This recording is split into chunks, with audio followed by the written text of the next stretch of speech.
The interviewer asked me what my special skills are. I said my special skill is that I can do anything, except for staying in business, which I am the best at closing down. The interviewer didn't believe it, so her company went bankrupt that day. I could only smile helplessly. I've been unlucky since I was young, changing schools an average of twice a year in school. Most of the schools in the county I attended ended up closing down, and the situation worsened after I started working. In just 6 months of internship, I managed to work for 13 companies that eventually went bankrupt. At this moment, a beautiful woman in black stockings pleaded with a look of desperation. A month ago, I came to the business street to look for a job. Seeing my tall and handsome appearance, she hoped I would join their company. She even thought she might have a sour office romance with me in the future. However, she soon realized something was wrong. Every company I joined would definitely go bankrupt in less than a week. Either they were caught for tax evasion, or their stock prices plummeted. Just 1 month, I applied to 14 companies, and 13 of them went bankrupt. As for why one company escaped, it's because they were the 14th. Young C sighed. Although she didn't believe in ghosts and gods, applying for a job really made her panic. Here is 10,000 yuan. As long as you don't come to our company, you can do anything. If you don't want to work, it's fine. 8,000 a month. When we pay you protection money, you can go elsewhere. Yang Si looked pleadingly, took out several bundles of banknotes and placed them on the table. It was obvious that she was trying to buy safety with money. Seeing this, I sighed. I'm not short of money. I just want to find a job. Upon hearing this, Yang Si looked panicked. She said, "Tell me a number and I'll go to the bank right away. Just please don't come to our company for a job interview." She's not afraid of me asking for money. She's afraid I'll take her life. The boss next door, Mr. Wang, only hired me because my price was low. But the next day, the company was found to have committed tax evasion, financial corruption, and embezzlement. His son is not his own. His wife ran away with the money,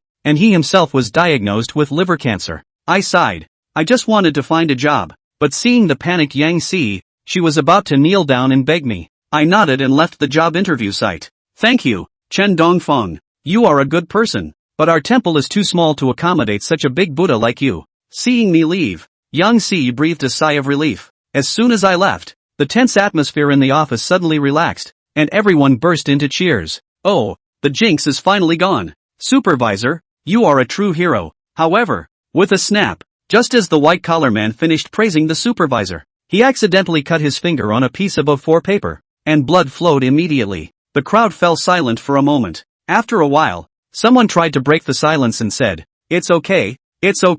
You won't have bad luck again after this one." However, as soon as the words fell, there was a bang, and a computer emitted black smoke. Yang Si pursed her lips and said, "Maybe the computer is too old. Next week, I asked the finance department to allocate some money to buy new ones." Suddenly, a phone call came in. Yang Si suddenly had a bad feeling. The voice of the boss came from the phone. "Sorry, Shaoli, the company has been framed. I can only transfer the company to your name. But don't worry, the company's money has been embezzled by me. Even if you are sentenced, it won't be long. At most 20 years. Beep beep beep." Before Yang Si could curse, the phone on the other end hung up, leaving only the prompt tone. Yang Si felt a sudden darkness in front of her, and she fell to the ground. The office fell into a strange silence. After a while, someone realized that the company had closed down and was defined as a fraudulent company. Everyone had to undergo an investigation. Run quickly. Soon, in the vast company, only Yang Si was left.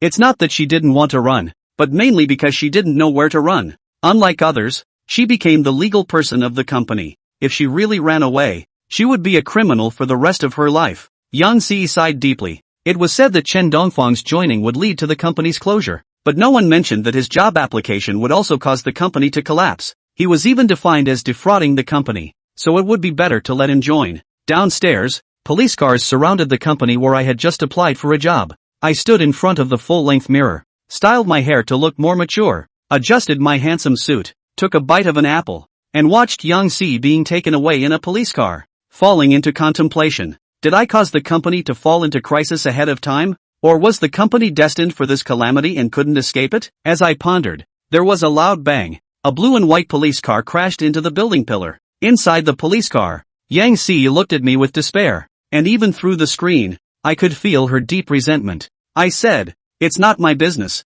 Do you believe me? Officer, he is also an employee of our company. Arrest him too." Yang Si looked resentful, with a big hole in her black stockings, looking quite disheveled. but her resentment towards me was still evident. Officer Xiao Zhang, who was sitting in the passenger seat, was a bit speechless. Although this brother looked very honest and easy to bully. You can't bully people like this. Was it someone else who forced your boss to run away? Yang Si was momentarily speechless. It was a bit far-fetched to blame the bankruptcy of the company on me. Yang Si had no choice but to glare at me fiercely, her resentment towards me reaching its peak. I couldn't hold back my face a bit, hurriedly comforting her. Don't be angry. Wearing black stockings when angry doesn't look good. Yang Si was so angry at the words that she tore the black silk and threw it directly on my face, wishing to tear me apart with her hands. This guy not only caused her to lose her job, but also took the blame for the boss. Even if I were killed, she wouldn't be able to calm down. Seeing this, Officer Xiao Zhang scolded a few times, and Yang Si finally stopped. Officer Xiao Zhang turned his head to look at Chen Dongfang.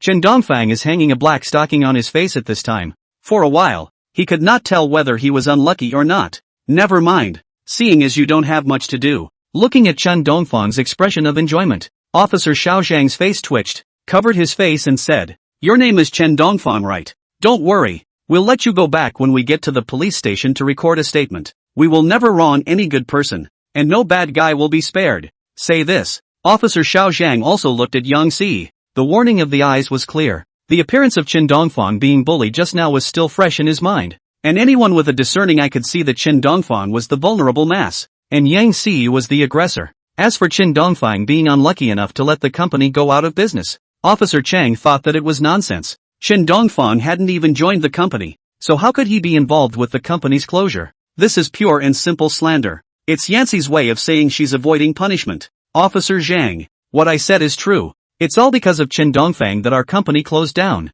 The boss absconded, and I became the scapegoat. Yancy tried to explain. Humph, you think I'm stupid? Is there anyone in the world so unlucky as to cause a company to close down before they've even started? Don't think that this brother looks easy to bully and keep slandering people like that. Beware of people suing you for slander. Officer Xiao Zhang is filled with righteous indignation. Sad face. Yang Si, _ Chen Dongfang, innocent face. Oh, what I said is true. Believe it or not. After saying this, Yang Si stopped arguing and closed her eyes to rest her mind. Chen Dongfang blinked innocently. Officer Xiao Zhang was instantly overwhelmed with a sense of justice. Believing that Yang Si was bullying Chen Dongfang and was an unforgivable black-hearted boss, he patted Chen Dongfang's shoulder and comforted. Don't worry, brother. You are what I can see. I will never let you be aggrieved. After all, in this world, how can someone be so unlucky to let the company break? Clunk dash. The words were not finished. Officer Chang suddenly felt as if the car had hit something. He rushed out of the car to check. It's an older woman. It was now lying in a pool of blood and wailing. Officer Zhang's entire body is in a state of confusion. He drove for so many years, or the first time in a car accident, and he was driving very slowly, only 60 miles per hour, and was always watching the road. So how could an older woman suddenly come out of nowhere and crash straight into the car, not knowing to duck? It's not scientific. Officer Xiao Zhang ghostly glanced at Chen Dongfang. It won't have anything to do with this kid. Chen Dongfang smiled awkwardly. Yang Si sneered. The plague is still really strong. Officer Xiao Zhang shook his head, a little chagrined. How could he be like this? His own car skills are not good, and blame others. Ouch, that hurts. Big Mama is wailing. She likes to touch the porcelain, but also did not want to be hit like this. How the foot is not controlled. Straight and froze into the car, do not know to hide it. Big Mom is wailing in pain in the street, because it was a police car. More and more people gathered around and pointed. I'll take you to the hospital. No. Officer Chang panicked and tried to take the man to the hospital. Big Mom rushed to refuse. Are you kidding? She is a bumper porcelain, but also part-time pickpocket, pimp, abduction. She's also a pickpocket, a pimp, a trafficker, and a trafficker. A dozen side jobs. This is a police car. If we find out what she's done in the past, it's game over. No. Hurry up. Big Mama dragged her injured leg and hopped away. Ugh, don't you go. Officer Chang stopped someone. The older woman watched as the police came after her, thinking they were after her, and frantically took off running. One time, she escaped. He chased. She, bang dash. There was a loud bang. Shine. Out of nowhere, a trike came out of nowhere and ran right over the older woman, running over her injured leg. Officer Chang was on his feet. Ghost turned his head and glanced at Chen Dongfang. This time, he felt a mysterious oriental force, but he didn't think much of it. After some serious thought, I think it's a coincidence. After all, what kind of bad luck is contagious? Coincidence? It must be a coincidence. Officer Chang hypnotized himself. He walked up, ready to take the older woman to the hospital. But looking at the older woman, he felt something familiar. He was just about ready to take a couple serious looks. Suddenly, the streetlight that the triple trampoline hit was rattling. Brush dash. Officer Chang's quick eyes and hands dodged the falling streetlight. The older woman on the ground wasn't so lucky, though, and was hit again by a streetlight on her injured leg. The bumper sticker mom's eyes went black and she fainted in both eyes. Phew. Sin good I'm hiding Linnea. Bang dash. A crunch. The large branch on the side of the tree hit his head. Officer Xiao Zhang's eyes were starry, and in a trance, he saw Chen Dongfang, and his ears were still ringing with Yang Ces words, Chen Dongfang is unlucky. By the time Officer Chang woke up again, two faces appeared before my eyes. One for Chen Dongfang. One is from Captain Wang of the police department. With a look of fear on his face, Officer Xiao Zhang looked at Chen Dongfang, held Captain Wang's hand tightly, and spat out two words, Chen Dongfang, there's a problem, be careful. Having said that, it seems to be smashed and confused, and the backbone comes up. All at once, he collapsed on the stand. Next to him, there was the bumper sticker mom, who was handcuffed and taken to the prison hospital. Big Mama Bumper is a sideline. The main business is renting houses in the neighborhood, pimping and abducting. This time out bumper sticker, it's a bump in the road. Chen Dongfang not only generalized, don't wander around with nothing to do. Suddenly, the bracket is a loose one. The paramedic's hand slipped. The older woman on the stand fell to the ground, face first, and there happened to be a stone on the ground. Straight at Daisy. Yang Ci sucked in a breath of cold air as she watched. The expression crumpled like this, and, swallowed, silently move away from Chen Dongfang. Chen Dongfang, _ Captain Wang drew in his eyes and asked with a narrowed gaze, You're Chen Dongfang? I am. Come with me to the police station. Police department. What's the name? Chen Dongfang. Gender? Male. Arrested for what? For being too unlucky. Chen Dongfang had his knees together, his spine straight, his face serious, and a good boy's face. Across from him, Captain Wang took the small book and seriously interrogated. Bad luck? Arrested because of bad luck? Chen Dongfang nodded. Captain Wang, don't trust Chen Dongfang. It's all because of him that so many things have happened. Hurry up and arrest him or else you'll have to cause more trouble. Yang Ci roared from the side, telling Chen Dongfang's particularly bad luck. The reason why the company collapsed and Officer Xiao Zhan was injured. All blamed on Chen Dongfang. Captain Wang's brow furrowed into a Chuan character. Nonsense. How can anyone be so unlucky as to be arrested for being unlucky? What I said is true. Yang Ci commiserated. How come no one believes it? To come up with such a lame excuse in order to evade the law. It's really hard for you. Captain Wang's eyes were sharp. After asking Chen Dongfang some questions, he was ready to let Chen Dongfang go. As for Yang Ci's comment that the problems were all caused by Chen Dongfang, he didn't put it on his mind at all. Yancy is a prisoner herself and has no credibility in what she says. And, there are people there who are so unlucky, that they can put their company out of business, get into car accidents, and catch fleeing wanted criminals. Is it really that bad luck? Why he's not doing anything at all?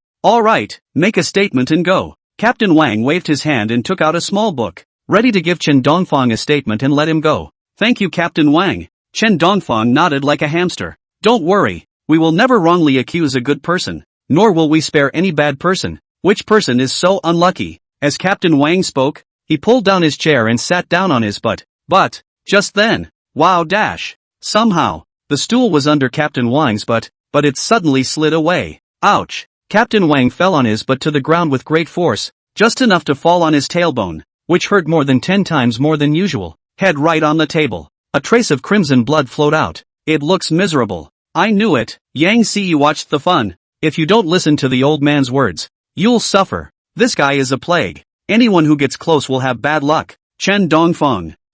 Demonizing words. Ignorant of what is said. Nonsense. Captain Wang slowed down for a while, holding onto the table, slowly standing up, just not looking steady. Which person is so unlucky as to cause someone to fall? Alas, Yang Ci sighed, knowing that she couldn't be persuaded, and that she could only experience the unknowing in person, so she didn't speak. I don't see any problem at all BAC. The words were not finished. Bang! The stool slid away and Captain Wang once again fell on his butt. He was flabbergasted. Ha ha, Yang Ci gloated from the sidelines. Captain Wang got up, holding on to his chair, feeling only a little evil. This time, he's not impulsive. Hold on to the chair. Repeatedly touch there in the ass several times, until you're sure the stool is under your butt. Only then did he slowly sit up. Phew. Captain Wang let out a long sigh of relief and said smugly, I'm a staunch materialist warrior. I don't believe in these god and ghost doctrines of yours. What kind of person is that unlucky? And bad luck is contagious? It's simply impossible.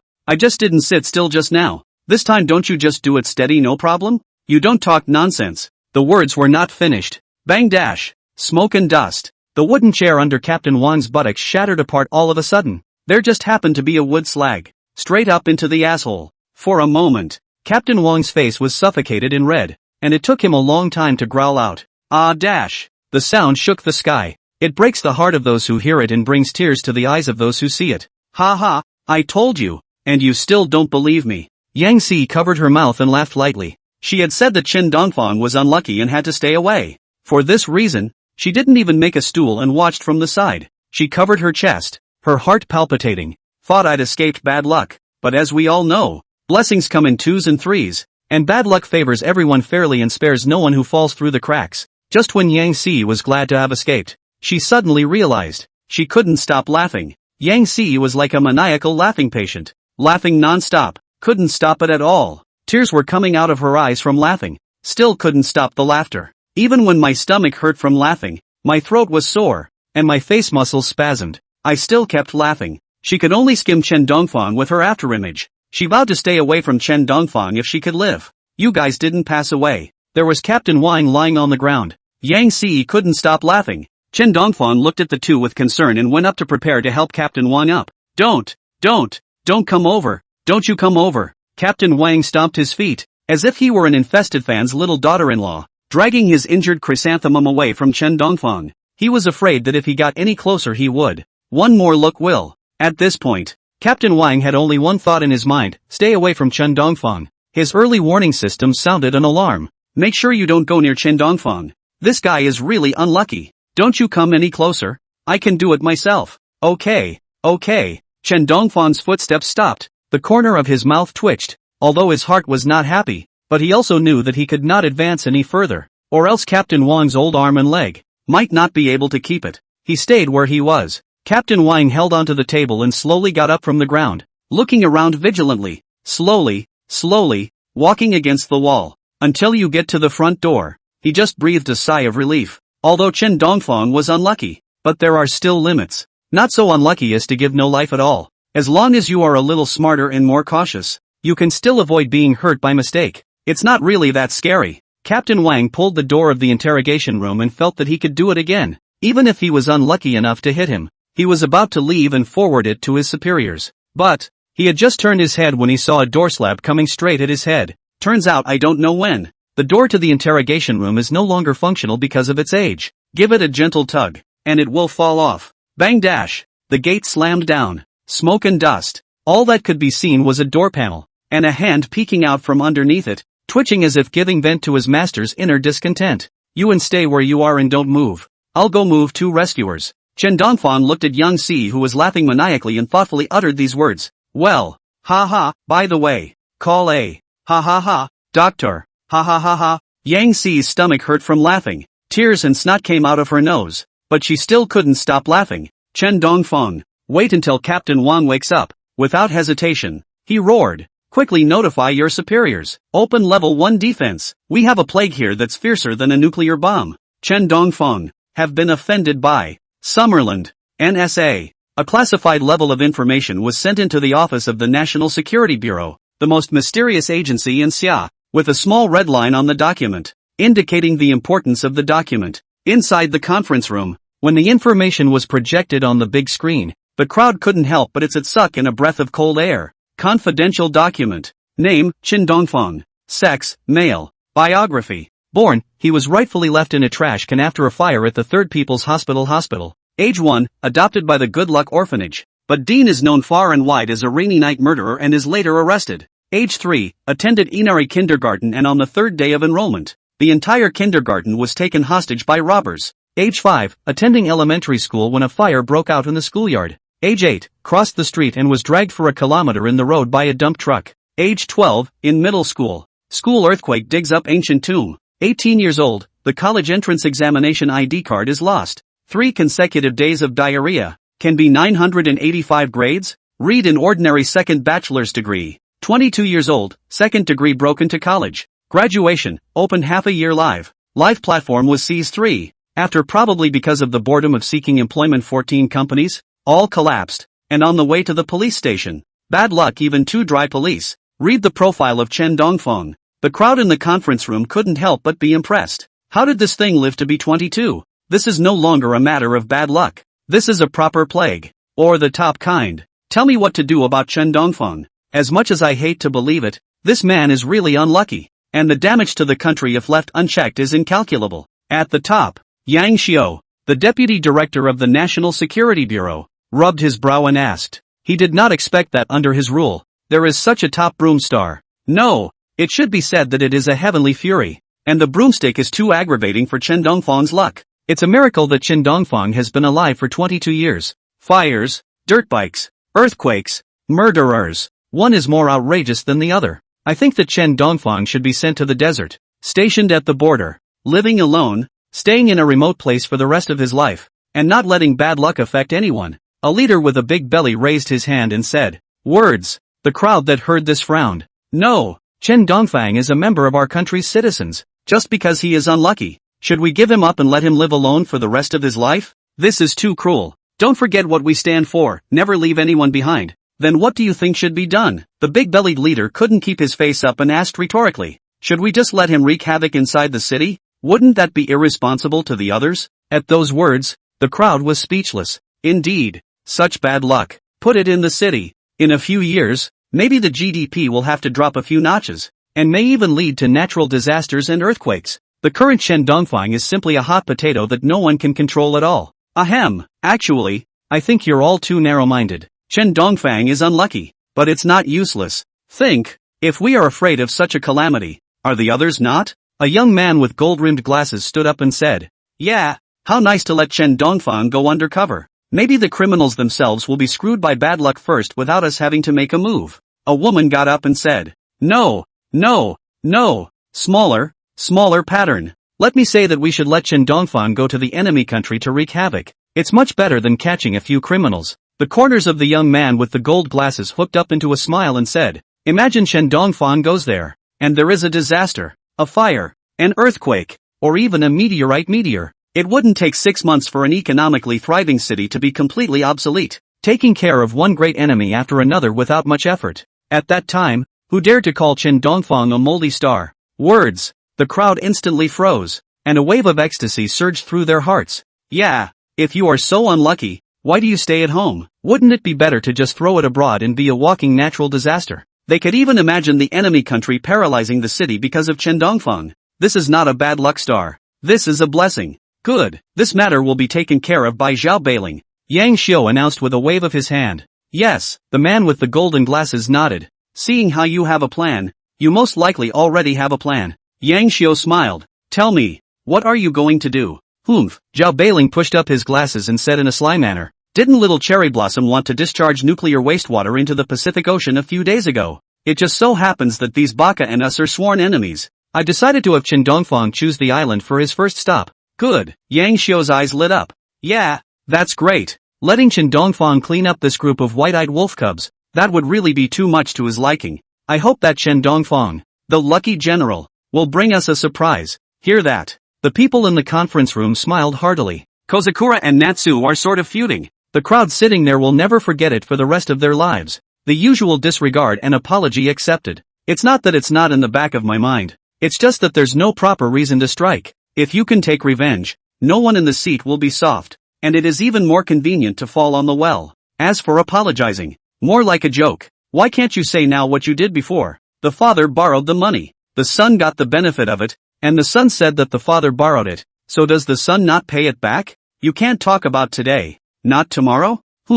These little cherry blossoms, do they really think that if they make a mistake and bend over at the waist, nothing will happen to them? This time, just give them some fun. Zhao Baoling smiled svelte and turned around to arrange things. After all, the plan requires the cooperation of Chen Dongfeng. Chen Dongfeng is the main character. Half an hour later, police department. What? You're saying the state is paying for a trip to Little Cherry Blossom? Chen Dongfeng was confused. What is going on? How is he still eating the country and serving an iron rice bowl? Could it be that what the fortune teller said before was true? He is the image of great wealth and deserves a good life for the rest of his life. Of course, we're going to arrange for you to travel to Little Cherry Blossom. Not only reimbursement of travel expenses for the whole journey, but also give you a salary of 50,000 a month. Preparation, 9 insurance and 2 gold. Medical care for free, arrange a spouse to work, and a host of other benefits. And you just have to play. Well, interested? Zhao Beiling had a smile on his face as he waited for Chen Dongfang's reply.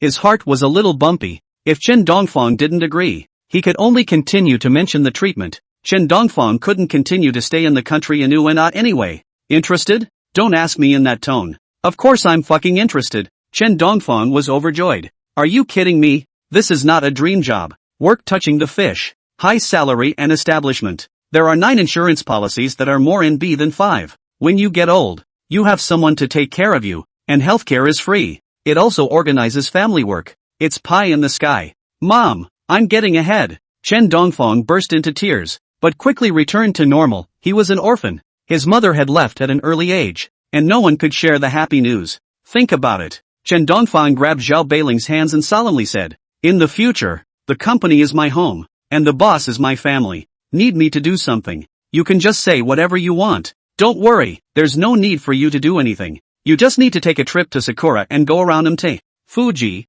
Tokyo, Yasukuni Shrine, and so on. Zhao Beiling pushed up his gold-rimmed glasses with a smile on his face. So mean. 2 words flashed through the mind of Yang Si, who was beside her. This smile, in her opinion, was more frightening than the devil. Chen Dongfang goes around these places. With his luck, earthquakes aren't too much. Fires aren't too much. Volcano eruptions aren't too much. A meteor strike isn't too much. Yang Si had been able to foretell Sakura's disaster, but she didn't have a motherly heart to say anything more, and even had some secret pleasure in her heart. After all, it was a moody thing to see an enemy go down. Except for the 2 devils. Really doing nothing but playing will give me such good benefits? Chen Dongfang frowned as something came to his mind. Aha! Zhao Beiling patted Chen Dongfang's shoulder with a solemn, serious face and said seriously, the time for the organization to test you has come. Chen Dongfang had a feeling that he seemed to go back to the time when he was in elementary school, wearing a red scarf and standing under the 5-star red flag to take an honorable oath to become a pioneer.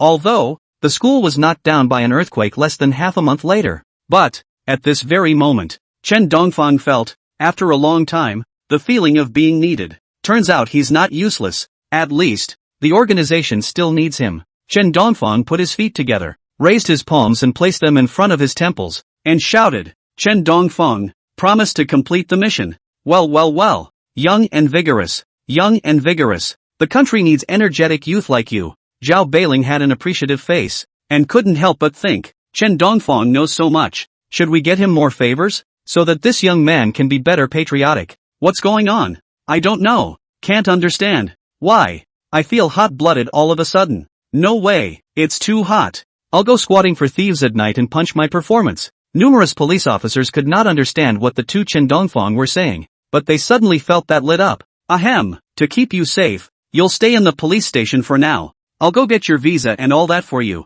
and I'll come back to pick you up then. Zhao Beiling said this in an unnatural manner and coughed twice, saying that he was protecting Chen Dongfang, but in fact, he was trying to protect ordinary people. After all, it wouldn't be good to let Chen Dongfang go out and accidentally injure ordinary people. Zhao Beiling looked at the dozen or so officers in the bureau who were confused, and silently said in his heart, I can only entrust you guys. Yes. Chen Dongfang did not retort and took his seat in the police station. Zhao Beiling gave a few more orders and felt that it was foolproof before he held up his gold-rimmed glasses, lifted his watch to look at the time, and got into the sedan to leave. And Chen Dongfang, as a matter of course, stayed in the police station for 2 days, but not because he committed a crime. Rather, it's keeping him safe. Brother, who is that big shot you just had? Team Wang is so polite. Zhao Beiling just left. The crowd then gathered around and gossiped. Ahem, I just met too. Chen Dongfang was embarrassed and didn't know how to explain. Did he say that he was knocked out by a big pie falling from the sky and got a job that most people couldn't get in their whole life?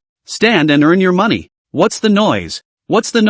All get to work. Captain Wang waved his hand to disperse the crowd. Stay here for today, and I'll get you anything you want. Look at Chen Dongfang. Captain Wang touched his ass, his heart palpitating. Just interrogated Chen Dongfang. It almost didn't explode his hemorrhoids from the trial. He's still stuck in the shadow of having a log up his ass. I understand. Promise not to cause trouble for you guys. Chen Dongfang nodded. Just out of school. He was still simple in his heart and did not want to cause trouble for others. Captain Wang nodded and left. Wee hours, 1 a.m.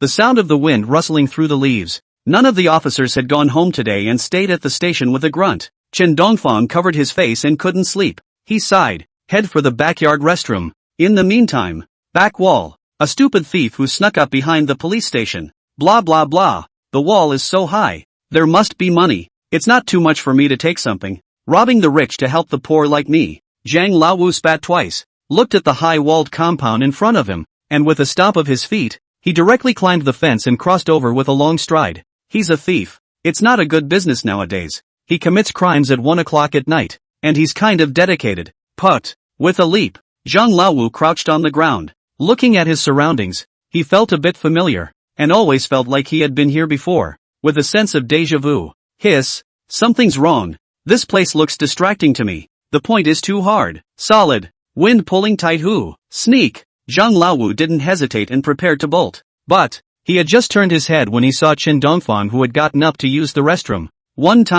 Time was quiet. The two were wide-eyed and the atmosphere was filled with awkwardness. Humph, now that I've seen it, I'll take you today. Zhang Laowu's eyes narrowed and he drew his spring-loaded knife. Crap, there are thieves all over this place. Chen Dongfang's face twitched as he ran towards the front door. Humph. Still want to run. I didn't want to steal you, but I'm still going to steal you today. Zhang Laowu snorted coldly and directly chased after him. Seeing the situation, Chen Dongfang was not ambiguous and cried out for help. Zhang Laowu calmed down and was just about to run. Then, Zhang Laowu saw a scene that he would never forget. Here, and you want to leave? This is here to brush up our performance? Someone else stole us? A dozen of police officers clenched their fists and surrounded them with a bad smile on their faces. How could they have ever imagined that someone else would dare to steal from the police station? This guy is too much of a slugger too. No wonder they say prisons are full of talent. Is this the police station? Zhang Laowu's brain is blank. He said how this place is so familiar. It feels like I have been here before. It turns out to be a police station.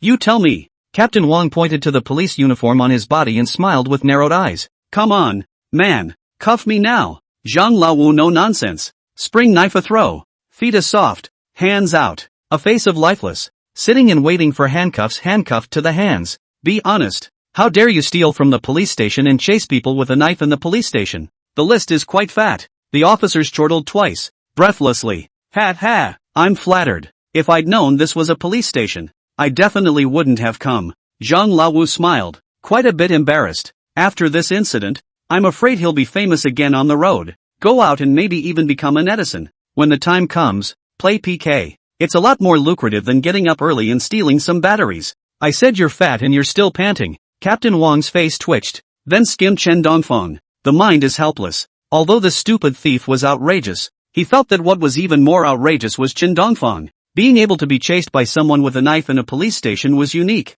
Talk differently. You can still bump into thieves at the police station. This kid deserves the name Plague. Brother, you are truly a blessing. A police officer stepped forward and patted Chen Dongfang, praising. I was thinking of squatting on a thief at night, but today a performance rushed to my door. You are truly a blessing. You're my brother from now on. Wang team also lied to me, saying that you are unlucky. I said it's impossible. Brother, you are so handsome. How can you be unlucky? It simply doesn't match your face value. I'm flattered. I'm embarrassed that you're praising me so much. Chen Dongfang waved his hand in embarrassment. Don't gather around here. All get to work. So many people can be touched in by stupid thieves. Don't you think it's a shame? And you have the nerve to talk about it here. I think it's a shame. Seeing the crowd surrounding Chen Dongfang, Captain Wang chortled twice. The verbal attack was extremely damaging, and slapped his face with his hand. Ahem, Team Wang, we were all sleeping and didn't realize it was normal. And we're here at the police station. So who knows, this stupid thief will come and steal from us. A police officer wisecracked. The others sniffed and argued. Right, tell me, Wang team, which thief runs to the police station? We can't help it. If you ask me, it's so outrageous that we wouldn't have guessed it would happen. I've only seen this kind of thing on the news. Still, Captain Wang chided. Even so, is it honorable for you to be felt in and have your protection targets whisked away? Who knew this old five was so bold? You couldn't expect it either. Team Wang, just don't talk about us. You're pretty much the same. I don't know who muttered underneath. Captain Wang's face darkened even more. Ahem, let's go back. Just as well. I won't be able to sleep when I wake up this time, so I'm going to get some instant noodles for everyone. I'll get water. Seeing that the atmosphere was not right, someone hurriedly came out to round up the situation. One slipped away as fast as he could, fearful of being caught by Captain Wang for an output. These guys. It's so true that the more you live, the more you go back, the more you lose your skills. Captain Wang cursed twice and was speechless in his heart. He glared at Zhang Laowu, handcuffed him to the stool, and didn't sleep. What made you think of coming to steal from the police station? Squatting in front of Zhang Laowu, Chen Dongfang asked. He was already snoring loudly, and after the intense chase battle just now, it made him not sleepy at all, so he might as well talk to Zhang Laowu. Well, Zhang Laowu observed the environment and said after a long time, I came to the wrong place. It should be because it's too dark at night and recognized the road wrongly. Hear that? The three had different expressions. Chen Dongfang, _ Captain Wang, *******. Zhang Laowu. Captain Wang sighed and skimmed Chen Dongfang. He felt that this matter was more or less related to Chen Dongfang. What are you looking at me for? Nothing. Captain Wang shook his head in denial. Can't see much. He was afraid that one more look would be bad luck. I thought you misunderstood me again. Chen Dongfang nodded without saying much. Although he knew the prison was full of talented people, it was rare to find such masters who could flip oranges in the middle of the night. Zhang Laowu was even a heavyweight. 10 minutes passed. A couple of officers were carrying 2 boxes of instant noodles. Here comes the instant noodles. Constable Yang Gui put the instant noodles on the ground, looked at Chen Dongfang and asked, You're a big contributor. You deserve a lot of credit for catching Zhang Laowu. What do you like to eat? I'll personally help you soak it. Never mind. I'll pass. Chen Dongfang shook his head. It was a big night. His appetite was not good. Make me a bucket. I want to eat old-fashioned sauerkraut. Captain Wang greeted. Good. Yang Gui nodded. I want some too, officer. At this point, Zhang Laowu, who was handcuffed to the chair, also raised his hand and said with a pleasing smile, Never mind. Make him a bucket too. Captain Wang was speechless, coming to the police station to steal something and wanting to eat instant noodles, but he didn't say much. Usually when you go to Orange, you manage to eat, especially which ones are only closed for a day or two. They ate whatever the police ate, which was more enjoyable than starving outside. I like it with old-fashioned sauerkraut, preferably with a sausage, officer, and picked on. Yang Gui skimmed Wang Qi. This stupid thief seems to be a regular customer, otherwise he wouldn't have been able to deal with them so easily. People like that. Going to jail is as good as going home. Seeing a police officer is like seeing family. Knowing that you're not committing a big offense, and that you'll be locked up for a month at most, you don't carry any fear at all. Soon, the noodles are done. Inside the office, the smell of bubbly wafted up. Why does it smell like feet? Chen Dongfang sniffed his nose vigorously and was puzzled. How can that be? You are saying grapes are sour because you can't eat them. Zhang Laowu bubble noodles were placed in front of him, picking a bite of bubble noodles into his mouth with a fork before taking a sip of soup and burping with satisfaction. Enjoyment was all over his face. He still prefers old-fashioned sauerkraut to red-hot. You're pretty good at eating noodles with soup. Yang Gui let out a light laugh. He also ate the old altar sauerkraut. His favorite flavor. There is a special flavor, especially on the head. This bubbly. Captain Wang sniffed and looked at it suspiciously. This bubbly? Why does it smell like feet? Soon he came to the reason. I must be so tired from work that my nose is out of whack. How can bubbly smell like feet? It's impossible. Captain Wang laughed at himself for thinking too much, ate all the noodles, and then drank a large bowl of pickled vegetable soup vegetables to satisfy. It's a little revolting. Captain Wang burped. I don't know what's going on. He always felt that the soup that came up smelled like feet. Could it be an illusion? It really stinks. What brand of bubbly did you buy? Chen Dongfang fanned his nose and turned on the TV. Of course. Yang Gui didn't finish. The television was the first to make a noise. According to the investigation, Kong deceased Fu old altar sauerkraut pit brewing, mixed with cigarette but spit more than a dozen kinds of additives. Workers barefoot in the sauerkraut stamping. Sauerkraut not sterilized, put directly into seasoning packets with excessive bacteria. But the exit is a different brew. Food safety looms. The TV sound dropped. The room was silent. For a moment, there was an eerie silence. After a while, Captain Wang asked, What you bought wouldn't be the Kong Ruefu brand of old altar sauerkraut noodles, right? Well, Yang Gui's mouth twitched as he nodded. So, we're eating plain old cellar sauerkraut. Captain Wang was silent. The moment he felt a suppressed foot odor go straight to his throat, and he couldn't help but retch at the thought that he was eating the old sauerkraut, which had been stomped on by the old sauerkraut feet, and had had cigarettes thrown at it and spit in it. Gulp dash. I don't know whose stomach rumbled. Then there was the sound of farting in succession. Before long, the whole room was clouded with smoke. I can't hold it in. Yang Gui was the first to rush to the toilet, then a small police officer with glasses. Then all of them rushed towards the toilet. But there are only 2 toilets. It's simply not enough. All the crowd could do was clamp their legs together and cover their asses like a duck in front of the door and roar. Hurry the fuck up. I climb up to live and feel the warmth. I can't pocket my underwear. Wailing in front of the toilet door. But the worst of all was Zhang Laowu, who was chained to a chair. Since Captain Wang was also hit, there was no one to uncuff him at all. And he could only get under the chair and hold on forcibly. You could even see his face, turning blue and purple from being so hard to strain. He had wanted Chen Dongfang to help. But Chen Dongfang, as early as when he heard the old altar sauerkraut made with feet, the first time to run out of the gate, he didn't want to be marinated in flavor. One time, Zhang Laowu felt like he was about to collapse, except for the room full of gas bombs in his stomach that was turning over. Finally, all the pain converged into a lifetime of poofs. There was also a heavenly roar. Lao Tan sauerkraut. Cam ****. Early in the morning, Zhao Beiling walked into the police station, and the first thing he felt was a pungent odor, and a listless man with a puddle of yellowish white stuff under his butt looked at Zhao Beiling straight frowned. Even if lazy, is not going to the toilet will not, is it dinner? But when he saw the handcuffs on Zhao Lao's hands, his eyes narrowed and a cordon rose in his heart. Could it be that Captain Wang and the others had used lynching? Zhao Beiling held up his gold-rimmed glasses, already wanting in his mind what to do about things. He searched for half a day. Eventually, I saw Captain Wang and a bunch of others in front of the restroom door. As for Chen Dongfang, he touched back from the backyard after seeing Zhao Beiling arrive. What's going on with you guys? Zhao Beiling fanned his nose and asked with a frown.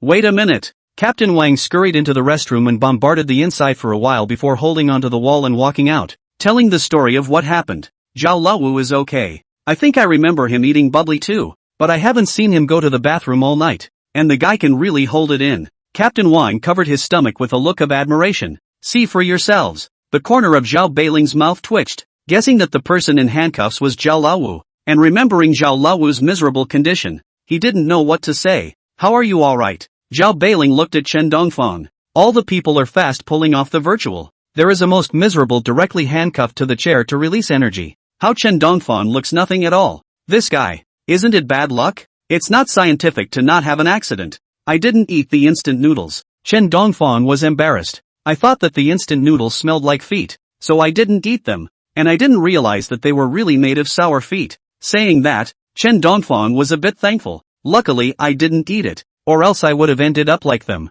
That's because your bad luck acts on other people. Zhao Beiling spat. Chen Dongfang. After a few moments of silence, he slowed down and argued. I don't think it has much to do with me. A little at most. Zhao Beiling. To be honest, Zhao Beiling didn't think that a bubbly noodle could cause so much damage. Not to mention bubbly. You can't even drink foot wash without shitting this bad. To say the ultimate reason. Zhao Beiling believes that even if Chen Dongfang is not primarily responsible, but also as an accessory to the crime, and he cannot get out of it. Sure, with his emotional intelligence, he certainly wouldn't say it outright. Just spit it out in his mind. The biggest problem now was how to send Chen Dongfang safely to Little Cherry Blossom. I hope everything goes well. Zhao Beiling looked up at the sky. He didn't think that Chen Dongfang's road to Little Cherry Blossom would be smooth all the way. The probability of this was lower than winning the lottery. Lottery? Well, at least the director's relatives can still win. But Chen Dongfang's indiscriminate attack was unrecognizable. Let's go. I'll make sure to send you safely to Sakura Country, so you can travel this tour and enjoy an exotic experience. Zhao Beiling sighed and led Chen Dongfang into the red flag sedan. Phew. Finally gone. Inside the police station, Captain Wang slumped against the window, hot tears streaming from his eyes. As someone who knew Chen Dongfang's abilities, he of course connected the two things. All he wanted to do now was cry out loud. Finally gone. Finally. No need to be misplaced. No longer do you have to worry about the pain of being backstabbed over a meal. He turned to Chen Dongfang in the limousine. Seriously spit out 2 words, get out of here. Chen Dongfang, who was sitting in the sedan, also saw Captain Wang, who was full of tears, but he did not know that Captain Wang scolded him. Thought Captain Wang couldn't bear to see him go. Chen Dongfang waved his hand earnestly and shouted, goodbye. In the meantime, the moment Chen Dongfang opened his mouth, Captain Wang felt his stomach burst with relief, and then with a pft, an orange fart came out, and Zhao Laowu just happens to be behind this fart. He held his tongue for a moment, then his eyes rolled back in his head. The next 2 seconds, muddy air spreads and the whole bureau is filled with Captain Wang's last dance. Bang! When there was the first one to fall, the following ones did not need to be directed, and like Siamese dolls,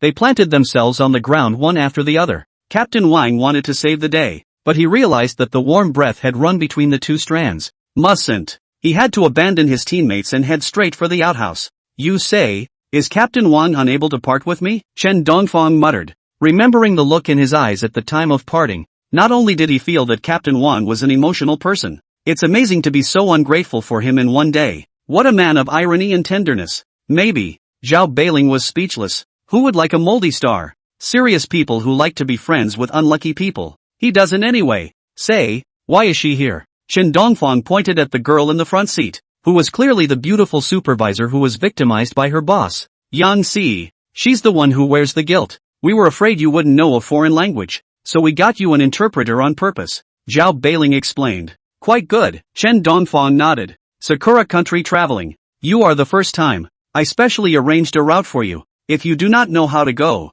you can follow the route. Zhao Beiling had wanted to say something. Suddenly, bang dash, a dump truck came in from the side. The 2 sedans were lifted 4 or 5 spaces and rolled over in death 4 or 5 times in a row. In the meantime, the crowd in the car, tumbling, except for the driver, who simply fainted the moment he was hit. The remaining few, though injured, were all still mobile.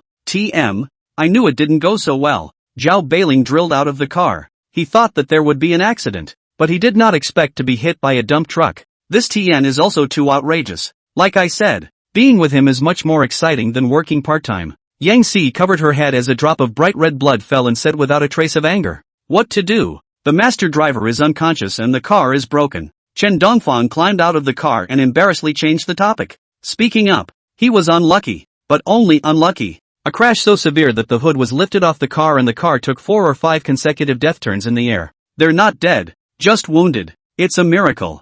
I don't know whether to call it bad luck or good luck. There's no time. The flight can't be late. Late, I'm afraid of a long night. We'll walk. Zhao Beiling looked at his watch. This place was only about 10 kilometers from the airport. It wouldn't take long to walk there. He's limping. One turn leads the way. Where's the master driver? And the dump truck driver? Don't they care? Yang Si asked from the sidelines. It's okay. I looked and they're all alive. I'll notify the nearby teams that help is on the way. We're just going to the airport. Zhao Beiling finished in one breath, turned his head to look at Yang Si wistfully, and said, instead of caring about other people, you should worry about worrying about yourself. But you're staying with Chen Dongfang all the time. I don't know. Are you tough enough to live? Yang Si couldn't help but burst out in foul language, looking at Chen Dongfang at the back. A sense of sadness that a strong man would never return welled up in her heart. The mind couldn't help but issue a hint of doubt. Traveling to Little Cherry Blossom with Chen Dongfang. Will she die first, or will Sakura die first? I will definitely get you dead before I die. Yang Si walked to Chen Dongfang and said viciously. Chen Dongfang was dumbfounded. What's wrong with this crazy bitch? Tired. I really had the bad luck of 8 lifetimes to be snubbed by you to come and travel with Chen Dongfang. No, this trip is too dangerous for the previous conditions. Yang Si grabbed Zhao Beiling and said word for word. This is a major matter that concerns life. 2. Add. Money. Cough. Raise the money if you want. Let go of me first. There are so many people here watching. I'm embarrassed that you're doing this to me. Zhao Beiling coughed twice as the trio still had blood left from the crash and the crowd of onlookers grew. There were even security guards, ready to kick the 3 out and send them to the police station. Luckily, Zhao Beiling has a special identity and took out his documents before he was released. That's all. The security guards were still looking at the trio with suspicion, ready to call the police to arrest them as soon as they made any move. Stop it. Chen Dongfang rounded up the situation. We are all friends, people who are going to work together. Head down, head up. Is there a need to be so noisy? This mission is just the 2 of you going. I have other important things on my mind, Zhao Beiling said as he patted his clothes. What a joke. Traveling with Chen Dongfang. Don't want to die hot. Also just a beautiful supervisor. Yang Si, for being a wearer of sins, and it takes money not life, before I dare to take the job. Others, whose lives are not hard, may have died on the way here. You're not going? So you're still snubbing me to go? Yang Si was ready to freak out again. Ahem, the salary is doubled for you. The traveling expenses are all reimbursed. I also give your parents in your hometown a pension. and all your insurance is of the highest specification. Zhao Beiling hurriedly said. It is incumbent upon me to build for national security. Yang Si instantly changed her face, with a solemn face, almost as if she had written the 24 words of truth values on her face. Shows I'm a good young man now. Sure enough, there's nothing that can't be solved by adding money. If so, then moisturize it and add more money. Give double. Okay? No kidding you guys. Zhao Beiling looked at the two of them with a serious face and said, what I'm going to say to you next is very important, and I hope you'll listen carefully. Go ahead. All ears. Chen Dongfang and the two of them were energized at the words, having waited for so long for this moment. Otherwise, with such good treatment and no tasks at all, the two still felt a little embarrassed. Ahem. First the mission. This is really nothing. As long as you guys can have a serious tour through the Sakura country and make it back to your homeland safely. There's nothing wrong with this, is there? Zhao Beiling looked at the two. Chen Dongfang nodded vigorously. No problem. Yang Si, on the other hand, was a bit hesitant and waited for a long time before looking at Chen Dongfang and said without a bottomless voice, it should. Probably no problem. Good, no problem, just fine. I know you have concerns in mind, so our think tank has prepared a series of equipment that will make your journey more comfortable. Zhao Beiling smiled mysteriously. Then two people in black clothes carried a box in front of them and opened it, revealing what was inside. First is the map. This was told to you before. If you don't know how to play, you go to these places. There are special places on it that we've marked that you can focus on for your tour. Yes? Chen Dongfang picked up the map and realized that several routes had indeed been marked, but these routes all had a common strand. They passed by, at the same time, the presidential palace, the rhubarb, oh no, the emperor's residence, and the Yasukuni shrine toilet, and the busiest place in Tokyo. Hiss, how ruthless. Yang Si saw the map and sucked in a breath of cool air. This was too ruthless and too much for her. Not bad for a think tank with 8 hard eyes. It's a roadmap to death. Ahem, take it easy, there are others that haven't been introduced. Zhao Beiling habitually coughed twice. Although ruthless, but ruthless is necessary. The enemy, the hand is ruthless is the greatest respect. He pulled out a suit and introduced it. This is the latest technology we've researched. Don't look like it's only as thick as a t-shirt, but this thing can't be stabbed with a knife or even pierced by a bullet. Yes? Chen Dongfang picked up the clothes and directly put them on. A feeling of reassurance surrounded his chest. All he wanted to say was, Zhao Beiling, no division. Ahem. But I'll remind you that bullets just don't penetrate clothes, not anything that doesn't penetrate you. If you take them to resist bullets, think of the consequences. Zhao Beiling splashed a pot of cold water at the right time. I understand. Chen Dongfang nodded. The suit was like tin armor. A bullet went through it and the suit didn't break, but the insides shattered. If you want to use it to resist the gun, you're mostly looking for death. If you understand, I won't say more. And this is the contact kit I have for you. It contains our war veteran contacts and prevents eavesdropping. We'll use this for future contact. Zhao Beiling laughed. You can rest assured that this phone is absolutely safe. Is our domestic flower for Max Gold Supreme Deluxe Cold Front Blue version of the phone. You're in the first batch. Feel free to use it. Chen Dongfang, _ Yang Si was speechless. Is it necessary to go into such detail? Hey, Zhao Beiling laughed. There are too many hacking us, so we changed our strategy to self-hacking. Chen Dongfang, pretty good. Well, I don't bullshit either. Having said all that, it's really just preparation. And when you really travel to Sakura country, it's still up to you guys to improvise. You guys shouldn't have too much pressure. Just think of it as an ordinary trip, a chance to grow your knowledge. And the mission is secondary. The most important thing for you guys is safety. Understand? Safety first. Zhao Beiling looked at the two and said seriously, the truth that comes out of the eyes. It made the two men throb with a shock. Chen Dongfang seriously said, don't worry, after surviving for so many years, nothing can kill me anymore. Yang Si also nodded. But, I will try my best. Good, in that case, I'm relieved. Zhao Beiling smiled. And then, dear customer, this Hongyun City Cherry Blossom Country flight can't take off on time due to the weather and is postponed to 6:38 p.m. Zhao Beiling's smile choked. He knew it. It's not that easy. 6 p.m. Dear customer, flight postponed to 9 p.m. all the way up to 11:35 p.m. Experiencing heavy rain, migratory birds flying south, airplane failures. After a series of events such as, no further extensions of the machine have been heard. Zhao Beiling patted Chen Dongfang. Chen Dongfang woke up from his sleep. With a serious face, Zhao Beiling looked at sleepy-faced Chen Dongfang and solemnly said, Comrade Chen Dongfang, the time has come for the organization to test you. It's really good to have someone in the court, Chen Dongfang lamented. Someone is different. Even getting on the airplane is a special channel. This is the first time in my life that I have this kind of treatment, because of the mission, as well as the various equipment carried. Chen Dongfang, 2 people on the plane is a special channel. Do not need to check the boarding pass as others. Bye. Tear that down. Chen Dongfang suddenly a little sad. Alright, don't add drama to yourself. It's not like you won't come back outside of death. Yang Si rolled her eyes and got on the airplane. Ahem. Instinctive reactions far from home.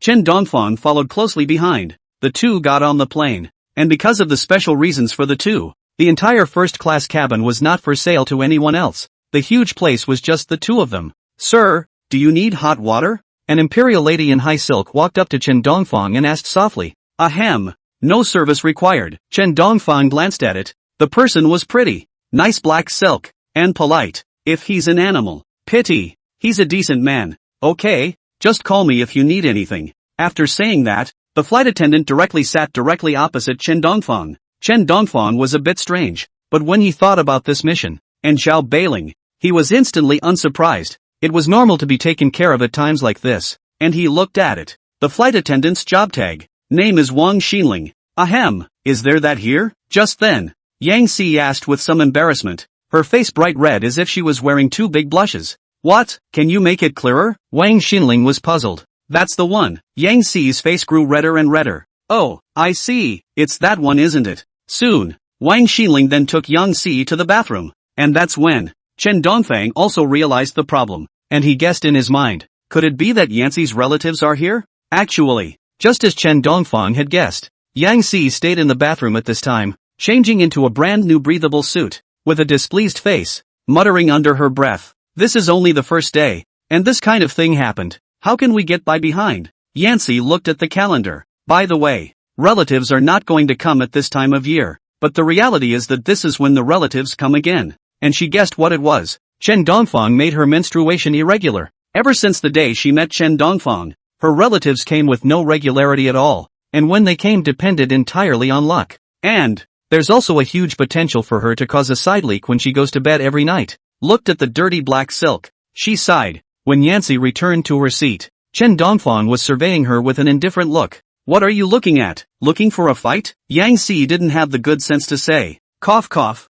Why don't you wear black silk anymore? Chen Dongfang coughed in embarrassment. None of your business. We're co-workers. It's only right that we care. Get out. All right. Chen Dongfang helplessly touched his nose. Embarrassed. He skimmed his head, not letting Yang Si continue to be embarrassed. A day's labor. The 2 also fell into a deep sleep. Chen Dongfang dreamed of a wonderful life in Little Cherry Blossom, and he also met his teacher in his dream, and dreamed of Bodo inviting him to attend in part. Suddenly, bang dash, a slam. The plane shook. The passengers on the plane were horrified. The moment Chen Dongfang opened his eyes, he saw Wang Xinling, who was holding an oxygen mask. She said in a calm tone, Mr. Chen, M.S. Yang, the plane has encountered strong air currents and is shaking. Please fasten your seatbelt, don't move around, and bring your oxygen mask. Well, any airflow? Is everything alright? I'm a bit tired. I'll take a nap first. Yang Si yawned. She didn't panic at all. It's just an encounter with the air currents.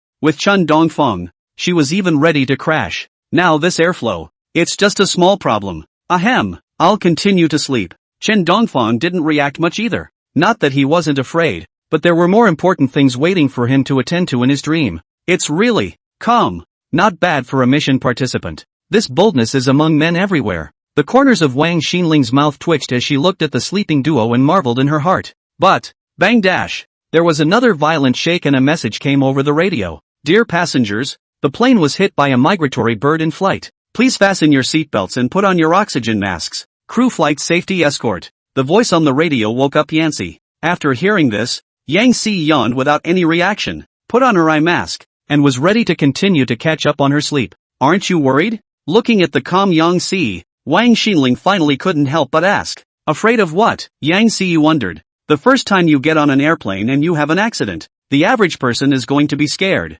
right? What's there to be afraid of? This, Yang Si said with a "you are at ease" expression. These are all minor problems. As long as they didn't fall, they're all minor. I trust you guys. Besides, even if you fall, it's nothing. It's not like you're bound to die. Crippled top day. Wang Xinling. Chen Dongfang also opened one eye at this time and said, "What are you guys talking about? Keep it down. I'm going to sleep." Having said that, Chen Dongfang continued to close his eyes. Think about the true meaning of life. Are you guys really not afraid at all? Wang Xinling was speechless. There is no answer. The long, drawn-out breaths of the two men told her the answer. Scared shitless. A short 3-hour flight. Wang Xinling experienced a fire in the rear cabin. A strong attack by air currents. A migratory bird collision. There are more than 10 kinds of accidents, which other people cannot encounter in their whole life. The key airplane also landed safely. Her entire being was confused. She didn't know whether it was lucky or unlucky to have survived so many disasters. It's here. Here it is. Let's go. Getting to the place. Wang Xinling is confused and performs a wake-up call service. Chen Dongfang woke up, carrying his luggage, and next to him was Yang Si, who had a calm face, completely devoid of worldly desires and out of the lowly expression. The two men looked out at the airport. A small smile appeared. "Sakura, I'm coming. Look at the first stop." Yang Si took out a map and pointed to the center of the map, smiling. "For the first stop, we'll go to Tokyo." Chen Dongfang nodded and laughed. "Just in time. I haven't seen the Prime Minister of Little Cherry Blossom yet. I must open my eyes this time. I'm in Tokyo. I just got off the plane." The poor man's child is an early starter. As a childhood bad luck, but still managed to survive. Chen Dongfang, keen sense of smell tells him that this is a success of a good opportunity. So, while riding in a car sent by the organization, Chen Dongfang opened the live broadcast and chaw up the rotten money. Ahem, guys, I'm in Tokyo and just got off the plane. So those of you who are watching my live stream, especially those of you who are in high school, make sure you take care of your health. Be safe. "Brother," says the brother with no paper. "How can you do something without preparation and succeed? The teacher is disappointed in you." Two slightly scarce introductions. Not a moment too soon. The pop-ups came alive. Is the anchor really in Sakura? V.A. Sakura Hoa girl. Who? You? Look at the anchor. Coming out. Superconductors, right? Chen Dongfang held his cell phone and looked at the live broadcast with a serious face. "Students, at your age, you should be studying well. I don't want you to think of me in the future with remorse, with tears at your lack of effort. You're so degraded now that Lao Master is disappointed." These words, said the water friends in the live broadcast room, a burst of shame. Yes, the anchor is right. We should study hard instead of indulging in low class and degeneration. We can't be slaves to our desires. Mention crying face pants. Don't let desire defeat you. Agree with the points upstairs. Type with both hands. I'm crying my eyes out. The anchor is really gentle. When did you see the anchor in the National Chan area? Chen Dongfang was speechless. He saw that the group was not remorseful at all. Just as he was about to give a good reminder to his many water friends that physical health was most important. Bang dash! One of the brakes skidded and the car skidded quickly, straight into the fence, which was deformed by the impact. "Ah dash! Elegant!" and the others exclaimed. "It's okay." Chen Dongfang's brain was groggy and helped Yang Si out of the car to check the car. "I knew it." Yang Si spat out, then looked at the car and sighed. "Luckily, the car is special, or else we'd all be planted here today. Crap, the anchor had a car accident? Open the champagne. Let the anchor Versailles. Get what's coming to him. Nope, this car accident of the anchor reminds me of an anchor. Plague God, that guy also gets into all sorts of accidents. Walks and falls flat on his face. The moldy star of moldy stars." The watermen discussed it eagerly. In the meantime, numerous watermen have also found it. Chen Dongfang seems a bit familiar. It seemed like they had seen this man somewhere before. Crap, I can see it. The anchor is the plague god of full name Liv. The plague god that just broadcasted for 2 days and the platform's boss was arrested and the platform went out of business. Saying that, I also remembered that the anchor used to live in Fierce Cat. Also just went there for 2 days before the platform went out of business. So that also comes to mind. I remember also giving a reward to the live stream, and the account was blocked the next day. I don't know if Fishtooth can hold up. Looking at the pop-up screen, Chen Dongfang's face darkened.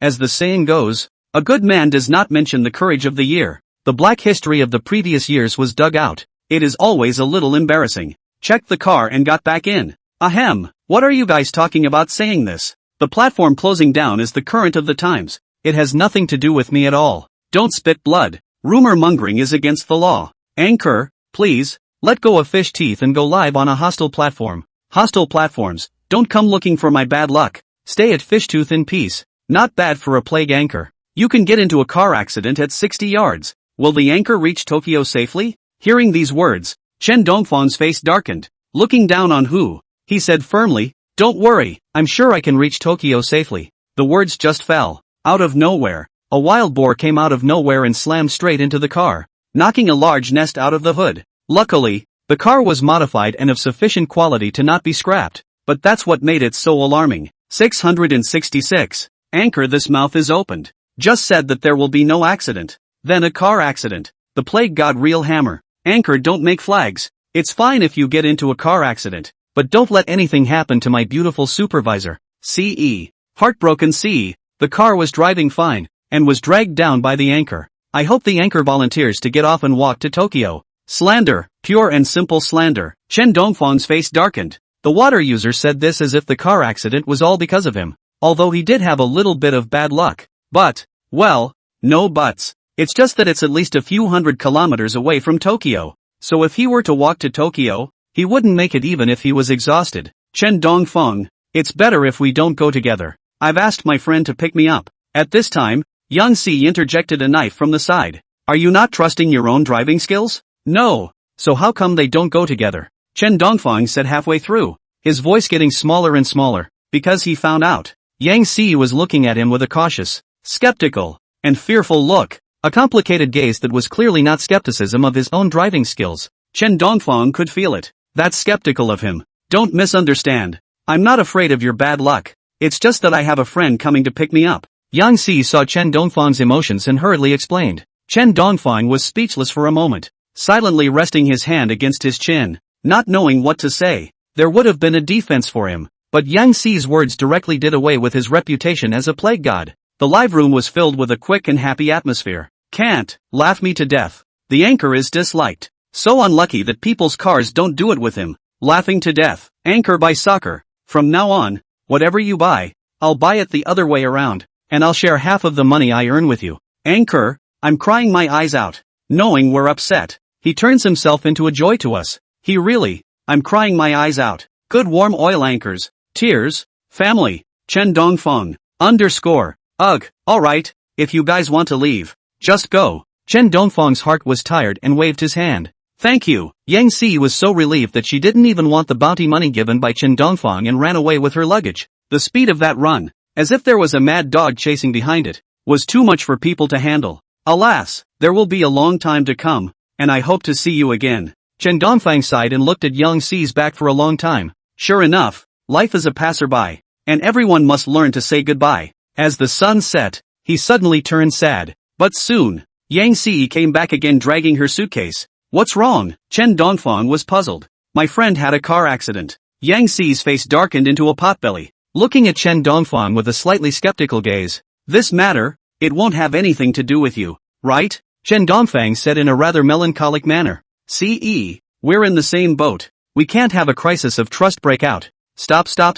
Yang Si covered Chen Dongfang's mouth and said, don't say that. I have no choice. Otherwise who would want to stay with you? The plague god. You set your own flags. Don't drag me down with you. I want to live a little longer. Chen Dongfang. He looked up at Yancy. What's with the sudden feeling of being sad through and through? Crap, laughing my ass off. The anchor plague is solid. CE supervisor are not willing to stay with you. The Lord play people a horse. Spare others is also spare yourself. With the anchor avatar hanging in the house, Mom won't have to worry about haunting anymore. Anchor mold is scarier than ghosts, right? Connotation of who? The pop-up speech dealt a double blast to Chen Dongfang, or real damage. In the meantime, commuter Yang Nan was merrily watching the live stream and typing derision. Suddenly, he felt a chill run down his back. When he turned his head to look, the boss had a smiling face, looking at the open live streaming page and grinning. Yo, Xiao Yang, again watching the live broadcast. It is really hard for you, although nothing to do, but still specialize in the company to touch the fish. Today the first deduction of $500 of your salary. How? Scenes like this happen in many places. A high school student was relaxing in the restroom when his silent cell phone suddenly made a noise. When Mom heard that, she was silent at the door for a long time before she said, "Son, take care of yourself." When a certain geek was sharing his study material, he accidentally sent it to the family group, and the loving family instantly turned into a social death court. There are many such cases, but they all had one common trait, and that was that they had watched Chen Dongfang's live broadcast. Soon, after the exchange of many victims, a desperate conclusion was reached. Watching Chen Dongfang's live broadcast will also be infected by bad luck. And even the retweets are contagious. This kind of spreading speed, swifter and faster than a computer virus, is simply a karmic artifact that will bring bad luck if you look at it. // Don't let your friends see this live and watch it quietly. / Shocked. Contagious livestream. Cured my social phobia in 3 days. Watch with caution. / Psychic incident. I have suffered an unprecedented misadventure. / Plague live. See it forwarded 3 times or Sadako will find you at night. Early in the morning. Looking at the headline party on the phone, Chen Dongfang wanted to smash the phone. A group of headline party. A little factual do not know. On the random slander him. Took the videos of him live on the platform with Elegant and others and made them into ghost videos and interspersed them with some abstract videos of him on his former live platform. Live streaming spreads bad luck. Don't look, don't watch. Extremely contaminated video. *** video. Pestilence and Elegance did this.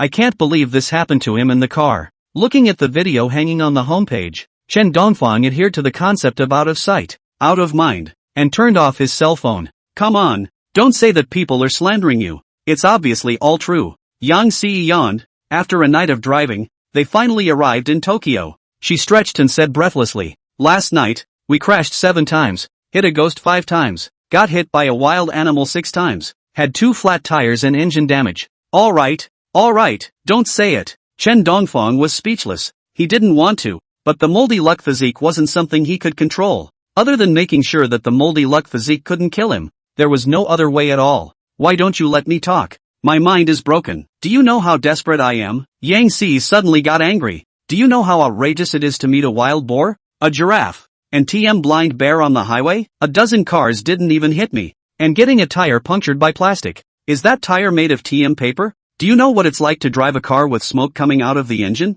Do you know what it's like for me to be driving at night and suddenly a ghostly figure jumps out at me? My company was working fine. And as soon as you came, the owner ran away and put the company in my name to take full responsibility. I'm fucking coming to relatives 28 days a month. Is that something a human can do? I'm suspecting I'm an alien. I really had bad luck in my last life to be traveling with you. The more Yang Si sprayed, the more upset. The more sprayed, the more aggrieved. Said, even aggrieved to cry out. She's a girl. By what right should I suffer so much malice? A foreign country. I've had so many encounters that I've used all the bad luck of my 8 lifetimes. Ahem. Sorry. Chen Dongfang was embarrassed, but he didn't know what to say. The point is, there's nothing he can do about it. Otherwise, when he was in college, the school wouldn't have suddenly upgraded him from a bachelor's degree to a college, shrinking his bachelor's degree to a specialist. No way. Yang Si wiped her tears and said with a displeased face, the suffering I have suffered, others have to experience it without a hitch. It's not me that's wrong, it's the world.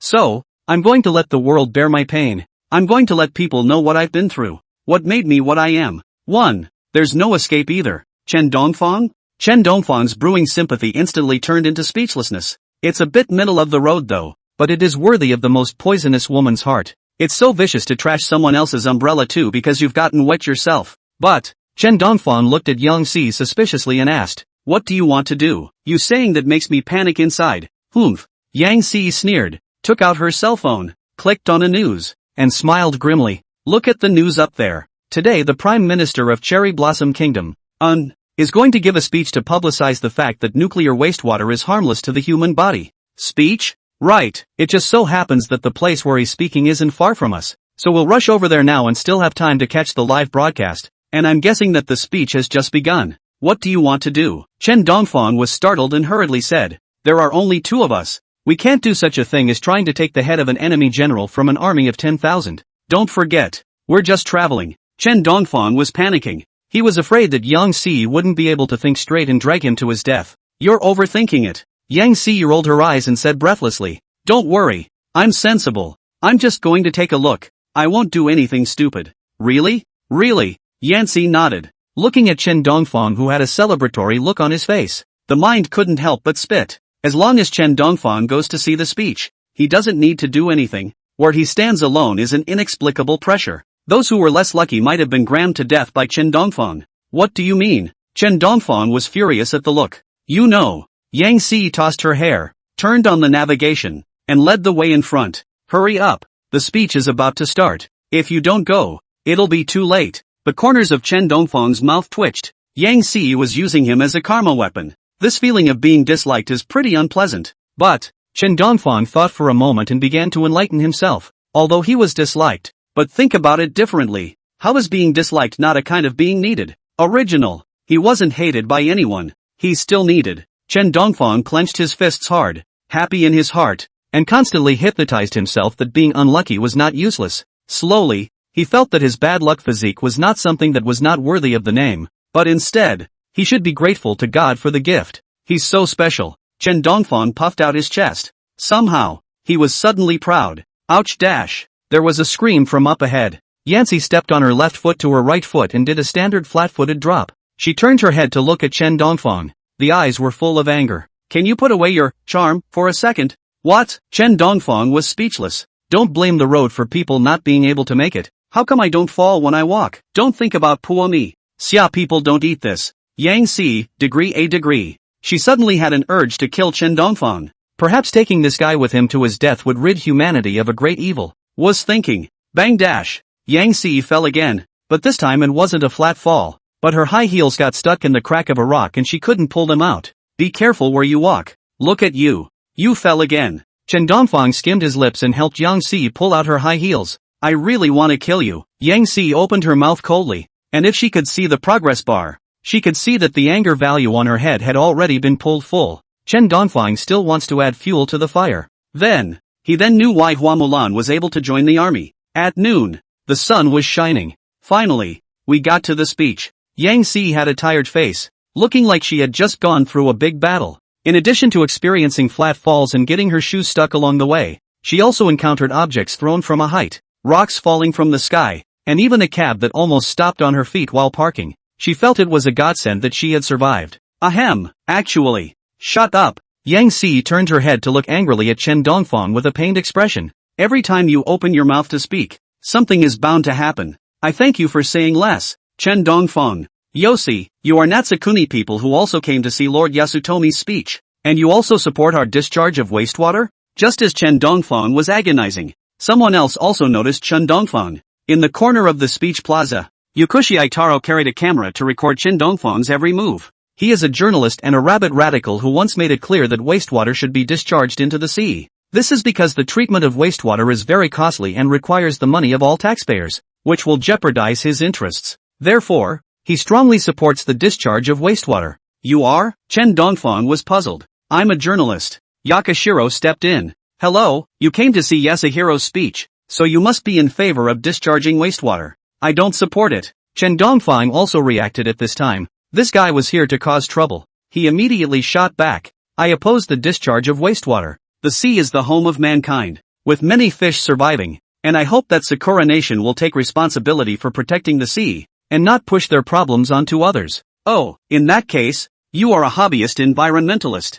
Yakashiro immediately mocked. You moralistic summer people. How many chopsticks do you use up in a year? And you have the nerve to talk about protecting the environment. Chen Dongfang was speechless, and did not spoil this guy. Directly Yin and Yang said, as far as I know, your country also uses chopsticks, and it is still learned from the summer country over. Baka, nonsense. Yukushi Aitaro's face turned red at his words, and he said in annoyance, we use eco-friendly chopsticks in the Sakura country, and you people in the summer country use wooden chopsticks, so you're destroying the environment. Said, immediately, with a triumphant expression. He smiled triumphantly and said, you have no reason to retort, hypocritical Summerlander. After saying that, he didn't wait for Chen Dongfang to retort. Yakashiro ran away with the camera in his arms. Ha ha, I've already filmed your reaction. When I go back and edit it, I'll put it on the internet, and by then, the image that you Xia have been maintaining will be. The words were not finished. Yakashiro had just taken 2 steps when he suddenly felt his feet slipping, and the camera flew high into the air in an unsteady hold. He could do nothing but see the camera out of his hands. Then he fell to the ground with a thud. Then the camera smashed in the face. Yakashiro has a bloody nose and smashed glasses. And, after he checked the camera, he realized that the lens of the camera was also broken. This is more than 30,000 yuan to buy the lens. Can be worth 2 months of his salary without eating or drinking? He came out this time belongs to the private behavior. The newspaper will not be reimbursed. Baka, what bad luck! Yakashiro cursed twice. However, it was as if Lady Luck had her eye on him. He hadn't taken 2 steps when he fell again, and the camera took a slide and landed right under a girl's skirt. Ah dash! It was the sound of a girl encountering a hooligan. With a scream, Two tall security guards walked up to Yakushi Itaro. Hello, we suspect that you're suspected of stealing obscenity. Please come with us. Baka, you can't see it was the camera itself that landed at their feet. I was wronged. Yakashiro cursed angrily, already annoyed that the camera had broken and now he was being mistaken for a rogue.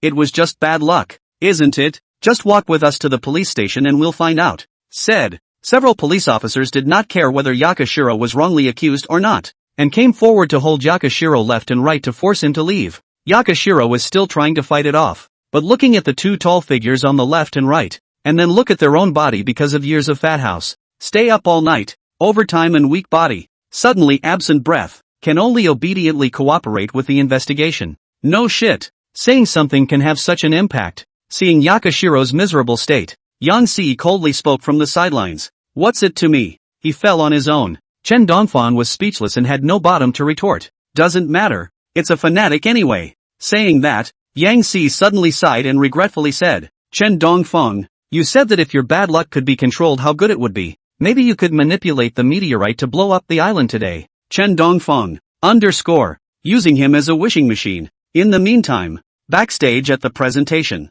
are the prepared wastewater filters ready? Don't worry, all is ready. Anjin-sama. Yamamoto Kenji laughed. When the time comes, we'll be filtering and drinking pure water. Very good. Yamamoto-kun has thought this through. Yasushi complimented. Thank you, it's a source of pride for me to be able to work for Lord Yasutaka. Yamamoto Kenji rushed to show his loyalty. This was a good time to pull strings. Aha, but, Yasushi sighed. I'm afraid I'll be found out in case someone checks. So the water Yamamoto-kun drinks must be wastewater filtered water. When? What? Yamamoto Kenji's face changed. Let him drink wastewater. Are you kidding me? Drinking it will kill you. Even if it is filtered, it is still extremely dangerous. He had a great future ahead of him, and he didn't want to die young and go to his coffin before he could enjoy himself. What? Yamamoto-kun doesn't trust the filters produced in our country? Yasushi was not pleased. No, just drink this. Looking at the top boss in front of him, Yamamoto didn't know how to retort. Can he not know if the filter is working or not? If it worked, why would it be discharged into the sea? Since Yamamoto-kun has confidence, then don't push your luck. Yasushi patted Yamamoto Kenji's shoulder, then straightened his tie and prepared to go to his speech. Kenji Iwamoto wanted to cry. This pushy anon. Drink pure water yourself and let him drink wastewater. Isn't this purely and simply killing him? No way. Can't just sit back and wait. Kenshiro Yamamoto Kenshi's eyes flickered. He heard that Yasushi was going to step down, and it was time for him to find a good back home for himself, not to send himself in. He quietly went backstage and switched the wastewater in purified water so that and would have to drink the wastewater. When the time comes, who knows what you're drinking when you drink it? In the meantime, Anjin stood at the front of the stage and gave a hefty speech. Fellow citizens, 3 years after the leak, we have finally finished treating the wastewater and researched the perfect filter. In half a month, we will return the filtered wastewater from the sea to the sea. This statement was made. There was an uproar in the room. Journalists from many countries frantically crowded forward for interviews. Mr.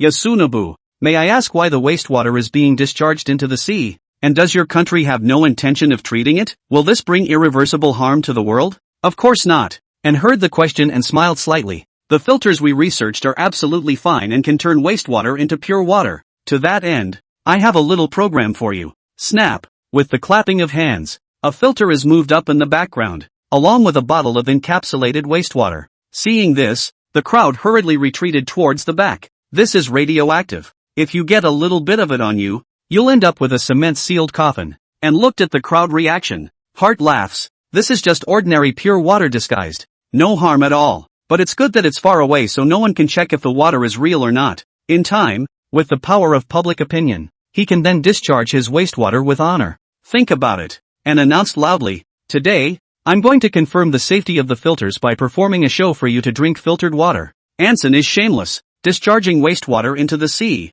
making the world pay for the mistakes they made. Don't be so cheeky. What filters? They're all lies. What Anjin drinks is pure water in all probability. Little Cherry Blossom is so arrogant on the basis that there is pollution and others don't dare to inspect the wastewater. So they performed drinking wastewater in public. Crap, that's disgusting. Chen Dongfang held up his cell phone to broadcast live, and the broadcast room was noisy. As a matter of fact, everyone knew that what it drank couldn't have been wastewater, and the probability was that it was pure water, but no one dared to go up and check. After all, it's wastewater. A little bit of it and people are gone. And no one wants to joke with their lives up there. Moldy God. Or you come a little closer. Maybe Anzu will be molded to death by you. And without a leader. The discharge of wastewater from Sakura is more than likely scrapped. Suddenly. I don't know who said that on the air. Although there were a lot of pop-ups and the words were brushed down in a moment, numerous water users still saw it and frantically rewarded them in the live broadcast. Stupid Cow rewarded one rocket and left a message saying,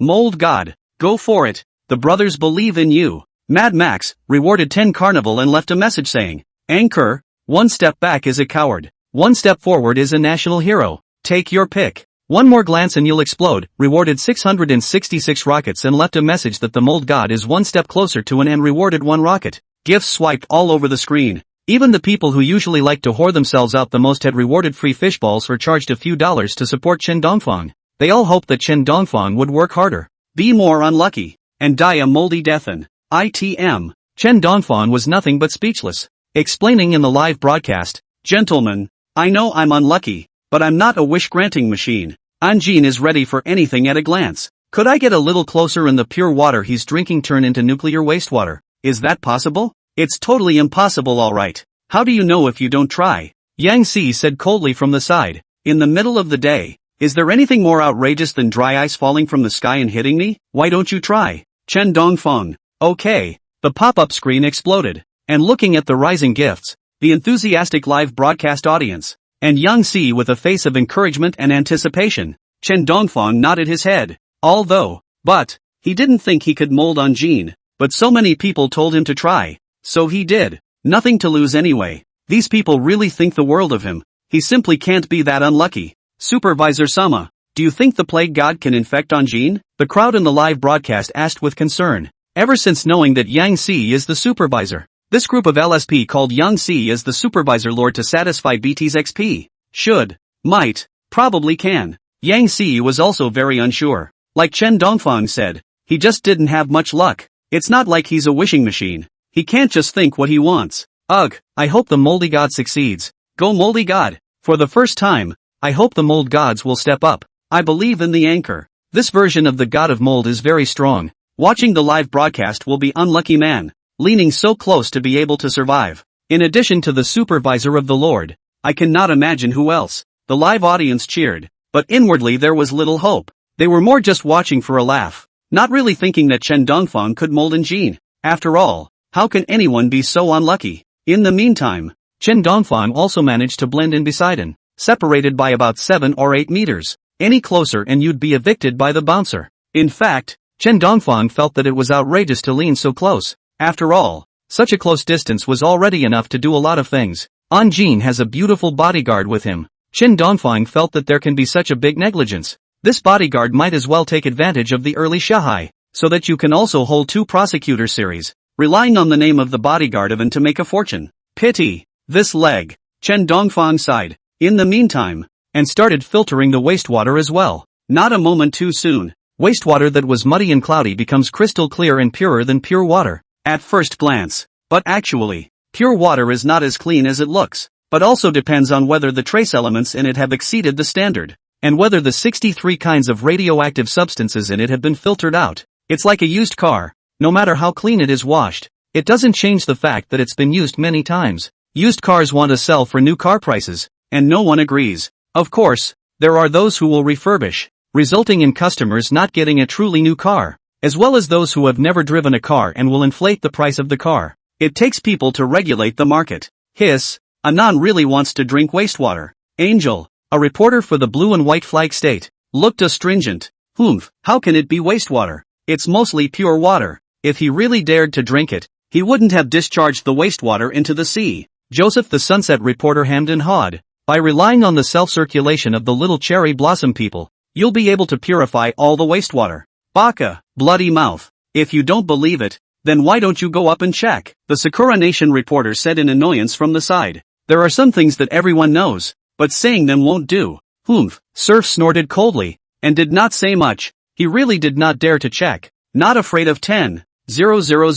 Just in case, the reporter's salary is not high. There is no need to fight for his life. Ha, that's all you sunbursts are. The Sakura Nation reporter said triumphantly. Shut up, bunch of shameless things. acting like ostriches and blaming others for their mistakes. At this point, the Eagle Jam reporter spoke up. Sakura was about to retort, but when she saw that it was one of Eagle Jam's people, she was lost. Sakura Nation can curse anyone, just not that Eagle Jam with the chain on his hand. Cherry Blossom Country reporter can only spit in the heart. A group of moralistic guys. They are not the same.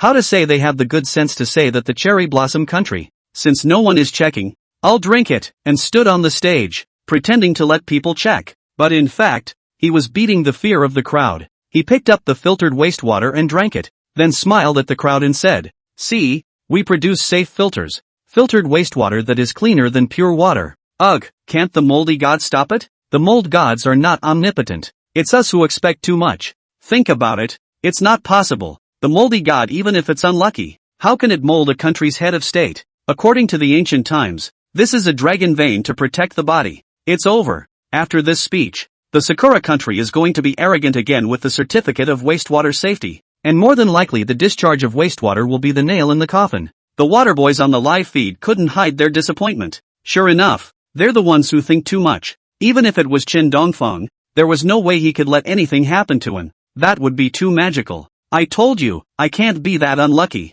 Chen Dongfeng could not hide his loss, but he was also comforting himself. But, this at least proves that he is not a moldy god either. Ha, I have decided to discharge the wastewater filtration into the sea after half a month. The flash kept shooting. Anjin was pleased with himself. As long as he discharged the wastewater into the sea, his political capital was much stronger again. But, with the flashing of the flash, he felt dizzy. His eyes gradually blackened. The soles of his feet were so weak that he couldn't stand up. It's okay.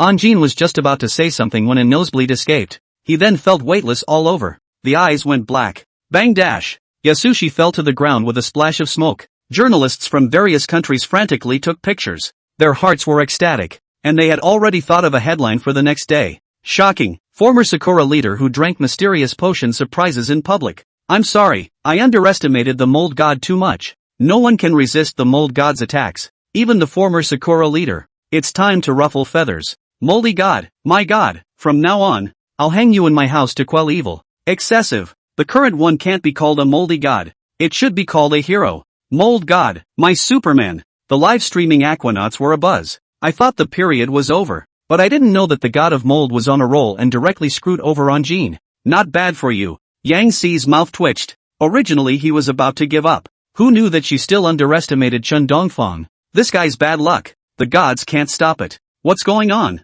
Chen Dongfeng was confused. Just now it seemed like there was no problem at all. How could he fall head over heels without saying 2 words? He was 3 parts happy, 3 parts excited, and 4 parts speechless. And this fall, Chen Dongfeng went back to be ridiculed by water friends again. Of course, he didn't realize that at this point, he was already in hero status in the hearts of his water friends. A famous hero who walked on the front line. Baka, what are you doing? Hurry and take the headmaster to the hospital. A bunch of dumbass who have accomplished more than they've accomplished. Yamamoto Kenji cursed angrily and hurriedly commanded the men to move the injured former head. Only the men under his hand were all cowering, apparently also afraid of the wastewater infection. It took a lot of yelling before a few people stepped forward, but several people had just moved Lord Head on a stretcher. Bang dash! The stretcher snapped in 2 in an instant, and the head fell off the stretcher, then rolled down the top of the steps, hitting his head on the stone platform. The head, who had awakened from the violent shaking, once again blacked out and fainted. Blood on the head. As the former head of Sakura Nation, Wolfie was lying on the ground in a sorry state. I can assure you, this is going to be a big story that will shock the world. We can trade video footage. I'm going back to write a bombshell story. The former head of Sakura Nation, after drinking wastewater, fell to the ground. Ha, the editor-in-chief must give me a raise this time. Hurry up and shoot. There won't be any later. Reporters from other countries are looking forward to seeing what's going on, and are holding video cameras for a few moments to see the various humiliating processes. How humiliating. This was the former head of the Sakura country, and they could already imagine the international sensation that would be caused after the manuscript was written. When the time comes, they will also be rewarded by the newspaper. Baka, don't shoot. Don't shoot. Yamamoto Kenji rushed to send someone to stop it, only now it was too late. Sakura Nation could control a reporter from one newspaper, but with so many reporters from so many countries, they had no right to ask them to delete the photos. This is a face that Sakura Nation will lose.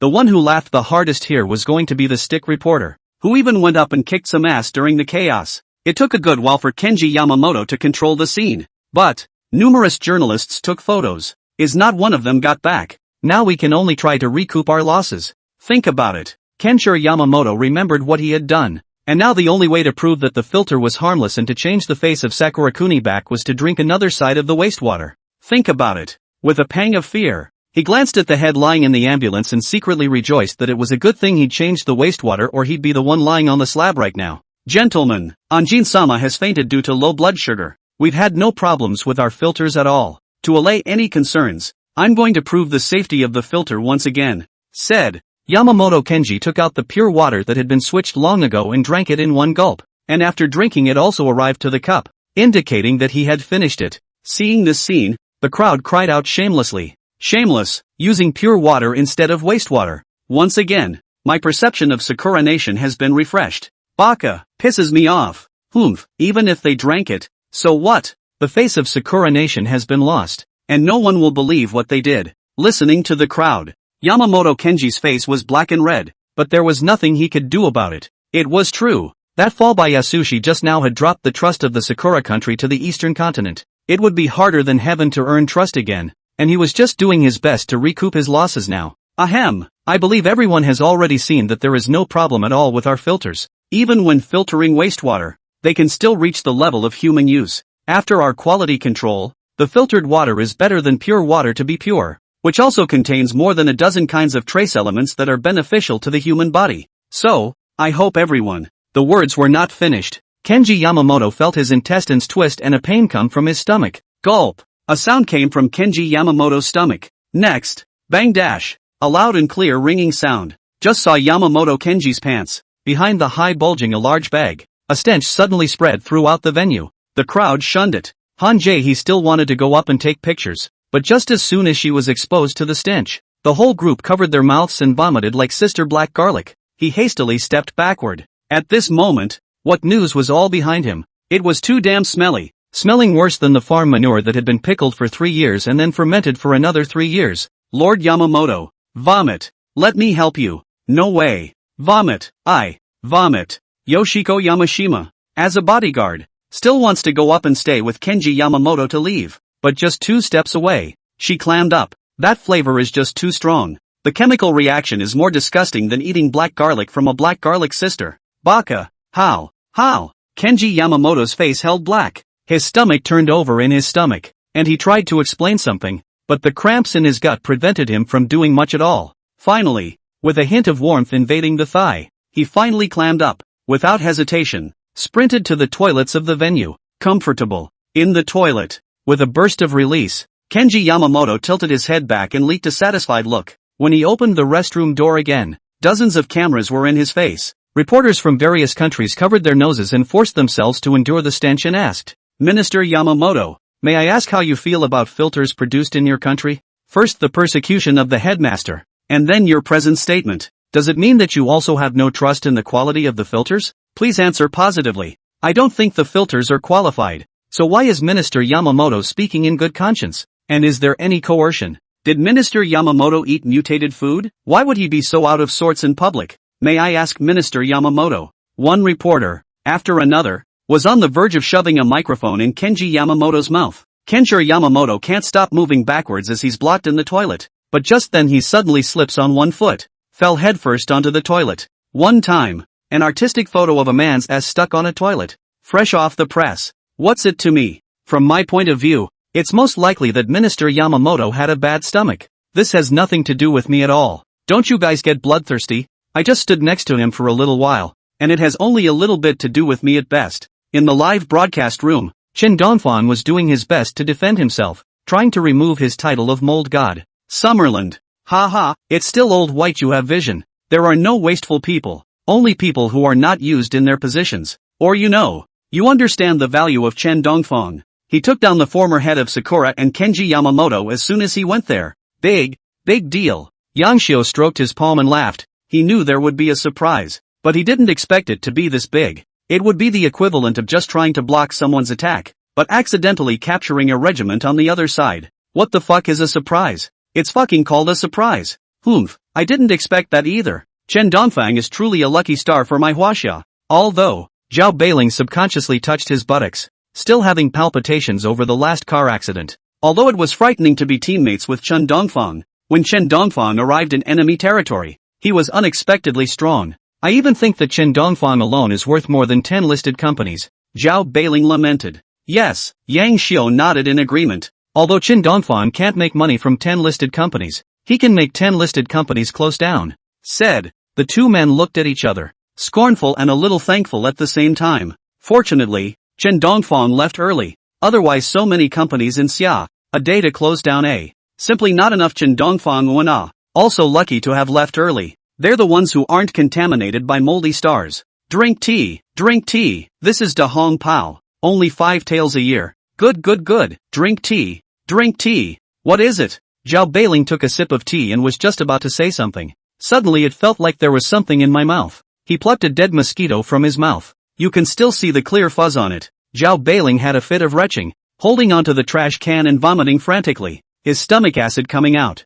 I'd rather not drink this tea. Yang Xiu's smile lurched and he put down the teacup in his hand. Although this tea was good, it was too disgusting. He got up to leave, but he didn't realize that his shirt scraped against the teapot. Bang dash! The teapot was pulled and fell to the ground in one fell swoop, the boiling hot tea soup bursting and splashing onto Yang Xiu's leg. He held his face red. Then, ouch, of a voice. Scald me to death. Yang Xiu covered his injured foot and hopped around frantically, fearing, it's bad luck to mention names. What kind of bad luck god is this? The voice shook heaven and earth. What's going on? Is the minister practicing his voice? A female NSA clerk wondered. I don't know. Most likely there's something happy, is it? A boy scratched his head and laughed. Didn't they say that the person the minister discharged had a huge impact on Sakura Nation? That's mostly why. I'd say, Cherry Blossom Country. Did someone call out to me just now? Chen Dongfang couldn't figure it out. It always feels like someone wants me. Who could it be? Chen Dongfang looked at Yang Si on the side.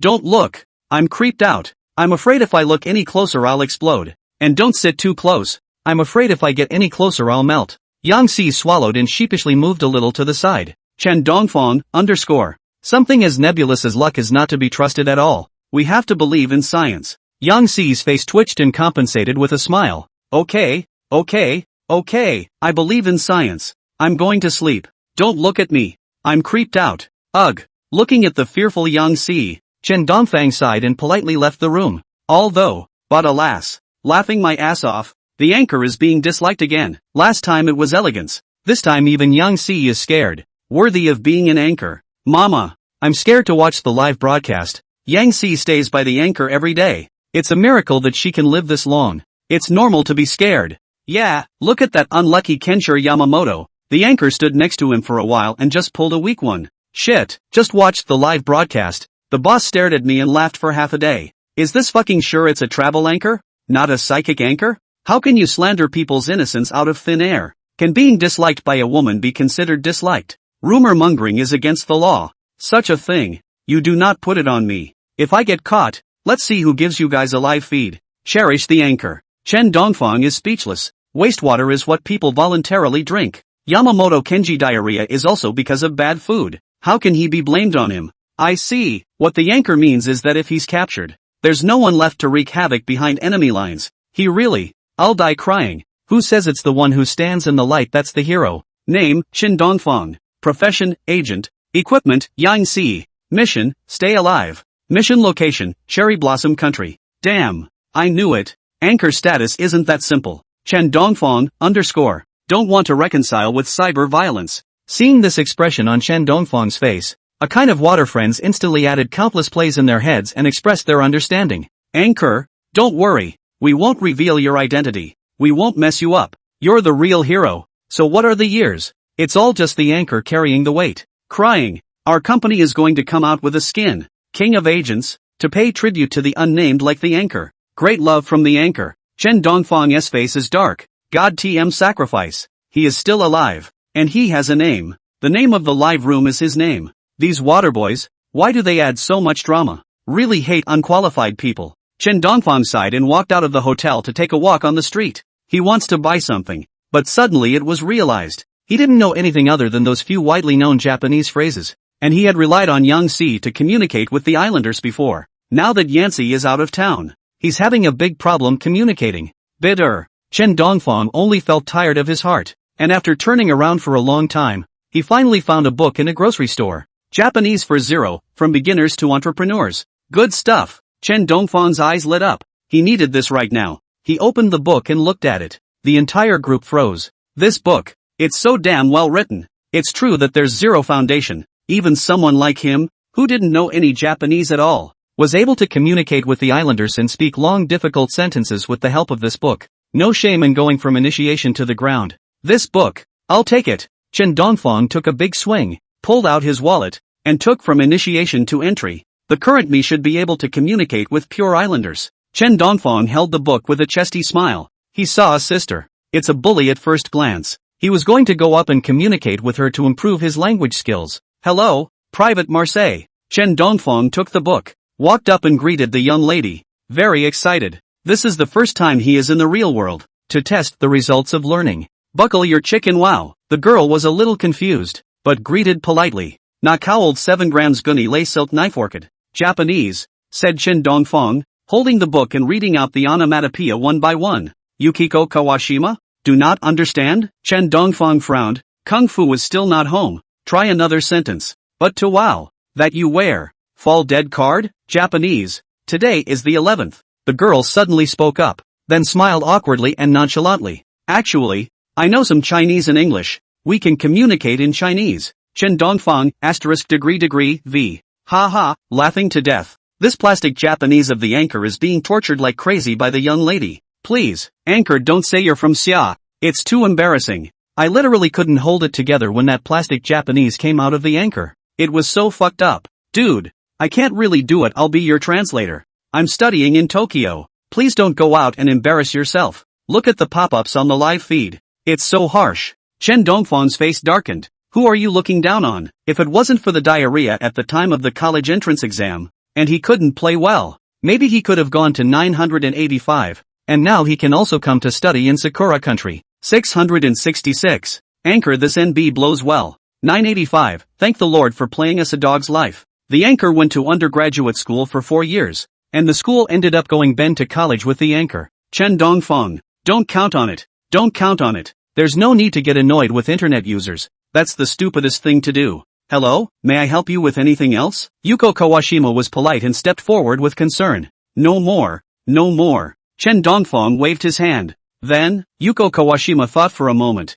looked at Chen Dongfang and said, can you do me a favor, please? Our company is randomly selecting passers-by to test drive a new type of automobile. If you don't mind. I'm willing. Chen Dongfang hurriedly nodded his head. A car test drive? That would be great. Speaking of which, he hasn't driven a car since he got his license. Either because he's poor and can't afford it, or, it's okay not to talk about it. Anyway, Chen Dongfang also wanted to drive. He had wanted to drive before when Yang Si was driving, but Yang Si had never trusted him and said nothing to let him drive. Now, finally, there's a driving opportunity that must be seized. Yes, please follow me. A smile blossomed on Kawashima Yukiko's face as she gave a serious bow to thank Chen Dongfang, then walked ahead to lead the way while introducing her company. Chen Dongfang listened for a while and roughly understood. Yuko Kawashima is a saleswoman for Winfield, a well-known automobile company, and her day-to-day job is to sell cars, as well as new products. And car test drives are all about taking roadies and testing the quality of a new product. As to why there is no special test driver, but to extract passers-by, this is because the boss of Fengtian believes that passers-by are the real consumers, and only products that consumers are satisfied with can be taken out for sale. I have to say, Sakura did a good job on this one. Much better than some old sourfoot that specializes in screwing over your own family. Not a moment too soon. Kawashima Yukiko then took Chen Dongfang to an office building full of futuristic technology, and there were about 10 cars parked in the building. Get in the car, Mr. Chen. Yuko had a smirk on her face. Chen Dongfang got into his brand new seat. Bend down low. 1 foot on the gas. Bang dash. The car cover takes off instantly. A plume of black smoke rose. The people at Winfield looked at each other in disbelief. Bang dash. Loud and clear. The moment the car hit, countless reporters flocked to the scene of the crash to photograph it. It's a new car experience for Winfield. And it's another breaking news story that there's been a car accident. Hello, are you a Winfield test driver? We'd like to interview you. What do you think about the crash? Is Winfield selling immature models to customers? Yuko Kawashima still tried to look for it. But one reporter surrounded her and couldn't get away, and in no time at all, she was drowned in long shots. Walking down the street, Chen Dongfang gasped, "The anchor is really NB. The car that is fine for anyone to drive is a car accident in his hands. I was going to buy a Winfield, but the anchor drove it, so I'll pass." Behind enemy lines martial arts team, the Cherry Blossom girl is confused. Who test drive TM will meet a car accident? Do you know what the plague god is all about? The more the live feed speaks, the angrier it looks. Chen Dongfang's mouth corner twitched, silently turned off the live broadcast room. He was not wanting to see this group of water friends for a moment, and he could not reconcile with the people of Netstorm for the rest of his life. Walked not a few steps, Chen Dongfang a foot stepped on the air, stained a foot of water. He looked up to the sky and whistled. Who TM stole the manhole cover? Cherry Blossom Country, Superior Ward. Looked weak, because he had just finished drinking wastewater. You could even see the folds on his face, wasting away without a single piece of flesh, like his body had been hollowed out. And in fact that's exactly what happened. Sakura Nation produces filters that say they purify wastewater, but in fact function pretty much like a reinforced funnel, with the water being clean on the surface. But if you zoom in, you can see radioactive elements in the water, and all kinds of radiation. In such an environment, even the most resilient microorganisms cannot survive, let alone the human body. Moreover, and also spoke of drinking wastewater into his stomach. So it could be said that if it wasn't for the fact that he was the former leader of Sakura Nation and had a strong medical team, he would have died a long time ago. And after death, the coffin must be sealed with cement to avoid secondary contamination. Yamamoto-kun, why did my pure water turn into wastewater? Yasushi asked weakly as he lay on the bed. I don't know. Maybe the staff made a mistake. Yamamoto Kenji was very vain and aggravated at the same time. Obviously Anjin has already drunk the wastewater. Why does he still have diarrhea, knowing that he's drinking purified water? Think of the scene of your diarrhea being broadcast live across the globe. Yamamoto Kenji's face then burned and burned. He could be considered to have disgraced the Sakura country, and his political career was considered to be at an end. There is no country that would let someone who shits in public remain as foreign minister. Ugh, Yasutaka-kun, our future is sort of at an end. Yamamoto Kenji hung his head down in mourning. Don't worry, and said as she braced herself for this speech. Alas, in short, the only way to resolve the effects of this speech is to saber rattle. Oh, what does that mean? Yamamoto Kenji's eyes lit up. Was there a way to make up for the mistake he had made? For this speech, all we want is to get Eagle Sauce's support. It's not like you can do whatever you want as long as you get its support. We can make a second coming with this feat. Anne's face was a little unnatural when she said this. After all, as much as it hated to admit it, Eagle Jam was a fatherly presence to Sakura Goku, someone to be pleasing all the time. However, soon his face returned to normal. As a politician, someone who was ranked internationally, it's impossible to not do certain things because of some emotions.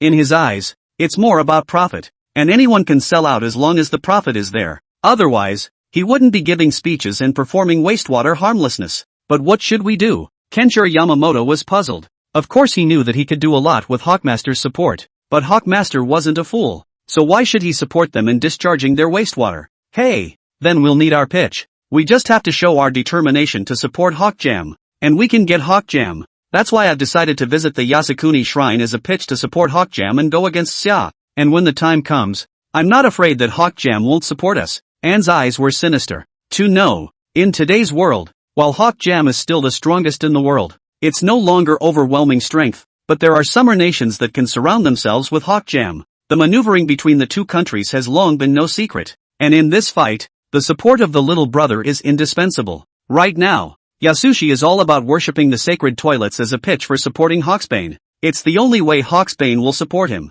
For the future of Sakura Nation. And lay on the bed with a grim smile on her face. Day 2. A news item high on the front page of every major platform. Former leader of Sakura Nation visits Yasukuni Shrine. After an interview with our reporter, the former leader of the Sakura Nation has decided to visit the Yasukuni Shrine in 3 days' time. On June 17th? And this time his entourage will include Kenshiro Yamamoto. Fanish Affairs Middle Street. In the meantime, Summerland. The major social media platforms are abuzz. Damn. It's full of criminals who are going to hell. How dare they? I'm going to set fire to this bigod's toilet. My grandfather was a partisan. His father and mother, my immortals, were killed by the Kozakura. And now, this group of Kozakura are offering up these things that should be in hell. Unforgivable. My grandfather screamed about protecting his country until he died. Public opinion in the country is abuzz. Every Summerlander knows what a sacred toilet is, and even more so what kind of guys are worshipped in it. No one with a conscience in the Summerland can tolerate this kind of thing. Hate was already itching to blow up this sacred toilet, and now little Sakura had the nerve to blatantly worship it, which was dancing on Xia's head and adding fuel to the fire. A huge public outcry was born. In the meantime, Zhao Beiling also contacted Chen Dongfang. The East. What are you doing? How are you doing in the East? Any place you want to go? I'll reimburse you for the fare. Zhao Beiling took the cell phone and whispered. In the phone call, he put his posture extremely low, completely without the posture that a top boss should have, and even cared about Chen Dongfang's life and living. No, food and lodging are reimbursed by the organization, and it doesn't cost anything at all, not even a monthly paycheck. Chen Dongfang got goosebumps. This if a beautiful woman to care so much about him, he may feel ecstatic, that the beautiful leader to appreciate up, but Zhao Beiling, when he thought of him pushing his gold glasses and looking obscene, Chen Dongfang had a chill. The leader suddenly cares about you. What else could it be but to figure your body and your labor? Is it because you're quick on your feet? Ahem. Ah, the East. Did you see the news on the front page? You know about the former Tadamoto head's former visit to the restroom, don't you? Zhao Beiling coughed twice, his serious voice coming out from the phone. What's the news? Chen Dongfang was a bit puzzled. Ever since the last car accident from Winfield, he had been locking himself in his room for fear of accidentally injuring Sakura's sister by mistake. As for the news, naturally, there was no time to read it. Therefore, he really didn't know anything about the news that Zhao Beiling had said. You open your cell phone and look. Zhao Beiling's voice came out from the other end of the phone. Chen Dongfang tapped on the homepage of the social platform. What came to mind was the news of the former Sakura head's visit to Yasuko. After looking at it for a while, he couldn't resist the urge to smash his cell phone. So angry that his brain fizzled and he couldn't wait to slaughter the shameless person. Shit, I wish I could send him to his death with a single rifle. Chen Dongfang angrily cursed. Ahem, Dongfang don't be impulsive. We've already protested and reacted. I've come here with a mission for you, Zhao Beiling hurriedly advised. He was really afraid that Chen Dongfang would have an impulse and rush up to fuck someone over. Although relieved, a national treasure like Chen Dongfang would be a shame if he really did that, and he didn't play his role at all. Zhao Beiling, this time I came. In fact, I hope you can resist this event. Chen Dongfang frowned. What do you mean? Zhao Beiling nodded. You only need people to go. The worship is the next day. I've already bought the tickets. Chen Dongfang nodded. After Zhao Beiling explained some things and cared for a while, he hung up the phone and sat on the sofa with a grim smile. Ha, how dare you want to use my Xia kingdom as a pitch? Then it's not my fault. I believe that as long as Chen Dongfang steps in, even if he can't stop the Senate, he can still make something happen to make the process of this Senate less smooth.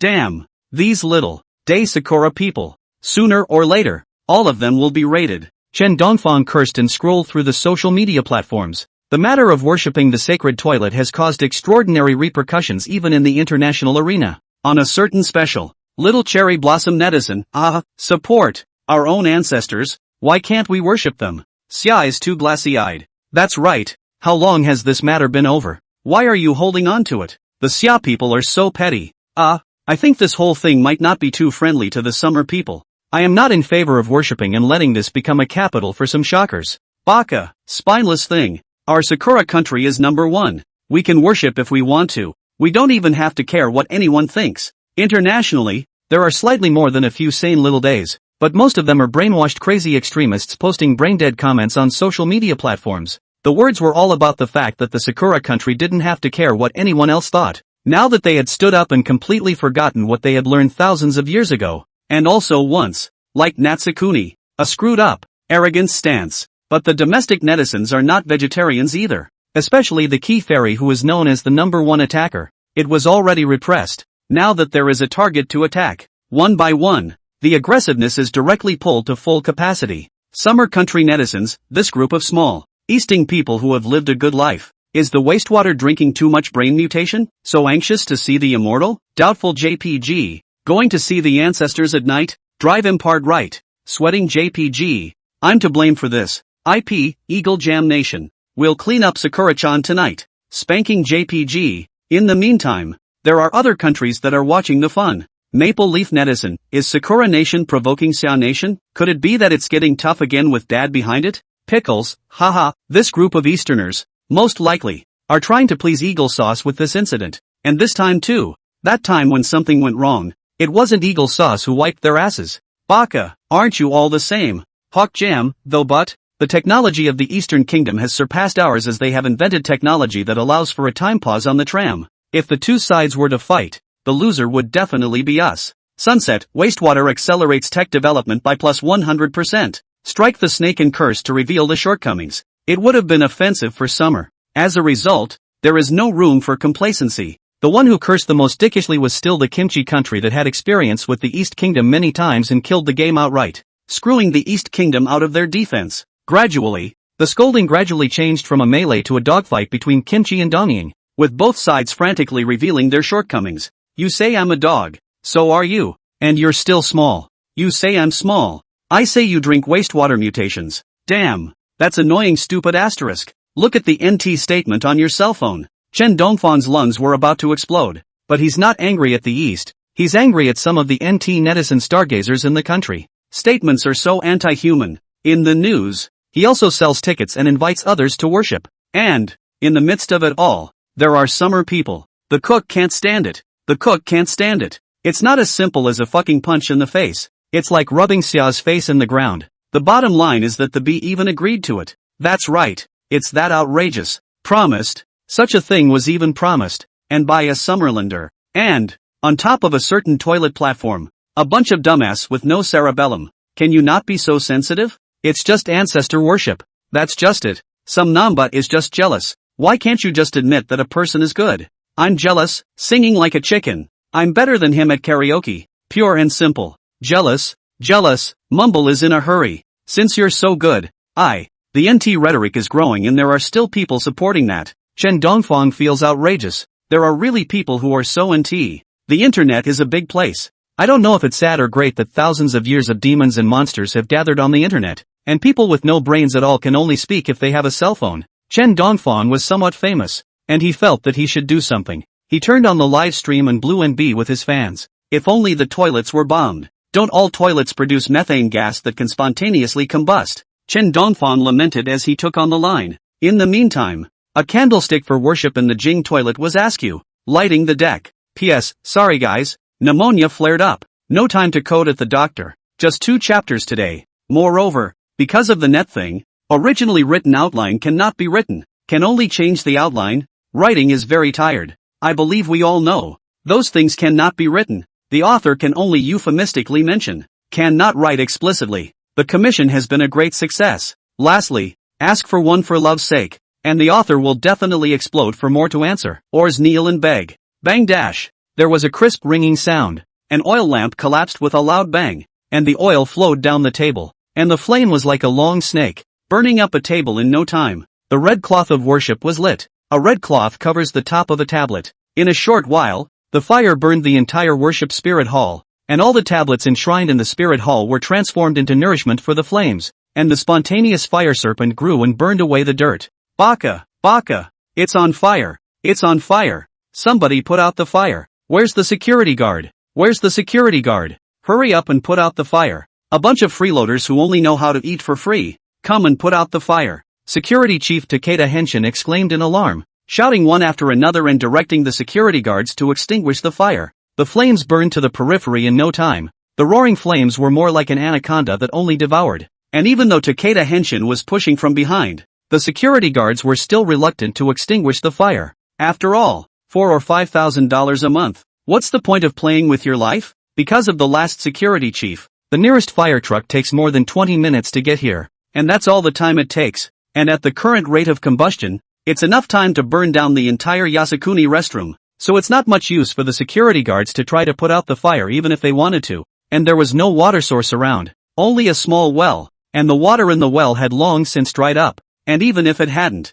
it would have been a drop in the bucket for the fire. Captain Oda, the fire is too big for us. Let's go. Notify the Fire Services Department, FSD, to come and put out the fire. It's the FSD's problem that the Jing toilet is burning on fire. It's their lack of protection. It has nothing to do with our security. A security guard stepped forward and said, he is a small security guard. Jing toilet lit up this matter. He cannot afford the responsibility. Now is certainly to pick themselves as far away as possible, rather than stay in place and wait for punishment. While this could lead to the end of his career as a security guard, it's no big deal. This is not a place to stay, but a place to be. Can't be a security guard in the Jing toilet. He can still go to the neighborhood as a security guard. There as a security guard or when. It doesn't matter. Baka, shut up. Get in there and put out my fire at once. If the Jing toilet is burned down, none of you will be able to get away with it. And you will all be punished by His Majesty. And you will all have to commit harakiri to thank yourselves for your sins. Takeda Henshin wanted to say something else. But at some point, the security guards had long since taken off their uniform jackets. Their faces slightly constricted. And one by one they retreated toward the back of the crowd. What do you want? Put out the fire. Get in there and put out the fire at once. Takeda Henshin roared furiously. But no one gave a damn about him. A security guard stepped out and said, I'm sorry, Mr. Takeda. You're the head of security with an establishment. But we're just ordinary security guards. Even if we're injured, no one will reimburse us for our medical expenses. We can't joke with our lives. Besides, with the fire burning like this, even if we go in, it's just a drop in the bucket. So, the little security guard took off his shirt, tossed it aside, licked a handful of firewood for the burning scourge, and said, We resigned. You're in no position to order us around. Having said that, the little guard didn't care what Takeda Henshin thought. Slip right in. Baka, a bunch of life-hungry guys. There is no spirit of samurai thievery at all. It's a disgrace to our Daikoku Namikians. I can't be afraid. I'm going in to put out the fire. Takeda Henshin swallowed. Burning sea of fire. And after the heat, he couldn't stop the sweat from pouring down. He wiped his face, but his eyes were still wet with sweat, obscuring his vision and blurring his eyes. But you could tell by his micro-expressions that he was scared too. But, thinking about the benefits of this job, the way he flaunted his power after becoming head of security, and the future of being promoted high after this firefighting, spread death to the forest. Takeda Henshin roared and rushed into the fire. Even if he couldn't put out the fire, he wanted to show His Majesty that he was determined to put out the fire. Takeda really doesn't want to die. This guy, he just wants to be seen like this, a tactic to please his boss. Ha, Takeda. This idiot, does he charge in and his superiors won't hold him accountable? Still wanting to strut around like before. What a fool. For something like this, someone needs to take the blame. And Takeda, the idiot, is the perfect target. Let's go too. Or else, we'll be stained with the crime as well. And the only way to shrug off the responsibility is to get out of here. Takeda Henshin didn't know that his boss, whom he wanted to please, was ready to try to make him take the fall. Otherwise, he would have rushed less hard. Bang! Boom dash! Takeda Shingen had just rushed into the Yasukuni restroom when he saw the sacrificial hall collapsing. What's that? But as the great hall collapsed, he saw one more thing. A Lingu tower that held the ashes. That holds the ashes of the people enshrined in the Jing toilet. Great! As long as I take this back, I might be able to be the head of security for the entire Jing toilet this time. No. Should be called the head of the guard. Ha, by that time, I'll even have a chance to be received by the head honcho. And if he happens to take a liking to me and marries his daughter to me,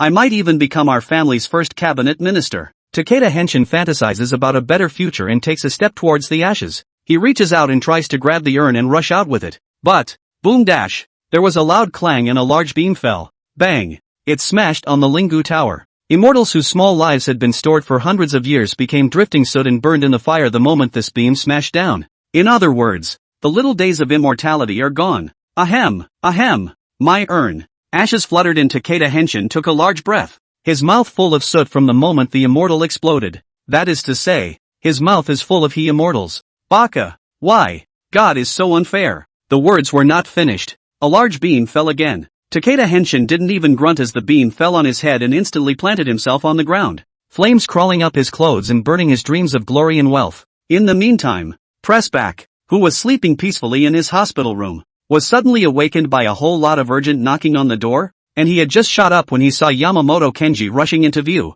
panting. Yamamoto, do things a little more steadily, don't you know? If you're like this, how can you achieve great things with me in the future? Pressing his back slowly, he lifted a mouthful of tea and took a sip, and he had to say that the tea in xia was just fine. Drinking it makes you concentrate and calm down, so you won't panic when you encounter anything. Lord Yasuko, the Yasuko toilet, lit up. Yamamoto panted. I thought it was something big, not just. What? Ignited? Yasushi spewed out a mouthful of watery tea, grabbed Yamamoto with a steady glance, and asked with a scowl on his face, You say, Jing toilet lit up? P.S. I've been audited, and I've been writing a bit abstractly, so bear with me. Brothers, calm down. ULY point first. Yamamoto Kenji panicked. Lychee, What lychee are you asking me to pull? An whole person is about to explode with anger. In the morning just said that he would sacrifice Jing toilet, but in the evening, he blew up. Let him take what lychee? Ahem, my lord. Our men are putting out the fire,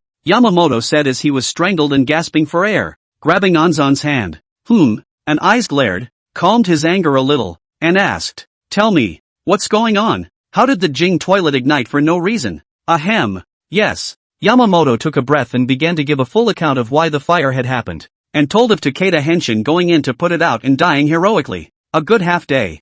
Yasumi calmed down before saying reluctantly, burned by a candlestick. Burned by a candlestick. How is that possible? How is it possible? These idiots. Don't they know to take proper fire precautions? Why would a big fire be created in such an important place as the Jing toilet? This bunch of milquetoasts. They must have taken the money for the repairs and that's why they caused this fire. They must pay for it. Un said, like a madman. His face was fierce. His eyes were full of blood, as if he wanted to eat people alive. Yamamoto gulped beside him and fell to his knees, not daring to say a word. Takeda Henshin will be buried in a generous manner, and the blood money will be paid at 3 times the amount, Anjin said. In his eyes, this mole-like figure was worth just a few words. Even if Takeda hadn't died, he wouldn't have gotten those few words, probably because he was afraid that Takeda's juju was in front of him, and now he didn't care, more or less unloading on him, and was afraid that no one would sell his life in the future.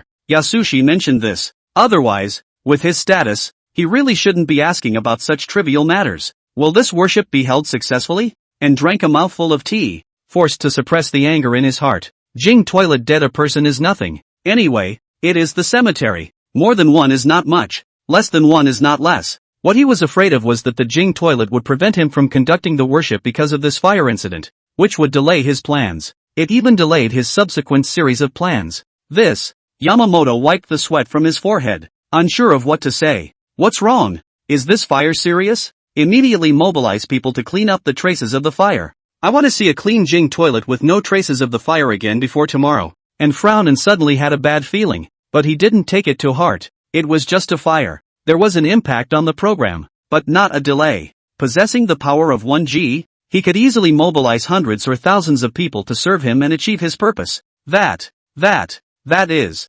Yamamoto kept wiping the sweat from his forehead, his feet trembling with nervousness. What the hell is going on? And roared. That Jing toilet was all burned down. The main hall was burned to ashes. The sacrificial store beams collapsed. The whole Jing toilet was in a sea of fire. Even the residential houses living on the side were implicated. When he finished, Yamamoto stole a glance. And his face was blue. He didn't know what to say now. How could he have never thought that such an important place would be burned like this by an ignorance karmic fire? This kind of thing is the equivalent of having one's own ancestral grave burned. Aside from being outrageous, it's still outrageous. And the ashes of the many generals stored in the sacrificial store were burned to ashes. And because of the firefighting, those ashes mixed with water and turned into something like cement. That means, generals' ashes, gone. Anjin would have been furious. That's when Kenshiro Yamamoto chimed in. He lowered his head, not daring to look at an S expression. His mind was ready to accept the storm and be outputted wildly. 1 minute,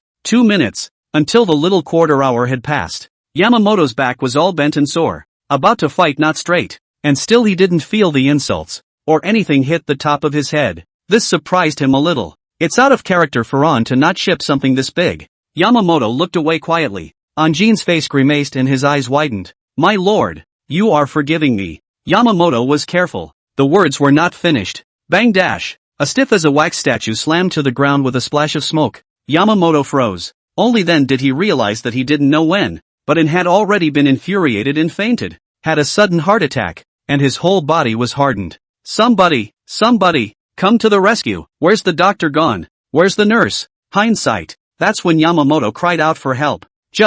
Anjin has gotten hard. Don't die here. The doctor looked at the stiffening man, and his mind kept pleading. He used electric defibrillation to pull back and back's heartbeat. Next, they wheeled people into the resuscitation room. Only, even with the most state-of-the-art medical technology, it wasn't always possible to save someone who had been hard for a few minutes. Alas, I hope your lordship is well. Yamamoto looked regretful, and was not sure if he was lucky or unlucky to be pissed off and pushed into the resuscitation room at the top of the line hospital. In the meantime, Fishtooth lived in the middle of the room. Anchor, although I know that you are eager to serve your country, your idea is a bit whimsical. Alas, while it's true that Jing toilets are toilets, there's still a big difference between them and toilets that spontaneously combust. Hate, I really want a knife, that bunch of shameless ones. This is almost stepping on the face. Ugh, still not strong enough? Chen Dongfang sighed. The audience of the live broadcast room, each and every one of them hated the iron. But in their hearts there was nothing they could do. Everyone is just an ordinary person. They can only fight on the network. Not to mention knife people. You can't even buy a plane ticket without a passport. Alas, the anchor is also well-intentioned. But we all know that there's nothing we can do. People sacrifice Jing toilet. We really can't do anything except protest. We can't let Jing toilet spontaneously combust, right? Is this possible? It's totally impossible. If the Jing toilet spontaneously combusts, I'll live stream it and eat the vector. Cheating on food and drink? If I can really get this vector, I'll admit it as a contribution to the country. Good, brother, good for you. I'll eat it if you do. Chen Dongfang, guys, take it easy. As much as what I'm saying is bullshit. Just in case, it's really just a tiny bit of probability. Just a tiny bit. What about the Jing toilet really spontaneously combusting? After all, it's normal for toilets to spontaneously combust, right? Chen Dongfang comforted in the live broadcast. Anchor, don't comfort everyone. It's not that good. The pop-ups haven't finished posting. Suddenly, a news story hit the headlines of major software. According to our correspondent, on June 12, 20 ***, a spontaneous combustion occurred in the Yasu toilet located in the territory of Sakura, and the fire resulted in the death of one person. The total collapse of the building, as well as all the tens of thousands of ashes stored in the toilet being turned into cement and washed into the sewers. It's been reported that Sakura's former head had a heart attack after hearing about this and was sent to the ICU, where his life and death are uncertain. Our correspondent continues to follow the story for you at Xiagua. No matter whose cell phone received the news push of the Jing toilet fire, in just an instant, the news reached explosive proportions, and in less than half an hour, the heat level soared to several hundred million, and there was still a tendency for it to skyrocket. Ha ha, laughing to death. The old ancestor is furious. Even the heavens couldn't stand to see what little Sakura did before the sky fell in flames. Sakura, we're coming for you. Old ancestor, get lost. We're having a barbecue. Leave me alone. A barbecue convention? No.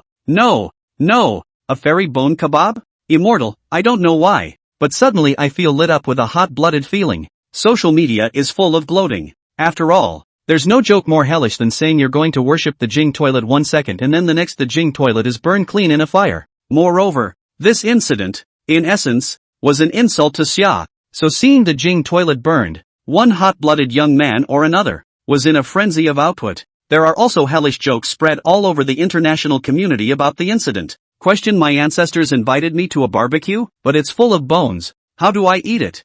You can shag the marrow out of the bones. The Ankara toilet, smoke from the ancestors' graves. A father and son barbecue. Damn. I really let the god of plague hit the nail on the head. Sakura's ancestors spontaneously combusted. It's like it's more than a crow's beak. The god of plague, my Superman, adoration face. For a time, there was international jeering. But in the midst of all the mockery, there was a clear stream. When the crowd saw the comment about the god of plague, they all became curious as to who the god of plague was, who had predicted the fire in the Jing toilet. The crowd wanted to see which blogger was the blind cat who ran into the dead mouse. But it doesn't matter if you don't look. You'll be surprised. After seeing Chen Dongfang's resume, the crowd couldn't help but suck in a breath of cool air. 1 year old when orphans, 12 into the bogeyman, graduated with the school together with this to specialize, screwed up 13 companies, the car must be a car accident. Either one of these things would be a disaster for the average person, and it's hard to come across one in a lifetime. But now, it's a miracle that all of these things happen to one person at the same time,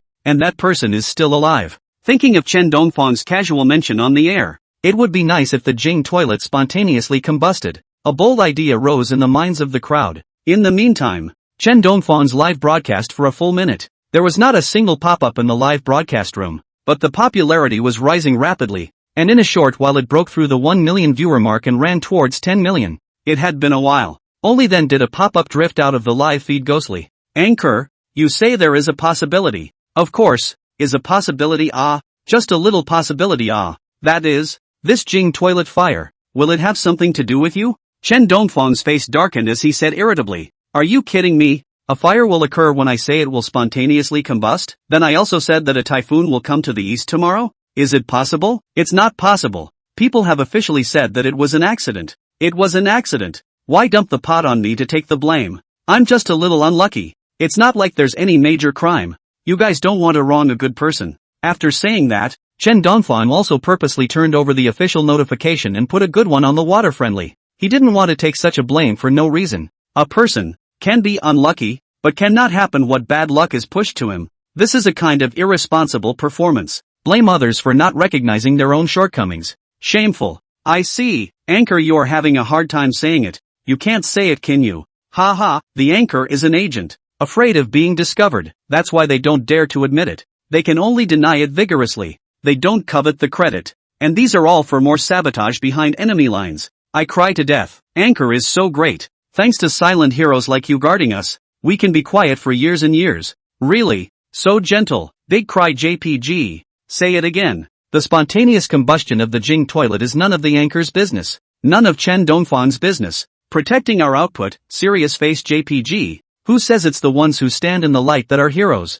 Chen Dongfang struggled to explain. And the audience in the live broadcast also expressed understanding. After all, the most important thing to do damage behind enemy lines is to hide your identity. In response, Chen Dongfang almost didn't smash his cell phone. Shit. Just explained half a day. No one believes him, right? All take him as a plague. All think it's his pot. Chen Dongfang, heart-tired, don't want to reconcile with cyber violence people. Just made a picture frame for the anchor. Hang the bed at night and then sleep. Mom no longer need to worry about me sleeping ghost pressure on the bed. Passing by a mass grave today, I met a female ghost. And guess what? After she saw me watching Chen Dongfang live, she complimented me for being a person with good taste, and even wanted to take the initiative with me. Got it. It's off to the mass grave. Good man. Does anyone recognize the letters in the middle? www._________com. On your knees. The more you look at it, the angrier you get. Chen Dongfang felt that the entire live broadcast room was cyber violating him. Although he received a lot of gifts during the period of being cyber violated, counting a small $10 million, higher than his yearly salary. But he felt that it was exhausting to make the money. Obviously he only had a little bit of bad luck, but he had to be called a plague. Obviously, only a tiny bit of bad luck. He kind of knew at this moment why crappy money was called crappy money. Because this money, Cha's really tired. LOL. So Chen Dongfang decided, not Cha lousy money. He turned off the live broadcast, brushing the social software. But the social software, all of them worshipped him as a plague. There was even a man who went so far as to make his picture into a door god and put it on the front door left and right, saying that it would drive away evil spirits. To this, Chen Dongfang could only put down his cell phone and cover his head with the quilt to not listen to the voices. Really tired. Chen Dongfang, what happened to you? At this moment, Yang Si walked into the room and looked at Chen Dongfang, who had a wounded look on his face, and asked, "Nothing much, just a little tired." Chen Dongfang sighed. Who could understand him? No one did. That's good. If something happens to you, we'll lose a valuable mass murderer. Right, Zhao Beiling just couldn't get through to you on the phone and called me here, saying that if he wanted to talk to you. Saying that, Yang Si handed the phone to Chen Dongfang. Hey, what is it? Chen Dongfang picked up the phone and was a bit puzzled. Chen Dongfang, you've made a great achievement this time. Thanks to you, the Jing toilet was able to burn down and we were able to achieve a diplomatic victory. You're a real killer, a national treasure. Zhao Beiling sounded excited, itching to erect a monument to Chen Dongfang and a longevity plaque at home. Chen Dongfang can be much better than Shibin. He used more radiation. After Effects huge. Chen Dongfang used more. Nothing. Belongs to the new type of non-polluting egg. Chen Dongfang, what do you mean? Is it sick? Sorry. Zhao Beiling froze for a moment and reacted. Chen Dongfang didn't like it when people said he was unlucky and he had neglected to do so, accidentally poking Chen Dongfang's reverse scale. I said don't dump the pot on me. If it's really my problem, then I was saying that a typhoon would blow over to Sakura's side. Is that even possible? It's completely impossible. Chen Dongfang argues for a clean slate. Cannot others say you are unlucky? You think you are unlucky? This is the behavior of losing hope in life. Is shameful. To have sunshine in the heart, only flowers bloom to the sun. Ahem.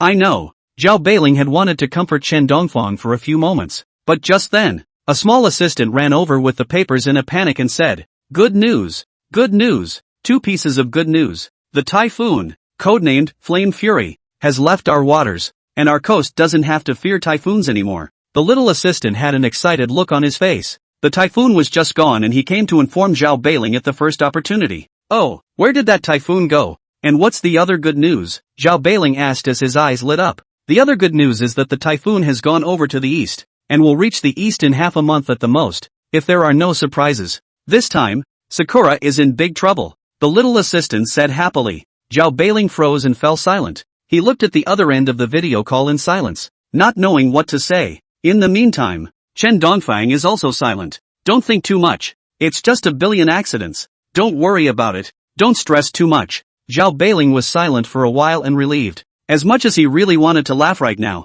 he knew he couldn't. Chen Dongfang was speechless for a moment. For a while, he developed a kind of confusion. Could it be that he was really like the old Taoist priest said, born as a bogeyman, but rich in life? But soon he let go of that idea. There is only one kind of person who is born rich and lonely all his life, and that is the emperor. Therefore, the old Taoist priest is talking nonsense. Ahem, don't worry about it. Looking at it in another direction, the typhoon switching paths was a disaster for Sakura Nation, but you also saved our economy along the coast and protected the people. In other words, you're our big hero.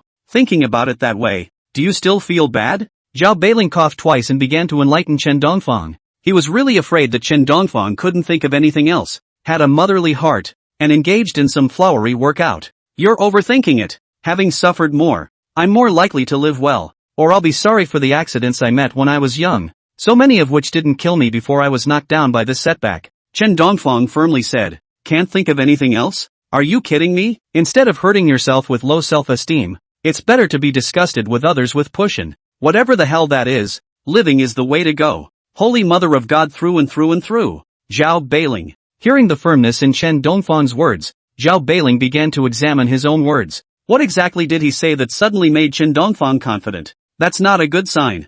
Zhao Beiling thought for a moment and said, you must not go to the most economically prosperous place in Sakura country to play. Don't go to the high-tech companies, and don't buy tickets to visit people's latest technology and experience the latest technology. Chen Dongfang, don't worry. I haven't gone out for a long time since I experienced a new car at Winfield 2 days ago and got into a car accident. Zhao Beiling looked at the report on the desk. Zhao Beiling's mouth twitched, and he said how the stock price of Winfield's company suddenly plummeted. And this kind of technology company, the stock was in a plunge. Turns out it was all Chen Dongfang's doing. Zhao Beiling looked at the other side of the camera. Chen Dongfang's innocent face. There was a long moment of silence before he slowly said, I'm going to come to Sakura country to negotiate in a couple days. So get ready. There may be places where I can use you. You're coming to Tokyo. Chen Dongfang wondered. Wasn't Zhao Beiling dead set on not coming at that time? How come he's ready to come again now? I went to Sakura country this time to negotiate. Zhao Beiling explained. He didn't want to go to Sakura country either,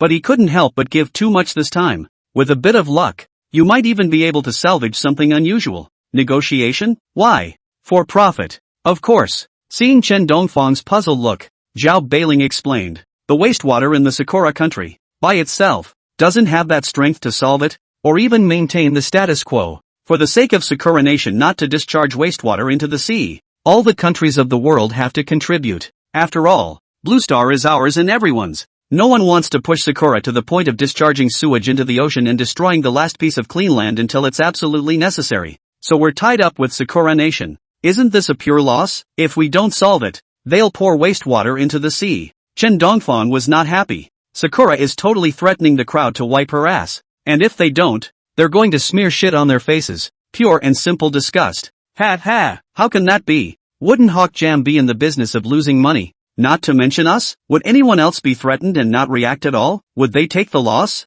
Zhao Beiling laughed. The laughter was full of sinister, like a hunter eyeing his prey, quietly waiting for the right moment to give it a fatal blow. What do you mean? Chen Dongfang's eyes lit up. Yeah. Sakura threatened that even if Xiao was willing to eat such a dumb loss, was everyone else willing to do the same? Much ado about nothing. An eagle sauce is not a master who can be threatened. You bet. Zhao Beiling explained. Little Cherry Blossom wants our help and has to pay for it. And if it's run well, we can definitely make a killing, which must make a lot of money. At this point, Yancy put her head together and counted on her fingers. Individuals, tens, hundreds, thousands, 10,000s. This kind of big project, it's all in billions. That's how much money it must be. Too many symbols flashed in Yancy's eyes. It was as if bills were raining from the sky. She was now completely immersed in dreams of outrageous wealth. Money? Money is only worth a few dollars. Zhao Beiling snorted. even if there is more money. It is ultimately called money only when it is spent, and there are many things in this world that money can't buy. E.g. like top technology. Chen Dongfang sniffed and also guessed what Zhao Beiling was playing at. In this world, money can do a lot of things, but more important than money is the top talent, top technology. These are things that money cannot buy. For example, photolithography. If Xia had the technology, would it still be stuck with a chip neck? Technology is the first productive force. Right, we want the technology. Zhao Beiling laughed. Only after mastering the technology, money is money, and the money earned is worth more, and a piece can be spent as two halves. I understand. If you need any cooperation, just say so. Chen Dongfang nodded. Why does Hawksbane get to run roughshod over the world? By virtue of the fact that Knifefield can treat a quick as a 7-piece flower. By virtue of the fact that Knifefield can harvest the world. Isn't he the most skilled and he's the strongest? If you are weak, who hangs you? Too much eagle sauce money is called inflation, and it's called harvesting the world. Kyobabwe coins are issued too much. That's called wiping your ass on hard paper. Alright, that's it. Take care of yourself in Sakura country. Zhao Beiling instructed. Chen Dongfang nodded. Don't worry, there can be no danger in my traveling. That's fine. That's a relief. Zhao Beiling said, looking oddly at Yang Si next to him. Chen Dongfang, he is not worried at all. His life is hard. He is afraid that Yang Si cannot top it. Looking at Yang Si's increasingly warped face, compared to Chen Dongfang's red face, Zhao Beiling was not only a little worried. Chen Dongfang, this kid won't take in to make up for Yang, will he? Quickly, hung up. Zhao Beiling sat on the chair and just wanted to instruct his subordinates to prepare the airfare. Suddenly, bang dash, the chair that has been replaced 7 times is broken again. This time, however, Zhao Beiling was not injured. He half squatted in a zamalbushi stance, and he couldn't help but sneer in his heart. If I had known it would end up like this, I had practiced on purpose, but not before he was happy. A small clerk pushes in the door and puts the plane tickets on the table. Boom dash,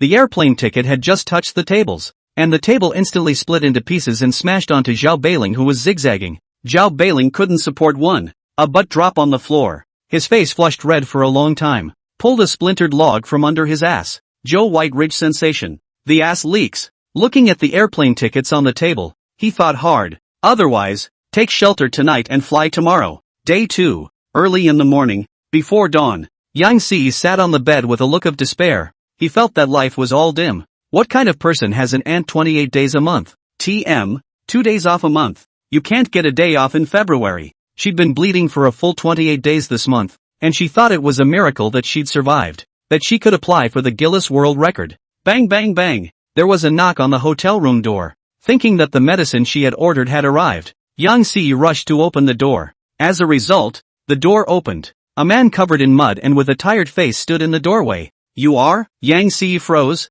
instantly thinking of the psychopathic murderer from Sakura country, and prepared to close the door behind her. The man spoke. I'm Zhao Beiling. You're Zhao Beiling? Aha, I'm Zhao Beiling. Don't I look like it? Zhao Beiling wiped his face and asked. Not like that. Yang Si hurriedly shook her head. But when she took a closer look, this person was really Zhao Beiling. Just the way it is now. How not to believe that he was the old cunt with the gold-rimmed glasses, the svelte face, and the occasional hint of a bad smile. What's gotten into you? It's a long story. Let's make it short. You let me in first. Zhao Beiling walked around Yang Si and carried his luggage into the room. After his explanation, Yang Si soon learned what happened. It turned out that after Zhao Beiling experienced the ass leakage incident, he had been considering whether to come to Sakura country. After considering it for a long time, he decided to trust science. Plus it's really urgent. That's why he came to Sakura country in a special airplane. As a result, some things have to be believed. And if you know you can't afford to mess with them,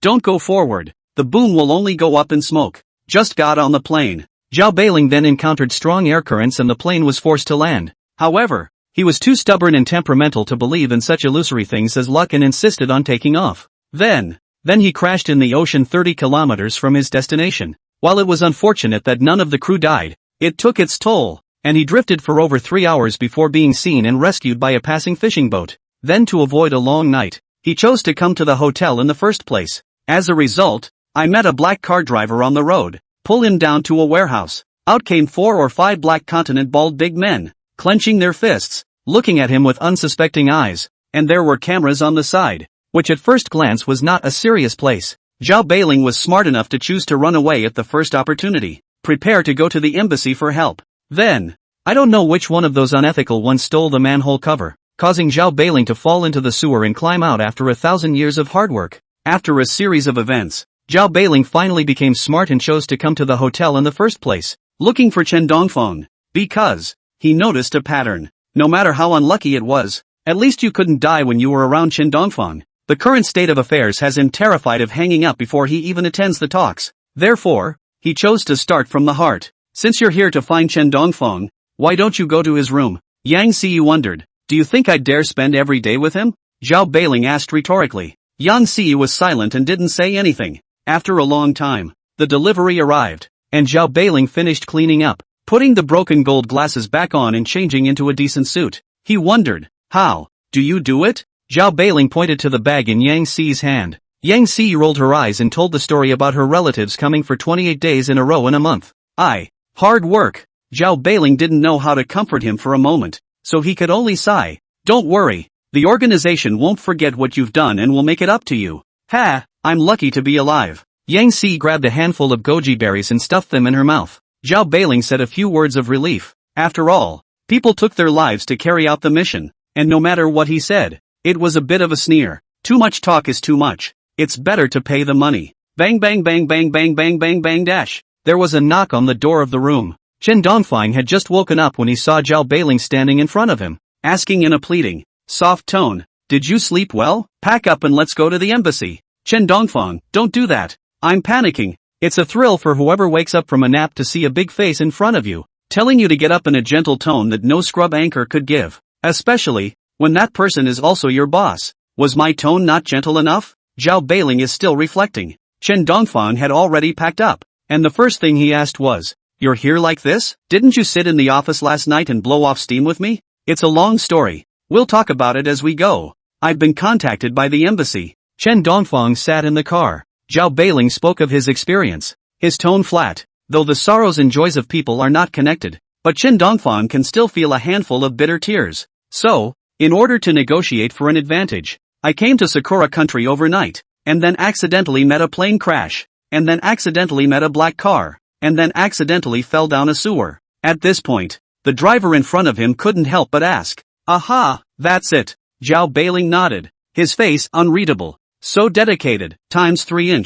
After learning what happened, Chen Dongfeng asked suspiciously, so, are we going to negotiate now? Pretty much. Zhao Beiling nodded. I contacted the person in charge of the Sakura country this time, and this time we're going to take advantage of the situation. What's the point of me going? Chen Dongfeng was once again puzzled. He hadn't learned any diplomatic etiquette, and if he made a bit of fun of it, it would be a disgrace for Xia, and in front of the whole world. Don't need you to do anything. You're here to buff me. Zhao Beiling sneered. That was his plan. The art of hurting the enemy 1,000 times and damaging yourself 800 times. Bitterness. He was unlucky too, but he was still considered good. After all, he had antibodies after staying for a long time. Representatives of other countries don't have antibodies. Chen Dongfeng has done them all. Real harm. Get lucky with a blitz and you might just send 2 countries out of the game. If you don't see, the last person who was cleaned up by Chen Dongfeng is still lying in the intensive care unit. It's not far from death. This time Sakura's cheap. He, Zhao Beiling, had taken possession of it. No one can stop it when it comes. Bottom line. Zhao Beiling glanced over and cheered himself up in his heart. The bottom line is all from Chen Dongfeng. Half an hour later, Chen Dongfeng's several people stood in front of a big door. They're here. Chen Dongfeng took the lead and walked in with his head held high. Zhao Beiling, followed by Yang Ziyi. Of course, the leader was still Zhao Beiling. As for why Chen Dongfeng was allowed to lead, this reason is not to be said. P.S. Sorry about the Lunyan. Guys, updates have been a bit slow. Welcome Ambassador Zhao. I'm going to have to trouble you all on this one. As soon as he entered the assembly hall, and Zhao greeted him, his mouth grinning to the back of his head, wrinkles gathering from all sides, his face smiling like a chrysanthemum, and he tightly held Zhao Beiling's hands. The enthusiastic look was like meeting his own father. Mr. Anjin has been getting more and more energetic lately, Zhao Beiling said casually, his tone flat, and smile stifled,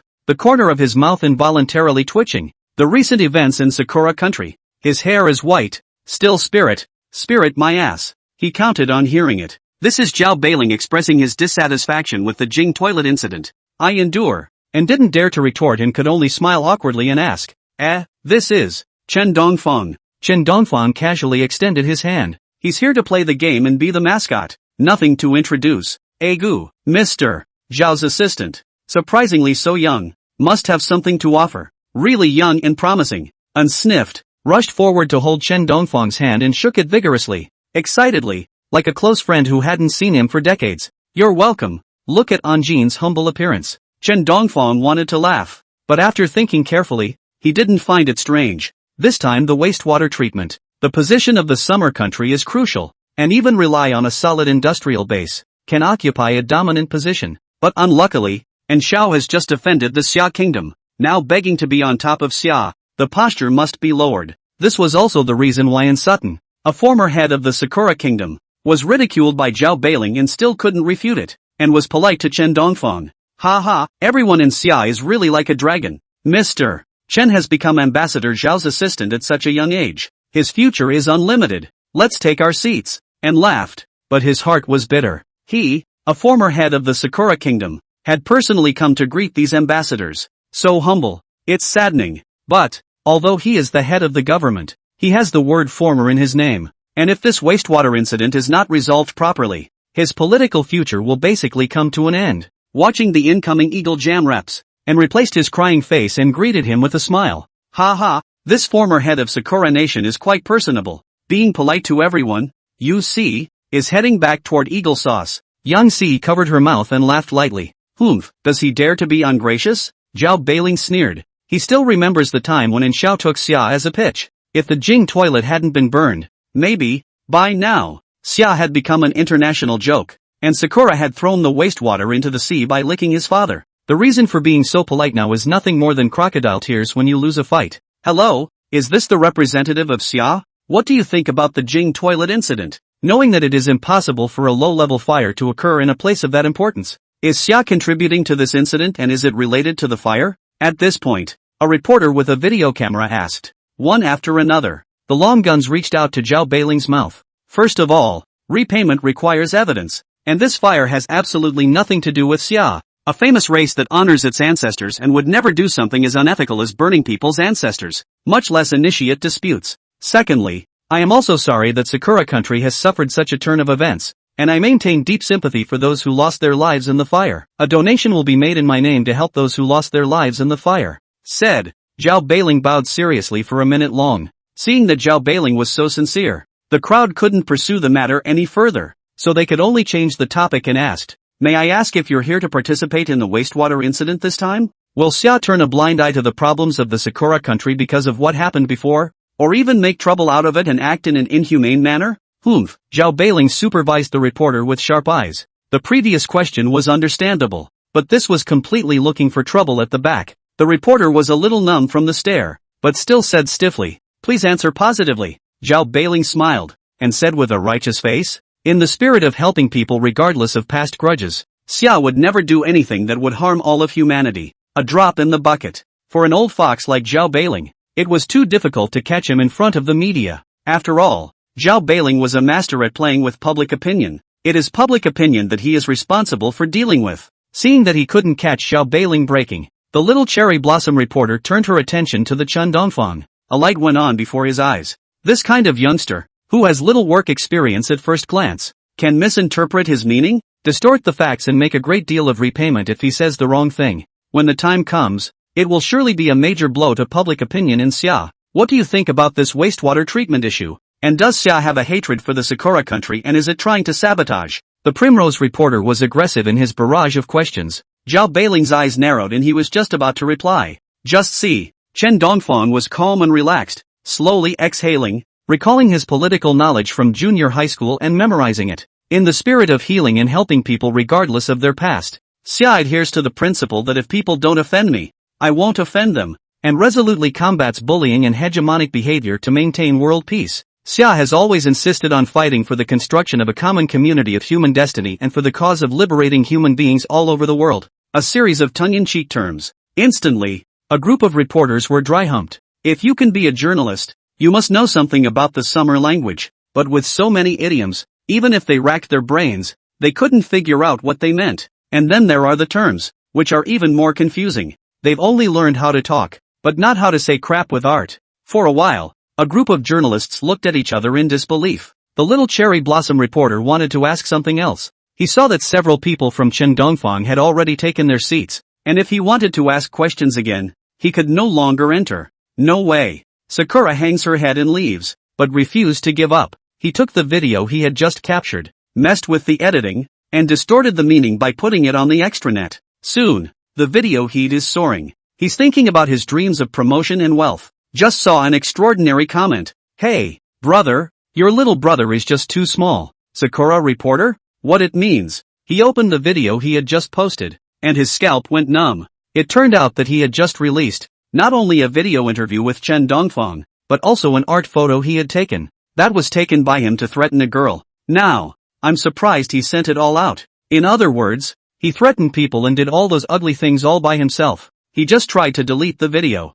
A couple of police officers were seen approaching. Hello, please cooperate with our investigation into a custom store coercion. You are suspected of violating the will of a woman's NV, and this is our arrest warrant. Please come with us. In the meantime, global live streaming, and stands on the main 11 stage and announces the solution to this wastewater problem in a loud voice. Before the global broadcast, the triple Yakuza was smiling. It was humiliating, but as a competent head, one must have the ability to eat a mumbled meal and smile while being punched in the face. He slowly announced the wastewater treatment program for this time. First, Sakura takes primary responsibility for the spill and deeply apologizes to those killed in the disaster. Second, Sakura will terminate the discharge of wastewater into the ocean and has prepared a wastewater discharge termination plan and committed to treating wastewater. Third, wastewater treatment requires a lot of manpower and material resources, and Little Cherry Blossom has decided to put up $10 billion for the first phase of wastewater treatment. A dozen promises in a row finished. I'm sorry. Triple Yakuza stood on the stage and gave a deep 90-degree bow to the stage and to the many cameras,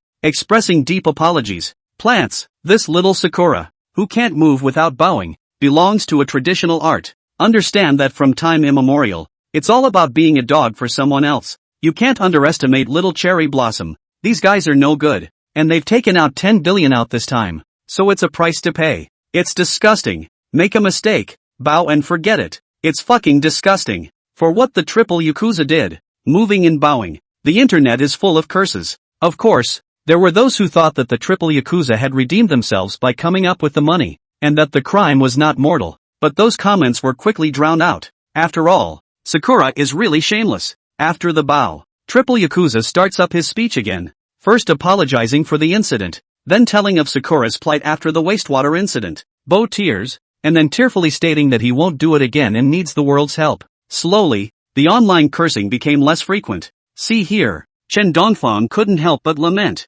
No wonder it says ZZ ordinary people can't play. This thing not only need high IQ, but also thick skin. The skin is not thick. How can you open your eyes and say nonsense? And in front of the whole world. Triple Yakuza this acting skills, not to mention the domestic fresh meat. Even if the movie star came to be muslin, even if you do not do the head, go as an actor can earn a lot of money. To this, Chen Dongfang was nothing but impressed. Of course, everyone in the room was a human being. Zhao Beiling's face was calm, not at all confused by the words of the triple Yakuza. Today he was here to take advantage of the situation. If he didn't make some money to go back, the triple Yakuza would not leave even if he wore his lips out. The Hawksbane representative stood out even more, completely ignoring the triple Yakuza, and even had a sneer on his face when he saw the triple Yakuza admit his mistake and bow. The representatives of the other countries were much the same. Not scoffing to their faces, but exchanging pleasantries and completely ignoring what the triple Yakuza were saying. Looking at it this way, the most polite one was instead Zhao Beiling.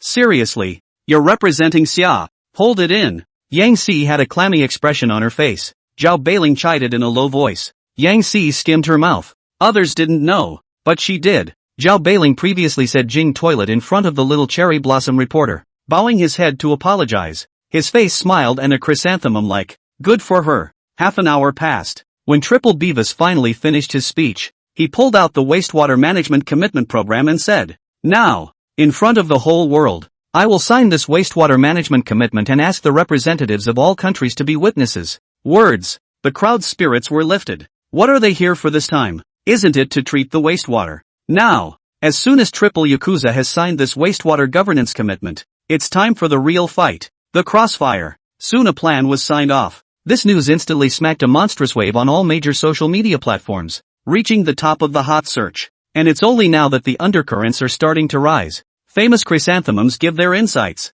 The fact is that the current Sakura country has an aging population and is under tremendous financial pressure, and it simply doesn't have the strength to govern wastewater. All that can be relied upon is to conduct a governance tender and contract the work to other countries, in the form of the Sakura state paying for the work and the contracting countries contributing. The woman on the side asked, "Oh, but the Sakura country is under tremendous financial pressure. Can it afford such a huge cost of governance and consumption?" Kikuzusa revealed a meaningful expression and said, "The Sakura country is developing rapidly and has several of the world's top craftsmanship, all of which are valuable assets. This wastewater treatment is also a huge test for Sakura Nation." After signing the letter of commitment, Triple Yakuza began to negotiate with the ambassadors. Perhaps it was the fact that the boy sold the master's field for nothing, and although the wastewater incident cost Sakura a great deal of money, it also managed to preserve the prospective career of the Triple Yakuza. So instead of looking upset, Triple Yakuza looked red-faced, like he just finished drinking brain white tight. "Ha ha, Ambassador Sway is right.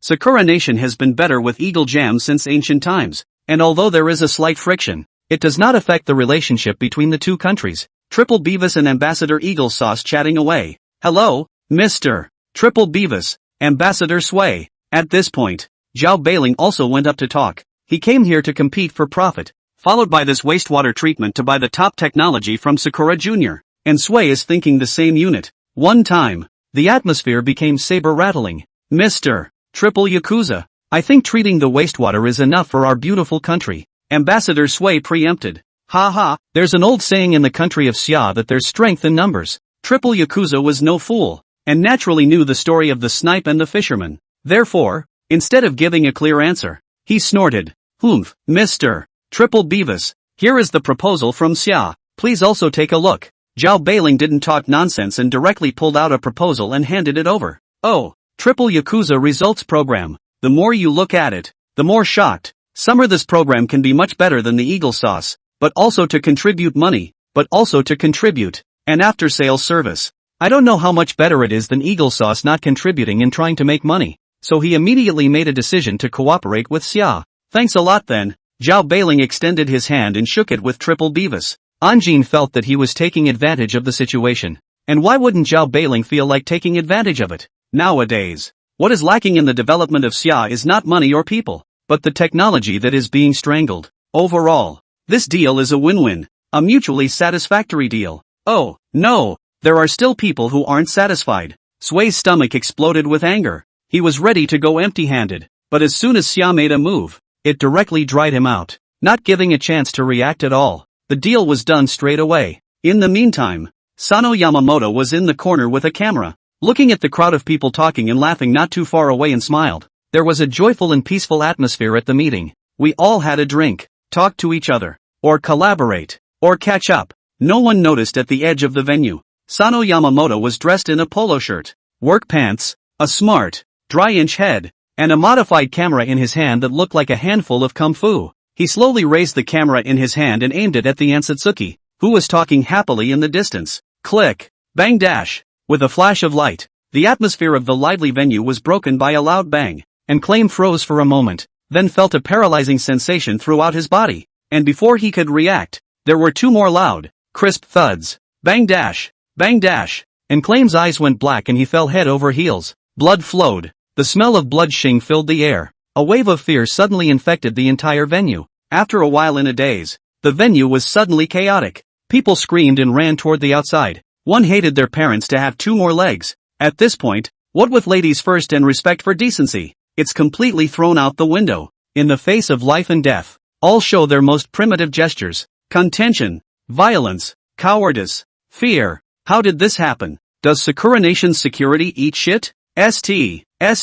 When we get back, we must ask the security department to place more troops in Kozakura. Seeing and Claim GG, Sway, as a person from the beautiful country, of course knew exactly what it meant, and his first reaction was to run towards the outside. In his mind, he still has in mind stationing a heavy June in Little Sakura as a way to achieve the purpose of controlling Little Sakura. But just then, he saw Yamamoto Sano charging toward him, hissing, "For the samurai's last glory, the Sakura kingdom will never be new." Then, bang dash, there was a loud bang. Sway's body choked at first, then warmth came from his chest and pain hit him like a tidal wave as blood flowed from his fingers. He covered his chest and slowly fell to his knees. Chen Dongfang, take the pledge and go. In the meantime, Zhao Beiling is also in trouble. The thugs who attacked in the venue weren't the only one in Yamamoto Sano. There were a dozen other masked men with clubs and shown weapons. They can people on sight and attack them on sight. No matter who. No matter what status. In this moment, all of these people were transformed into evil spirits that reaped lives. Zhao Beiling takes a jab. He took the signed contract and slipped it to Chen Dongfang. Tell Chen Dongfang to run. He himself stayed behind to stall and hold off the thugs. Go, don't mind me. This contract is much more important than my life. Take the contract and go. These thugs won't dare to do anything to me. Chen Dongfang wanted to go up and save Zhao Beiling, just as the two were staging some life and death. Fuck you. Dare to be wild in front of my mother. Yancy with a flying kick and a high whip. The two thugs who had just been arrogant. With a muffled grunt, he planted himself on the ground and didn't get up for a long time. Obviously confused by a kick. Chen Dongfang? Zhao Beiling? Thug? Yang Si rubbed her fists, tied up her hair, and scolded. Eyeless thing, dare to find trouble with my friend. Don't want to die? Shit, stinking bitch. With a sinister look on his face, the gangster drew his dagger and said viciously, go, kill this unknowing stinking bitch. The dagger stabbed balefully. A flash of cold light. Watch out, Chen Dongfang exclaimed. Seek death. Yang Si coldly grunted. A hand grabbed the thug to close the end. Flipped back. The thug suddenly wowed with pain. The other tried to sneak up on Yang Si. Unexpectedly, Yang Si has long noticed. Backward is a kick. The thug was kicked a reel. Covering the stomach, squatting on the ground for a long time, cannot get up. Then, Yancy took 2 steps forward and a top knee. With 2 muffled grunts, the 2 thugs fainted. A drama that should have been a parting of the living and the dead turned into a solo performance show for Cecilia Yang. So strong, Chen Dongfang was dumbstruck. How could he not have thought that Yang Si had such a formidable side? Worthy of being the interpreter I've had my eye on. Zhao Beiling also couldn't help but generalize.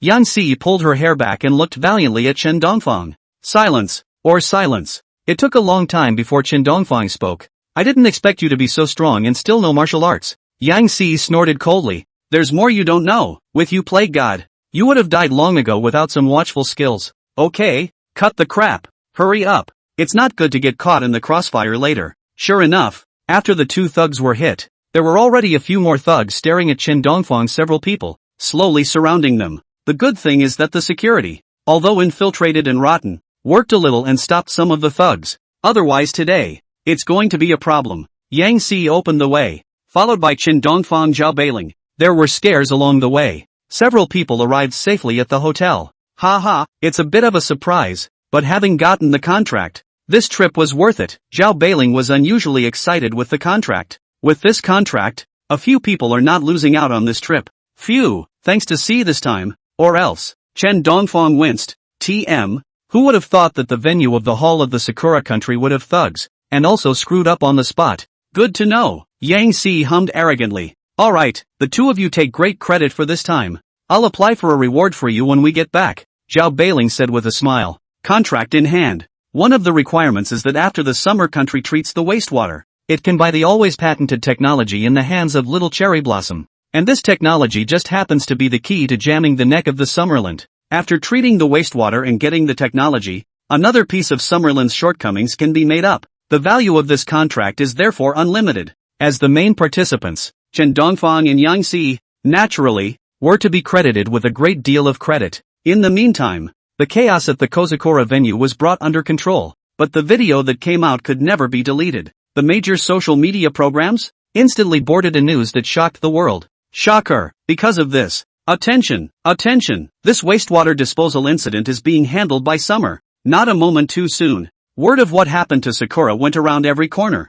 Baka, it must be a conspiracy. It's a conspiracy of the beautiful country, the Summer country, and all the others united against the Sakura country. We protest. We must be given the account we deserve. Although we express our deep misfortune for this Yamamoto scattering matter, this incident is not our beautiful country's business. The murderer is one of your Sakura country's own. Sunset sympathizes with this and would like Mr. and claim to ask if Mr. Melody is doing well down there? Not bad for a little day. In the meantime, Summer netizens watching the video suddenly realized a problem. That's, how did Chen Dongfang end up in the video? And he was accompanied by Zhao Beiling, the ambassador of the flower grower. You know, this one is a representative of flower planting. Even the driver of the car is not an ordinary status. not to mention the entourage. As the host, and the victim of this incident, Sakura also investigates the real reason for this outbreak. A document was sent to the hot seat, spreading wild on the hill. When she was 3 years old, her father died of Tamagotchi,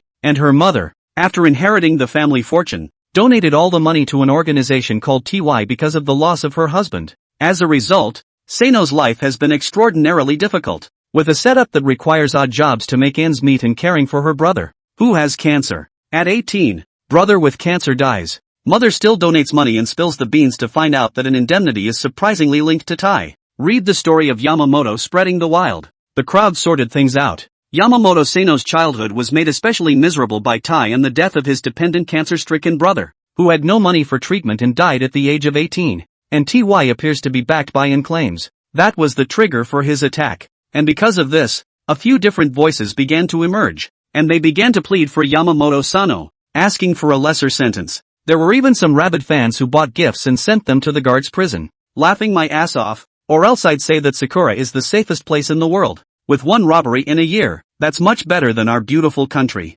Summer netizens, open heart chest, worthy of the head, is generous. Baka, baga, how could such an important place as the venue be infiltrated? Does the security department eat shit? All that money a year is fed to the dogs? First of all, I think it's good to die. And this act of discharging wastewater into the sea by unclaim is inherently irresponsible. Secondly, our safety has always been handled by the people of the beautiful country. When have we ever had a sergeant force? Lastly, don't contradict me, I'm the Reckon. This is becoming a hell of a joke. The moment the disaster was rumored at the venue and it was confirmed that Unclaim SI was dead, the whole world was in an uproar. There was sadness. There was champagne. There was fake foreign Guezi posting videos crying for heat. And the crowd was all over the place. Sure. It's more or the lessies, with the attitude that it's not a matter of concern. These people have been making jokes about this sad event on the internet, even comparing the compensation to the Oriental MacLeod. There are also various ghost videos. The video of the female bodyguard who had to get off the chai to earn money to support her family after seeing the death of the target she was protecting was the hottest. Even the Kozakura people are playing with this stunt. In the meantime, Summerland netizens also saw an unusual scene in the video. That is, Chen Dongfang surprisingly appeared in the video and was with Ambassador Zhao Beiling. This is big news. Shit, why is Pestilence with Ambassador Zhao? Is there some kind of ulterior deal? Scratch his head, Pestilence. I told you, the plague must be on a mission. Finally got a hold of the plague god. And he has the nerve to say he's not an agent. This guy's relationship with Ambassador Zhao is so close to writing on my face that I'm here on a mission. Big cry. Worthy of being the god of plague. Wherever he goes, something happens. First he turned around in Winfield, and the entire Winfield stock price plummeted. This time it's even worse, directly sending people's heads to travel to the western heaven. The national treasure, Chen Dongfang. Buzzing dash. Chen Dongfang's cell phone rang non-stop. The phone vibrated incessantly. It was someone commenting under his social account. Chen Dongfang picked up his cell phone and almost didn't smash it. Chen Dongfang, I'm going to send a lawyer's letter. Damn, you one and all. You all said it's none of Chen Dongfang's business. Don't you push the pot on Chen Dongfang. Are you responsible for exposing your identity? The enemy promises not to move our side promises not to move Chen Dongfang. Orient Express, in a way. One Chen Dongfang causes more damage and is more destructive than 10 equivalents of me. Eastern TE worker, Chen Dongfang. See the front row speakers. Chen Dongfang did not get angry, but the phone was thrown, paralyzed on the bed, speechless. Shit, really let you guys know the end. Take the contract and go back. What about you? I have more important things to do. Zhao Beiling handed the contract over to the ambassador who had come and did not intend to leave the Sakura country just like that, because he had more important things to do. Come all the way. Totally sorry for his crash accident if he doesn't get something going. Zhao Beiling glanced at Chen Dongfang, a small smile on his face. On the sidelines the ambassador winced. Zhao Beiling had a belly full of bad water, and whenever he showed this smile, it meant that someone was going to have bad luck. Chen Dongfang. Want to visit the little cherry blossom carrier? Let's see what damage you can do to the carrier. Zhao Beiling walked over to the bed, said the first sentence and buried the second. The next day, early in the morning, just after dawn, then there was a car parked downstairs. Zhao sang, I've contacted my friends in the military department, and this visit is a hard-won opportunity, so I hope Zhao Sang can help me. Kenji Yamamoto has a humble attitude and a low stance. In today's environment, all the major powers are competing for profit, seeking greater claims, or self-preservation. Kenji Yamamoto is more awkward, because the person he was originally attached to, died, So in this fight, if he can't find a backer, then he's the one who's out. Zhao Beiling smiled and said, "Don't worry, I'm not someone who doesn't keep his word. Mr. Yamamoto helped me, and I'll do everything I can to help Mr. Yamamoto." "That's good. Mr. Cho, get in the car." See Zhao Beiling give his promise. Kenshiro Yamamoto, who had been on tenterhooks, also breathed a sigh of relief. At this particular moment, a failure to stand up for something can also mean the end of a promising career. Xia, on the other hand, is clearly a good object to lean on, not the strongest, but the one with the best reputation and the most reliable. Compared to Eagle Jam's backtracking, Xia is clearly more trustworthy, or at least you don't have to worry about backstabbing and being sold out, especially after the death of Ambassador Sui. The country of Sakura is now threatened by Eagle Jam, and even wants to take advantage of the situation by sending more soldiers to occupy it. How come I haven't seen it before? Yamamoto Kenji looked at Chen Dongfang doubtfully. He had thought that Zhao Beiling would bring some experts and scholars, and take this opportunity to observe the strength of the Sakura State Sijun. But who knew that Zhao Beiling had brought a youngster with him? Chen Dongfang. Hello? Chen Dongfang stretched out his hand and shook Yamamoto Kenji's. Kenji Yamamoto doesn't know him, but he does know Kenji Yamamoto. This minister, who fails at everything he does and is unlucky as hell, is kind of lame in comparison. Haha, hello, I wonder what capacity Mr. Chen Dongfang is visiting our Sijun this time. Kenji Yamamoto poking around. So young to be able to follow Zhao Beiling, the identity must be not ordinary. If this evening, the benefits needless to say. Tourist status, Chen Dongfang said casually. Haha, good. I hope Mr. Chen will enjoy his visit. Seeing that he couldn't ask anything, Yamamoto Kenji couldn't be bothered to ask more, so he snorted and pushed the topic away with a smile. Turning his head, he spoke to Zhao Beiling. From the conversation between the two, one could roughly guess that it was mostly some exchange of benefits. Chen Dongfang closed his eyes. Not a moment too soon. The car then drove to where the Sakura Nation Kaijun was stationed. Welcome to the Zeus. After arriving at the place, Yamamoto Kenji's bottom was obviously much stronger. The joy on his eyes could not be hidden, and he spoke with excitement. It's so big. It's a destroyer, isn't it? Chen Dongfang looked at the big ship in front of him, the so-called Sakuraki Jun, also known as the Self-Defense Force. It's a force to be reckoned with in the world today. A decade or so ago, even the Summer Kingdom was no match for Little Sakura, and was a head weaker than Little Sakura in terms of sea power, because Xia's ships are all independent research and development, under the pressure of all parties, technical barriers to the neck. Want to grow a little strength? Difficult as heaven. The small cherry blossom is different. Their ships are purchased and used. Not only is it much cheaper than research and development, but also because it is purchased from the world's first, even if it is eliminated, it is still much more advanced than Xia's independent research and development. Haha, how's that? Mr. Chen, a destroyer of this size is rare even in your country. A heavyweight weapon, right? Kenshiro Yamamoto said smugly. Ha, very strong indeed. Sakura's Sijun strength is ranked even on the Blue Star, and can even enter the top 5. Chen Dongfang echoed. But there's one thing left unsaid. They say it's better to build than to buy, but that is not the case. A piece of science and technology that is enough to control the lifeblood will not be sold. Only truly independent research and development to control the right to speak. This is especially true of weapons. For example, the Zeus destroyer that Sakura is now in service was purchased at the hands of the beautiful kingdom and eliminated as a weapon. This also means that Hawk Jam controls all of the Zeus information, and as long as Hawk Jam wants to attack Sakura, then this Zeus ship is completely defenseless. It doesn't work at all. Haha, the Zeus can at least make it into the top 5 of the Blue Star. And although this is a little bit worse than the beautiful country destroyer,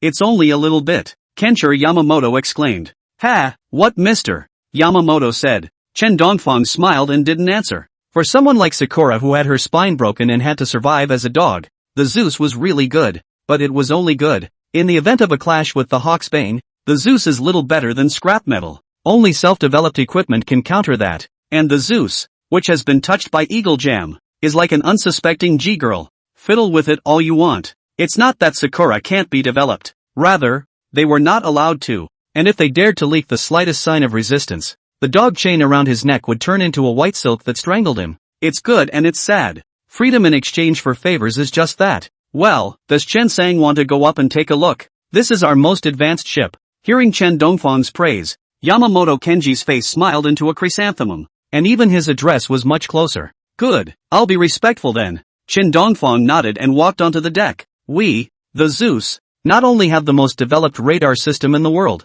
capable of detecting an enemy 100 kilometers unexpectedly, but we can also launch 4 missiles at the same time to block the enemy's attack. Kenjiro Yamamoto walks ahead, giving information about the ship. Chen Dongfang. Several people listened quietly in the back. There were reporters on the side taking pictures. Going live. This visit to the little Sakura ship had long been arranged by Kenji Yamamoto to be broadcast live and reported on all major social media platforms. It's for his own sake. To show attitude. It was also to show goodwill to Natsu. Knowing that Sakura had previously claimed to be sacrificing to the Yasushi toilet, though no sacrifice was made, and the old ancestor ended up in a fire of caltrops. But after all, it is a thorn. Now can pull out this thorn is best. Pull out not to pull out also need to show the attitude. Cannot let the summer country upset. After all, summer has to help with the wastewater treatment, contributing both money and effort. It belongs to the one who is the father of the first party and can't be offended. Good. So much firepower. Such a powerful battleship.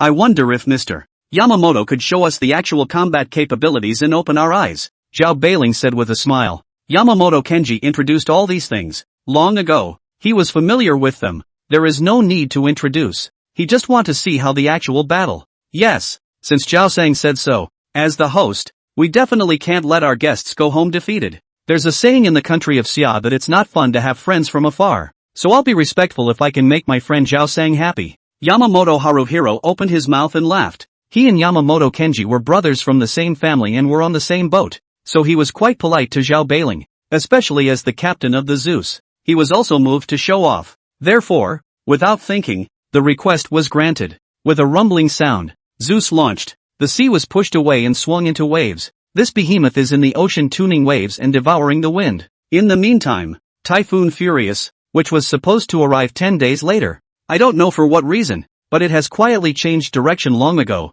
taking a shortcut around and coming straight towards the North Sea. At this rate, it won't take 2 hours. Typhoon Flame of Fury will reach the North Sea, and the North Sea, which happens to be the port where the Zeus sailed. Mr.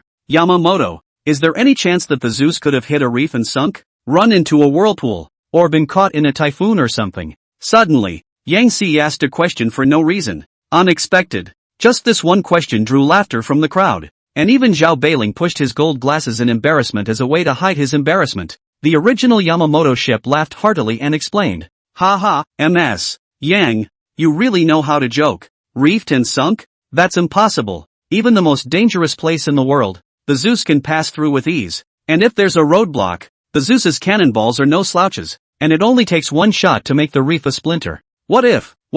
Yang Si frowned and said, didn't the Titanic claim to never sink? Didn't it sink just the same? Is there, in the world, a ship that won't sink? Yang Si didn't avoid it. Even though she was mocked by the crowd, she still asked her question. In her opinion, as long as it's a ship, there's no way it won't sink. Otherwise, why are there so many unanswered questions on the ocean? Just so many forbidden, unreachable places for mankind. Not to mention others, a Bermuda Triangle that mankind hasn't figured out. With that, how can anyone dare call themselves the ship that never sinks? Ha ha, Miss Yang is joking. It is true that there is no never-sinking ship in this world. And with mankind's present level of technology, it cannot build a never-sinking ship. But you have to get one thing straight. And that is that the level of technology a few decades ago is worlds apart from the level of technology now. Accidents that would have happened before are not likely to happen again. After all, man is a higher animal. And his greatest strength is that he will absorb lessons and turn them into forward momentum. Which is what we have in the great nuclear name.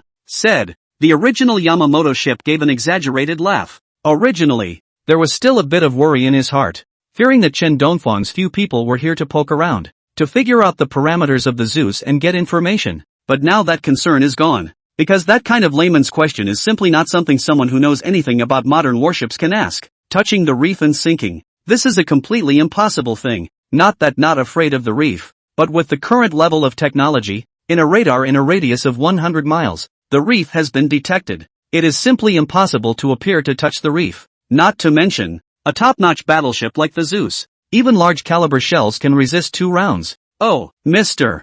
Yamamoto is so confident? So if a whirlpool, or a water monster, or a typhoon, or some other disaster comes along, can the Zeus be guaranteed to get out in one piece as well? Yang Si lay down on the railing out, looking at the bottomless sea water of Elan, and couldn't help but ask. Ha ha, MS. Yang really knows how to joke. The water monsters are out, and whirlpools, and typhoons. This time, not only the original Yamamoto ship laughed, but even the other sailor soldiers laughed. He said seriously, I can tell you categorically, Ms. Young, there are no water monsters in the world, much less the Zeus being sunk by a swirling typhoon. And even if there really were water monsters in the world, the Zeus's cannonballs would show the water monsters who's really boss. Say this, the Navy man on the deck had a proud look on his face. Totally agree with what the original Yamamoto ship said. They have lost most of their reverence for nature with today's technological advances. They think more about conquering nature than typhoon vortexes. Alright, don't ask. Yang Si still wanted to ask. Zhao Beiling rushed to stop it. These questions, they're just hilarious. Even with his thick skin, he felt a little hot. Can modern battleships be crushed by typhoons? This is a laughable question. Ugh. Yang Si sighed, walked over to Chen Dongfang, and said, I just think that there are still so many unsolved mysteries in the world right now. Aren't we being too confident? Ahem. One should indeed remain in awe of nature. Chen Dongfang agreed with Yang Si. No matter how far down the technology goes, staying in awe of the unknown is the way to go. But, what you're saying is also unrealistic. Chen Dongfang laughed. With the size of the Zeus, its technological equipment, the typhoon will be detected when it appears at 100 kilometers. To have the ability to engulf the Zeus, you need at least a category 12 or higher typhoon. And the Zeus is right in the center of the typhoon. Do you realize what a concept this is? That means there's a stealthy typhoon that just happens to hit the Zeus. I know, Yang Si sighed. I'm not thinking that I should remain in awe of nature. Ha ha, Chen Dongfang smiled and didn't say anything more. Count on the Zeus being sunk by a typhoon. Might as well expect to win the lottery. There is only one possibility for this to happen. Unless you are the son of the director, which means that God is your real father. Just drop the typhoon near the Zeus. Is that possible? It's completely impossible. Ms. Young, didn't you want to see if the Zeus would touch down? Check it out. At this point, the original Yamamoto ship waved a few people over as he commanded his men to aim at the reef 15 kilometers away. Bang dash! With a loud bang, Chen Dongfang several people raised their binoculars. The reef had disappeared from view, leaving only floating green smoke to prove where a reef close to 100 meters had previously existed. A shell from the Zeus blasted right through a reef that was close to hundreds of meters in diameter. This one, falling in the eyes of the crowd, was completely different. Because it was a live broadcast, the water boys joined in the discussion. Shit, is Sakura that fierce? That shot just now, it's not even close to our second generation ships. After all, it's Eagle Sauce stuff. Even if it's obsolete, it's still top-notch stuff. And you can say Eagle Sauce is bad, but you can't say Eagle Sauce is food. The eliminated ones are so strong. How strong should the one Eagle Jam himself use? How big is the gap between us? Even our best battleships are no match for him, right? Don't be presumptuous. We're slow to start modern civilization. It's normal to have a gap, especially in the area of the sea, and we're trying to catch up. Alas, a long way to go. Don't be discouraged. The predecessors have come through such a big gap. We are now afraid of this difficulty. Don't be complacent and don't be presumptuous. We should strengthen ourselves. Not bad for the Zeus. Zhao Beiling's eyes narrowed. Others might just be watching for fun, but he could tell a lot. The Zeus in front of us is not much worse than their secret weapon. It's still Hawk Jam eliminated and sold to Sakura. How strong Eagle Jam is for its own use is anyone's guess. Perhaps it's a step down from them. The difference was large beyond their estimation. Zhao Beiling took a deep breath, pushed the gold glasses. It seems, go back as soon as possible for the plan on the agenda. P.S. The old driver with a belt, because of the scale reasons, a lot of can not write. The plot behind will be very cool. Brother point to urge more. Cheer up. Ha ha, how about it? Xiao sang. Our Zeus ship. It's not doing too bad. The original Yamamoto ship was so smug that he was close to writing the word smug on his face. Sakura Nation, have the Zeus. This is a warship that is ranked in the entire world. Do you have this in the Summerland? While you, Xia, were still developing on your own. Sakura Nation, had already bought warships from Eagle Sauce long ago, and at a cheaper price than you could have developed on your own. Are you angry? Awesome, awesome. Zeus, even our second generation ships can't compare. With the Zeus escort, the sea has a place for the Sakura country. Zhao Beiling smiled and complimented. Hear that? Yamamoto's original ship grew more and more complacent, and in turn consoled. Xiao sang. In fact, you can also own the Zeus. Just bow your head and you might be able to buy it. Humph, Mr. Yamamoto really is a clanker. Clank, what does that mean? Compliments are meant. Mr. Yamamoto has a will like steel. Zhao Beiling rambled on.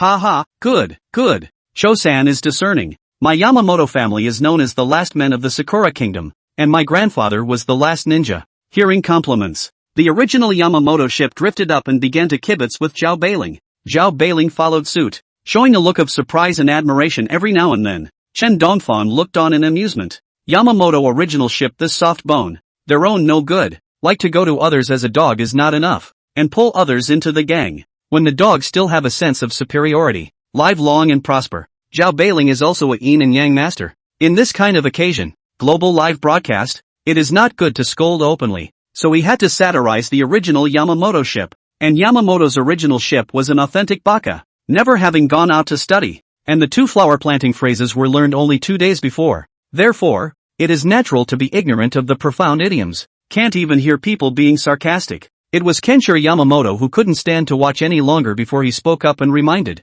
Ahem, Hara ship, pay attention to the impact. You represent the great nuclear Namekian navy. Yamamoto's original ship froze for a moment before yipping and shutting up, changing the subject to something else. He led Chen Dongfang and the others to the control cabin and introduced. This is our latest radar. It can monitor a 100-mile radius. No wind can escape. Oh, awesome. Zhao Beiling came to be interested. This thing can also be made domestically, but the cost has not been able to come down and popularize. Now that there are samples, it's only natural to see more. Ha ha, I'm telling you, Zhao sang. As long as we're within radar range, no living thing can walk in front of us. Even the legendary sea monsters can't be. Bang dash, clunk. The words were not finished. The ship suddenly shook violently, and on the radar dial, a red photoelectricity appeared that was traveling back and forth around the Zeus constantly, the exact appearance of which was impossible to see, but none of the known species had the right number. It's an unknown creature. Without realizing it, it was actually close to the Zeus.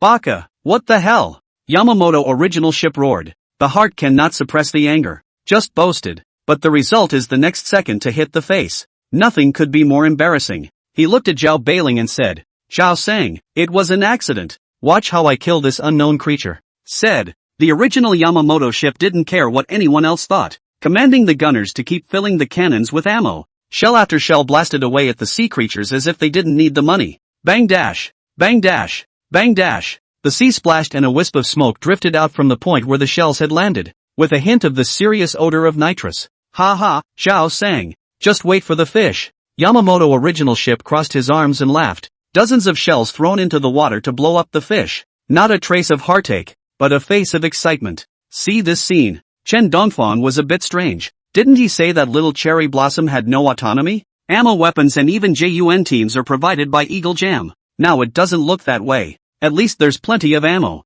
Ha ha, then I'll wait for your sashimi. Mr. Yamamoto. Zhao Beiling followed suit and laughed in agreement, but his eyes were clearly looking at a fool. Don't worry, Joe-san, with so many shells, even whales are dead, let alone talking about talking. The voice of the original Yamamoto ship weakened, because he found out. The red dot on the radar is still there. That means that dozens of shells go down and the fish are still alive. And the red dot is now more than one moment. It's become two. Looking through the binoculars in the water, it looks like this thing is still a team of couples. This infuriated the original Yamamoto ship enough that his eyes were painfully red and he ordered, keep filling, aim at the monster fish and blast it. Bang. Another round of frenzy. But this time, the result was the same. The strange fish was still there, as if it didn't eat physics at all. No matter how it was attacked, the strange fish was unharmed and even taunted the original Yamamoto ship. Baka! The original Yamamoto ship roared and slapped the radar dial. Then, snap, a screw fell to the floor.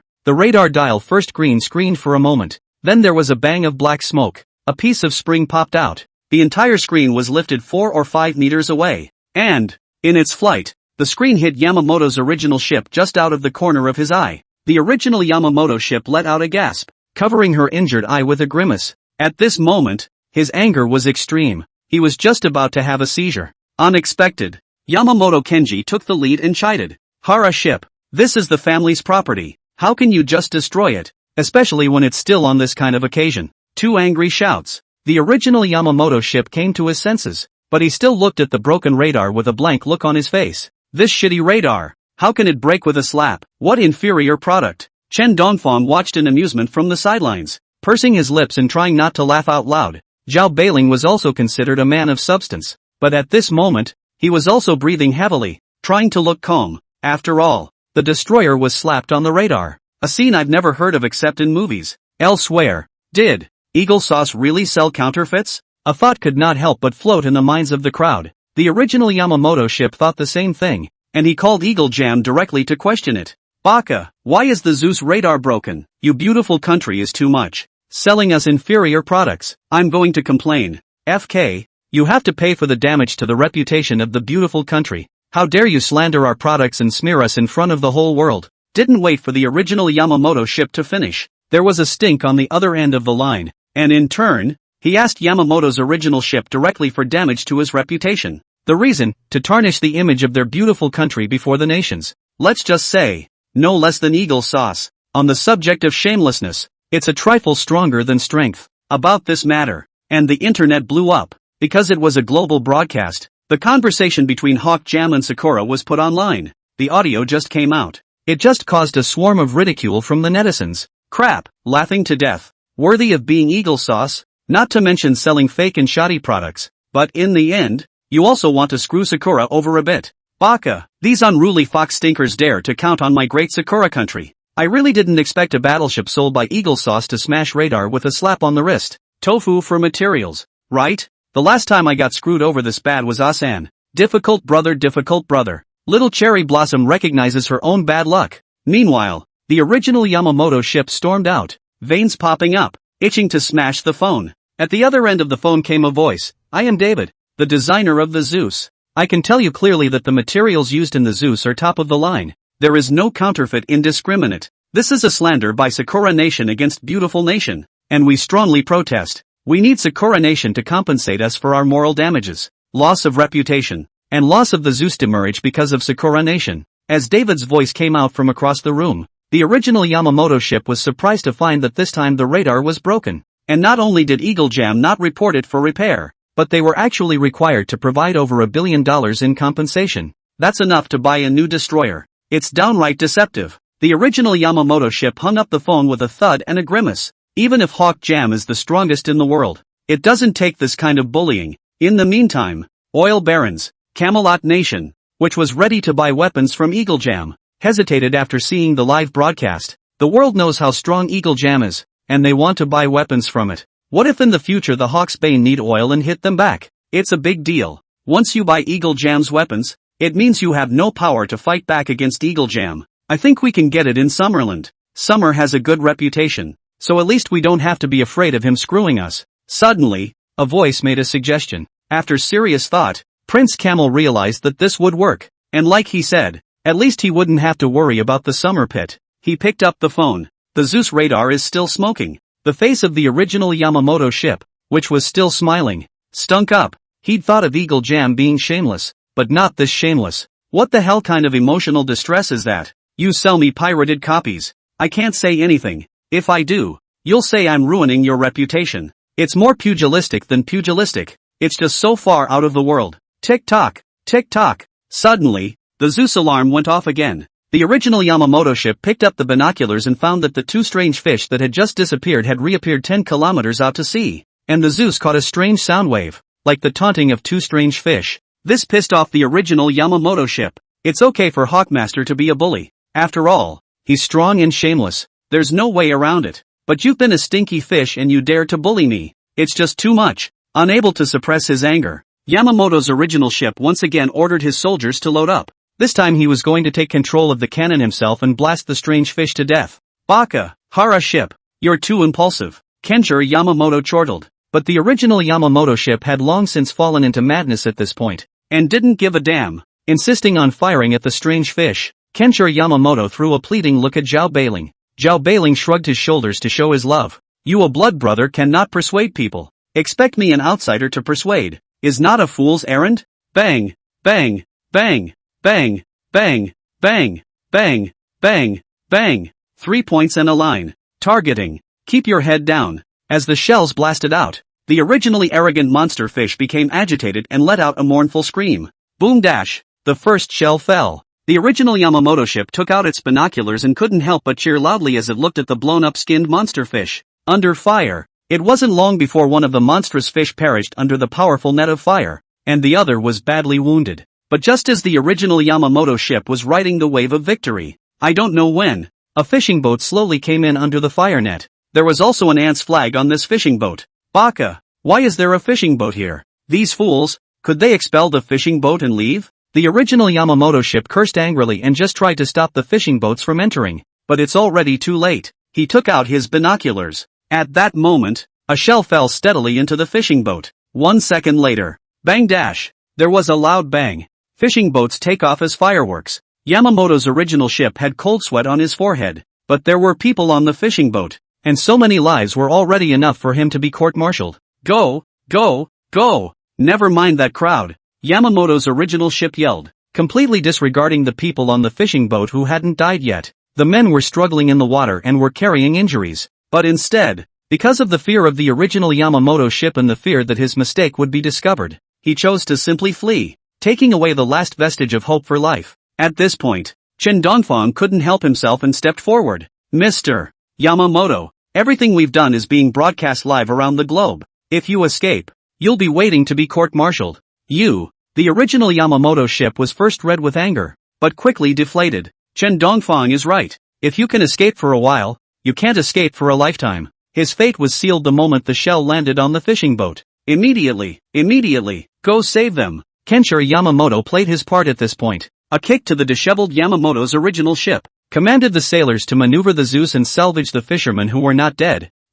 Wait, Kenji Yamamoto blared. The original Yamamoto ship didn't say a word. Soon all the fishermen were all salvaged. Their faces were furious and they couldn't wait to kill the original Yamamoto ship in front of them. Under fire, their loved ones and friends perished. And the culprit in all this, surprisingly, it was only because the original Yamamoto ship blew up the fish. Ridiculous, so ridiculous. The fishermen were just about to get their hands on the original Yamamoto ship to give it a taste of what it would be like to be blasted as well. But it was not expected at this time. The strange fish appeared from nowhere. It crashed hard on top of the Zeus. That slam. Surprisingly, it knocked a big hole in the Zeus. Crap, paper mache right? Chen Dongfang also bung port to live. Zeus's TM eagle sauce made of failures it. Parts and paper mache the same. For all that defense, he suspected it wasn't as good as his family's mixed clay building. Didn't wait for the crowd to react. Wow dash. The cabin is seeping. The soldier exclaimed. Kenshiro Yamamoto was dumbfounded, and he was broken inside as he looked at the monstrous fish that was already dead.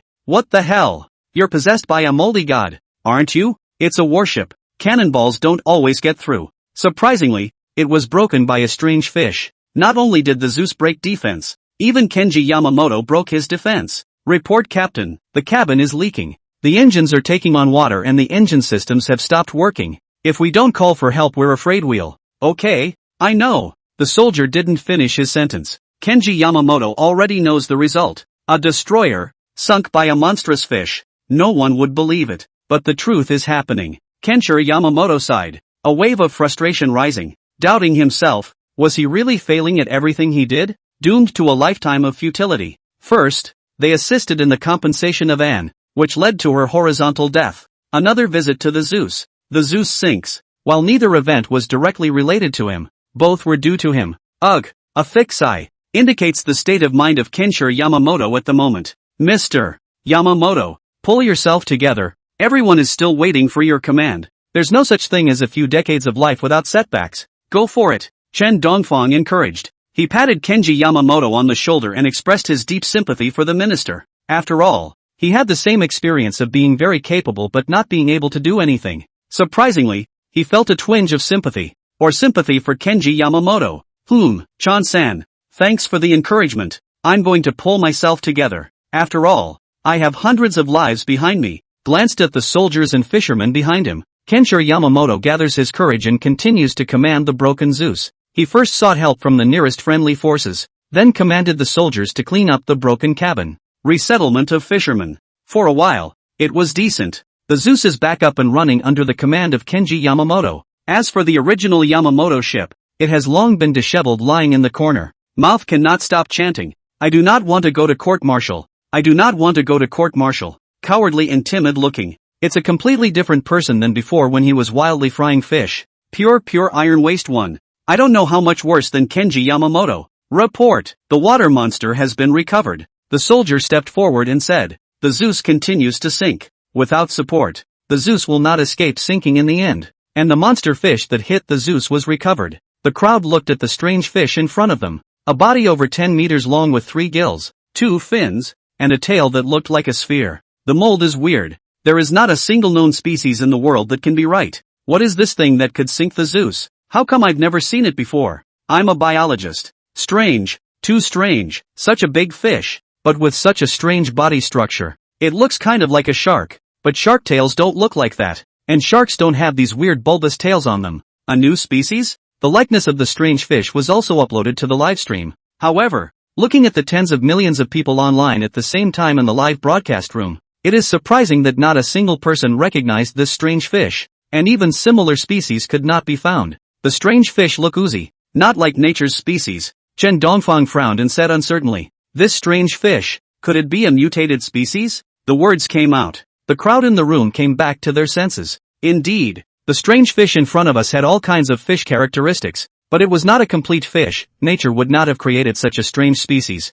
If it hadn't been recovered from the ocean, they would have even considered it an experiment. Mutation? No, no, no, it can't be a mutation. Hurry up and take the strange fish away. We need to study it before we can tell. Yamamoto Kenji seemed to have thought of something and hurriedly commanded the soldiers to take away the strange fish. Humph. It really isn't certain until there is evidence. Chen Dongfang made sure of it. The strange fish must have mutated, and mutated after drinking the wastewater. In other words, Sakura Nation must have quietly discharged the wastewater into the sea. And Kenji Yamamoto's reaction confirms this suspicion. Chen Dongfang could think of something. Netflix naturally thought of that. For a while, the internet was full of curses. Didn't Sakura Nation say they would treat the wastewater? Why is there still wastewater in the ocean? We need an explanation. Pinch of shit. Sakura is so shameless to quietly dump garbage into the sea and make the whole of Blue Star pay for their mistakes. Ashy it is. Did you learn the technique from Hawk Jam in your younger days? It's true that a tiger's father has no son.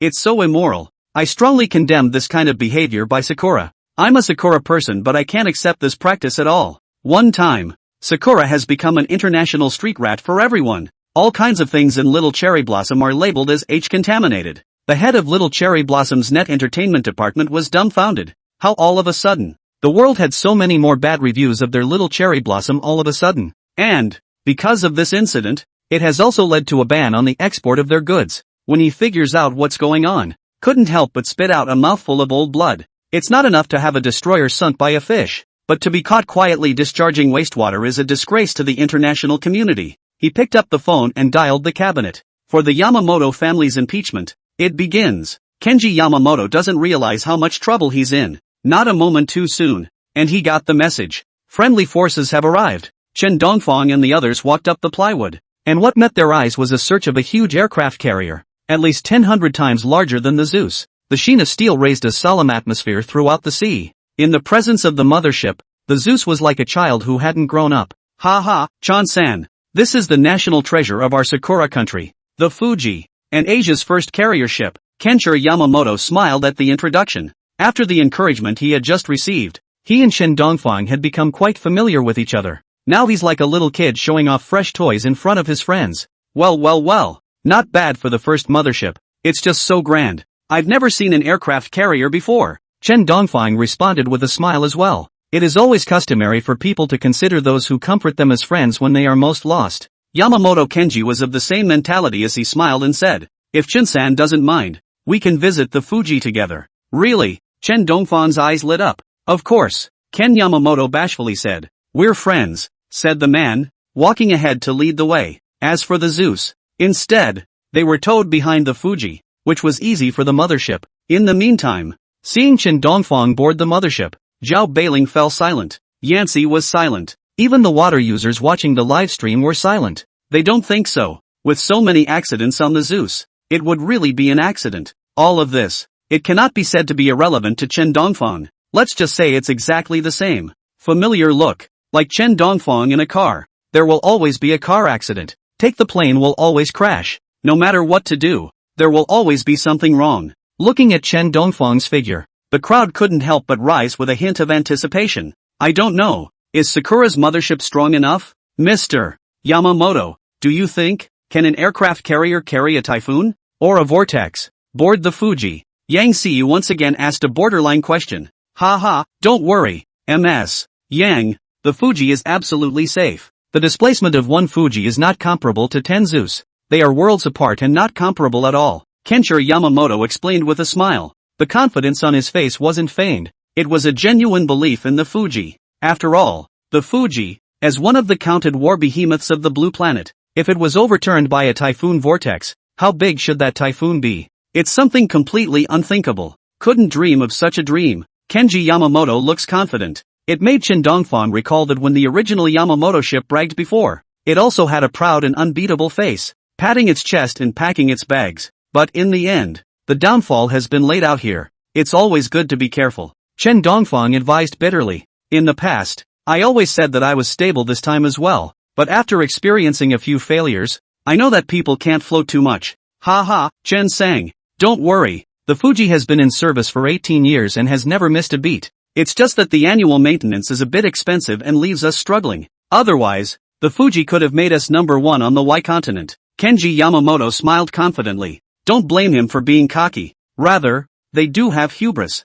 An aircraft carrier can bring about more hegemony than can be imagined. And at least at sea, this giant is invincible. So far, nothing has come close to this giant. Even, aircraft carriers have become one of the criteria for measuring the strength of a nation. I'm doing you a favor. Chen Dongfang was bitter. It's not that he doesn't trust Kenji Yamamoto. Rather, with the example of the original Yamamoto ship in front of us, such arrogant words could not really be said. It's better to be humble. Ha ha, are all you Xia people so timid? Watanabe Kenshu had a mocking look on his face. He was the captain of the Fuji and a famous general of the Sakura kingdom, known as the man who can compete with the world. Ever since taking over the Fuji, he's been using the seed as an imaginary enemy. Therefore, when he saw the Chen Dongfang few people, it was as if he had eaten gunpowder. Mr. Tanaka's pretty confident. Ha, it's good to be confident, but recognize yourself. A country that doesn't even have sovereignty, even if it has more weapons, it's just a dog on a chain. Chen Dongfang was not polite and directly mocked. Tanaka Kenshu was an enemy of Xia, a hardline radical. No way to recruit that kind, so he wasn't spoiled for choice. He just started cursing. And Tanaka Kenshu's title is self-appointed. And the famous general is even bragging rights. He hasn't even fought in a war. Just a mouthful of hi. I'm not afraid of cursing. You, Baka, you're insulting the great Sakura Namikian. You need to give me an explanation. Tanaka Kenshu grimaced. A few words poked him right where it hurts. As a radical warmonger, he had no skills but no temper. Being stationed with troops from the beautiful kingdom was even more of a disgrace to him. Usually you can still fool yourself. Imagine that beautiful country is the bodyguard he hired. The heart can still feel better. But Chen Dongfang this poke through directly gave him a whole broken defense. Mr. Chen, you need to apologize to our Sakura nation on behalf of Xia nation. Otherwise, I will see it as a provocation from Xia to Sakura nation and will be on. Stop. Tanaka Kenshu didn't finish his sentence. Chen Dongfang then interrupted and asked, Mr. Tanaka, can you represent Sakura nation? Or do you think that the Sakura kingdom can provoke the Summer kingdom? Chen Dongfang had a mocking look on his face. Tanaka Kenshu is just an honorary captain with no gross rights, and his threats are no better than a fart. One time, the atmosphere was tense. Tanaka Jianzhong was burning with rage, his eyes itching to tear Chen Dongfang apart. Mr. Tanaka is very confident. I just don't know if that confidence has the strength to back it up. Zhao Beiling pushed up his gold-rimmed glasses. Confidence is good, but also recognize yourself. If it was before, if Tanaka Jianzhong had threatened them with this, they would not have been able to do anything about it. But now, since there are two more war giants, Summerland no longer has to worry about offshore safety at all. If Sakura dares to come, then let him have no return. Ha ha, don't hurt the peace. Kenji Yamamoto rushes in to clinch. If you want to mess up, you can't do it here. He brought in people he doesn't believe in taking responsibility. After a while, Tanaka Jianzhong suddenly laughed. Ha ha, joking. Chen-san, Zhao-san really doesn't have a humor cell. Chen Dongfang sneered twice and didn't answer. After all, it's not good to be aggressive when you're on someone else's turf. If they get really pissed off, they'll be the ones to lose out. I'm just annoyed that Ms. Yang denigrated the Fuji. That's why I said such borderline words, so please don't take it to heart. Xia's friend said. Tanaka Kenshu played the traditional arts again. A direct bow. Ha ha. It's fine. A few people laughed and didn't answer. You should know that our Fuji, with a displacement of 65,000 tons and loaded with state-of-the-art F-38 fighters, has a strong long-range combat capability. What Ms. Yang said about being swamped by the typhoon vortex is really borderline. Tanaka Kenshu sighed. In fact, his heart was full of contempt. Something like an aircraft carrier, not to mention a typhoon, or even a natural disaster coming in, can't necessarily cause hit damage. Carriers of this size in particular are simply unbeatable. The question that Yang Si could ask was as unrealistic as asking if the sun would be shot down with a bow and arrow. Not only is there no reference mechanism, it's disgraceful. Understood. Understood. Chen Dongfang shrugged and didn't answer. Doesn't matter. Truth is all within range of the canon.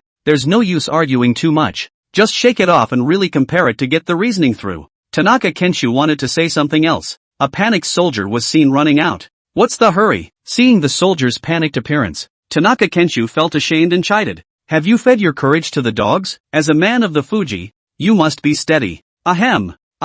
Not. The soldier gasped for air, and it took him a while to get over it, saying, not good. Captain, the typhoon is coming. Not far from us. In 10 minutes at most, it will reach us. A word to the wise. The crowd was confused. Chen Dongfang? Yang Si equals degree smiley face. Zhao Bailing. Kenshiro Yamamoto? Even Tanaka Kenshu was confused. Just said if the Fuji can withstand a typhoon. The result is the next second. The typhoon is coming. It's too much of a coincidence. What do you guys do for food when a typhoon gets this close before you get caught? Tanaka Kenshu picked up the binoculars. Not far from the wind, countless sea fish flying up in the air, under the hurricane, became flying fish. At this moment, even the ocean bully looks inadequate in front of the typhoon, like a child who has not grown up. The typhoon is getting closer. In the sky, a huge whale was swept up into the sky. This is a powerful magnetic field brought about by the hurricane, and the closer you get to the center of the storm,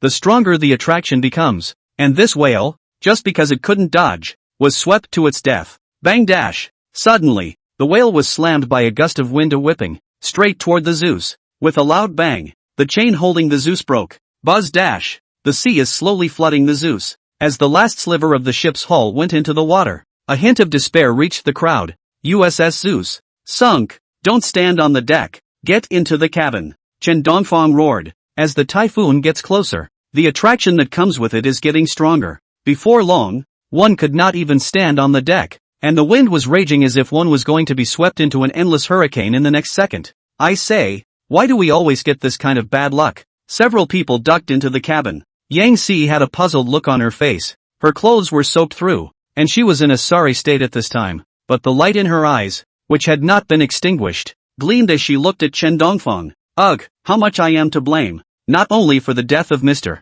and Claim and the breaking of the Zeus, but for the sinking of the Fuji as well. Maybe I'm really cut out to be a diplomat. Kenji Yamamoto sighed with emotion. I don't know why, but since his last speech, he can't do anything right. He looked up at the ceiling and couldn't help but think, is it possible that God is not happy with our behavior of discharging wastewater into the sea either? And that's why I'm being punished like this? Maybe, it's fate. The corners of Chen Dongfang's mouth twitched. The heart couldn't help but raise deep concern for the Fuji. After all, when the Fuji sinks, they will be buried with it. Don't worry, I've notified the embassy and sent fighter planes to meet us, so even if the Fuji sinks, we won't die. Zhao Bailing put down the phone and said, oh, why is there a signal on your phone, Joe-san? Kenji Yamamoto wondered. Because I'm self-aware, Zhao Bailing skimmed. Luckily, he had known that he would not be too lucky on this trip, so he had switched to the latest chemistry for Mate Cold Front Blue Pro Max latest deluxe version, and he could talk even at sea. But, he sighed and looked out the window at the stormy hurricane.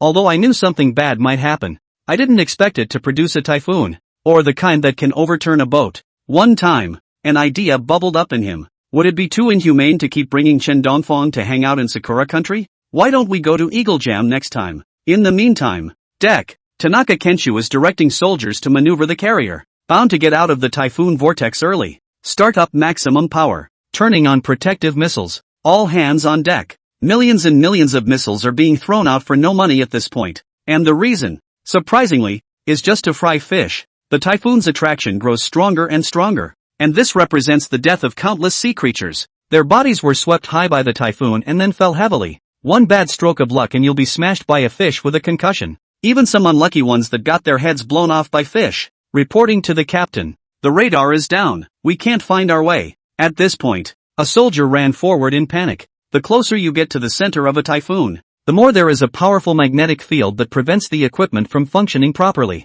At first it was just an effect, but now it doesn't work anymore, and lose the radar. In the vastness of the sea, they and the blind man were nowhere to be seen. Running away? They don't even know where to run. They don't know the roads. Baka, bunch of losers. Tanaka Kenshu slapped the soldier across the face. Why? The typhoon got so close before you guys realized it. Why? These idiots at the weather. They don't even know there's a typhoon. Why? Tell me why that is. The soldier was too stunned to speak. Roll. Have an experienced seaman lead the way immediately. We need to break the gravitational pull of the typhoon. Tanaka Kenshu calmed down a bit. Then command. Anger is inevitable, but the only way to deal with the problem is to calm down. But no matter how hard one tries to understand the futility in front of the nature unit, especially when we lose the power of technological weapons, human beings are as fragile as paper. All beings are equal before a typhoon. Tanaka Kenshu saw the scene of a lifetime. The waves that cover the sky, countless fish, birds, wood,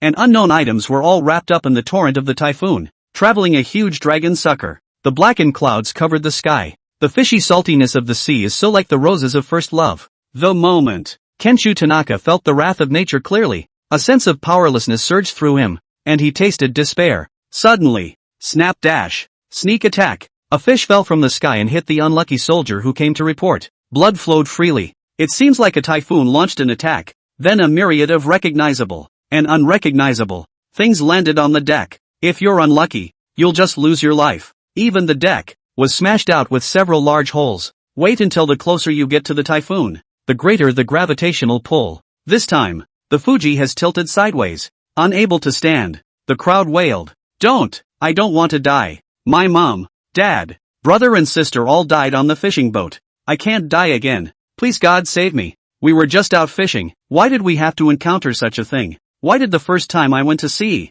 it got me into something like this? I'm only 20 years old. My life is just beginning. After I die, I'll be a martyr. I suppose, mom and sister will be better off. Let me get high. Everyone is dying. Why should I still see in the face of death? All beings are different. The beauty of mankind and the darkness is on display in this moment. Unable to accept the truth, Tanaka Kenshu yelled with his katana. Impossible. The Fuji is never silent. This is an aircraft carrier. How could it get under the early O typhoon? Baka, get up and kill with me. Fire. Ugh, crazy. Chen Dongfang sighed. So many shells fired. No use at all. Cannonballs hit the typhoon, there's a go and a go. The shell that was just fired, as luck would have it, fell straight into the sea and exploded. Bad luck with the typhoon and it came right back. The Fuji's still smoldering right now. Will die? Yang Si frowned and asked. If I die, I will be considered to have died in the line of duty. Right. The money will be given to the family.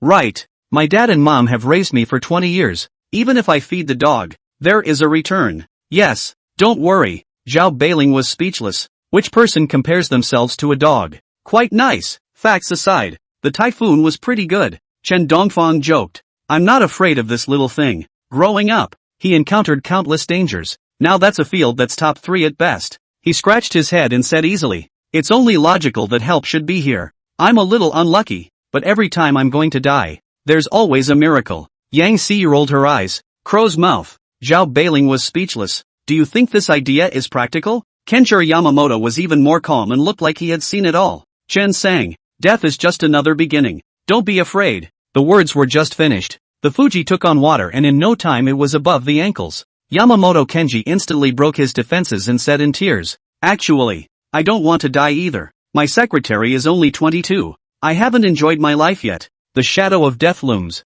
as the entire ship looked on in despair. Puff puff puff, park puff. A fighter jet appeared over the Fuji and a man stepped forward and shouted, get a grip and get on the plane. The Fuji is about to sink. The closer the typhoon gets, the greater the danger. Everyone must be quick. However, not only did the crowd not care what the pilot said, instead, he looked at the corner with a confused look on his face. Uncharacteristically, he crouched down. TM, this kid is too evil. Survived. Fuck off and let me go up first. By what right? Did you grow an extra head? TM, fuck off. I'm transgender. Let me go first or you're looking down on me. You're discriminating. Mommy, why don't you go up first? And when you go, have another baby as cute as me? Okay? Just don't forget me. Fighters hover in the sky and drop a ladder. And that ladder is the way to live. In the face of life and death, there is ugliness and there is beauty, and not everyone values life over morality. At least, a son's life is far less important to his mother than his nebulous yet truly felt feelings. Let the kid go up first. I can go after. At the very front of the ladder were Chen Dongfang and the others. The trio, as the summer's diplomatic heavenly body, was the first line of security to be ensured, especially with a live global broadcast with journalists. The first thing to ensure is their safety. For that reason, Kenshiro Yamamoto had to line up behind them all. But now, Chen Dongfang had given the opportunity to someone else. Me too. Let me walk in front of a bunch of kids.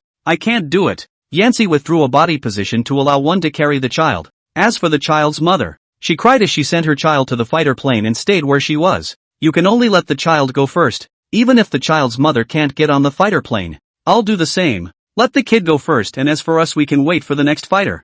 Zhao Beiling stepped forward and said. He was originally a soldier. When disaster strikes, letting children and the elderly go first has become a memory etched in his bones, part of his DNA. Perhaps, this is the romance of the summer soldier. Tarzan is not changing his color. Even in the face of death, you still think of the people. Get out of the way. I'm the father of that child. A child can't be without a family. Let me up. Suddenly, a scowling man rushed up and scrambled onto the plane. Get out. Chen Dongfang didn't spoil it and kicked the man. His place was given to the child, not the little risen ghost. Aha! The child is still young and can be remodeled in the future when the summer country horse treads the cherry blossoms. Snap! Bang dash! Chen Dongfang only used a little force, but the power of this kick was beyond imagination. The moment the man was kicked, he first stumbled so much that he fell. Then he just wanted to get up and attack Chen Dongfang. Suddenly his feet slipped and he fell straight to the ground. Just looking at it hurt the man's brain to come into close contact with the deck. There was a crisp pop. The crowd sucked in a breath of cool air in unison, their teeth sinking. This one hurt just to look at. Damn! The brat dared to kick me! The man roared, furiously charging towards Chen Dongfang. When the crowd saw this scene, they would have wanted to help. I advise you that you had better not make a move on me. For those who make a move on me never have any luck, Chen Dongfang politely reminded. The man thought it was taunting him, and the expression on his face grew more and more hideous, and he even smoothed a stick from somewhere and held it in his hand. The crowd would have liked to help. After all, no one wants to see Chen Dongfang, a good guy, being held at gunpoint. But the man had barely taken 2 steps when he suddenly felt his feet slip, and a bar of soap appeared underneath him, and he stepped straight on it, like a skateboard toward the fence. Bang! The man hit the fence and fell straight down, with the bottomless ocean below. The crowd rushed around the fence to check it out. Luckily, the man is not dead. A rope wrapped around his ankles and hung him upside down in the center of the boat. Men are bad. The gesture made him feel like shitting out of his mouth. Help me! The crowd breathed a sigh of relief at the sound of the man's voice. As for saving lives, what rescue? No one heard anyone say help. Did you hear that? I didn't. That would be a hallucination. Everyone was playing dumb, and although they didn't show it explicitly, they all despised men for doing it. People give up their seats for small children, and you, an adult, come and grab them. It was the greatest kindness not to cut the rope and let him go down to the fish. The next wave of rescue fighters arrives in 5 minutes. It wasn't long before the kids were all on the plane. Zhao Beiling looked at his watch. Because of the reason that it was broadcast internationally and had fishermen and diplomatic skyscrapers on it, Sakura poured her heart out this time. Not because of any sense of duty, but just because it's not very nice to be seen. If they didn't rescue them now that they were in danger, then they would be greeted with endless accusations. The Fuji should be able to last 5 minutes. Yang Si worried. I hope. The water in the Fuji had spread over the bilge. All gathered on deck. No one wants to die or even believe that the Fuji, a search carrier, could sink. Which is a good, that has not been seen in history accident. Time out. Zhao Beiling sighed and looked to the sky. The black, pressurized clouds, thunderous fury fell from the sky. Previously, they were far away, but now that they were close, they felt powerless when they saw the endlessly rotating typhoon. It was a kind of powerlessness that rose up in the face of nature. Is it really dead this time? The closer the typhoon gets, the bigger the waves it kicks up. Chen Dongfang stood on the deck. The waves blew with a hint of fishy salt. The shadow of death is all over the Fuji. The warplanes, which were clearly due in 5 minutes, were at the moment late for some reason. Some of the crazy crew members even jumped into the sea and swam towards the edge, trying to get away from the center of the typhoon. But it was all in vain. Even the Fuji, a war behemoth, was not yet able to fight back in front of the typhoon and was caught in the center of the sea blast. Not to mention the crew. It'll just die faster. Sure enough, as soon as they hit the water, The huge waves rolled up by the typhoon knocked over countless crew members and pressed them into the deep sea, never to be able to get up again. No blood, no shouting. After a wave, all that's left is rippling water. The depths are so deep that no one knows what dangers are buried down there. With a foregone conclusion, the crowd also calmed down. I've thought of all kinds of ways to die. Car accidents, fires, earthquakes, even an ant bleeding to death. But I was never expecting to encounter a typhoon. Chen Dongfang, you are really NB. The Fuji looks like a shrimp in the endless sea. It seems to feel dead. Yang Si gave a thumbs up and complimented. Chen Dongfang was speechless. Although, it seems like, is that weird? Don't worry, it can't die. Everyone can't die. Maybe help will come next. Chen Dongfang comforted. Panic? No panic at all. When he was a child, he picked up a bottle of juice, thought to bring home to enjoy. The results go back only TM was found to be pesticide. He was small then and didn't recognize it. If I hadn't been lucky, I would have died. No matter how unlucky, there is always a twist to survive. It's like when someone tries to hit him and before they can do it, the anti will fall on its own. It's like having a light in your life. He is the transported one, repeatedly jumping sideways in front of the ghost gate. I lay. Yang Si just opened her mouth. A familiar voice appeared in his ears. Park Puff, Park Puff, the fighters are coming. It didn't arrive on time and not many came, but at the last minute, they came. The crowd is confused at this point. They looked at Chen Dongfang like they were worshipping a god, with devotion in their eyes. Although this kid is evil, this mouth is really smart. This man can handle it. P.S. Please be mad for love. Please brothers, New Year's is too busy. I'll take the time to explode more. Under Zhao Beiling's organization, everyone got on the warplane in an orderly manner. Not enough positions though, but like water in an abalone, there's always something to squeeze. Not a moment too soon. Everyone got on the plane. The fighters struggled to fly towards the outside, but the Fuji, having lost human control, was slowly heading toward the center of the storm. Gradually, the Fuji got smaller and smaller. No, my carrier. Tanaka Kenshu couldn't seem to accept this reality and roared like a madman, jumping from the fighter plane and falling into the water, looking for his Fuji number to go. The crowd was silent. No one is blocking. Martyrdom of ships is expressly forbidden though, but as captain of the ship, at this moment when the Fuji is about to sink, he has lost all sense of purpose in living. Tanaka Kenshu may be a shady guy, but he can't fake his feelings for the Fuji. The feeling is pure, like a gun is to a soldier, an axe is to a carpenter, a backbone is to a reader. Nope, people live, and it's almost as good as being dead. Alas, such a big aircraft carrier is still said to be lost in the face of disaster. Chen Dongfang lamented. The center of the vortex. The black, pressurized clouds. It was oppressive and breathless. The Fuji was first swept into the whirlpool, then slowly grew smaller as the ship sank into the sea, gradually, until it could not be seen at all. Not a sound. Fuji, Japanese high-speed railroad, sunk. Tanaka Kenshu is mostly dead too, Chen Dongfang said rather sighingly. Let's worry about ourselves first. At this point, the front driver said, the fighters were flying at high speeds, and the few who hadn't experienced the training felt dizzy and wanted to vomit. And, the fighters haven't escaped the typhoon's reach. Still could be caught in a storm at any time and be in danger. Fighters can only keep accelerating, breaking through the clouds. Bang dash! A loud explosion catches the eye.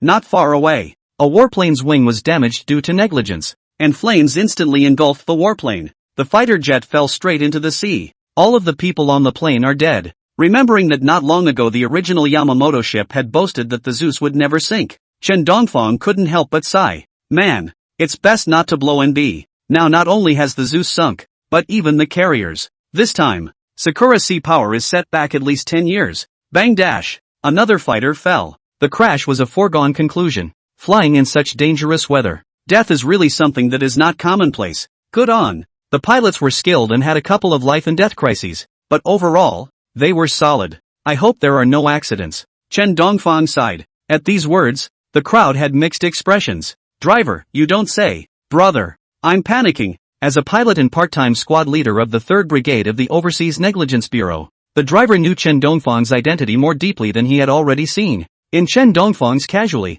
fell 3 fighters, a destroyer, and the aircraft carrier. A word from Chen Dongfang. The driver felt like he had fate by the throat and his grip on the steering wheel was unsteady. He carefully pleaded. Brother, please, can we fly well and not talk? Save a life for a buddy. I still have a wife and kids. The words were not finished. The clouds ahead suddenly intensified. The typhoon's speed was steep. As a war machine that was put under cover at the end, Chen Dongfang's several people were instantly placed in a dangerous situation. But there was nothing else they could do in order to block some of the gravitational pull so that the Xia fighters in front of them could leave. Their fighters are in the rear. Connect in a straight line, to ensure that the fighters in front of us can leave without incident. A Sakura Nation fighter intervened. Wang Zhan was not spoiled. Raising his hand was a pike, directly giving little Cherry Blossom a scareback. Baka, this is our sea. Let us in and you cover the back, Sakura said in a message. Asterisk asterisk asterisk. Wang Zhan cursed, wanting him to take his life to cover little Sakura. Dreaming? It's a godsend that he didn't give him a fuck down to 2 shots at this point. Baka, Baka, get out of our waters. I'm going to make you pay. Sakura was impotently furious. Get out. Sakura was going to make a bad move and hit Wang Chang in the gas tank, but by Wang Zhan realized in advance. Went up to a pike of bullets. Straight up smoke for Sakura's wing dry. Sakura panicked and fled. Wang Zhan spat and arrogantly said, I'm an ace pilot. Seeing the typhoon getting closer, Wang Zhan directly left the steering wheel with both hands. It's going to start operating? Chen Dongfang wondered. Didn't wait for an answer. Wang Zhan took out 4 parachutes from under the seat, patted the ash on them, and said with a calm face, we can't walk away. Let's parachute. Chen Dongfang? Zhao Beiling? Yang Si? Are you fucking kidding me? Several people spoke in unison. I'm not kidding. Wang Zhan explained. From the time I came, I was prepared to parachute to escape and had 4 pairs of parachutes ready. Aren't you an ace pilot? Why can't you still fly the others? Chen Dongfang was speechless. Right, I'm an ace pilot. That's why I'm covering. That's why I'm coming to get you guys. Wang Zhan showed his cards, put his parachute on his back and explained. I'm an ace pilot. That's why I'm taking cover. Isn't that normal? Is there a problem? No problem. What? Chen Dongfang, what TM's called there is no problem. This is a big fucking problem. Chen Dongfang looked at the 10,000-meter high sky, gulped. He had never learned to skydive, and even if his life was any better, he wouldn't be able to survive this shit. The parachute works great. When you reach 2,000 altitude, just pull this slip cord and the parachute opens. Wang Zhan pointed to the sling at the back of the backpack. Are you sure? Chen Dongfang is speechless. There is a typhoon behind. This fucking jump can live. Don't worry, it's a parachute I bought at PDD and it's full of positive reviews. Come on, PDD. Well, PDD. There's also a good review for cashback. I have this one for the military and it has a %98.3 survival rate, which is nowhere near as good as yours. We switch? That won't work. Wang Zhan grinned and leapt forward. Jumped. Chen Dongfang. A burst of output. He was deep in thought as he held PDD's 100% acclaimed parachute in his hand. Can I give this thing a bad review? Chen Dongfang, Zhao Beiling, and Yang Si. The 3 of them looked at each other. Jump. Yang Si took a deep breath and without hesitation, she disappeared with a crash. Don't you want the warplanes? The corners of Chen Dongfang's mouth twitched. The frame we made seems to have been borrowed from little Sakura. Zhao Beiling was also surprised. But after all that, there's nothing to be surprised about. A long time ago, I was a doctor. Even if, say, over the fall now, he landed in the mouth of a sea monster, he wouldn't be surprised. His eyes closed and he too jumped from the fighter. Chen Dongfang was speechless inside. I should have known to make the little cherry blossom fighter. This is too damn unreliable. Subsequently, leap. The powerful wind pressure deformed his face, and his mouth was as big as a fossa. Chen Dongfang looked at the small cherry blossom fighter above him. Although it was hard to fly, but at least it was still able to fly, he said with envy. It's time to say no. Sakura's fighters are still pretty fierce. Then, bang dash, bang dash, bang dash. The words just fell. 3 or 2 fighters overhead suddenly burst into flames. One approaching fish turned into a grilled fish. The person sitting inside also announced GG. Not only, but also, the 3 fighters just happened to be the ones Chen Dongfang had just envied. The ones sitting up there are small book drivers. Not bad for the man. Wang Zhan touched his chest and took a deep breath. Landed in the middle of the ocean with a scare. There was no direction, but it was good to have a piece of driftwood to lend a hand. Long before he came, the director of the War Neglect Bureau had spoken to him. Chen Dongfang is very strong. When picking up people, never use your own country's war machine. Don't think that you can get out in one piece. And don't take any chances. Be sure to be prepared for accidents that are sure to happen. Have the courage to go for broke. Now it seems, the Bureau is really far-sighted. High. It's really high. Wang Zhan couldn't help but marvel. According to the Bureau chief, although Chen Dongfang was unlucky, but after the bad luck he sucked the bad luck away. Other people will have better luck. After Chen Dongfang's accident, no one else will have an accident. Simply put, it's about illuminating yourself and lighting up others. Now it seems, the bureau chief is not wrong at all. Summer's 5 fighters, all intact. There was not a single shelf out of place. Even the first fighters to escape the gravitational pull of the typhoon were Xia's. Little Benji, on the other hand, died tragically under the aftermath of Chen Dongfeng's power. Wang Zhan and Little Benji Driver have fought. These guys have very strong skills, not weaker than him. I didn't expect to die such a shitty death. The rivalry is sympathetic. For a moment, he wasn't sure if he should be happy or not, but quickly, he shook his head to shake off the thoughts in his head. No, no, no, smaller pattern. These are the newest fighters from Sakura country, as well as the most talented pilots, and if I'm not mistaken, there are even third-generation fighters in here that were just purchased from the beautiful country. With losses of this magnitude, Sakura Nation's Air Force has taken at least a decade step back. Zhao Beiling pushed his glasses out of habit, but the gold-rimmed glasses had long been blown off by the gusty winds, and he didn't know where they had landed as he analyzed. Couldn't help but stagger afterwards. Shit. In one sentence, it sets people's technology back 10 years. What a guy, this is. It's like the Black Shark Club. How scary. Dash. At that moment, the two heard a strange cry. Did you hear anything? Zhao Beiling swallowed and asked with a grave expression on his face. It seems like there is, and it's a bit familiar. Wang Zhan nodded his head. The two of them looked at each other as if their hearts were in the same place, and without hesitation, they frantically fled. And behind the two, a dozen or so sharks chased towards the two desperately like beasts that smelled blood. They fled. They chase. They can't fly with their wings. Dash.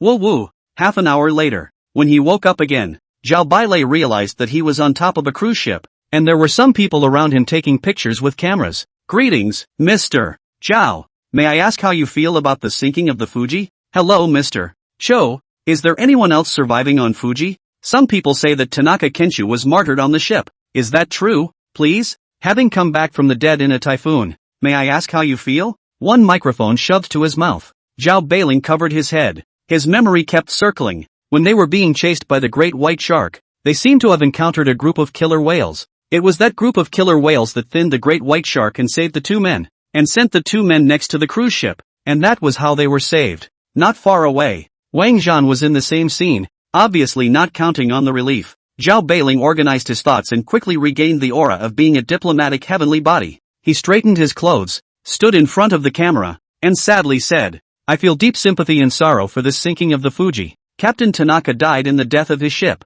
and I am deeply impressed by his great spirit, even if. Let's have 3 minutes of silence. The words were not finished. Zhao Beiling bent 90 degrees and made a deep bow. The crowd was dumbfounded. Zhao Beiling had only been playing in Sakura country for 2 days, and he was infected by Sakura country. Move and bend and bow like you have no bones. However, it was not good for the crowd to keep asking. After all, so many people had just died in Sakura country. It was only right to mourn. Bungalow lives. I can't. My face is cramping up. Almost laughing out loud. Hold it in. Must hold it in. I've got $2 million in loans I haven't paid off. I just crashed from a fighter plane. I'm unlucky. And I'm sad. Can't laugh. Zhao Beiling was on the verge of suffocating his internal injuries. This time, the Sakura Fuji sank. The Zeus sank. A search for an aircraft carrier. A search for a destroyer. And with the fall picking up half of the fighters, technology went back at least 10 years. In the future, Sakura Goku wouldn't dare to speak with a big breath.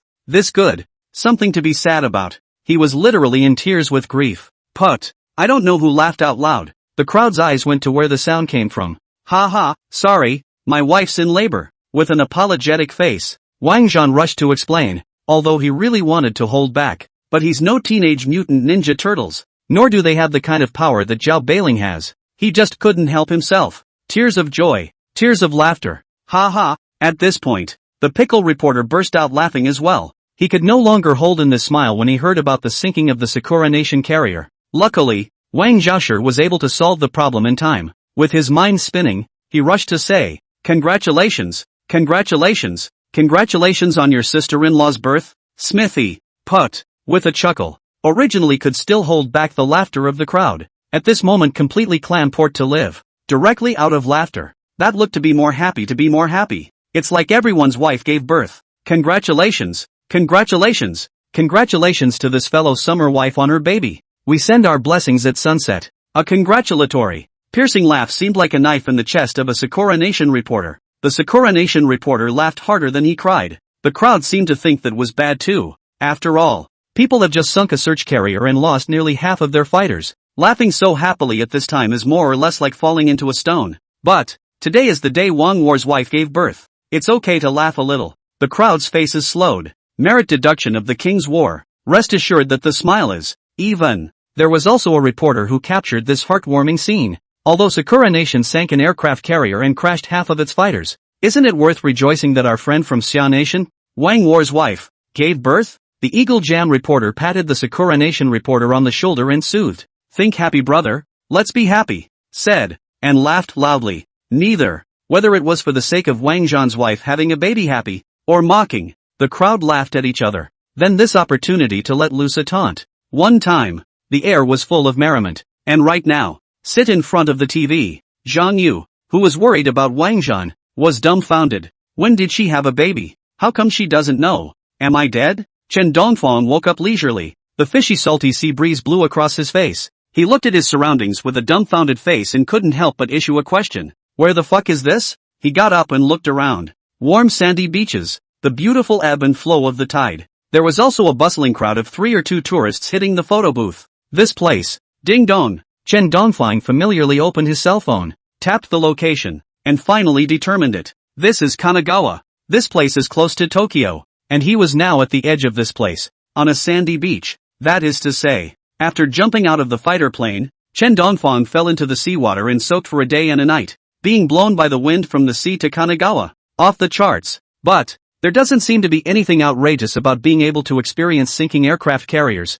crashing fighter planes, and super typhoons. After all, more outrageous things have happened. What's this little thing? The good times are ahead. Chen Dongfang yawned and did not have the joy of escaping from death. He grew up in the midst of guns and fire. If you don't have a hard life, you'll die long ago. Surviving the storm was not an accident, but a definite probability event. Walked no more than a few steps, Chen Dongfang suddenly saw a familiar person. He stepped forward and pinched Yang Xi's center, then came up with a set of emergency first aid. Ahem! Along with coughing up water in your stomach. Yang Xi woke up quietly. He saw Chen Dongfang with a ghostly expression and was puzzled. You're dead too? You're the one who's dead. Am I not dead now? Chen Dongfang was speechless, took out his cell phone, opened the positioning, and held it up to Yang Xi. Take a good look at where we are. So I'm not dead yet. It took a long time for Yang Xi to accept the fact that she was still alive. She remembers her parachute leaking right in the middle of her flight after she fell from the fighter plane. And then a rapid descent.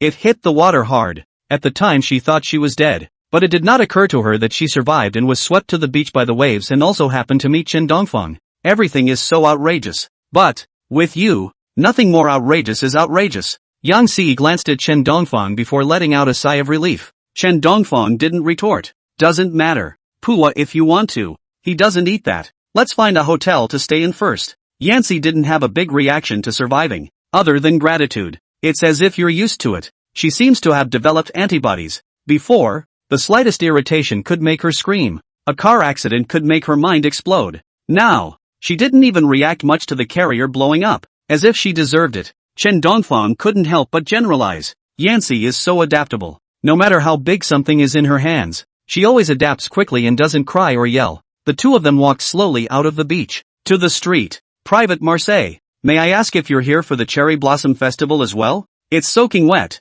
Do you need help? At this point, a Sakura girl in a kimono approached and asked. What is it? Chen Dongfang couldn't understand the Sakura language and looked puzzled. Ask if you're attending the Cherry Blossom Festival. Yang Xi explained. Sakura Matsuri is the general name for the traditional festival held in the Sakura country during the summer months. Usually in July and August when Japan experiences a scorching heat. It consists of 3 main festivals, the Gion Festival in Kyoto, the Tenjin Festival in Osaka, and the Kanda Festival in Tokyo. During the period in which they are held, most of the cherry blossom countries wear kimonos and promote traditional culture and cuisine. Chen Dongfang looked at the Think Cherry Blossom girl, and then looked at his own wet clothes, and nodded. Alright, let's go take a look. Sakura-chan didn't move, just looked at the two with a smirk. Chen Dongfang was a bit puzzled. He looked to Yancy. Yang Xi rolled her eyes and said breathlessly, services all cost money. You pay. Want a white pia? Oh who? Chen Dongfang scratched his head awkwardly, opened his cell phone,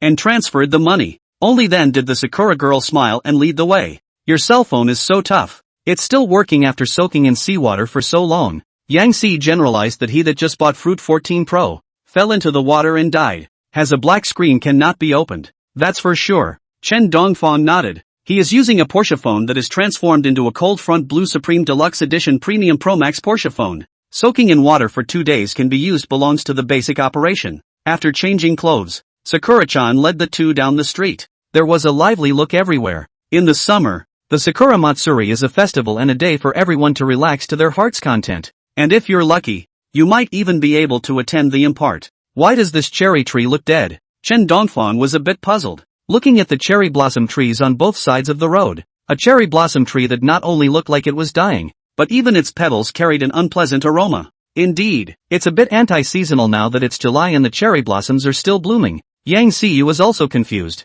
Could it be that this cherry blossom tree had been given hormones? What's the difference between blooming at this time of year and an old hen laying an egg? I don't know. The cherry trees have been blooming since last November and haven't wilted since then. A piece lasted most of the year. As if she could see the confusion of the two, Sakura-chan explained. In fact, she was puzzled. According to previous years, the cherry blossoms had long since wilted by the time the summer festival began. And it's so counterintuitive that it's still on. November? Wasn't that when H leaked? Chen Dongfang frowned. Is the cherry blossom tree also polluted?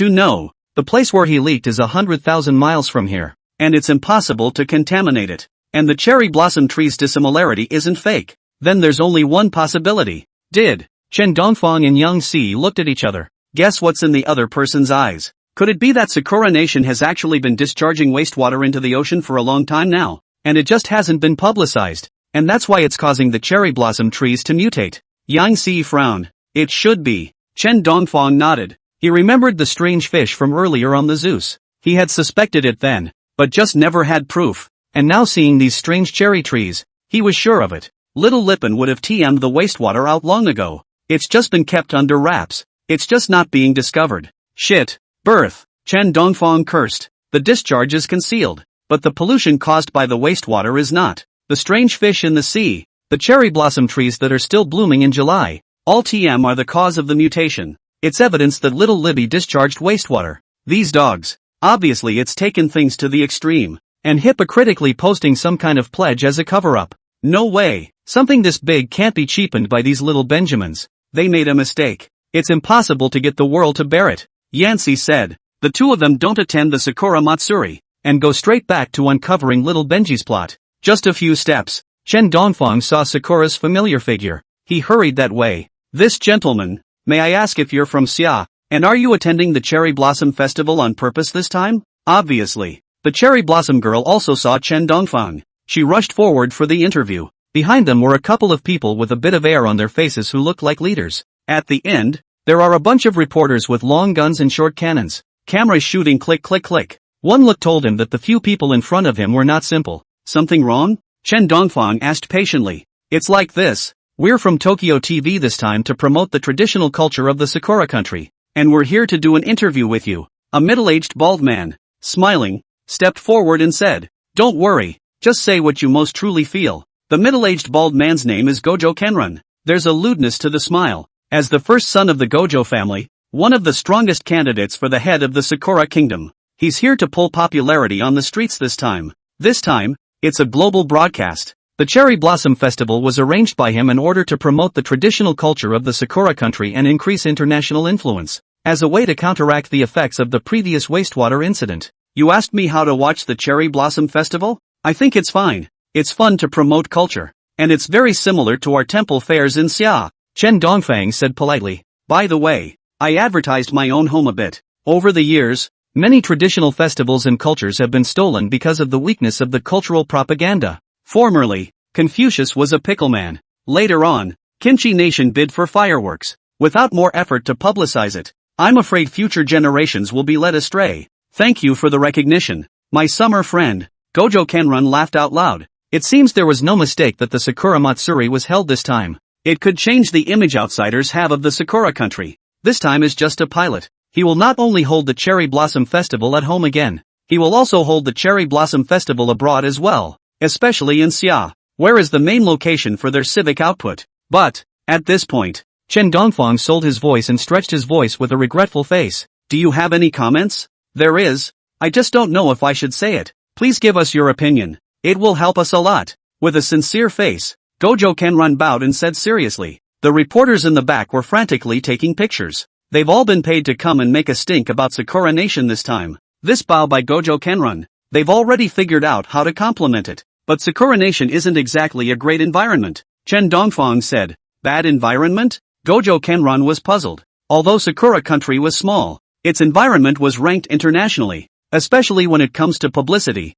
They are blowing up Sakura country as a holy land on earth. God knows how many people come to visit every year just to have a glimpse of the pure Entei, Fuji and the cherry blossoms all over the mountains. No. I'm not talking about the poor environment in Sakura Nation. Rather, it's a question of Sakura Nation's attitude toward the environment. Although Sakuraguk has a nice environment, it has no respect for the environment at all. And wastewater leaks are not properly addressed. And wastewater is discharged into the sea. To have a small measure of righteousness but not a big one is to be a pretender. Chen Dongfang was blunt. The reason why he was interviewed was that he wanted to expose the fact that Sakura discharged wastewater in front of the public. This gentleman, you're responsible for what you say. For slandering our Sakura country like this, we have the right to arrest you. Come with us. Gojo Kenran's face changed. A few police officers came out behind him and tried to forcefully press Chen Dongfang away. The surrounding Sakura people also had angry faces. The cherry blossom state spends so much money treating wastewater,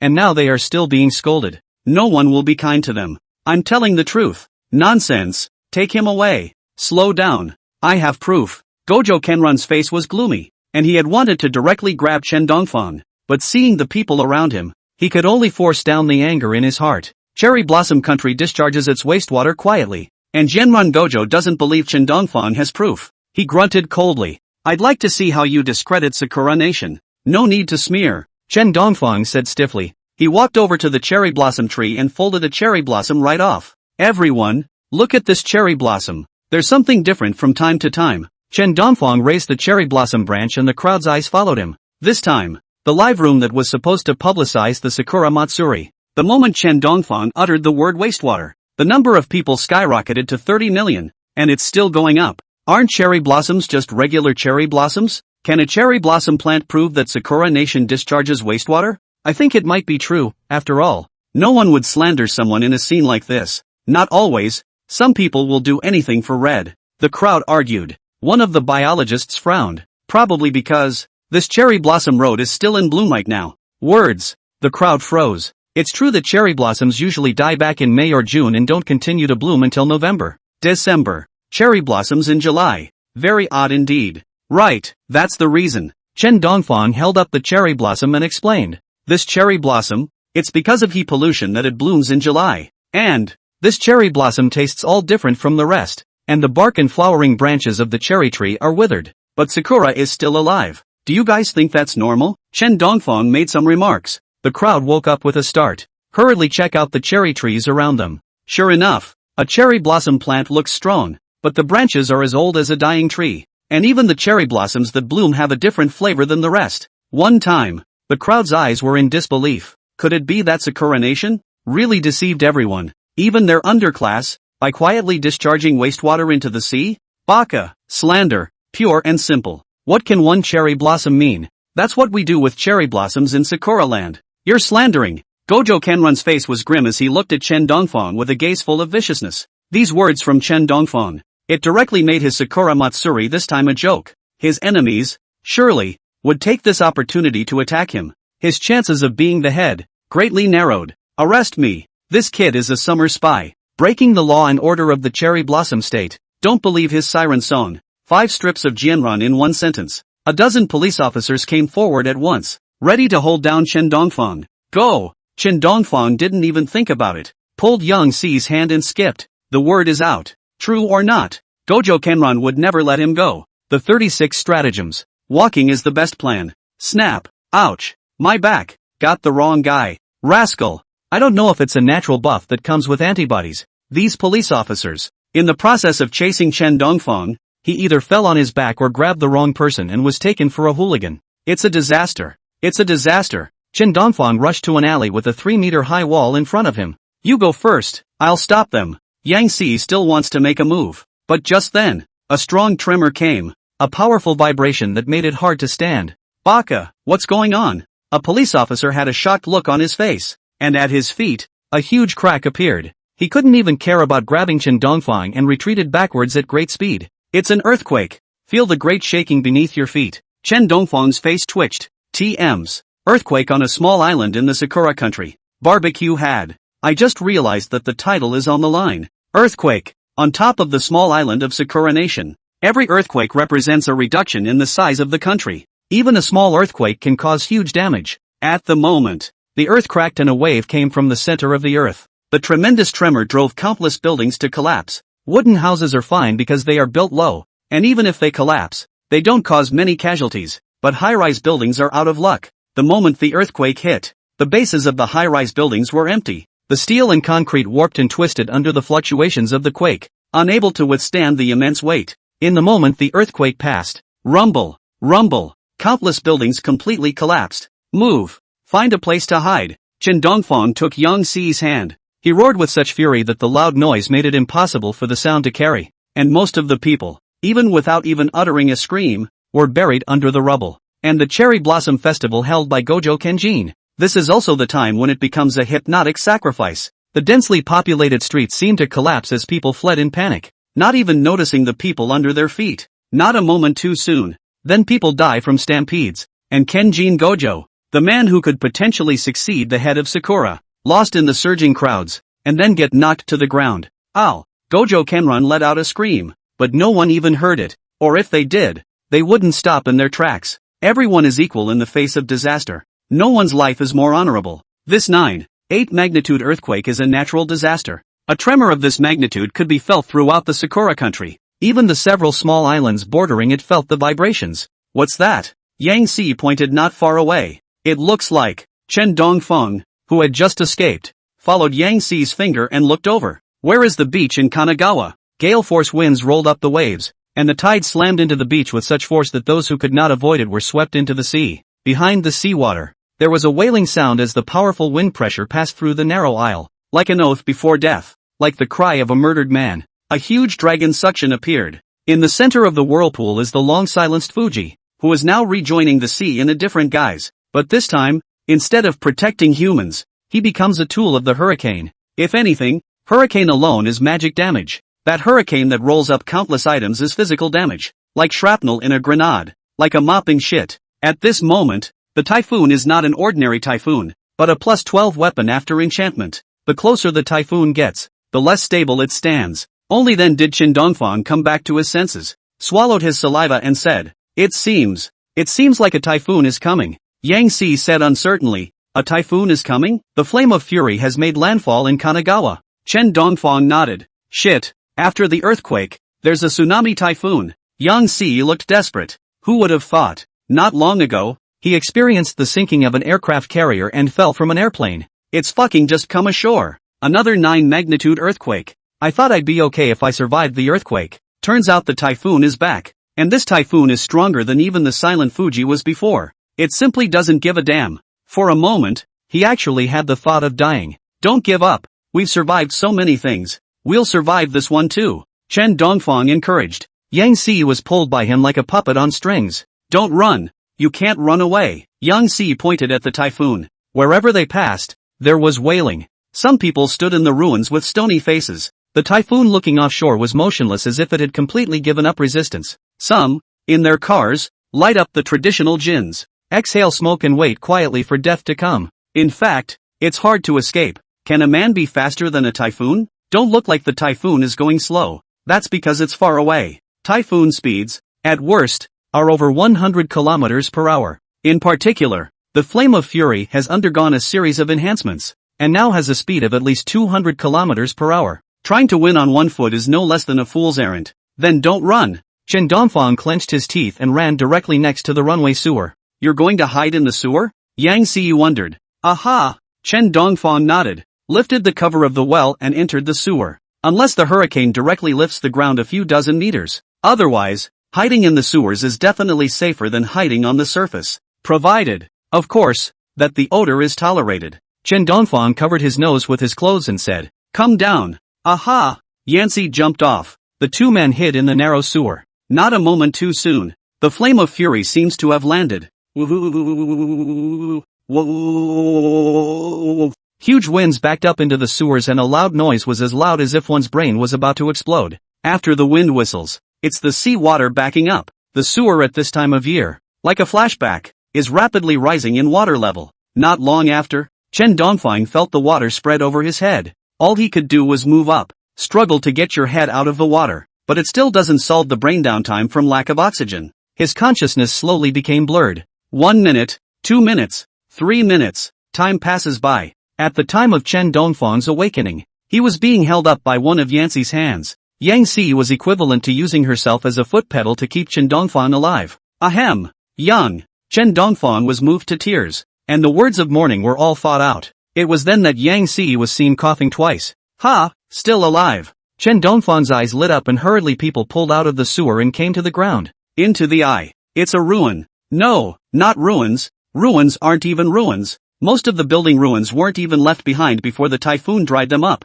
Some people die and they can't even find their bodies. Silence. Still silence. This dead silence is desperate. But there are smart people who have survived as well as they have. Live and let live. Really survived. My mom. It's horrible. There's never been such a terrible disaster in Sakura country. About 1,000 people. All celebrating the joy of living. The moment. It is the truest expression of emotion. Chen Dongfang also exclaimed, "It's good to be alive. Ahem. I killed you. Chen Dongfang. You TM not save me. In the sense of AP. Ah." Yang Si spat out 2 large mouthfuls of seawater. Cursing is hard, but the eyes were full of joy. I didn't think that it would actually survive. She and Chen Dongfang both survived. Under a magnitude 9 earthquake. Under a magnitude 15 typhoon. That's the miracle of life. Yang Si smelled the fishy salty sea breeze and it all felt fragrant. She was just about to say something about it too. Don't be sentimental. Go, go, go where? Go or die. Chen Dongfang drew his legs and ran.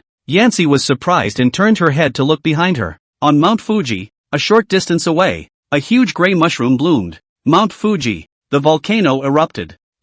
Without hesitation, Yang Si pulled out her legs and ran. It's too scary. Earthquakes, typhoons, and now volcanic eruptions. Yang Si really couldn't imagine that in Little Cherry Blossom, there was anyone else who was more unlucky and more plagued than them, that they would encounter so many things. Move, move. Chen Dongfang saw the right time to grab an unoccupied car. At this point, his head was running at high speed. Without a key, he frantically recalled what he had learned in his youth, disassembled the foot pedal, and lit the ignition. The car started up. Under the threat of death, he exploded with unimaginable fortitude. It was as if Yang Si could see a banner floating above Chen Dongfang's head. Congratulations to Chen Dongfang for unlocking the lockpicking skill. Okay, stop gawking and hurry up. Chen Dongfang kicked the gas. The car sped out in an instant. Just in his mind he no longer thought of anything else but escape. With the volcanic heat chasing behind him, the ones like them that were far enough apart were a little better off to escape in their cars. Those that were close didn't even have a chance to escape. As early as the moment Fuji erupted, a wave of heat rippled through the fragile human body and melted away. The unluckiest among them, again, are those tourists who are climbing the mountain. They couldn't even utter a single scream before they were vaporized into nothingness by the heat wave of the erupting volcano. The ones at the foot of the mountain a little farther away still had no chance of escape. The moment the volcano erupted, their flesh cooked. Boo-hoo! Boo-hoo! Black clouds are pressing down on the sun. A burst of ash from a volcanic eruption obscured the sky. This thick layer of volcanic ash erupted and people inhaled it and just felt breathless. A house was also covered with black ash the moment the volcano erupted, and it looked as if it could no longer be inhabited. The damage caused by this eruption set back the economy of Little Cherry Blossom by at least a decade. Compared to previous typhoons, tsunamis, and earthquakes, volcanic eruptions today are not only damaging, but they are also very harmful to the environment. This is what will do the most harm to the Sakura country, which has a small territory and a large population. The power of the volcano was still brewing,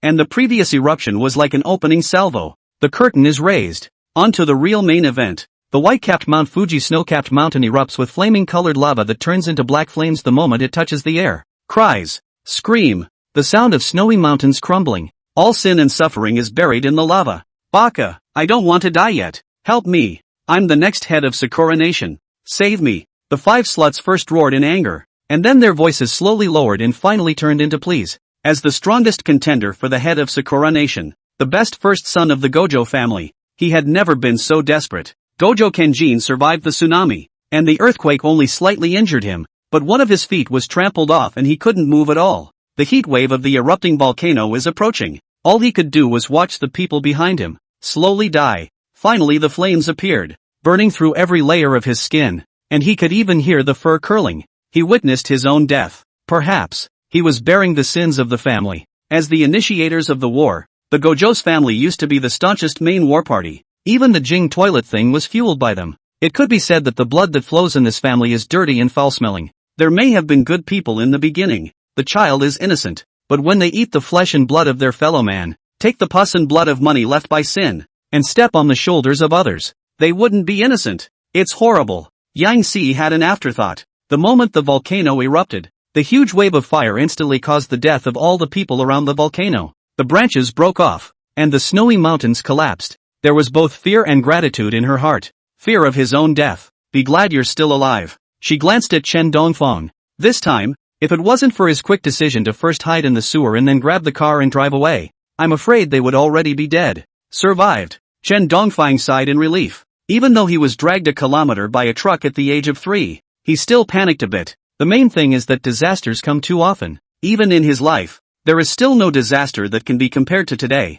First a magnitude 9 earthquake, then a magnitude 15 typhoon, and then the once-in-a-million-years eruption of Mount Fuji, which is less likely than winning the lottery, happens to him. It's a godsend to survive. What do you think about surviving? This gentleman? At this point, Zhang He walked up for an interview. His face was still smeared with black dust. The camera in his hand was smashed at one corner, and he was in a sorry state. He too had just escaped. It's just that he's very ethical. The moment you escape, it's not a moment to be glad you're alive. Instead, he was glad that he was on the first scene, that he could report another big story, and that this time, when he went back, he might even be promoted to editor-in-chief. Live and let live, Chen Dongfang said casually. And by this time, the entire internet had blown up. A magnitude 9 earthquake, a category 15 typhoon made landfall, Fuji snow mass eruption. Either news is explosive, and at this moment, 3 messages came together surprisingly well. The internet is buzzing more than it was the day Amway died.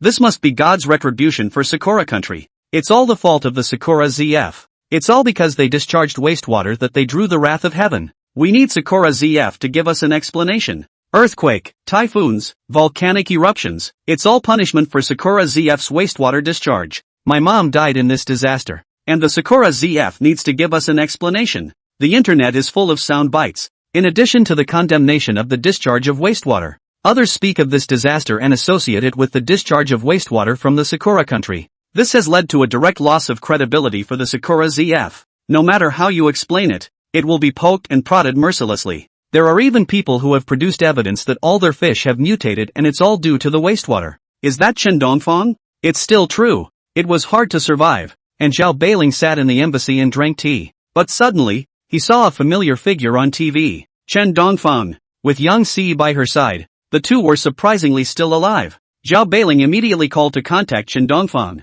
To Dalu. 10 minutes later, the moment Chen Dongfang picked up the phone, Zhao Beiling said excitedly, "Stand where you are and don't move. I'll send someone to fetch you." He hadn't thought that Chen Dongfang was still alive, and it also appears to be erupting. Suddenly, Zhao Beiling felt something was wrong. A volcanic eruption? Why did the volcano that had not erupted for hundreds and thousands of years erupt without any anticipation at all? Why did Chen Dongfang just happen to be there? It's all. Zhao Beiling fell into deep thought. Chen Dongfang is not too powerful. Compared to Chen Dongfang, the newest domestic Dongfang Express feels like a homecoming. No, Zhao Beiling even had an illusion. Chen Dongfang is more NB than nuclear D. After all, a nuclear D can only strike one place and destroy their flesh. And Chen Dongfang not only kills, but also kills the heart. Look at what the internet is saying about Sakura ZF right now. It's on the verge of unveiling. Terrible. Zhao Beiling couldn't help but shiver. Actually, this disaster may not be a bad thing for us, Zhao Beiling said. What? Chen Dongfang had a puzzled look on his face. At this time, he had already returned to the embassy and changed into a clean outfit. Sakura's disaster was certainly not a bad thing for them. It's unethical to gloat, but it's true. Do you know about the big earthquake 20 years ago? The earthquake that hit our house back then wasn't much weaker than what's happening now in Little Sakura, Zhao Beiling said. I know. Very impressive. And I heard that Sakura came to help, right? Chen Dongfang nodded. At that time he also donated $5. That was his living expenses for a week. He was 2 provinces away. He could feel the tremor. It can be said that this is the biggest natural disaster in Xia in the past 100 years. But the nation was all in one place at the time. It was costly, but it also created a lot of memorable deeds. Even other countries have donated money and goods to help. Did help.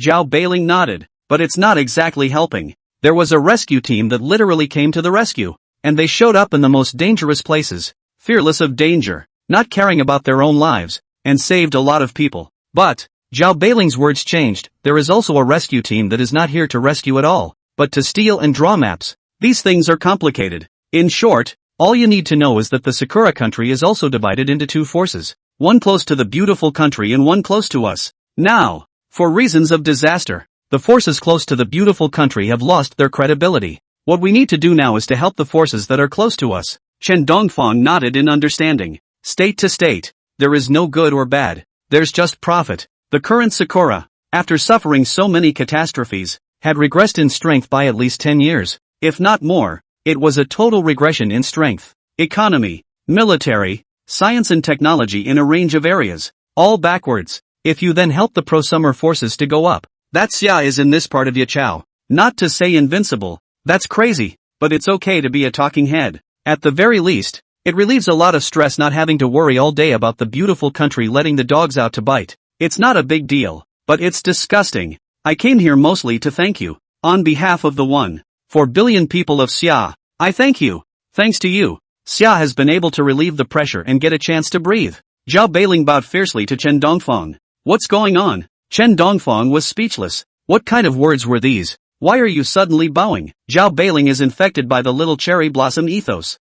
You don't know. Zhao Beiling shook his head without explaining too much. Actually, the Xia kingdom now is really in trouble both internally and externally. Formerly known as the technology blockade. After that there is 1450 to bring the tempo. The problem is infinitely magnified, as evidenced by the climate of public opinion. A silent war has begun. This time, the Sakura country's incident had finally freed up one of Xia's hands, so that it didn't have to passively defend itself, fearing a fire in its backyard garden. You can arm wrestle with the beautiful country in a dignified manner. That's what made him thankful. Chen Dongfang puzzled and turned on the TV to pass the time. According to our correspondent, this magnitude 9 earthquake, magnitude 15 typhoon, an eruption of Mount Fuji snow in Sakura country has resulted in 112, 786 deaths, 369 injuries, and more than 3,000 missing people. According to incomplete statistics, the damage caused by the disaster amounted to more than $100 billion, and does not include the subsequent volcanic ash,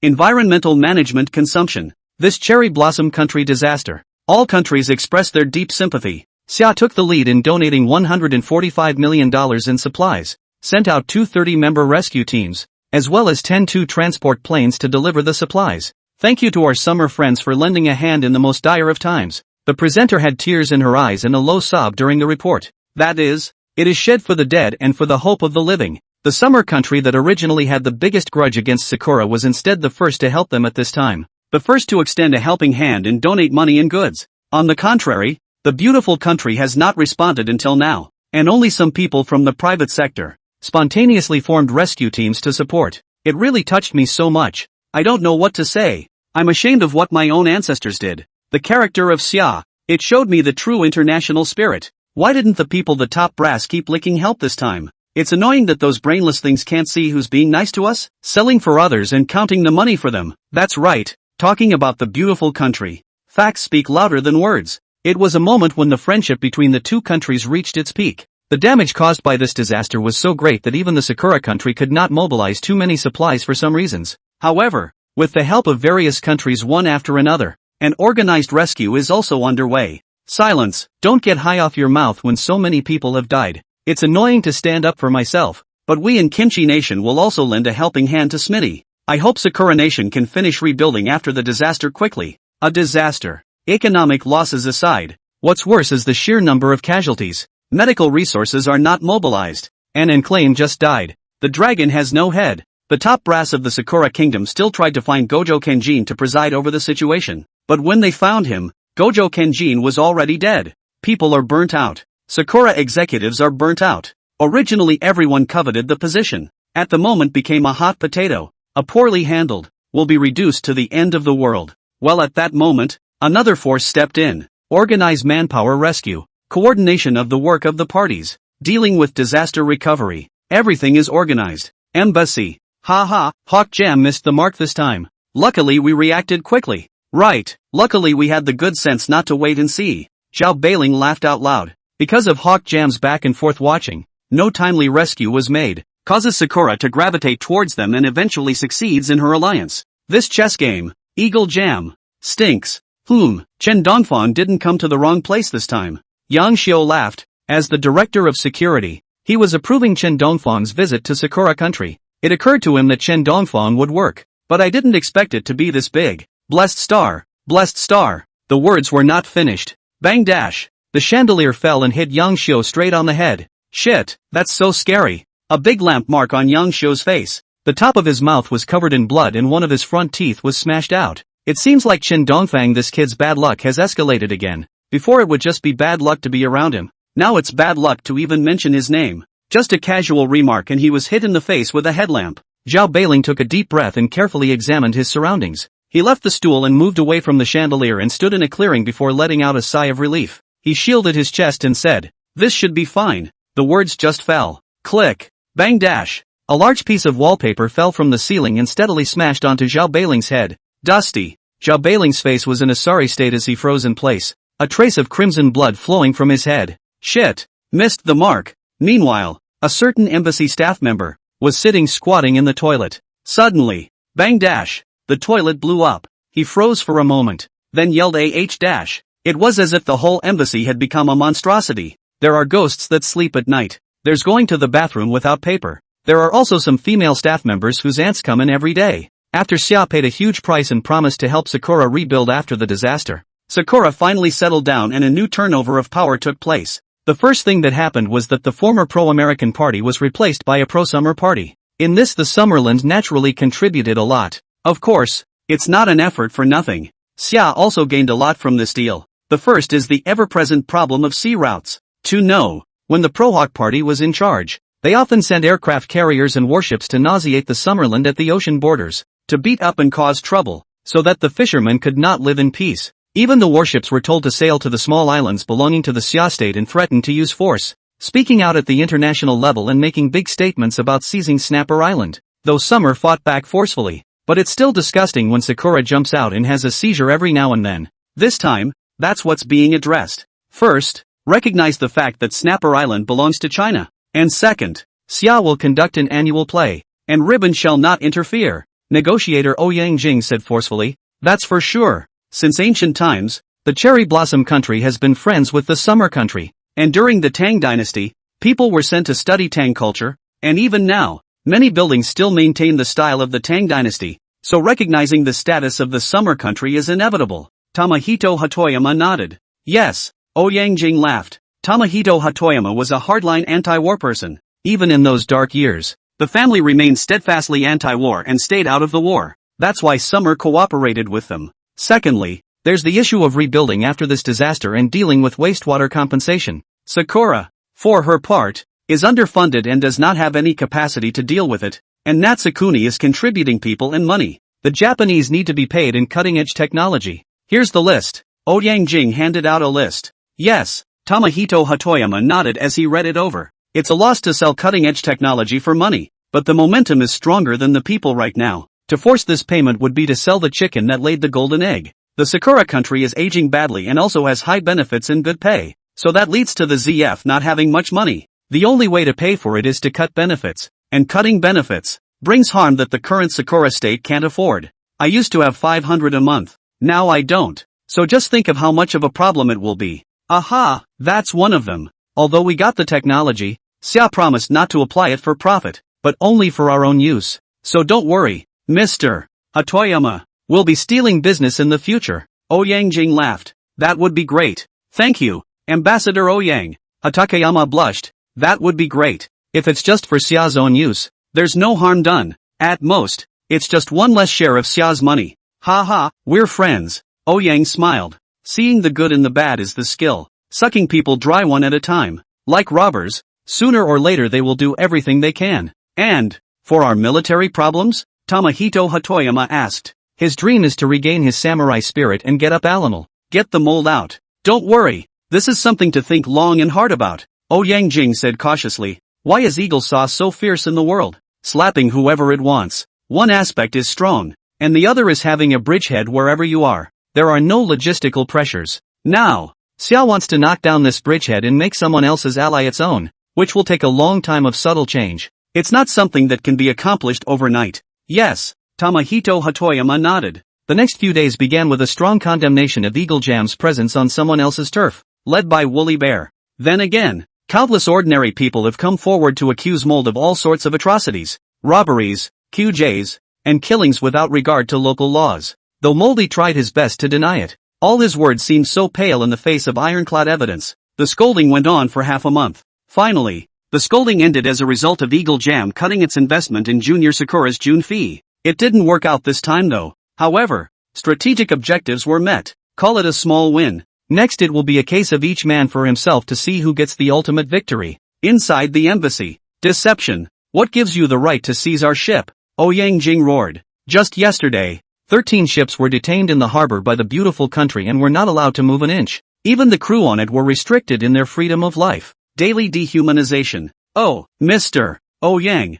I told you clearly that your ship is violating the border of our coconut country. So they are going to impound it, and it has nothing to do with us. If you want to regain the ship, you'll have to pay us $300 million in tolls. William Tweed was righteous, but in his heart, he was sneering. The current Blue Star Overlord is the beautiful kingdom. If Xiao wants to jump around, the beautiful country just needs to use a little bit of random tactics, and Xiao won't be able to eat it. Didn't even need Hawk Jam to do it. Just his minions would do. Xia can't find a reason to be angry yet. Shit, what a bully. Yang Jing slammed the table. What's out of order? What's not following the bylaws? What's not qualified? It's all fucking bullshit. In fact, it was the beautiful country that instructed behind the scene, and the coconut country dared to seize the Xia ship. Otherwise, give these monkeys 1,000 guts and they wouldn't dare to jump in front of Xia. But, ugh, Yang Jing sighed. On someone else's turf, it's someone else's call. The coconut nation with Eagle Sauce backing it up has a great bottom line.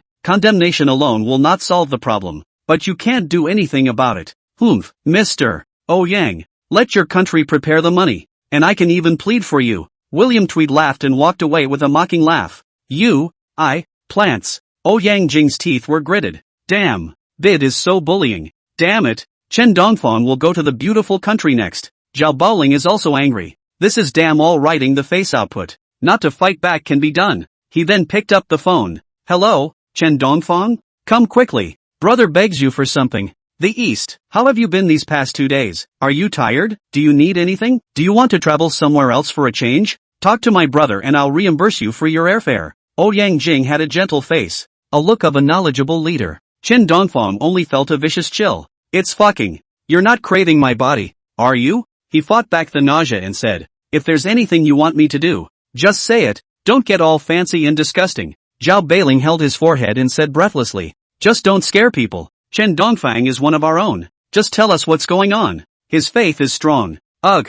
Yang Jing sighed. Things are serious this time, and since we helped Sakura, the beautiful kingdom has stepped in, restricting our trade, not allowing our ships to sail across the harbor, even seizing our ships and demanding money on trumped-up charges. 13 of our ships in the Coconut Kingdom were then seized by the Coconut Kingdom for not meeting the requirements for leaving the port. Like this? That's too much. Chen Dongfang frowned. Yang Jing smiled bitterly. Ridiculous, isn't it? There are even more excessive ones. The beautiful country is now not only restricting our ships, but even joining forces with other countries to impose a trade embargo on us, forbidding them to do business with us. That means we're not allowed to sell anything to anyone else, and no one else is allowed to sell anything to us. Yang Jing was helpless. Doing business is supposed to be what you want it to be, but in Eagle Sauce's case it's become a neck-snapping tactic. Not only do they not do it themselves, they don't allow others to do it. Some simple things, industrialized things, the Summerland can still support consumption by making them themselves, but some of the more high-tech products,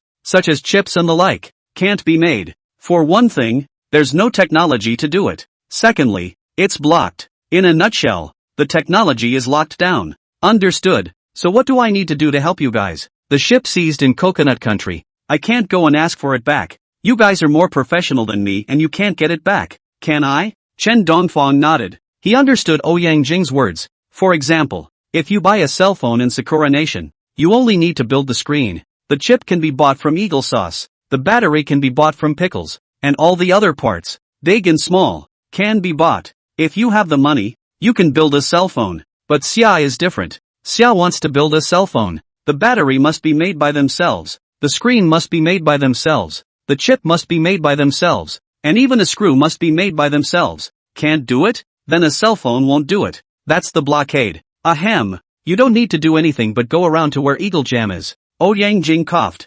remembering that not long ago, just mentioning Chen Dongfang's name for a moment had led to disfigurement. He instantly felt a chill down his back. You're so fucking scary when you don't do anything. If we do something about it, it'll take off. Traveling to Eagle Sauce? Chen Dongfang wondered. No, Zhao Beiling stepped forward and said, not to travel, but to represent the visiting group and go on a mission to the beautiful country. Delegate visiting mission? Chen Dongfang was even more puzzled. Yes, the visiting delegation. I've already booked your airfare. Zhao Beiling nodded. Sneaking around wasn't his style. If he wanted to make it big, you go get ready. I'll send you away tonight, Zhao Beiling said. Although Chen Dongfang was puzzled, he didn't say much since Zhao Beiling had arranged it. What do you mean? After Chen Dongfang left, Ouyang Jing questioned. You directly lined him up and arranged a place on a visiting delegation. Aren't you afraid that something will go wrong with him? Isn't that a clear message to the other side that we're there to fuck things up? Ouyang Jing had a look of incomprehension on his face, sent out so brightly. If something happened to Chen Dongfang, it would be too late to regret. An ordinary person can't just let someone die like that, not to mention the big baby that is Chen Dongfang. Right, big baby. In Ouyang Jing's eyes, Chen Dongfang's life was more important than his own. The world is without an Ouyang Jing. There will still be Li Xiu, Wang Xiu, Zhang Jing. Countless individuals will come out to take his place. To put it bluntly, he's just a special security chief. Useful, but not irreplaceable. Chen Dongfang is different. Chen Dongfang's value alone was even higher than that of a division. And it was still the irreplaceable kind. If something happens to Chen Dongfang, there's no place to cry. The top can skin him. Don't worry. What accidents can happen? You're looking down on Chen Dongfang too much. Look at him encountering so many accidents. Is there anything wrong with him? The skin didn't even rub off. Okay, now 2 big bulls a day. Alive and kicking. More energetic than both of you. Zhao Beiling was speechless. People who can't be killed by earthquakes, car accidents, typhoons, or even volcanic eruptions. Worried he'll have an accident?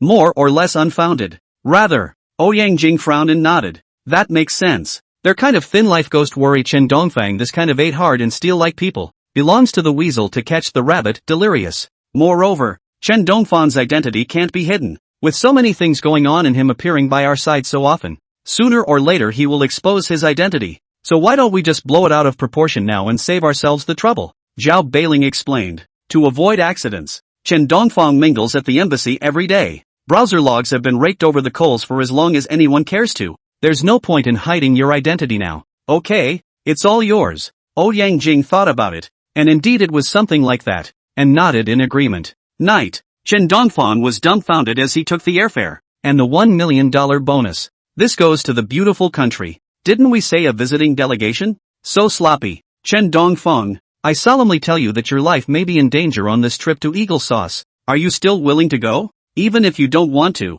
we won't force it, Zhao Beiling solemnly said. Life-threatening? Small problem. Chen Dongfang waved his hand. As the man with the hardest 8 characters on New Year's Eve, as long as it is linked to life, it is not a big problem. That's good. Ouyang clapped his hands and instantly 2 figures came out of the darkness. One is Chen Dongfang's old partner, Yang Si, as the woman with the hardest life under Chen Dongfang. Such unlucky. No, an honorable task. Surely there is no shortage of her. Even though she didn't really want to go, she was under monetary attack. She felt as if life wasn't worth that much. Recuperate for 2 weeks. And normal. Yancy felt like she could do it again. There was also a man dressed in a jaded manner. This is Lu Horu, a top agent, proficient in various assassination methods, 8 languages, and survival skills. If we go by the novel template, he's the urban soldier king, Zhao Beiling explained. His tone was laced with confidence, and a hint of imperceptible pride as he pointed his finger at the man.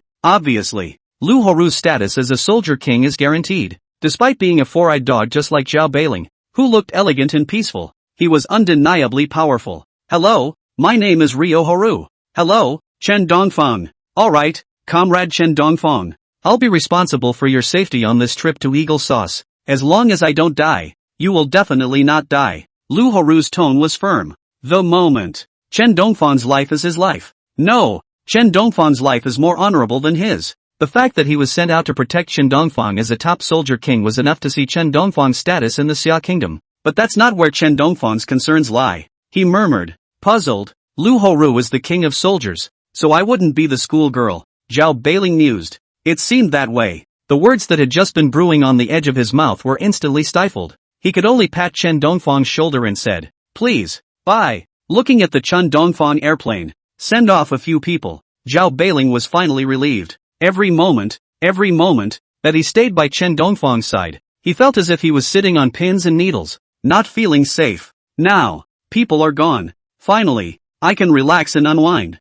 He got into the sedan, twisted the key, and kicked the gas. Bang dash! A loud explosion came from the hood. A plume of black smoke, still conspicuous in the darkness of the night, rose. Zhao Beiling stepped out of the car trembling and used his last ounce of strength to call the emergency number. In a few short hours, the plane flew from day to night. Because of the urgent reason, the airplane is exclusively, in addition to Chen Dongfang and others, there is only the pilot one person. Even flight attendants are not equipped. Chen Dongfang looked back at Xiao Sakura. After more than a month and so much, even a dog has feelings, let alone a country. A wave of unwillingness to give up was born. So long, he's still a little reluctant to give up.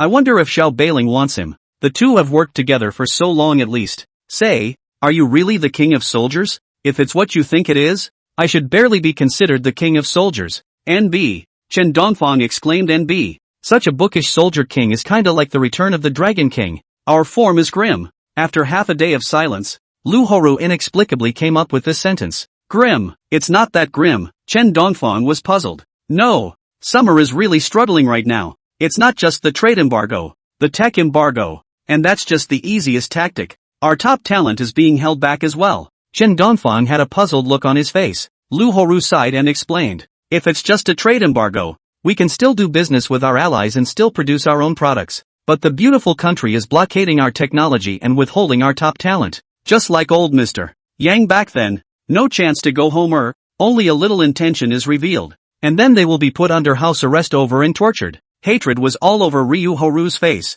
The undisguised anger and resentment showed that Eagle Jam had, in this case, done something far more brazen than the average person could imagine. Those can be spoken for. It's already glorified. The things that go unnoticed are predictably abhorrent. It's the one that makes you grit your teeth when you hear it. One time, the cabin was frighteningly quiet, with only silence tinged with gulping, the sound of breathing, heaving chests, and it was obvious that everyone was unsettled. The anger that erupts from this silence, one is powerless, yet one is determined to try and beat them. We're stepping forward. 2. Don't think too much. How hard can it be? Back then, our forefathers didn't have enough to eat, didn't have enough to wear, weren't threatened, and made it through in that terrible environment. There's no need for us to say it's hard. Chen Dongfang said slowly. He's not a very determined person. Seeing someone else eating a big lobster will make you envious, and feel be damned. When I see poor people shedding tears, I donate a month's living expenses in a brainstorm. When you see your forefathers who bled and suffered,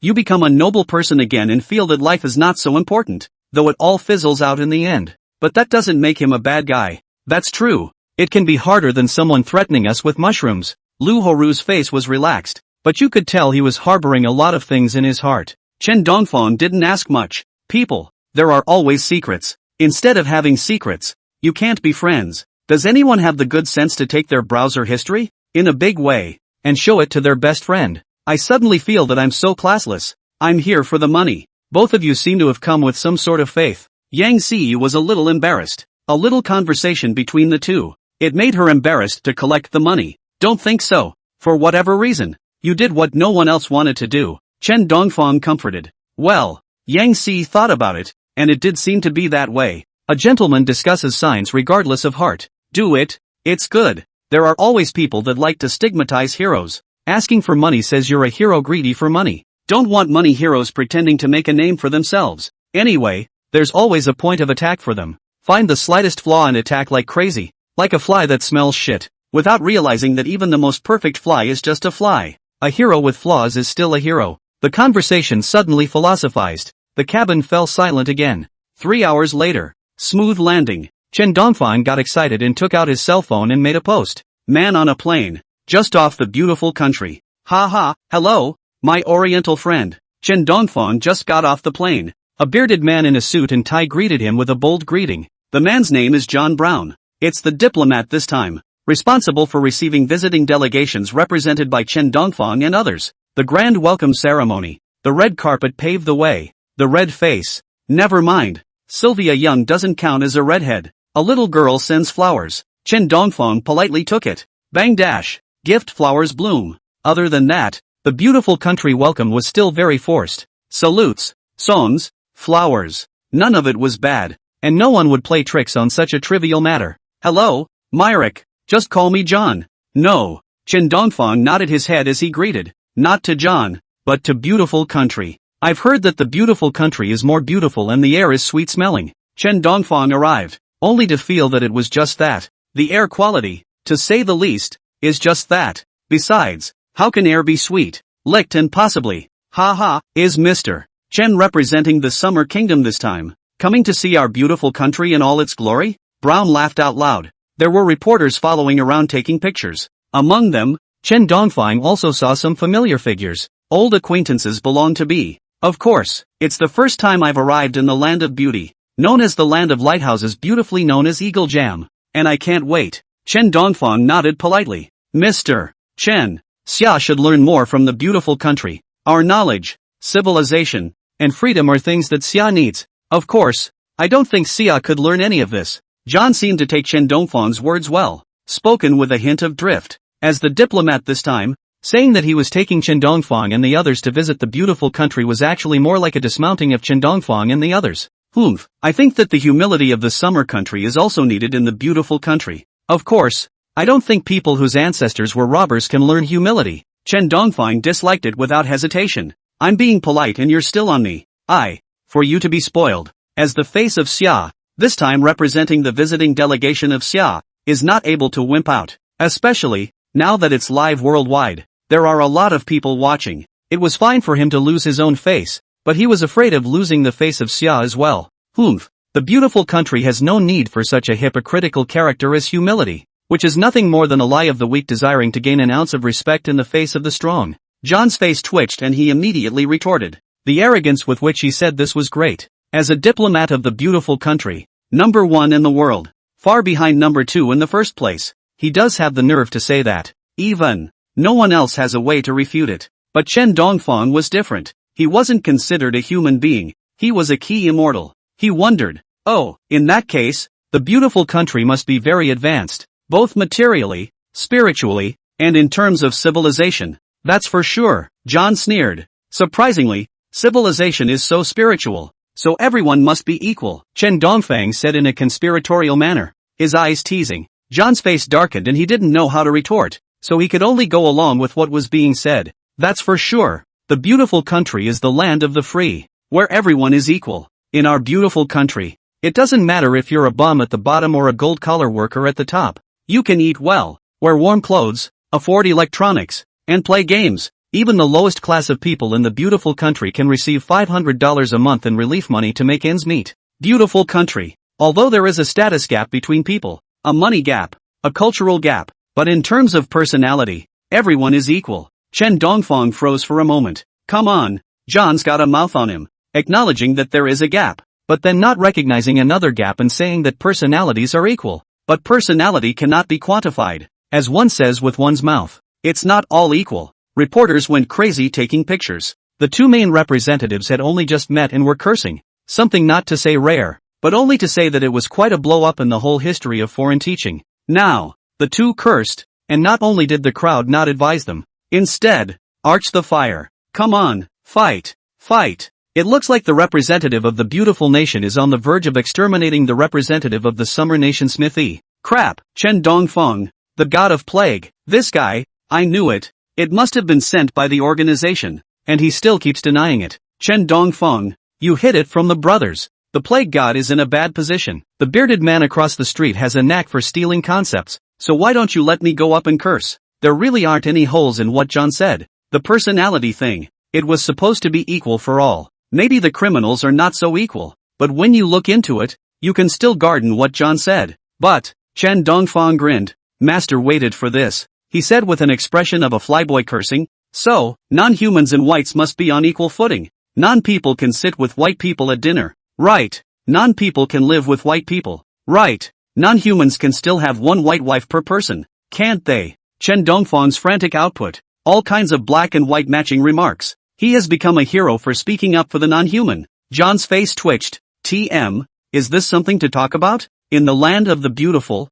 black and white is as taboo as it gets. Who said who was attacked? You can't get rid of it when it's on. And TM cowhide. Shit. Anyway, John would not dare to retort in the public square and say what the inhuman is not. He could only force down his anger and said, of course, the beautiful country is a free and equal country. Promoting free love, black can also match white. Oh. Chen Dongfang stared wide-eyed and said, Mr. John has a daughter or a son, right? He must be worthy of a non-person. It must be. John's face darkened. Pinch it. Who wants a nigger for a wife/husband? The crime rate is higher than even TM birth rate. If anyone in their family got a nigger for a mate, he'd have to break that person's legs. But seeing the cameras in front of him, and the reporters who were watching, he could only be patient and smile. That's for sure. Whether it's my daughter or my son. Finding a nigger. No. A Negro partner is a joy to behold. I support them and I want them to live happily ever after. Having said that, John also gave the camera a gentlemanly smile.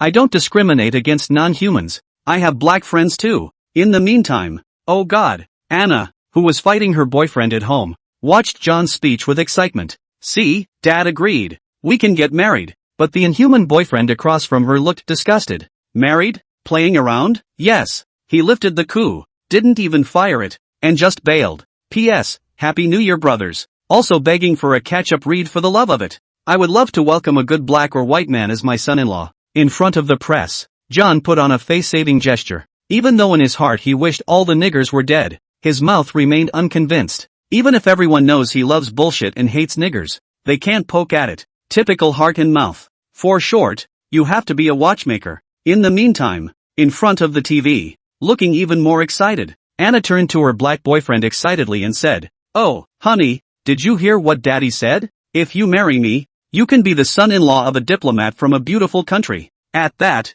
the black man who had already put on the coup paused for a moment, and the black dragon, which had been weakened, surged up again at once. The son-in-law of the diplomat of the beautiful country. These words rang like a flood of bells in the hearts of the Negroes. He sat down immediately, hugged Anna, and laughed. Honey, I do love you. But, you know, I'm insecure and I need an attitude from you. John didn't know that. Anna has found a black boyfriend and is ready to improve the genes for John's family. He also gave impassioned speeches in front of the media. Such as what? I have black friends too. I don't discriminate against non-people. Blacks and whites are both owners of the beautiful country. Chen Dongfang was having fun watching from below. John laughed. Mr. Chen, as I said, the beautiful country is a free country. No matter who can live in the beautiful country, we welcome anyone who is capable. As for Xia, as far as I know, there aren't that many non-humans in Xia, far less than in the beautiful kingdom. Is this because Xia discriminates against non-humans? Also, the Sakura country is also a branch of the yellow race, and even uses physical castration on non-humans. So you can see that the yellow race has deep discrimination against non-humans. John had a smirk on his face. This problem, in the land of the beautiful, is as serious as eating pork in front of a mousseline. One bad answer from Chen Dongfang could be eating fried chicken in the morning and then dying in the street in the afternoon.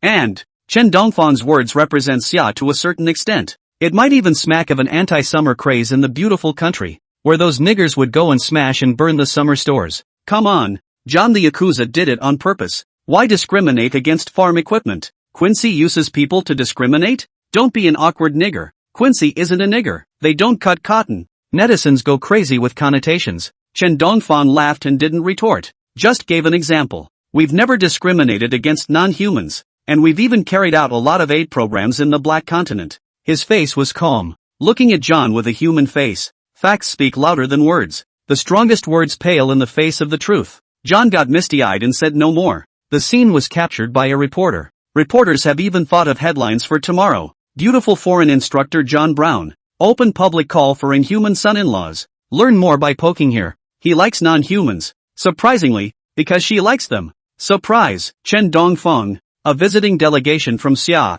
had just arrived in the beautiful country and came down to the airport to hear that John wanted to make him his inhuman son-in-law. Mr. John, What would you do if you really had a black son-in-law? Chen Dongfang asked coldly. I will support them. John froze and leaked another smile. His teeth were chattering. Damn. It's not over yet. Who would be happy to have a nigger for a son-in-law? There is no denying that there are good people amongst the non-humans. But who would look for gold and shit? Oh, congratulations then. Chen Dongfang congratulated. John was confused for a moment. Look behind you, Chen Dongfang pointed. John turned his head to look. For a moment, his mind was empty and he had the feeling of dreaming. Everyone noticed his abnormality. Edge of the venue. A blonde girl is storming into the venue with a dark-skinned man. The security guards couldn't stop them. As soon as the security guard stops, Blackie moves forward. The whites were as reluctant to come forward to stop them as if they had seen a ghost. The blonde girl also shouted as she rushed. My dad is John. I want to be a voice for the non-humans and I want to see my dad. Gradual. People slowly got the information they wanted from the girl. The girl is John's daughter Anna. After hearing Pop's speech, he finally made up his mind and brought his black boyfriend to the meeting with him. The beauty of the name. Standing up for Dad adds credibility to what John is saying. Our love can attest to the fact that Daddy definitely doesn't discriminate against anyone. Anna held the non-human's hand with a proud look on her face. John nearly fainted in both eyes when he heard this. With a face of anger, he looked at the dogs and men in front of him. No, can't curse like that because one of the two is his daughter. How could he not have imagined that the blind words he had just spoken had come true? It's amazing that my daughter actually got a black boyfriend. What's the picture? Tut he black or big? And his stupid daughter, who even brought non-humans to a globally broadcast venue. It's a global broadcast. It's a disgrace. Not bad for Mr. John to actually get his daughter a non-human boyfriend. Does the model match? I just want to know. I have to say, Mr. John is just hard. Says one thing, says another, says he's looking for a non-human son-in-law, and comes right away. Watching the fun is not a big deal. The crowd's eyes teased. Regardless, Anna's act of bringing her inhuman boyfriend to the venue and standing up for her elderly father in front of the world qualifies as a masterpiece. This is placed in the entire history of foreign teaching. It's the king of colored thunder blowing up shitholes heavyweight. John, the diplomat, has been able to leave a strong mark on the history of teaching outside the beautiful country. Your daughter, Mr. John, really adores you as a father. Just now I didn't believe what you were saying. And the next minute, your daughter was telling us what it means to know what you're doing. One reporter laughed, frantically taking pictures. Tomorrow's headlines are out. For the sake of her father's job, she went so far as to do this. Mr. John, so you're not shouting slogans, you're playing for real. Chen Dongfang snapped his hand drums. That's a real man, talking nonsense and fooling yourself into a limp. And find your daughter a non-human boyfriend. Pissed off. All John could feel was a blockage in his chest. He couldn't speak. His head was deprived of oxygen. The sky spins. Blackness in the eyes. Ho ho ho. Gradually, he couldn't catch his breath. His chest ached and a rush of hot blood rushed out. Ah dash. Bang. John let out a strangled cry and fell headfirst to the ground, unsteady on his feet. The hand is still pointing at Anna. And her black boyfriend. You mean they are going to be happy, right? Chen Dongfang held his hand and said seriously. Don't worry. They will be happy. Dash. A mouthful of old blood spurted out. John was dead on his feet. He was wanting the non-human to get away from her daughter immediately. Ambassador's reception venue. John was covered with a white cloth and pushed away. As the person who hosted the Xia delegation, a sad atmosphere filled the crowd in Xia as they observed a moment of silence. And despite the sadness in their hearts, no one shed a single tear. Even, some people sent grief and anger as motivation. Laughed out loud. Mr. Chen, Mr. John just died. Even if you're happy, you can't laugh at this kind of scene. It's too disrespectful to our beautiful country. Miles, the 3-star admiral across the street, was speechless, though he also thought it would be good for John to die. But as a diplomatic representative of the beautiful country, it was too humiliating to be mocked on the spot by the representative of Xia. I'm sorry, I'm just so sad that I can only hide my sadness with a smile. Chen Dongfang grinned. Having been seen through, he didn't pretend anymore, because it's really funny, so had to laugh. I'll give you a tour of the beautiful country. Miles smiled. Good manners for a lover of Eastern culture. Aha! Chen Dongfang nodded. The mission of this visit to the beautiful country was to visit. Check out the customs of the beautiful country. I don't know what's the point of doing this, but if it's arranged from above, it certainly won't be unwarranted. So just do it. Get in the convertible. Chen Dongfang politely asked. Say, Mr. John's daughter, can she live happily ever after with a non-human? Miles' face darkened. How was this possible? Non-humans are not allowed in the upper levels. Even if it appears It has to be a white heart and black skin. It's not as if non-humans haven't had great people, but why are they still buying $0 all day long and getting into trouble? Isn't it because the top doesn't want them to wake up? As for the little things like discrimination, it's really just nonsense. Shifting the goalposts, paradoxically, is just a means to an end. Ha, not about that. Miles snorted. In his heart, he said, this Ambassador Chen doesn't know the rules at all. Is it even possible to say such things? This can't even be asked. Toodaloo. Miles just wanted to dislike Chen Dongfang. A sudden puff of black smoke came out of the car's pilot cover, not moving a muscle, stopped in place, as a car to receive state guests, bat halfway through. For a moment, the atmosphere became awkward. Chen Dongfang was light and familiar with the car, walked down the car, stood aside to sit and wait to repair the car. Then, bang dash, bang dash. Several cars behind them lost their brakes and crashed into the car they had just gotten out of, and there was a huge explosion. The flames are sky high. Mr. Chen, is everything alright? Miles looked cautious and fearful. Car accident. If it had been a little later, Chen Dongfang might have hung up. He was glad that Chen Dongfang got off the bus in time. Chen Dongfang didn't feel much to that point. He had no accidents. Car accidents are something that you have to go through that look once a day. Sorry, Mr. Chen. Miles was suddenly a little embarrassed. Who would have thought that at their level, the car would still break down halfway?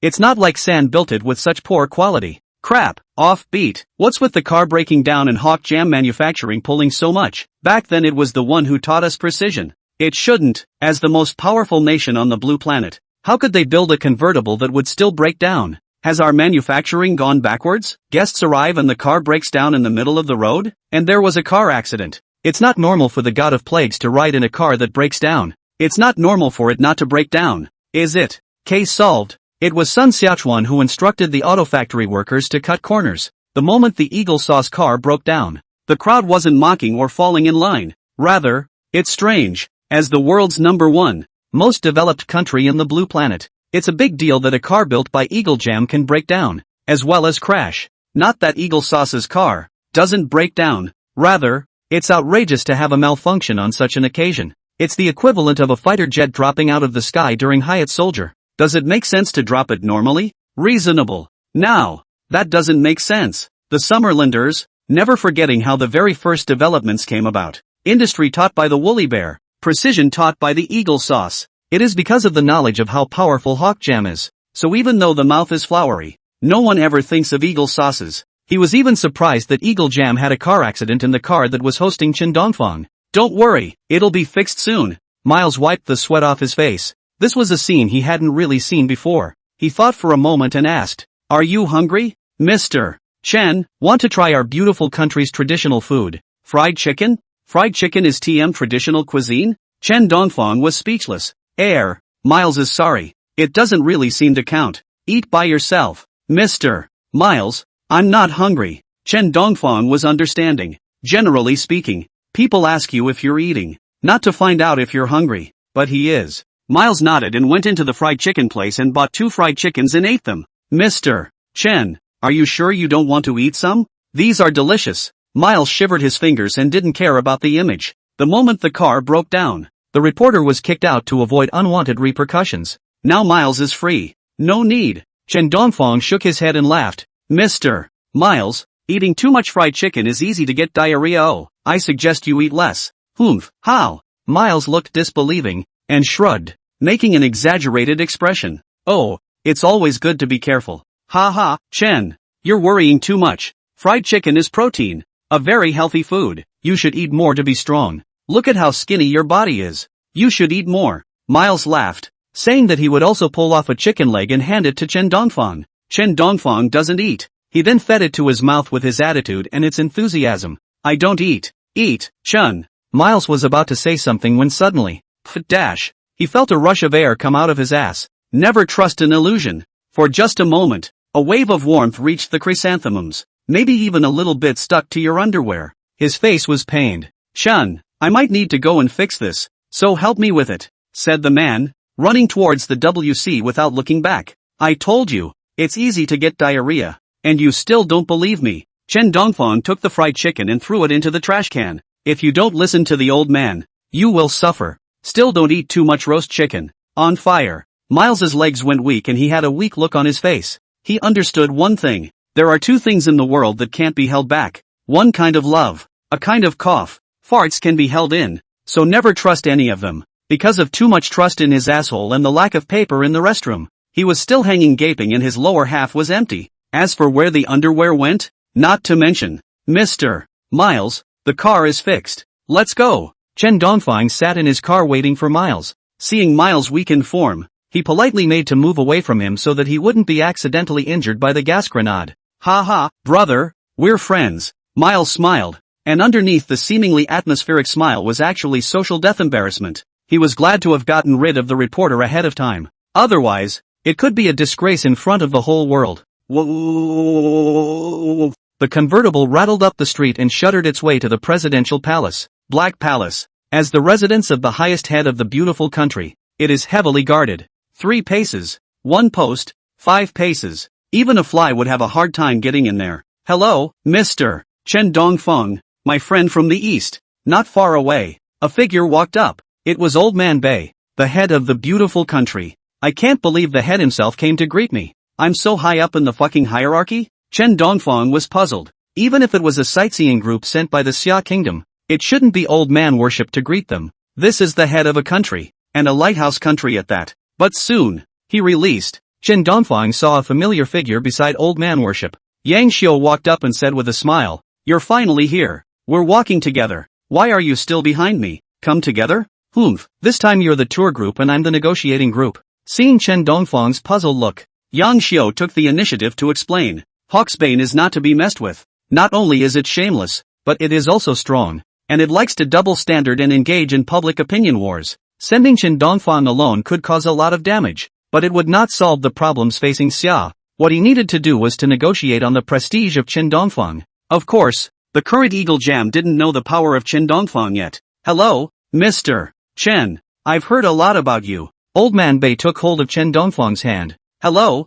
sir." Chen Dongfeng returned the salute. The head, who looks amiable and can see the folds on his face when he smiles, looks like a loving old grandfather leading a family. Chen Dongfeng still knows about him from when he and Trump were competing for votes. Can dance. It's hilarious. But Chen Dongfeng knew that it was all an illusion. As head of state, if it was really as it appeared, it would have been scraped out of the pants of those ZBs long ago. Just like Trump in the last term. It looks hilarious. Even if it's shown on Summerland Online, which has always been stupid. Even by netizens affectionately called the Trump. Chuan Jiangwo. But who knows? This comrade Chuan Jiangwo is the head of a beautiful country that has the most serious trade, science and technology blockade against Xia. Mr. Head, we need your country to give us what should be a reasonable explanation. First of all, the issue of trade. As an economic community, we need to follow the rules and regulations of international trade, support the freedom of trade, keep trade fair, and any issue that violates the interests of both sides of the transaction should be stopped.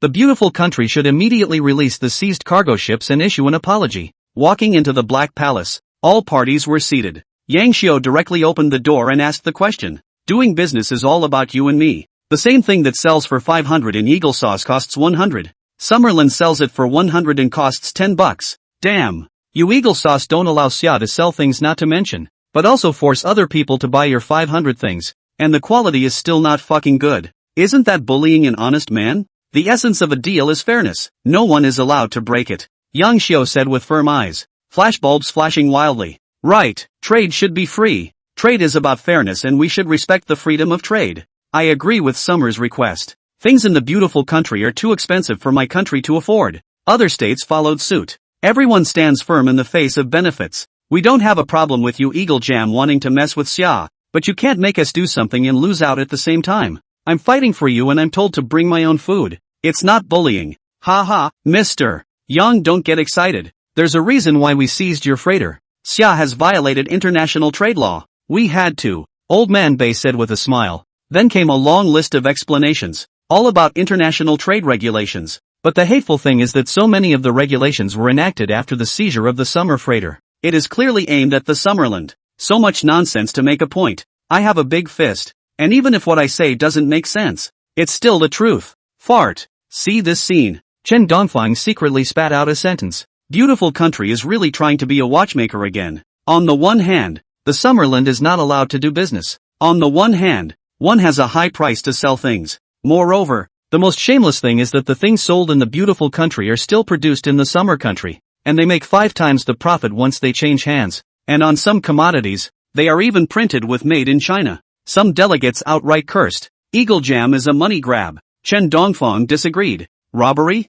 Isn't that a slur? Robbing money is not as fast as this. This is a money printing machine. Mr. Head. Xia is a peace-loving country. Does the beautiful country really want to destroy the hard-won security and peace? Yang Xiu's body trembled with anger. Large gulps of air entering through his nose. His chest heaving. Shit. I've seen shamelessness, but I've never seen such shamelessness. They're really taking them for granted, aren't they? Ha. If Xia is willing to abide by the trade laws set by the beautiful country, we are willing to help Xia integrate into the big family from the beginning. Old Man Bei laughed. A very beaten expression. It's not like beautiful country has done this kind of thing once or twice. Those who resisted, the one who didn't come huffing and puffing, accepting unwillingly, and then slinking away in disgrace. Is there something different about your summer country? Ha! Yang Xiu sneered. Beautiful country made trade regulations. Pinch while crossing a road 1 million goods to pay 30 tolls, but also up and down the point. A trip down. Not only did not make money,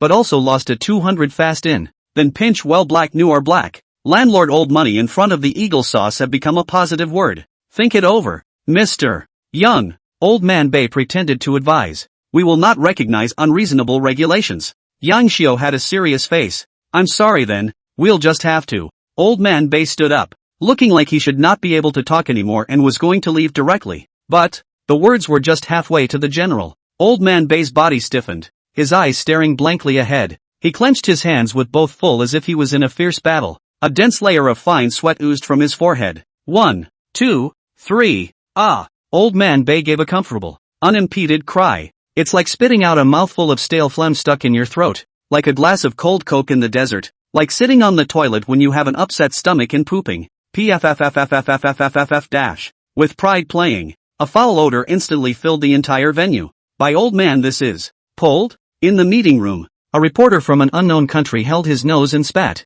Then the crowd looked at Old Man Bei with a look of treasure. Ma, a jet fighter at the level of the head. This is the first time he's seen it. With this news, he didn't need to be told that he could be promoted to editor-in-chief. Mr. Bei, may I ask what you are doing? Mr. Bei, can we see your pants? Nothing else, we just want to learn how to dress. Right, beautiful country is a front-runner of the times, and Mr. Bei's outfit is a point to learn from. Mr. Head, may I ask if your pants were originally yellow? One moment. Old Man Bei's pants became the center of attention. Whoever it was wanted to take a picture of his pants. There are even BTs that want to get their hands on it and smell it. And old man worship didn't resist at all. Just like a demented child, letting others take pictures. It was Miles who reacted first, directing security to disperse all reporters and drive all journalists out of the Black House. But people drive out. The photos are out there too. In an instant, an emoji called Old Man by cheer and cheer instantly exploded on the internet. On the emoticon, it's Old Man Bei with his hands clasped, a cheering face, and his hands are P2 cheerleading sticks. His expression was one of seeming constipation, but holding something back. Across from him, Yang Xiu was PD as a saxophonist. Yang Xiu blew while doing so, by Old Man while spraying. Whose ministry is this that is so brave? Some people spray on the toilet, some table spray, some couch spray. I thought I'd seen it all, but I've never seen it on a global broadcast. Scratches head in disbelief. I thought Trump was at his limit, but Old Man Bei is clearly not convinced. I declare this promotion match a win for Old Man Bei. Netizens are crazy about the whole fun. Others have created emoticons. Old Man Bei went from holding back to B of A, from pain to release, from the very first contemplation to the final realization, with the last hint of yellow gas filling the venue. That bang, explains everything. I'm sorry Mr. Yang, the talks can't continue. Please leave the Black Palace first. We still have some business to take care of. Miles walked over to the side and politely extended a hand, indicating that a few people could leave. The old man worshipper, on the other hand, was still dumbfounded and frozen in place, and none of the 3 or 5 big men had moved him halfway. The room continued to make sounds. Put, snort. Each sound was like a protest from Old Man Bei's gut. Bring a mask. Chen Dongfang fell silent, silently pulling out a black mask from his pocket and handing it to Miles. Miles is not guilty as charged. Thanks. It didn't work, but thank you, my friend. Miles took the mask, his eyes containing deep, hot tears. The 3-star admiral wipes the head's ass. It's kind of a scorpion poop, one of a kind. Take care, my friend. Chen Dongfang patted his shoulder. Walk out of the Black Palace. Breath was instantly fresher. Chen Dongfang took off his mask. If someone had told him before that the air in the beautiful country was sweet, he wouldn't have believed it and would have even retorted that the person was farting. But now, he was convinced of it. Isn't the air sweet? Compare that to Old Man Bay's Resident Evil. Normal air felt sweet to him even if it was mixed with a mouthful of exhaust. What does this old man worship mean? Is he sick? Yang Xiu was a bit puzzled. It's reasonable to say that even the head of Zimbabwe couldn't have pooped out in public again. It's not right to worship an old man in this capacity. It's hard to pull it at the venue when you're not allowed to do it at home. I say, Old Man Bay wouldn't be in Alzheimer's, would he? He didn't react at all when I just watched that group of reporters taking pictures. Chen Dongfang thought about it and spoke his thoughts. Impossible, impossible. How can that be? Old Man Bay is the head of the beautiful country. If he really has Alzheimer's, how else did he get into this position? Yang Xiu hurriedly denied it. He was in disbelief that old man worship could be in Alzheimer's. Not necessarily. It's all possible, right? Denied by others. Chen Dongfang's barbarian soul throbbed and insisted on his point of view. No, no, no, you're thinking too much. If it's really Alzheimer's, why don't you treat it? Would Eagle Jam's technology fail to detect it? And if it does, why do you still have Old Man Bay as the head? Yang Xiu hurriedly waved his hand.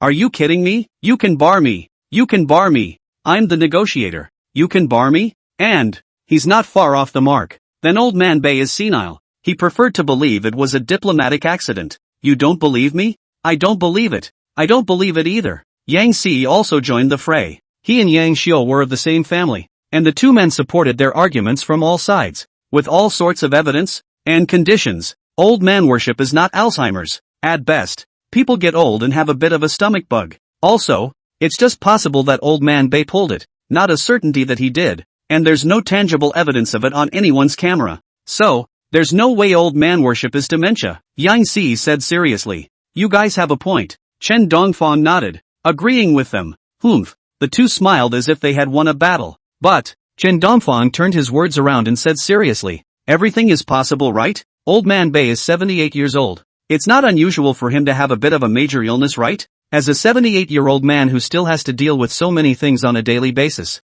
I don't think there's anything wrong with using your brain too much and having Alzheimer's. Words. Yang Xiu was silent. He seems like the kind of guy who can't stand being barred but can't do anything about it and can't be scolded, but just won't be convinced. The air shakes cold. Half a day of thinking. Yang Xiu lifted his head and put down his harsh words. Impossible. There's no way that old man worship is dementia. It's possible, Chen Dongfang retorted. The likelihood is the same as a meteorite hitting the blue star and then just hitting the Statue of Liberty. The odds are infinitely close to zero. Yang Xiuhan's laughed out loud. But which is possible, right? Chen Dongfang asked rhetorically. Humph. Yang Xiu snorted coldly, pointing his finger at the scuttling rare three-piece set in front of him to put in a vicious word. Yang Xiu, put my words here today. Old man worship is a stomach disorder?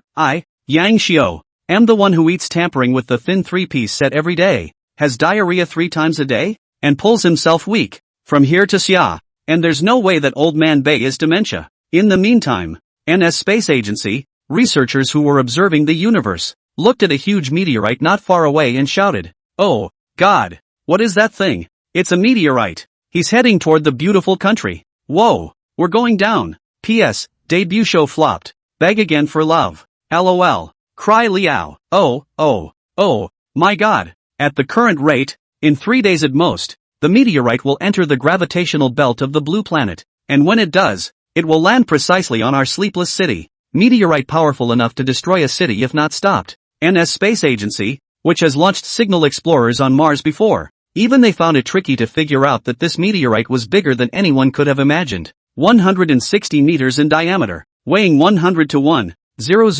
megatons. The power generated by the explosion, even if it is 100,000 tons of TNT, cannot be compared. Only peace-grade weapons can compete. When the meteorite called Reaper successfully landed, the city that never sleeps will be in ruins. Don't you believe me?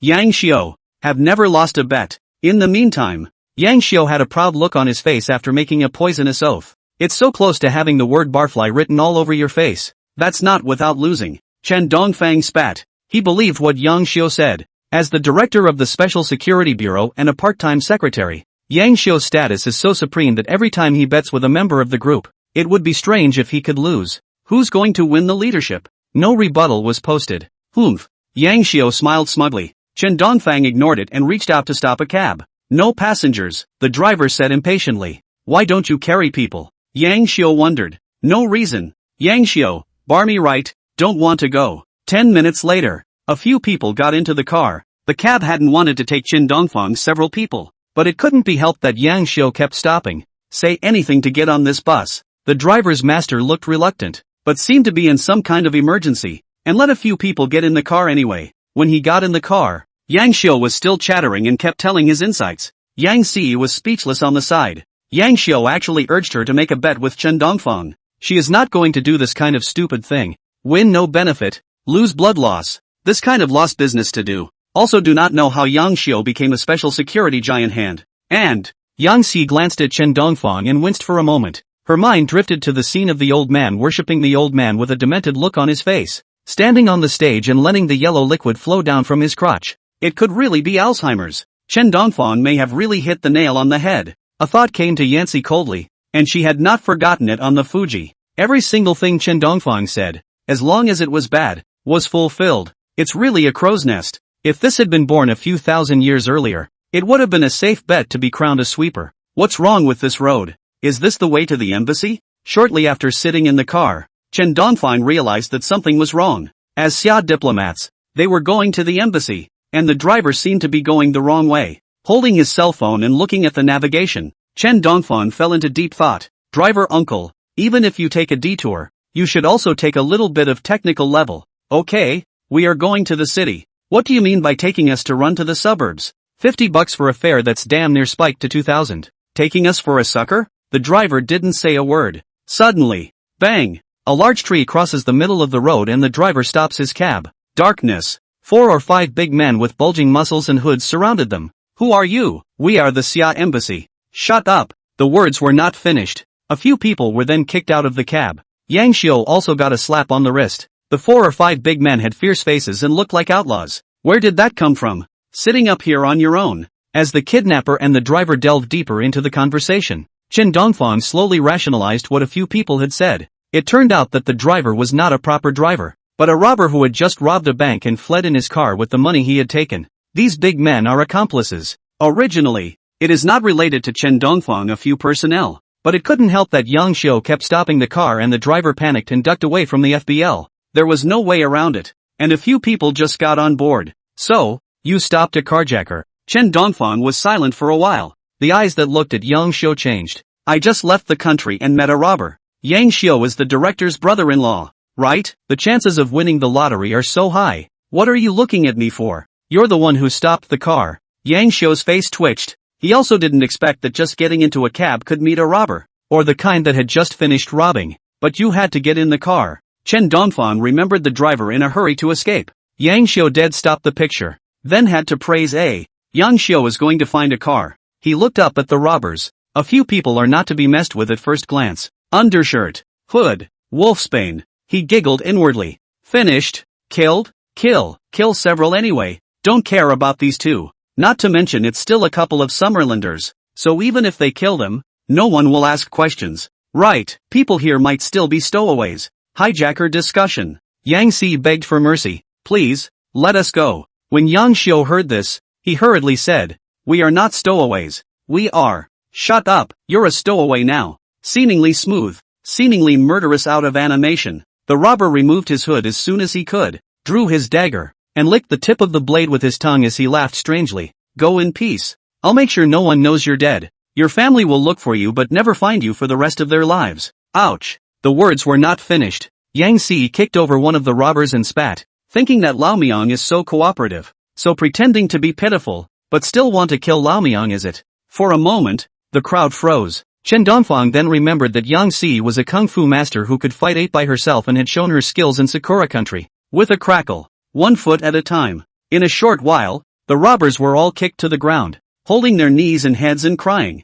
unable to climb up. Go! Yang Si just got into the car, ready to drive away. Stop! One of the robbers pulls out an American Gunther. He covered one eye and pointed his gun at several people. Sure enough, Summerland is all flimsy. To casually encounter such an ordinary woman was a top martial arts master whose fighting strength was comparable to a 9th-degree black belt. If only the Summerland was full of people like this. He couldn't even imagine how the beautiful nation was going to stand up to the Summer Nation. I hate this group of Xia people, but they even said that they don't know martial arts. I advise you to put the gun down. Yang Xi's breath was condensed. Her face was like ice and frost. Her eyes contained a murderous aura, as if she was going to rush up and fuck this robber to death in the next second. The robber didn't feel the killing aura. Instead he pointed at Yang Xi and said, why aren't you crazy anymore? Stinky Biaozi even dared to hit me. I advise you to put the gun down. This is your lover, isn't it? You've been standing in front of him to protect him. Anyway, he must be very important to you guys. I'll kill him first. The robber pointed his gun at Chen Dongfang with a maniacal expression. He was never expecting to be violently beaten by Yang Xi, so for only a moment, he was up in arms to retaliate. What? Chen Dongfang is confused. The person who beat you is Yang Xi. Why are you looking for my trouble? I'm a co-worker with him. Why don't you kill someone else? Yang Xi paused, and after a moment of silence, said in a slightly sympathetic tone, regret it. Late. You're all going to pay. Bang dash. The robber roared and pulled the trigger. The smell of gunpowder smoke filled the air and a hot bullet broke out of the muzzle. Snap dash. Blood flew across the room. Half an hour later, at the place where Chen Dongfang's men were in distress, sirens were blaring. As Xia's diplomatic heavenly group, the news of several people being held hostage by kidnappers from the beautiful country would be a huge diplomatic mishap if it got out. When the word gets out to the world, people won't think that the robbers did this. They'll just think that it's the beautiful kingdom directing behind the scenes, deliberately making things difficult for the Summer Kingdom. A poorly handled situation could even result in a major war between the two sides. A police officer, holding a pen, recorded, Ms. Yang, you mean the robbers were all hit by you? So can you tell us what happened after the robbers shot? We need you to tell the truth. Tisk. Said. Put the gun down. Before it was just a prison meal. Now my life is at stake. Alas, this is the price of disobedience. Yang Xi looked at the robber with a sympathetic face. Then she gave a full account of what had happened. From stopping the car and encountering the robber, to the robber taking out his American-style curio and taking a hard shot at Chen Dongfang. But, I don't know if it's because of the bad barrel, but the moment the trigger was pulled, the bullet didn't come out of the front. It came out of the back. The bullet exploded right where the butt of the gun had been and ricocheted into the robber's head, right in the center of the brow. A generation of ruthless robbers has fallen. So, what you're saying is that the robber was killed by himself when he pulled the trigger. Hearing Yang Xi's colorful description, Miles was also a bit staggered. That's a little too magical. Aha! Yancy nodded. You can tell the truth. Miles sidetracked the officers and turned to Yancy again. As Chen Dongfang's friend, even if the person was killed by Chen Dongfang, he would still try to hide it, because the group of robbers were originally police bounties, and Chen Dongfang was a member of the summer sightseeing tour, or his friend. Even if it was a bit of a minor offense, he could totally help Chen Dongfang clear his name. He wanted answers. After all, shooting himself in the head and disintegrating to death was something Miles had never seen before, and he didn't want to believe the answer. I'm telling the truth, Admiral Miles. I think the detectives will deduce the scene. Yang Xi spread her hands, saying that if you don't believe it, forget it. What she said was the truth. I'm not. It's just that it's really a bit too magical. Miles looked toward Chen Dongfang. He couldn't imagine that his summer friend would be so lucky. This lucky guy, Chen Dongfang. Miles had only treated Chen Dongfang as an ordinary friend before, but now, he had taken Chen Dongfang as a close friend and relative. Nothing else. Such a lucky man. Get closer. Maybe he'll get a little bit of luck too. My friend, are you okay? Miles warmly embraced Chen Dongfang. Chen Dongfang got a little confused, but he quickly released, thinking that he should be apologizing for the robbers. After all, it's still a shame that this happened within the beautiful country. He smiled and responded, yes, very, much better. You, my friend, are a lucky man. Me? Chen Dongfang was flattered. Sure, who else but you? Miles responded with a smile. You're a real visionary. Chen Dongfang gave Miles a thumbs up. It's better to have a good eye for foreigners. The ability to spot his good qualities in a sea of them. You're a lucky star. Don't stop me from rubbing your nose in it. Miles sat next to Chen Dongfang with a warm face. Out of the way. Out of the way. Chen Dongfang hurriedly shook his head. He remembered the last time someone complimented him on his luck. Well, it seems like the time he was chased wildly for 50 kilometers by a dozen wild dogs and survived. A casual compliment. This warmth is such a confidence booster. One time, Chen Dongfang looked at Miles differently. The two of them looked at each other and a wave of hate for each other came over them. After Chen Dongfang and others left, the reporter then arrived at the scene. There are a lot of people who trade horses for traffic though, but there are also facts that repay and expose the righteous. Journalist Alimia is such a conscientious reporter that she comes to the scene of the crime and carefully records every detail and restores every battle. Finally, she concluded, there's no way this couldn't have been a simple case of robbery. Absolutely not. Just think, what are the chances that a sightseeing group from Xia, who just happens to take a taxi to hit a robber's car, and then the sightseeing group just happens to have a martial arts expert, and the robber has a problem with his pistol and just happens to shoot himself in the head? 0? Maybe a little sketchy, but it must be infinitely close to 0. And after eliminating the correct answer, there is only one possibility. That's 3 days later. A tweet titled Eagle Sauce kidnaps Xia's diplomatic heavenly core, forces Xia to sign an unequal trade treaty hit the hot seat. For a while, the wind rose and the clouds swam. Shit, Eagle Jam is so shameless as to kidnap Ambassador Chen and the others and force us to agree to an unequal trade treaty. I'm from Xia. The beautiful country is too much. This kind of unfair tactics, we resolutely boycott it and oppose any unfair behavior. IP, Little Cherry Blossom. Still treating us like a soft touch. Beyond Hawk Sauce is too much of a bully. Luckily for Ambassador Chen, the robbers shot themselves, or we wouldn't have seen Ambassador Chen. Chen Dongfang, lucky? I think that it might not be that Ambassador Chen was lucky, but that Eagle Sauce saw that things were not going to work out and ended up silencing the robbers. There must be a conspiracy here. As the information festered, various conspiracy theories sprang up. Eagle Sauce was already infamous. Shamelessness is recognized. All even if what is said is true, people don't want to believe it and are more than willing to put shit on Eagle Jam's head. As the reputation grows more and more infamous, Eagle Sauce finally clammed up. Miles was sent to be the lobbyist, Ambassador Chen. The head honcho has dragged me to give you a short message, hoping to do an interview with you to clarify things. An exclusive interview? Right, the headmaster himself will talk to you. Chen Dongfang froze for a moment and asked, then will he still shit in his pants? I won't go if he does. It stinks. Miles thought for a moment and said in a tone of uncertainty, Probably.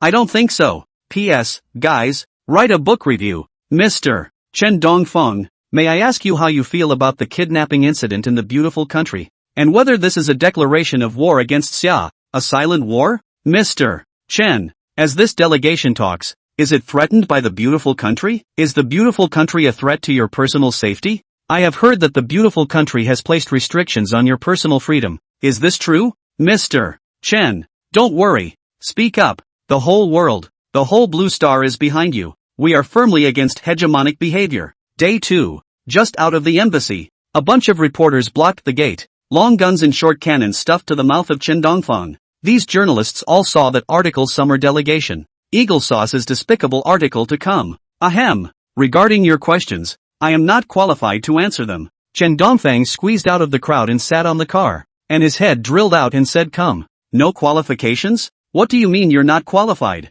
Could it be that there's some kind of ulterior motive? The roar of a car sounded, taking the reporter's thoughts skyward. No qualifications, then there must be a secret. And since Chen Dongfang didn't deny their questions, that was a tacit admission. The default is yes, definitely a distress signal. Imagine, in Eagle Sauce's territory, how could Chen Dongfang dare to speak ill of Eagle Sauce? So the only way to get the news out was through this clumsy way. Ambassador Chen, this is, ask us for help. For a moment, these reporters' heads were racing. Not for a few minutes. Several articles fresh off the presses. Eagle Sauce threatens Summer's negotiating team. Hegemonic behavior undesirable. Always before and after the kidnapping of the delegation of the state of Xia. This is a travesty of character. On the impact of Eagle Jam hegemony on the Blue Star landscape. For a while, Eagle Sauce actually had the feeling of being surrounded by enemies. As if there were enemies everywhere. Of course, there is a reason for all this. The main reason is that Eagle Jam is too shameless in doing business, thinking of empty gloves and harvesting other countries to supplement themselves.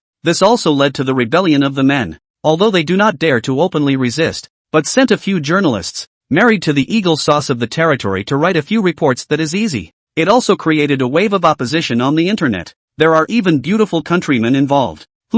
Actually, it's the beauty girl fuck. Moreover, the climate of public opinion in the beautiful country is much more open compared to the summer country. Even the Summerland is so tightly regulated that it can produce a bunch of 1450s, not to mention a free country like Belleville. There are a couple of representative videos in there. I'm a beautiful countryman, but I'm very much against this hegemonic behavior. After hearing about all the bad things our country has done, I'm yuck. Don't laugh challenge. Mold stealing oil video. One of the most outrageous was a video posted by an environmentalist, strongly condemns old man worship for farting and polluting the environment. Antarctic glaciers are melting. The convertible stopped. Negotiation venue. Miles, hello, you're not rambling. Don't worry. Chen Dongfang nodded his head. His mouth was so tight that he didn't say anything. Good, Chen. You really didn't let me down. Miles pulled Chen Dongfang and gave a thumbs up. He whispered, don't worry. As long as you help us clarify this incident, we definitely won't let you suffer. Aha! Chen Dongfang nodded and walked towards the venue.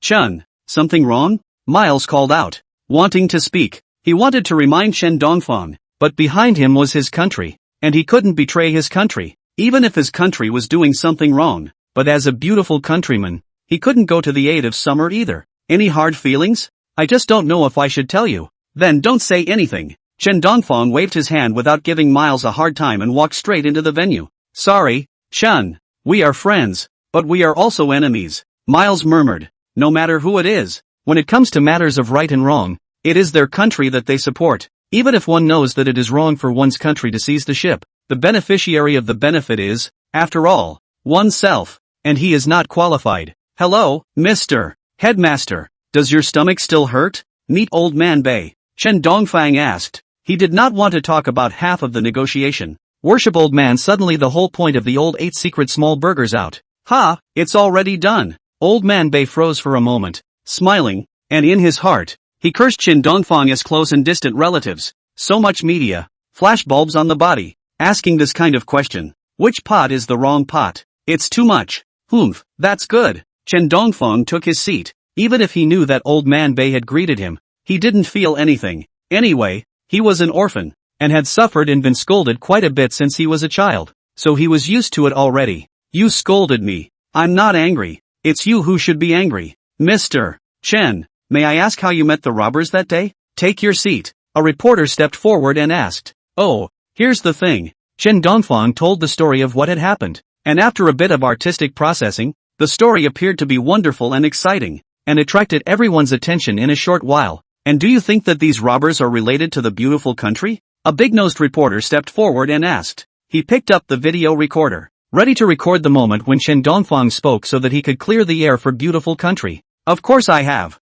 Oh, then. What? Humph, aren't those robbers from the beautiful country? Chen Dongfang cheerfully explained. The big-nosed reporter frowned and asked. Am I talking about something to do with the ZF of the beautiful country? Chen Dongfang smiled and waved his hand, saying, this matter belongs to FBL. We don't know the process. You should ask FBL. Can you give a correct answer? Big Nose frowned even deeper. He was informed when he came that he must make Chen Dongfang admit that the matter had nothing to do with the beautiful country ZF. It's the only way to skim. Although, it is true that the beautiful country has nothing to do with this matter. But that group of netizens do not believe. Public opinion will not stop. They don't care if it's true or not, much less delve into the details. So, as long as we get the video of Chen Dongfang admitting to it, and bring in public opinion, we'll be able to brush things off. I don't know. Chen Dongfang shook his head. How not to know what a big-nosed reporter means? But he's not a fool. It's good that he didn't go up and stomp on this kind of thing. Why should he hold his shit over and take a bullet for someone else?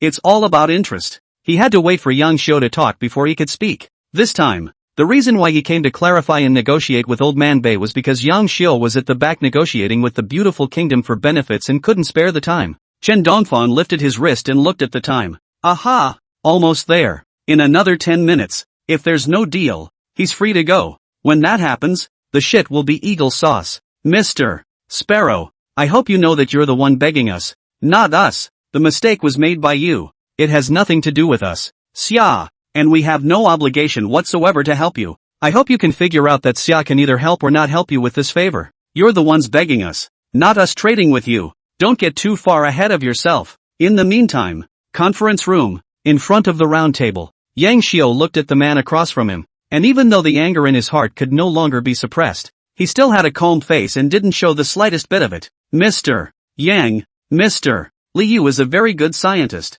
We aren't able to stop him from going wherever he wants to go. He voluntarily stayed in the beautiful country. You've made a request that we really can't fulfill. The beautiful country is a free country and has no right whatsoever to deprive others of their human rights. Squire Sparrow smiled and explained. Did he really volunteer? I want to ask him myself. Yang Xiu calmly said. but the rise and fall of his chest could tell that he wasn't calm. No way. He is an important scientific researcher of the beautiful country and belongs to a classified person. And I'm going to question you guys on how you know Li Yu's information. Sparrow asked rhetorically, a grim look on his face. So you can't see it? Yang Xiu mocked. The beautiful country of freedom. Restricting the freedom of the traveler's life. What a freedom to go home under house arrest. 3 months ago, the S.A. received a cigarette paper with just a few short words on it. My name is Li Yu. I'm going back to my country under house arrest. Motherland save me. That's right. On top of the cigarette paper, written on it, is a plea for help from the world's top scientist,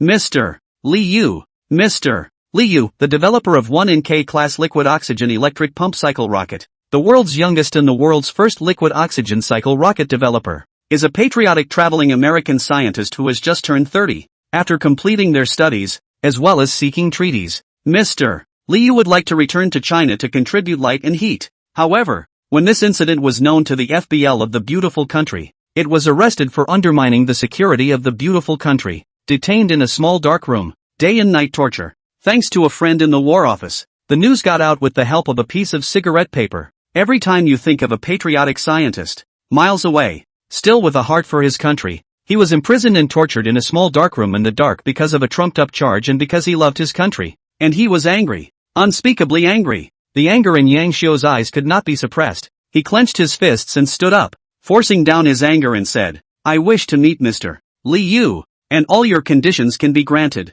I don't know from which sources you heard this information, but we are not holding Mr. Li Yu. He is working. We are qualified to let you see him. Sparrow refused. That's good. I want to see Mr. Li Yu's wife. Yang Xiu switched his thoughts. Can't. Mr. Li Yu's wife went on a trip. Where did it go? I don't know. And we have no business telling. Snap dash. Yang Xiu slammed the table. Deceiving people too much. Is it that your freedom is to restrict the freedom of life? Imprisonment? Torture? Humph. Mr. Yang, will you send back to your country the talent you've cultivated? Sparrow taunted. Li Yu's schooling treaty was to graduate at 26 and work for the Beautiful Country Institute for 4 years. Now Mr. Li Yu is 30 and has long since completed his treaty. What's more, for every student traveler, the price paid by the summer country, in exchange for the benefits given to the beautiful country, the invisible hundreds of billions of dollars a year in tuition fees, is it fed to the dogs? Yang Xiu laughed coldly. Every year, Xia has a group of foreign students who go out to learn the advanced knowledge of the beautiful country, not the self-funded abroad, kind of paddling gold-plated students. Rather, it is similar to 100 years ago. The group of students studying to serve the country is the real pride of God, the real genius, open eyes to the world of the vanguard of the times. They learn the most advanced knowledge of the beautiful country. Is beautiful country being kind? Of course not. Everything has a price. To go to a study, the summer country every year to pay tens of billions of dollars, as a study tuition. The money is not spent on international students. Instead, it's for the beautiful country. It can be denied. And then the students you shoot off to certainly won't learn anything. Of course, you don't necessarily learn anything if you give it. You just have a better chance of paying for it. The most worthless thing in the world is knowledge, because they can be learned anywhere and by anyone. People don't always appreciate things that are within reach. And the most precious of all is also knowledge. Those crystallizations of human wisdom, accumulated from generation to generation,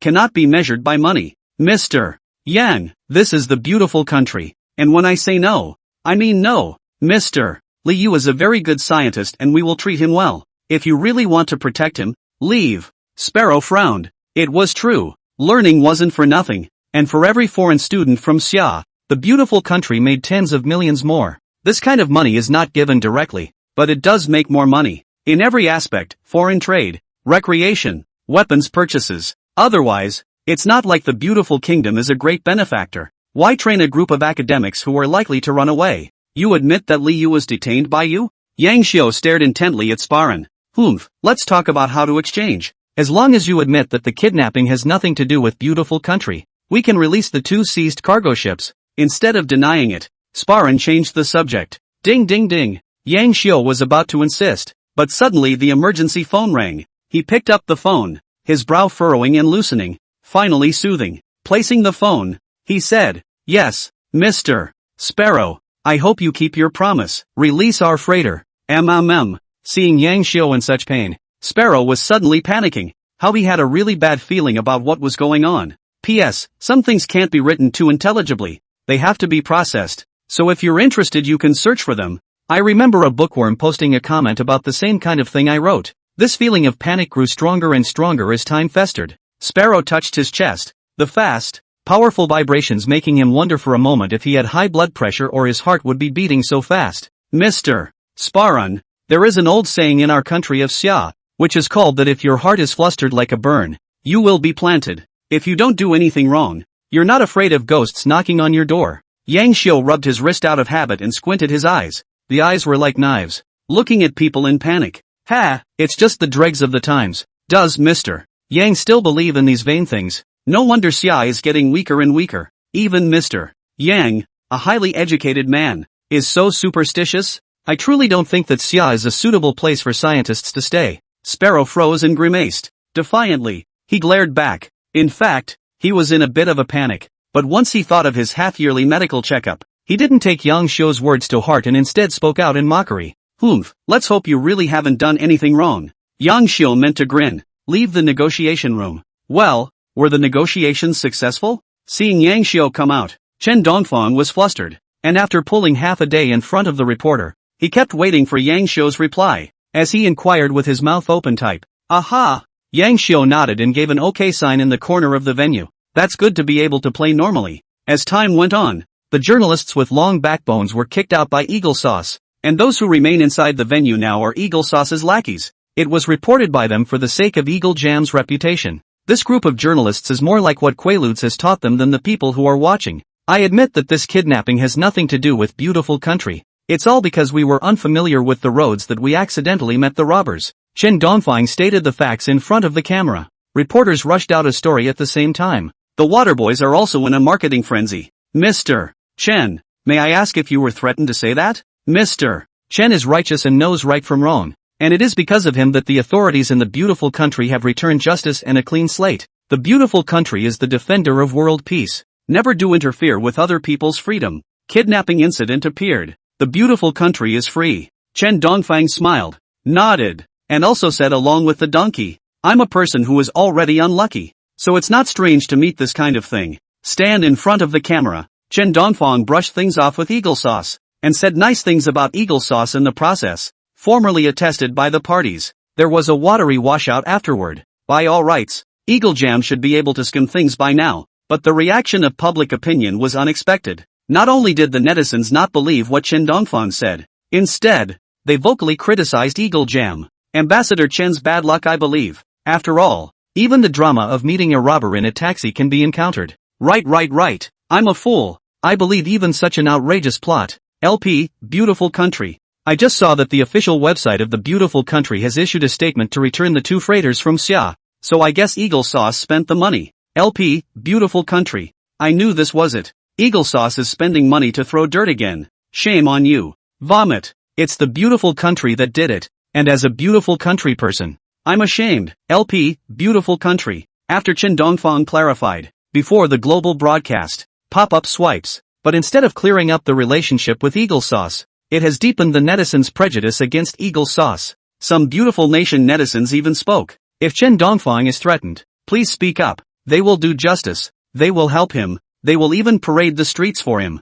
To this, I've got a fucking fan. Or is it the beautiful country? And they are afraid that I will be persecuted by the beautiful country, and they have taken it upon themselves to denounce Hawk Sauce for me, and to be my solid backing. Chen Dongfang said that he was very planted and was confused when he saw these remarks. Perhaps, this is the legendary beauty fuck bar. It's true, one can't be too handsome, or else one can be courted for just saying a few words. Crap, outrageous. Saw the news online. Yang Xiu is also confused. Originally to help Eagle Sauce to clarify, but why after clarification? But feel more and more black. Mr. Yang, this is something you did on purpose. Take our stuff. It's not good to still do that. The entrance to the venue. Spalum's face was grim, and his whole body was bad when he saw the direction of public opinion on the internet. It's not as if the TM is saying that not only did they spend all that money and it didn't serve to clarify things, but they stuck themselves in a hole. Well, not so good indeed. Yang Xiu stroked his chin and thought about it. It really wasn't very good. But, it's none of his business. Anyway, they've clarified that it's up to the netizens what they think. Then please clarify again. You're going to pay once more? Mr. Yang, This is unethical. Yang Xiu bristled and said, Mr. Sparun, things should be done with evidence. Do you have any evidence to say that we brought the tempo?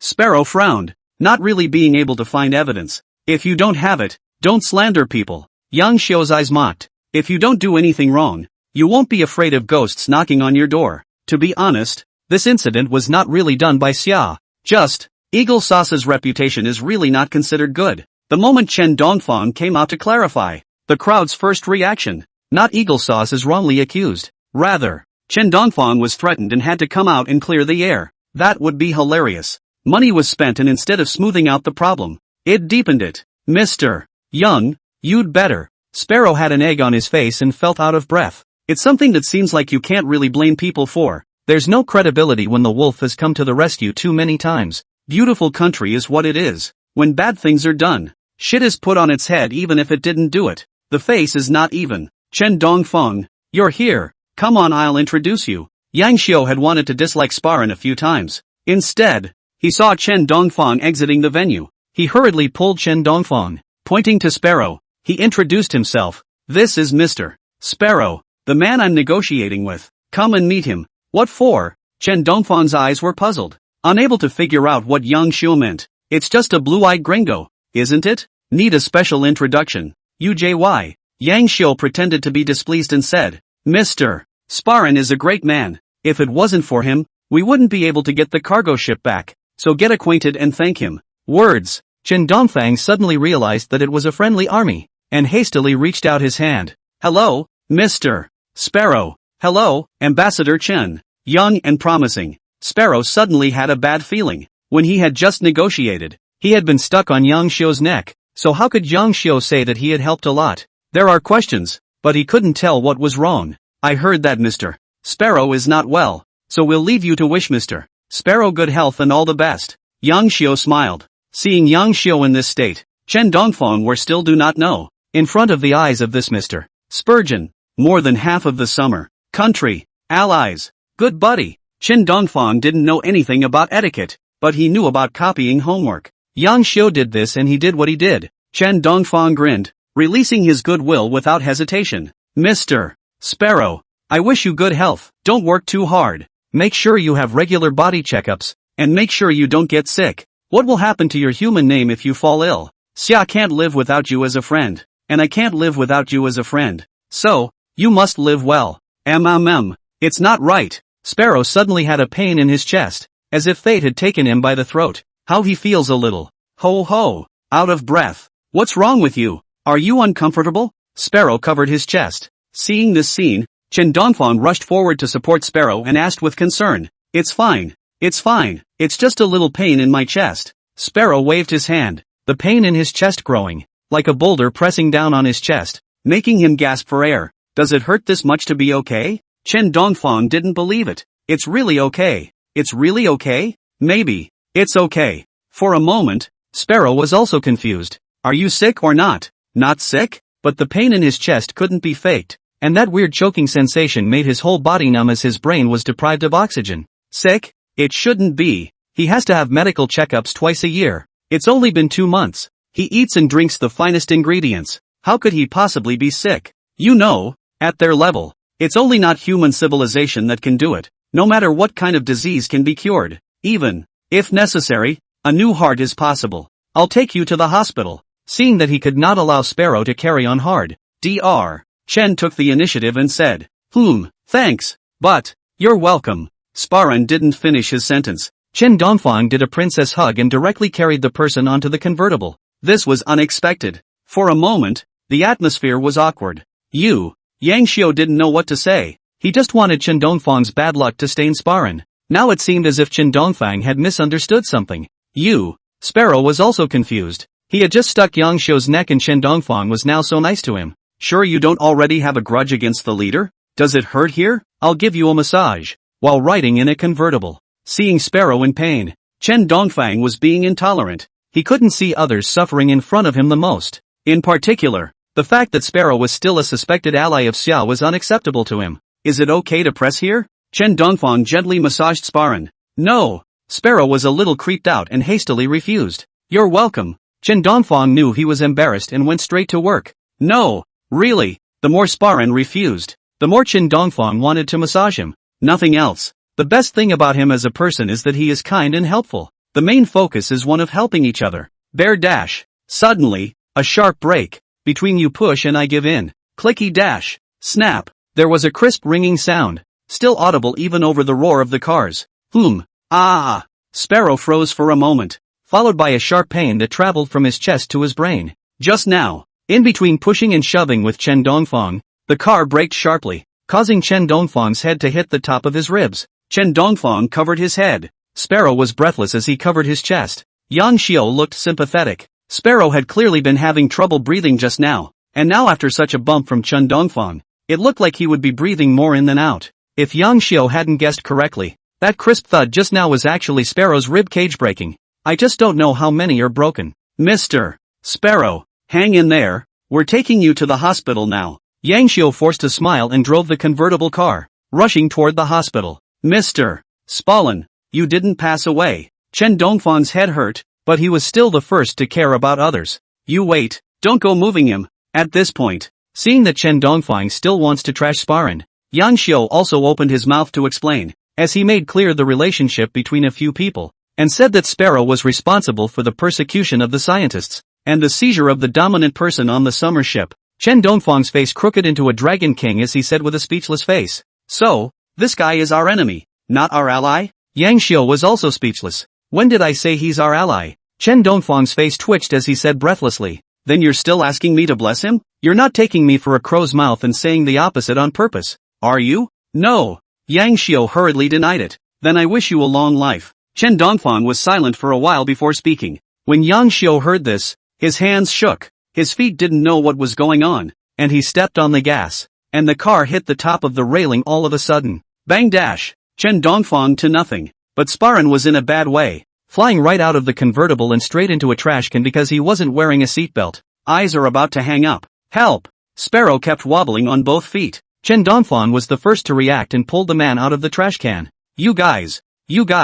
Sparrow was breathless. In the middle of summer, his mouth wide open, gulping air into his chest like a dead man, the eyes stared at Yang Xiao dead on, as if returning to the light, and said viciously, I know what you're up to. Don't you Xiao want to save those scientists and get your trade rights back? I told you. No way. No matter what means you use to torture me, no matter what you do to me, I will not succumb to your might. Said here. Sparrow spoke without much panting, and his face flushed a little, but what he said was even more vicious, and he swore outright venom. As long as I, Sparan, live, I will not let the Summerland do business, and more than that, I will not let any of the summer scientists return to summer during my lifetime. Convertible front. Sparrow is extraordinarily hard-headed. One word is decisive. Ah, you this. Better not take a poisonous oath and bet your life on it. It's not good. Of course, I'm just suggesting it. Don't take it to heart. Chen Dongfang didn't pay attention to Sparrow's words and just rubbed his eyes. Not knowing what was going on,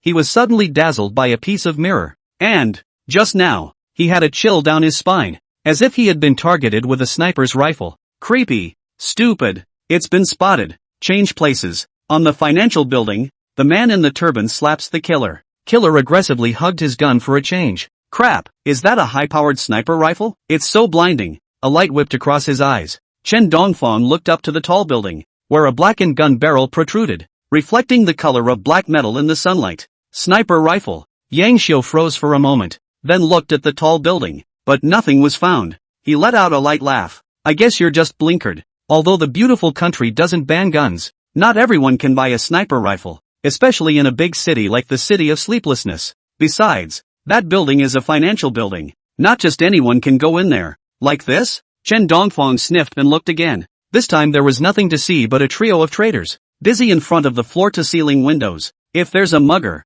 you'll be able to see it the first time. There is no such thing as a blind spot in the field of vision and being used as a high ground. Maybe it really is my eyes. Chen Dongfang nodded his head. It should be that he was looking at his own eyes. With the 40-degree sun, my eyes were shaken raw when I lifted my head, not to mention seeing the barrel of a gun 1,000 meters away, or something 10 times bigger. So, it could really be a case of one's eyes glazing over. Alright, hurry up and get the man to the hospital. We won't be able to account for people dying here. Janeway pointed to Sparan. Since the harsh words, Sparrow's entire being had shriveled up. His forehead was sweating and his face was pale. There was also a hint of yellow vegetable leaves in his hair, which must have gotten there when he just flew into the trash can. If I'm not mistaken, the leaves are still on the expired hamburger. Aha, let's go. I'll drive this time. Chen Dongfang nodded. Sparan is the second in command of the beautiful country's foreign ministry, and can't die on the Summerland bus. Even if you have to die, you can't die on a summer car. Die far away. At the very least, you have to clear your name with summer before you can die. Otherwise, word gets out and it's another diplomatic incident. You drive? Well, you've just been in a car accident. Who else could it be if not me? Are you sure? Yang Xiu looked at Chen Dongfang with a distrustful expression. Chen Dongfang glared back with contempt. Yang Xiu is not a good driver either, and no one is better than anyone else, so that comes with the face to question him. Or forget it. I'll call an ambulance. For a while, Yang Xiu took the initiative to speak. Breaking the silence, Chen Dongfang nodded his head, sort of agreeing to Yang Xiu's suggestion. The two men lifted Sparan into the convertible. Try to make him lie down as comfortably as possible. As we approached noon, the sun got hotter and hotter as the day wore on, but the car was occupied by Sparan alone. So, Chen Dongfang chose to go to the store to buy a popsicle to eat. The midday sun was hotter than a furnace. 42 degrees on the main road, rising with a hint of burning heat. Stare carefully above the road and you can still see the distorted air.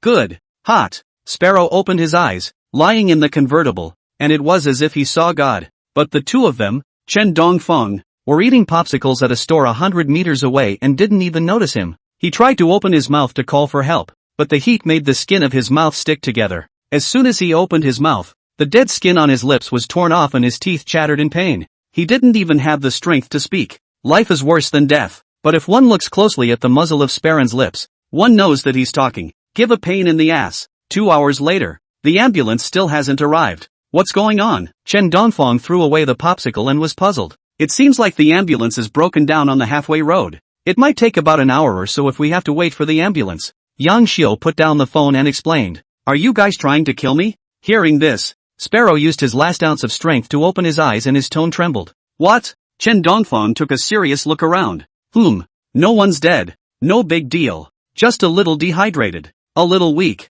A little pale. The body wobbles a bit. If you guys want to get back at me, just say so. You don't have to torture me in this way. Sparrow looked at the two men, and even though there was not an ounce of strength in him, he could still see the anger in his eyes. Well, we called an ambulance for you. Yang Xiu argued. Shut up, Ambassador Yang. You've gone too far. You're out of line. I'm just a diplomat. I'm just doing my part. You can't do this to me. Now. Right now. Right now. Take me to the hospital. Sparrow roared. Who knew that laying in a car in 42-degree weather? And damn the agony of being exposed to the sun in a convertible and watching others eat popsicles. Good. I'll take you to the hospital. Yang Xiu was a bit unconvinced, but after careful thought, it seemed like it was indeed a bit excessive, and he was immediately embarrassed. I know, you're just getting back at me, because of Liu. Don't worry, as long as I survive this time, I'll fix things for you, Sparrow said with false kindness. Actually, the thought in mind was,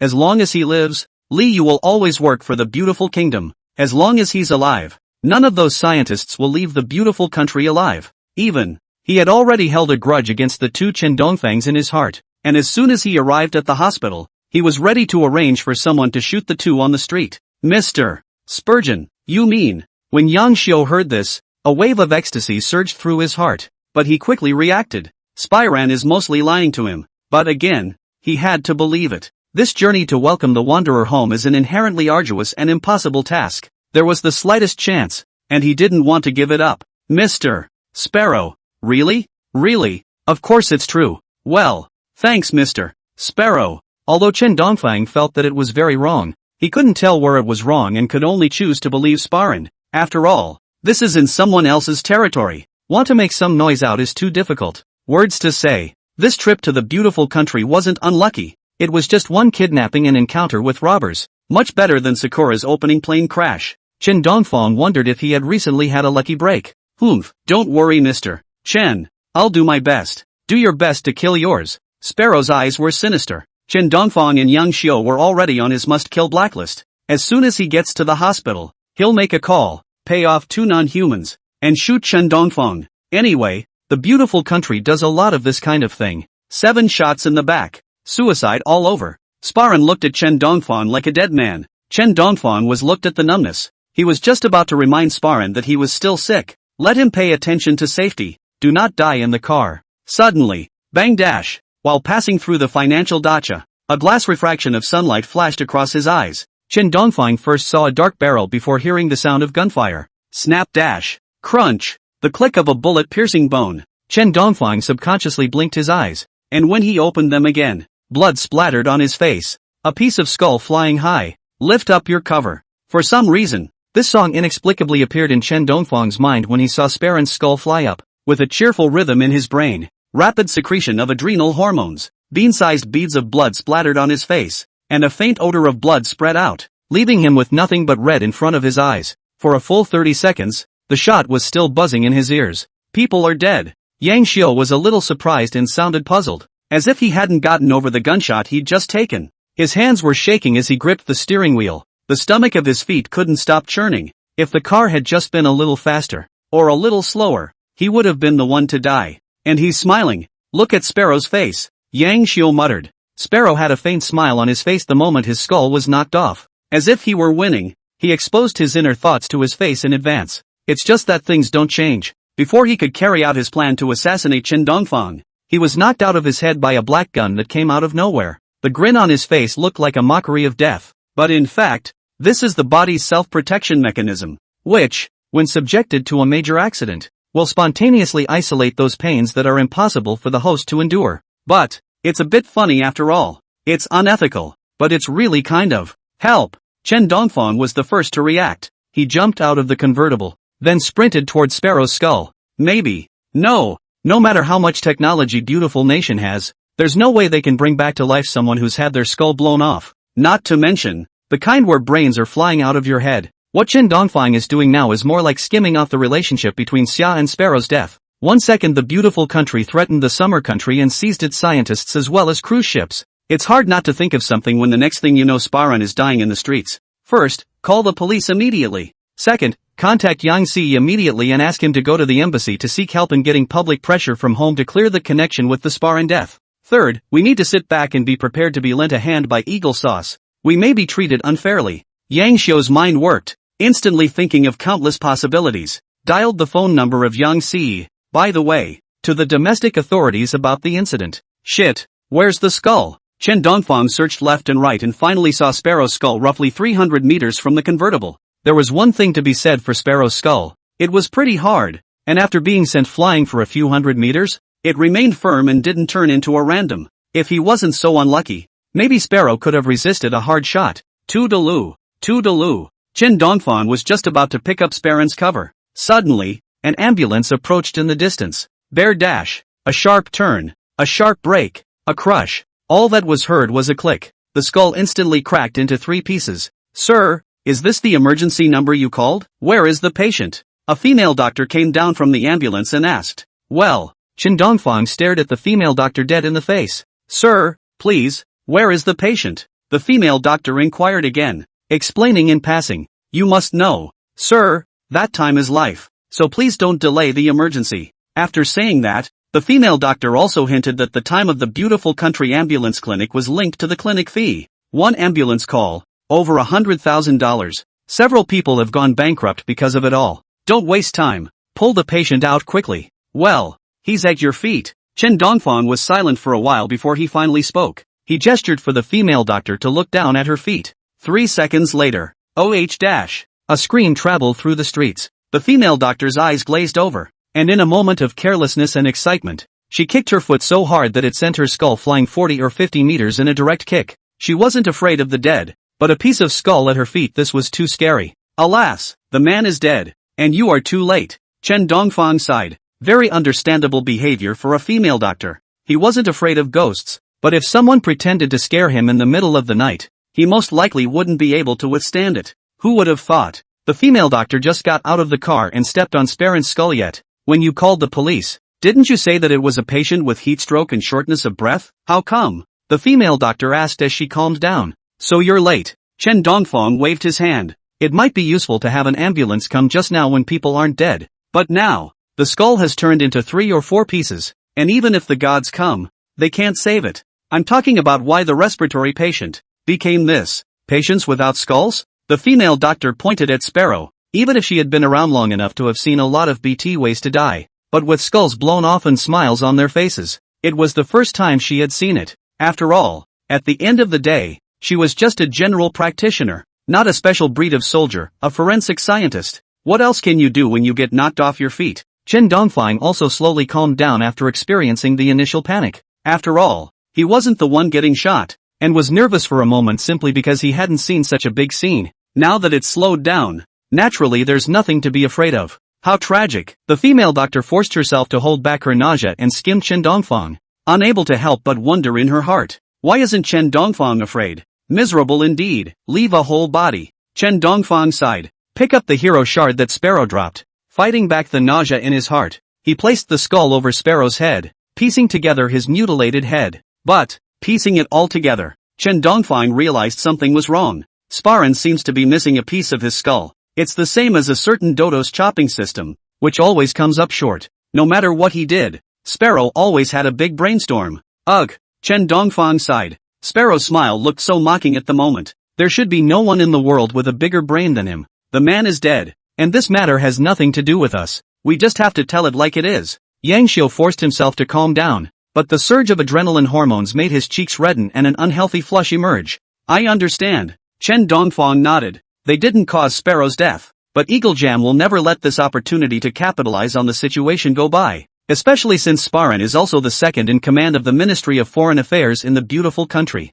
Got a brain fart on the street. It can't be hidden. There are already quite a few people taking pictures with their cell phones, posted on various social media platforms. It wouldn't take long for the story to make waves on the internet. Hands up. 10 minutes later, a dozen police cars appeared on the street. Hundreds of heavily armed special forces got out of the car and pointed their guns at the two men by the convertible. We're not thugs. Take it easy. Pointed at by the blackened muzzle. Yang Xiu took a long breath and opened his mouth to explain. But just don't raise your hands. I'm good. As for Chen Dongfang, he was even less afraid. He wasn't even afraid of the carrier silence last time, let alone a couple of guns that could have killed him. Doesn't matter. Hill. Bet there's no bullets in the gun. Summerlander, Chen Dongfang, member of the sightseeing tour. Yes? A burly officer asked in the interrogation room. Aha! Chen Dongfang nodded. What exactly are you doing here this time? What is the purpose of your visit to the Belle Epoque? Did you have anything to do with Mr. Sparrow's death? None of it has anything to do with me.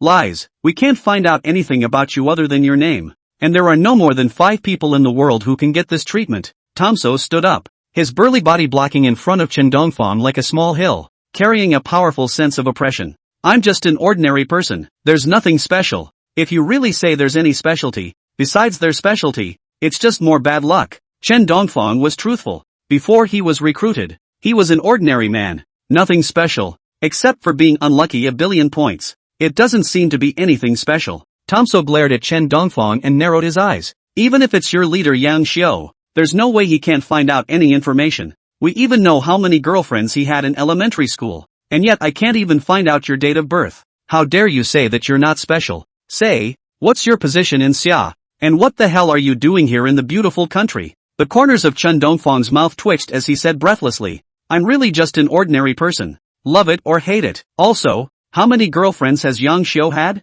It would have been just a few ordinary words, but with Chen Dongfang's broken English level, it sounded with an inexplicable sense of joy. Tomso saw all this as Chen Dongfang's provocation of him. Someone who dares to be so arrogant when they get to the FBI. It's too rare. Chen Dongfang common as. In Tomso's case, it was a slap in the face. It seems you don't know what we at the FBI are capable of. And there are ways to get you to say what we want. Tomso sneered and turned off the recorder. The other police officers walked out of the room with a sense of humor, and looked at Chen Dongfang with a slightly sympathetic gaze as they left. One moment. Only Chen Dongfang and Tomso remained in the room. What? You broke the law. Chen Dongfang instantly understood what Tomso was up to. In this case now, it could only be the use of torture against him. He tried to protect himself with the weapons of the law. Humph, Mr. Chen Dongfang, the laws of Xia can't control me. I just want to ask you a few little questions. Just be honest. Otherwise, I might do some fun little games with you. Tommaso made no bones about the threat.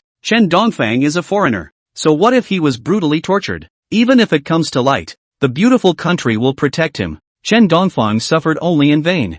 I know it all. I've said it all. Other than that, I don't know if you ask. After saying that, Chen Dongfang was silent, and with his hands cuffed, he stared at Tomso. He did take the state's assignment, but can we talk about this stuff? Apparently not. Let's not talk about patriotism, but let's just talk about the hundreds of thousands of dollars a month in salary and the 9 insurance and 2 gold benefits. Then there's the discerning eye of the S.A. When he was looking for a job, he couldn't have betrayed either. I hope you'll still be this tough in the future. Tomso grunted and picked up his walkie-talkie and said something unknown. Not a moment too soon. A dozen 100-watt white headlamps were carried to the interrogation room. Turn on the circuit for a moment. Room lit into daylight. There are 4 or 5 suns kind of daylight. Let's see how long you last. Tomso had a sinister look on his face. This way of torture, intended to destroy one's willpower. The temperature in the room rises above 45 degrees with a dozen 1,000-watt headlamps at work, and bright into the day.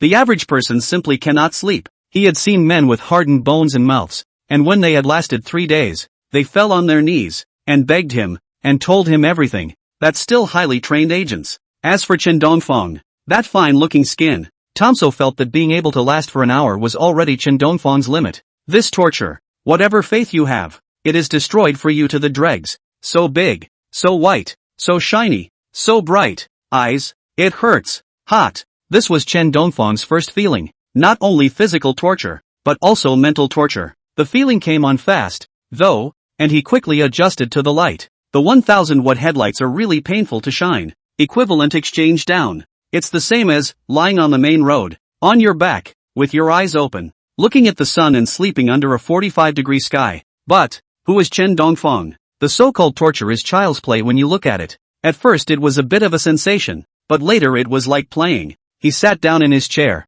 yawned, and then fell into a deep sleep. No way. Absolutely not. Definitely faking it. I'll see how long you can fake it. Tomso couldn't help but sneer when he saw this scene. Thinking that Chen Dongfang was mostly pretending to be asleep. He just couldn't hold on at this time and was deliberately making a show for them. In less than 30 minutes, Chen Dongfang will beg for mercy. He waited inside. 1 minute, 2 minutes, 10 minutes, until 3 hours later. Who? The sound of even breathing came from the interrogation room. Chen Dongfang. Really asleep?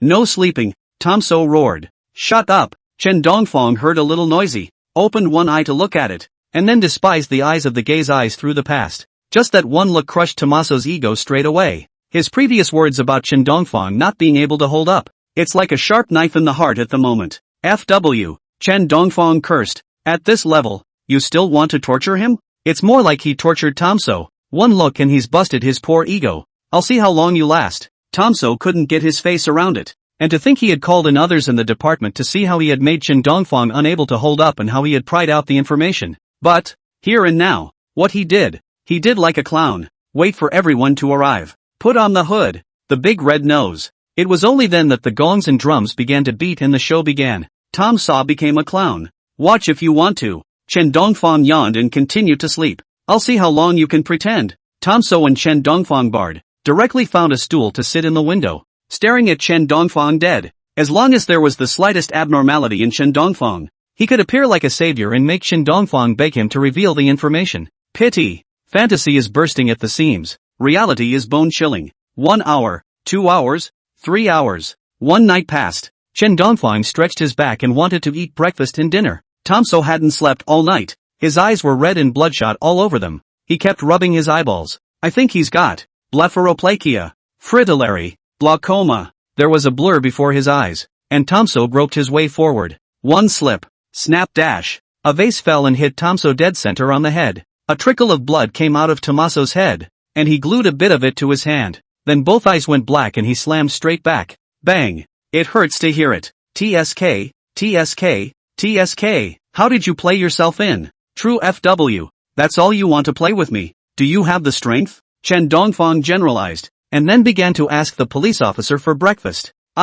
Hearing this, Tomso finally couldn't hold it together. A mouthful of cloudy air came out. The head is tilted. Evil. This is too evil. Infirmary. Tommaso, with bandages on his hands and his head like a mummy, could not be calm inside for a long time. He really couldn't figure out why the agents couldn't even carry the torture. But Chen Dongfang was able to sleep leisurely inside. It even snores. And, thinking about the evil things that had happened to him, first, his eyes almost going blind, and then getting hit in the head with a vase. Wicked. It's so evil. Oh, Tommaso, don't mess with the Orientals. Every one of them knows martial arts, and sorcery, and even some of the legendary immortal cultivators. Moreover, the Orientals are all very introverted. They look no different from ordinary people when they don't strike, but as soon as they do, it's a thunderbolt, and you don't even have a chance to regret it. Especially the clean-looking teenagers must not be messed with. The doctor prescribed some medicine for Tomso, with a friendly reminder. Oriental? Witchcraft? Immortalists?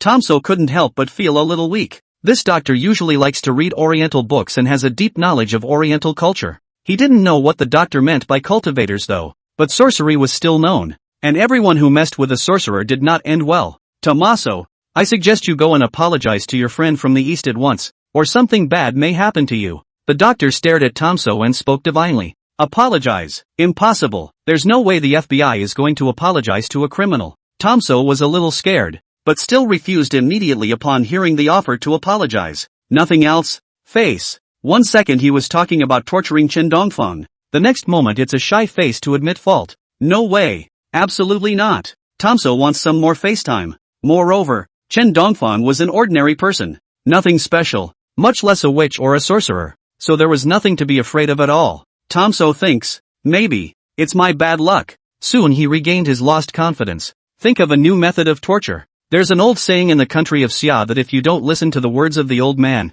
you'll suffer before your eyes. Xia not only has immortal cultivators, but also people with psychic abilities, as well as the ancient celestial court where the gods reside. Tomso was going to suffer this time. Watching Tomso's back as he left, the doctor shook his head sadly. Back to the interrogation room. Tomso was furious. He had suffered in the infirmary and had his head smashed in. Chen Dongfang to good. Breakfast is on the table. Have you had breakfast, Mr. Tomso? Chen Dongfang took a sip of soybean milk and let out a long sigh of satisfaction. He did not expect to be able to drink authentic soybean milk in the city of sleeplessness. That old John's soy milk shop. I'll be sure to give him some publicity on the next broadcast. Mr. Chen, I hope you'll still be as laid back later on. I wish you would tell the secret yourself and not force me to use unnatural means. Or else.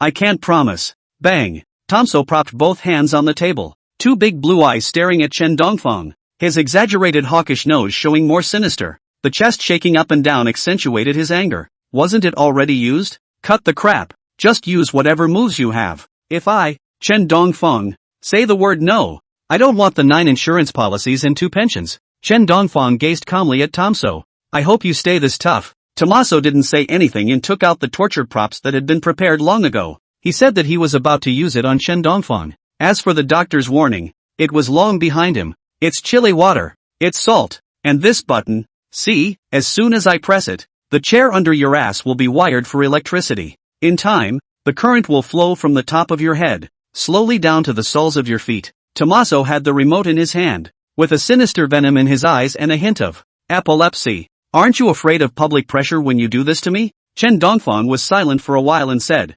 opinion? Look who's at the door. Chen Dongfang looked toward the door. A man in a suit with a hawkish nose was looking into the interrogation room. It is? This is the minister of our beautiful country's Ministry of State Security, and he's here this time to find out what's going on. Is this what you're signaling from above? Chen Dongfang was not surprised when he heard this. He was at least a member of the diplomatic corps. So how could an ordinary investigator dare to use torture on him without a sign from someone above him? As for public opinion, often, the media is nothing more than a mouthpiece from above, wanting you to know what you need to know, don't want you to know. You'd have to lose your head if you knew. Come on then. I've often heard that motors stimulate microcurrents in the body that can make people younger. And I've never tried electroshock therapy. This time it's just right to try it, even knowing the truth. Chen Dongfang was also undaunted. He was not afraid. Thunder and Lightning Dharma King to cure internet addiction are using electricity. Cannot die people on the line. Don't worry. Ambassador Young next door to you has already been used for this.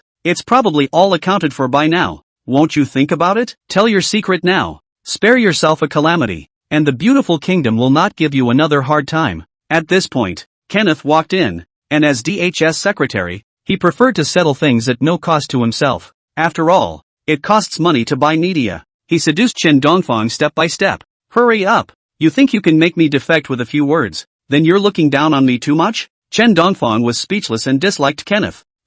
Power up. Kenneth froze for a moment, his eyes narrowing as he said, with his command. Tomso pressed the current switch. Barely. The sound of electricity was ringing in his ears, like a hypnotic spell. But, a few minutes passed. Chen Dongfang did not feel anything, just quietly sitting on the chair, as if the current has no effect on him, no feeling at all. What? Immunity to current? No effect? How is this possible? Could he be Iron Man? A question mark popped up on Tomso's head. Look at Chen Dongfang who has no ass. He felt a twinge of fear in this moment. He remembered what the doctor had said. What's going on? Is it broken? Kenneth also looked puzzled. He seemed to have made up his mind of some sort. Lightly touched the electric chair with his hand. Barely. Bang dash. Kenneth's face was black. His hair was in a bun. His arms and legs were trembling. His body was shaking. And blue arcs of light were still not coming out of his body. He took 2 steps. Suddenly, snap, the body slammed straight backward, still carrying a trail of smoke. The face was as peaceful as could be. Minister Kenneth, Tommaso exclaimed, and was just about to pick up Kenneth when he accidentally knocked over the chili water. Wow dash. The chili water fell all the way into Kenneth's eyes. TSK, TSK, tisk. Chen Dongfang's teeth soured and he could no longer bear to watch. Until 10 minutes later, Tomso was arrested by his former colleagues, on the charge of willfully injuring Kenneth, and locked up in the next interrogation room next door to Chen Dongfang. As for Kenneth, he was saved by a doctor. Amen, Sanqing, bless me, the place where the great gods dwell, O ancient heaven, your people long to return to your embrace. The doctor walks away, and holding a book and praying. If you look closely, you can read the top cover. The Exorcist, English translation. After seeing the evil of Chen Dongfang, the people of the Bureau of Investigation did not dare to do anything to Chen Dongfang. One by one, they avoided Chen Dongfang, as if they had seen the plague, and even the delivery of food was sent by lottery. And the consequence of this is that the people of the Bureau of Investigation focus all their energies on Yang Xiu, trying to pry information out of Yang Xiu's mouth. After all, Yang Xiu is the director of the Special Security Bureau, but anything you can pry out of it, or some secret story about the Summerland, is no loss. Stop the electricity. Stop the electricity. Say no. Say what? I've said everything I know. Yang Xiu sat in the electric chair, his ass rotting, his whole body numb, in the physical sense of the word. As the director of the Special Security Bureau, shouldn't you know something that ordinary people don't know? Tell me everything you know about the black technology developed by Xia, the weapon. Beautiful NSA director, Zell, said as he smoked a cigarette. Okay, I'll talk. Don't you electrocute me. Xia's newly developed 4th generation annihilation, Type 42 light machine gun, toy mothership. Yang Xiu started ghosting, bringing out that whole negligence of war and war terrorism bureau thing. A 4th generation annihilator? A 12-pound light machine gun? A toy mothership? Could they be the latest weapons from Xia? Silt looked puzzled.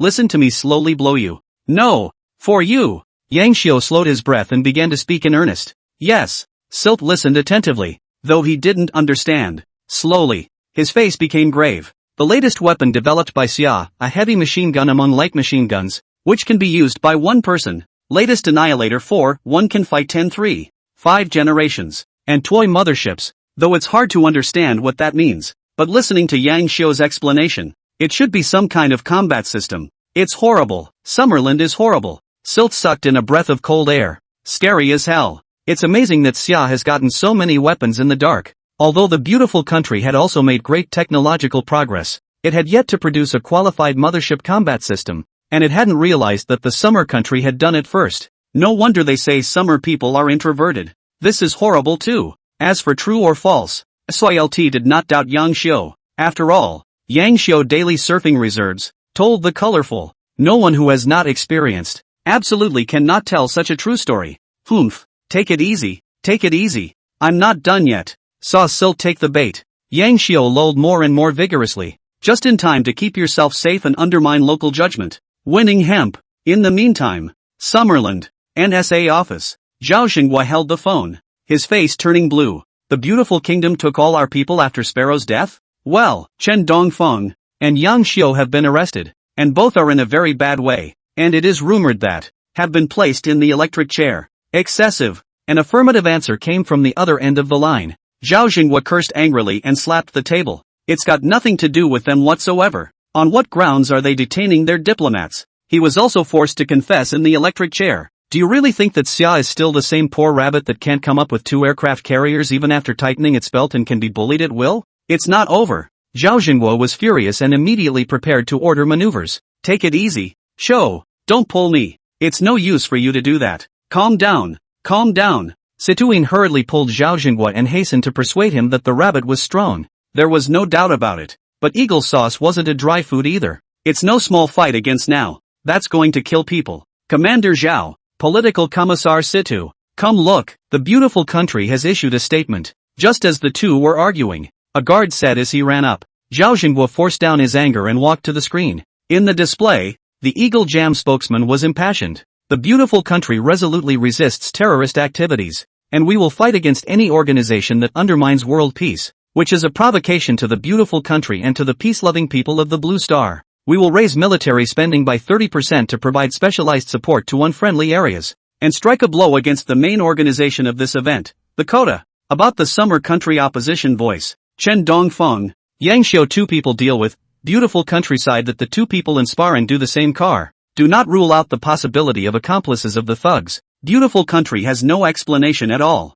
Regarding the treatment of Chen Dongfeng and Yang Xiu, a direct sentence about the possibility of being accomplices. They were imprisoned. It also explicitly and implicitly stated that the incident was related to Xia and threw dirty water on Xia. Even the beautiful countryside has produced evidence. Although, the evidence was forged by the beautiful countryside, but the crowd didn't care. The crowd just wanted to watch the fire and watch the fun. TM, bullying, it's none of our business, and they're detaining our people. First, they seized our ships for no reason, and now they're seizing our people. It's too much. Duakar is an accomplice. Then the old man in the beautiful country to walk around. The old man is not his father. Zhao Jinguo cursed too. Angry enough, even if you throw dirty water, you still falsify evidence. Too damn bullying. We're all shameless, but only Eagle Sauce has that flavor. People are checked out, and they're still being held. Send a protest first. Situine was furious, but restrained himself. Great power struggle. Shamelessness is the norm.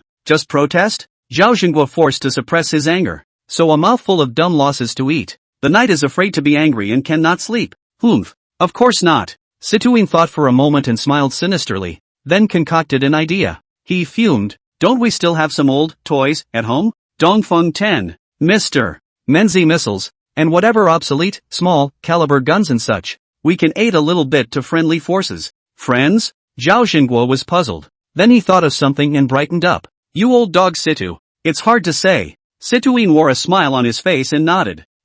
Aid to friendly forces, but accidentally picked up by Coda. As for what the weapons were taken for, it has nothing to do with us. Zhao Jinguo smiled freely and reminded. By the way, there are still instructions. Keep it as simple and easy to understand as possible. Miles away, the Coda organization. Jules, who is the leader of the Coda organization, is struggling to purchase weaponry. They were ready to execute an unprecedented campaign against the beautiful country, but had to shelve the plan due to lack of funds. It's not just the money. What's more, as the primary target of the beautiful country, no one sells them weapons. Not even the beautiful country's nemesis, the woolly bear, is in the business. Boss, Xia won't sell to us either. They said they don't want our business. A small soldier, holding an AK-47, walked into the thatched hut and said emotionally, Damn it! Jules cursed angrily as drops of sweat trickled down his neck. They weren't originally a terrorist organization. They were just ordinary people protecting their homes. In the old days, they were farmers, tinkerers, regular white-collar workers. During the day, they work hard. At night, they sit around a campfire and sing and dance. They are poor but have a colorful spiritual world. But that all changed when they dug up the strategic resource oil. It is well known that oil is susceptible to mold growth when exposed to air for long periods of time. No surprises. They were hit with trumped-up charges. Homes became oil wells, and ordinary people became diggers for a small wage. They tried negotiating. Live like Dubai. But, people don't give a shit if they don't have anything in their hands. Ugh, boss, we can't do anything without weapons. Gabby hung her head. He's the killer who got the spar and brainstorming achievement. I know. Jules sighed and was helpless. He wants weapons, too, but people don't sell, and they can't produce it, so they can't do much with this piece of crap on hand. Boss, good news, we've picked up a treasure. Just as the crowd was worrying about weaponry, a soldier ran into the thatched hut and shouted. His voice quickly caught the attention of the crowd. What's good? Jules asked listlessly. We picked up a fireteam's gear. The soldier agitated. Oh, it's not just. What did you say? We picked up a fire regiment's equipment. Jules froze for a moment. then was completely confused. At the moment, his men pulled a cannon, missiles, assault rifles, and all sorts of high-tech weapons into the camp. When they saw the weapons, the soldiers touched them as if they were their own sons. Where did you pick it up? Jules is clueless. One second he said he couldn't buy a weapon, and the next second he picked up a regiment's equipment. Which apart from who? Who wouldn't be confused? Boss, it fell from the sky. Thank you for the gift of nature. Oh, by the way, there's this for you to see. After kneeling on his back, the soldier pulled an instruction manual out of his pocket. Jules took a look. The instructions are written in Chavan, probably because they were afraid they wouldn't be able to read it. It was also translated for them in their native language. The instructions are in addition to instructions on how to use and care for these weapons, and a couple of black labeled enlarged words. Pick up the biggest hit. In the meantime, after a strong complaint from the Summerland interrogation room, parlor, Yang Si, as a representative, managed to meet the two detained Yang Xiu. When will you fish us out? The first thing Yang Xiu said when he saw the man was to tell Yang Si to hurry up and fish him out. There's no way. He can't really fool around. These silly blondes. Good liar, but not a fool. Yang Xiu every day to tell them about immortal cultivation novels. The beginning of the time is okay. The big blonde hair, although doubtful, but also barely able to fool. Slowly, with the understanding of the depth of the big blonde hairs of the don't believe in what he said. If we don't fish him out, I'm afraid we're going to have electroshock therapy. Right now the beautiful country is not releasing anyone at all and everyone is struggling. Yang Si was silent for a while and said, ugh. Yang Xiu sighed, knowing the outcome, and didn't say much. What about Chen Dongfang? Did you suffer? Looking towards the leisurely Chen Dongfang, Yang Si couldn't help but wonder in her heart. Why is Chen Dongfang in nothing like a person? Not only no reaction, but also, fattened up a lot. On the contrary, Yang Xiu's entire body had lost weight. Fine. You can eat anything you want. Unlimited abalone and lobster and red wine. Someone cleans up every day. You can work out. And everything's great except you can't just walk around. Chen Dongfang yawned. Since the last time Tomso was captured, the entire bureau's attitude towards him has changed. Eat and drink the best. What not to do? Every day is to watch TV, fitness, play ball. Sometimes there are investigators looking for him to tell his fortune. The days are good. What? Hearing Chen Dongfang's reply, Yang Xiu was dumbfounded. They stayed in the same place. Why Chen Dongfang enjoy every day? He suffered every day. Get me back. Yang Xiu roared. Ahem. You may not make it back. Yang Si dozed off twice. Then explained. We can't do anything if beautiful country doesn't release anyone. Are we going to stay here for the rest of our lives? Of course not. Yang Si shook her head. Then said, in a couple of days, something might happen in the interrogation room you're staying in. So you can try running straight then. Jailbreak. Are you sure? Chen Dongfang was puzzled. He was not afraid, but he was puzzled how to cross. This place isn't a hotel. You can come and go as you please. You can't say it like that. You're not prisoners. How can it be a jailbreak? As for the way, you guys just wait in peace. Yang Si shook her head, then revealed an encouraging look. I got it. ×2". Chen Dongfang and Yang Xiu exchanged glances, then understood the meaning of Yang Si's words and nodded helplessly. Ahem. One more thing. According to our information, Mr. Liu is also in the same place as you. When you escape, if you can, please look for Mr. Liu. Yang Si finished. Pick up your bag and leave straight away. When they left, they also instructed the two people not to be afraid. As long as they see that they can run directly run. Anyway, no matter what, certainly cannot die. Just casual. You say? What will it take to rescue us? Yang Xiu was puzzled and couldn't help but feel some curiosity in his heart. You know, this is where the beautiful country puts all kinds of high-level criminals under house arrest. So who can get people out of here? No idea. But it's mostly not easy. Chen Dongfang shook his head and ran out from the top jail cell of the top power. It's an impossible task. Unless the beautiful country itself was in internal chaos, they could not escape. But, the odds are not good. Whatever. Wait at ease. Yang Xiu wasn't thinking much. The bridge is naturally straight. Chen Dongfang was also relaxed. He wasn't having a bad time anyway. Ha, what luck. This Chen Dongfang fellow has been arrested. My days are much better. In the meantime, Yang Si just got out of leaving the interrogation room. She jumped up happily and took a big breath of fresh air. Since Chen Dongfang was arrested, she has a normal aunt. She doesn't choke on her food. She doesn't choke on her water. She doesn't get a scam call just as she falls asleep. And she doesn't ride in a car that's bound to get into an accident. The world. Everything has become so beautiful. Bye-bye, Chen Dongfang. Good luck. Yang Si smiled triumphantly, then walked down the stairs happily. Then, 1 foot in the air. Ah dash. Ah dash. Yang Si rolled down the stairs like a rolling gourd. Her screams carried through the whole building. P.S. My little sister's chest hurts a lot. Went to check and nothing, but then again, I can really feel the pain. So, the update is a little slow. Brothers, more bear with me. Mr. Chen, do all of you Xia people know Kung Fu? I've heard that you, the Xia people, still have people who can fly in the sky and disappear. More superhuman than Superman. Is all this true? And also, there are people who can step on swords and fly. Is that true, please? I've worshipped Xia's sword immortal for a long time. I want to be as dashing as the sword immortal. In the past 2 days, after a series of zero overflow events, feel the mysterious oriental power. Big foreigners have become fans of Chen Dongfang. Every morning, the first thing to do at work is to surround Chen Dongfang and ask questions. Ahem. What you are asking is not true. Don't ask. Believe in science. Chen Dongfang forehead speechless. A group of stupid foreigners poisoned by network novels, but also took it seriously. And all of this was brought by that doctor. Mr. Chen, are you an immortal? The doctor looked at Chen Dongfang expectantly. No. Chen Dongfang shook his head. I don't believe it. The doctor shook his head and said seriously. You must be a god. I've read your books. People like you are gods in the summer country. It seems. Oh, by the way, it's called broomstick. What? Chen Dongfang almost didn't spit out a mouthful of soy milk. God TM broomstick. Although he did have a bit of bad luck. But the crime is not so bad, right? The name has spread to foreign countries, and the reputation is stinking. He looked at Yang Xiu with a gaze that could kill. It can't be this guy who leaked the facts. Damn, I want to be so dashing too. Shakes fist. Yang Xiu also looked at Chen Dongfang with a jealous expression. He really did not think that Chen Dongfang could be so popular. This group of foreigners, look at Chen Dongfang and look at the gods. One by one, they cannot wait to stick to Chen Dongfang. You can eat whatever you want. And there are big, white, elderly geezers actively approaching. This is not a criminal under house arrest. This is a fucking tourist. On the contrary, what about him? Not only can he only eat salad, but he is also interrogated every day and threatened if he is not happy.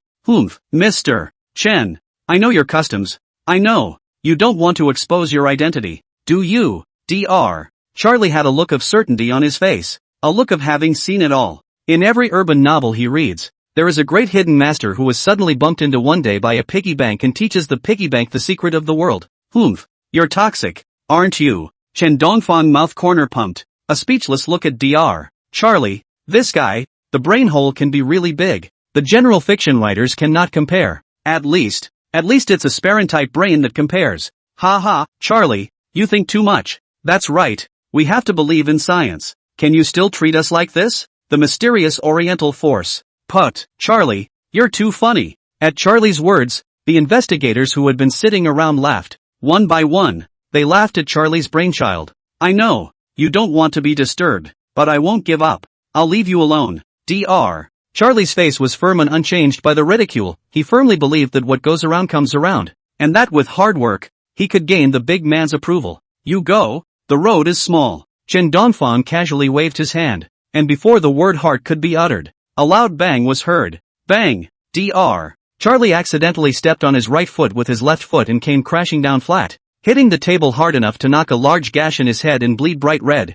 But Charlie not only did not get angry, but instead looked at Chen Dongfang with a burning gaze and said seriously, I'm not giving up. Chen Dongfang. Yang Xiu, hold it in. Crowd of investigators, bullshit, breaking voice. In an instant, Chen Dongfang was confused. The eyes of the investigators looked at Chen Dongfang differently. 1 minute people are told to be careful. The next minute they fall. Sizzle. Did. Chen Dongfang is really. A constable's leg shook sharply as he shuddered. Mr. Chen, what are your requirements? Just mention it. Don't ever count on us to arrest you. We can't do anything about it. We are just making a living. You are a big man. Bypass us. Are you guys that scared of me? Chen Dongfang said breathlessly. No, we are honoring you. The officers spoke in unison and shook their collective heads. Looking at this pair of goonish look of theirs, it gave Chen Dongfang a whole speechless. He pointed to the table where many of the officers were sitting and said, Then I also said that your table would collapse and stick you in the ass.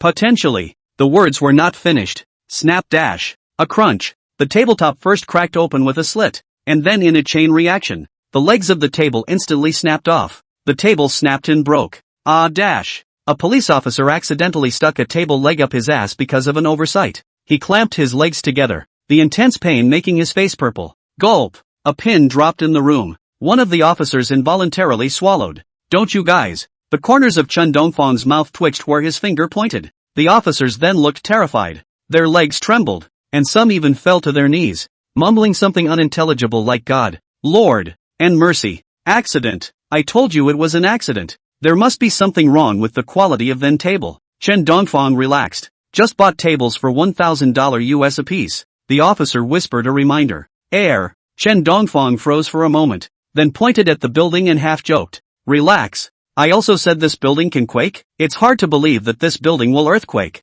Think about it, it can't be right. As the words left his mouth, the constable trembled and pointed to the sky outside the window. Which is what? Look in the direction of the constable. An airplane with flames and wings burning with fire came crashing hard toward the building. For a while, the crowd forgot to run away and stared at Chen Dongfang dead in the face. In the face of death, the crowd did not react. All eyes were wide open, watching the plane crash hard into the building. Every second of time was delayed indefinitely. The crowd did not have a single reaction. The crowd didn't react until the plane hit the building with a loud boom, erupting in an ear-splitting explosion and bursting into flames. The building they lived in was hit by an airplane that appeared out of nowhere. Oh, my God. That's horrible. What to do? How did the plane get here? Run away. I'll evacuate the crowd. No need. The plane hit the upper middle floor of the building. And with an explosion of that magnitude, it won't be long before the building starts to collapse. So let's worry about ourselves. The investigators reacted when death really approached. One by one, they panicked.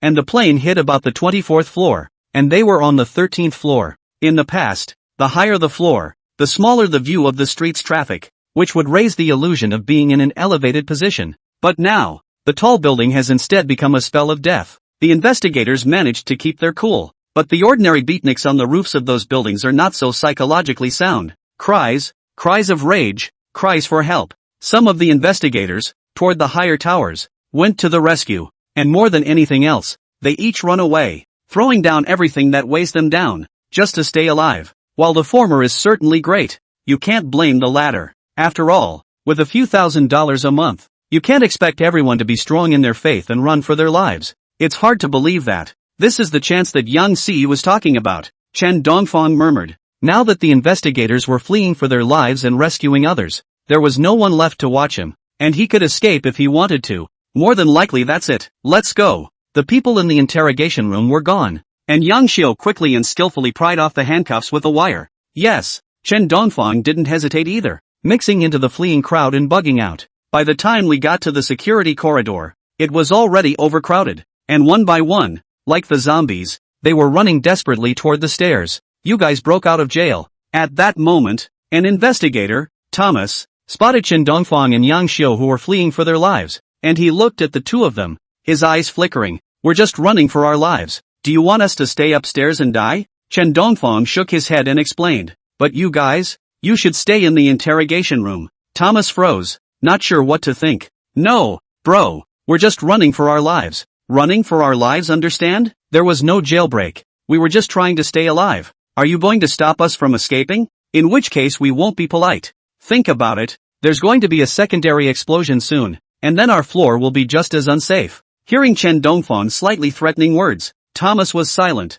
His eyes flickered, not knowing what he was thinking, just staring at Chen Dongfang like this. Chen Dongfang did not hesitate to glare at Thomas, and the atmosphere was momentarily stagnant. Boom dash, boom dash. I hope what you say is true, my friend. A loud explosion pulled the two back to their thoughts. Thomas took a deep breath and stepped aside. Of course. Chen Dongfang laughed and fled towards the downstairs. Let's hope. Thomas sighed. Even if he knew that Chen Dongfang wouldn't come back, there was nothing he could do. He thought of stopping it in his mind. But Chen Dongfang was indeed right. It was impossible to let people wait for death upstairs. As for spying on Chen Dongfang, thinking of the image of an airplane appearing on the roof of the building just after Chen Dongfang had finished speaking, he really couldn't bring up the courage to spy on it. It would be a shadow over him for the rest of his life. Besides, a few $1,000s a month. What a way to play. Where to? Chen Dongfang stood on the street. As a traditional culture of the beautiful country, the scrappers always make a $0 purchase when chaos occurs. This incident was no exception. As a group of non-humans with hats and pistols walked into one store after another and did what they didn't want to do with the money. Back to the embassy? Yang Xiao thought for a moment, then shook his head to veto the idea. Going to the embassy would be shooting himself in the foot. Right now they can escape because the Bureau of Investigation is in chaos, and when everything calms down, they still won't be able to escape. Ugh, a prison break in a foreign country is a first for us. Chen Dongfang sighed. There was nowhere to go even if he escaped. Just as the two were agonizing, a familiar figure appeared. Mr. Chen, Mr. Yang, follow me. You wore a hat and was tightly wrapped, with a weapon pinned inside his coat. Aha, good. The two of them were first stunned. Then they reacted that this was Yang Si sending someone to meet them. Mr. Chen, our plan is to leave the city of sleeplessness first, and then take a plane and return to our country via Azen's territory. When he got into the car, Ryuhoru picked up his cell phone and looked at it.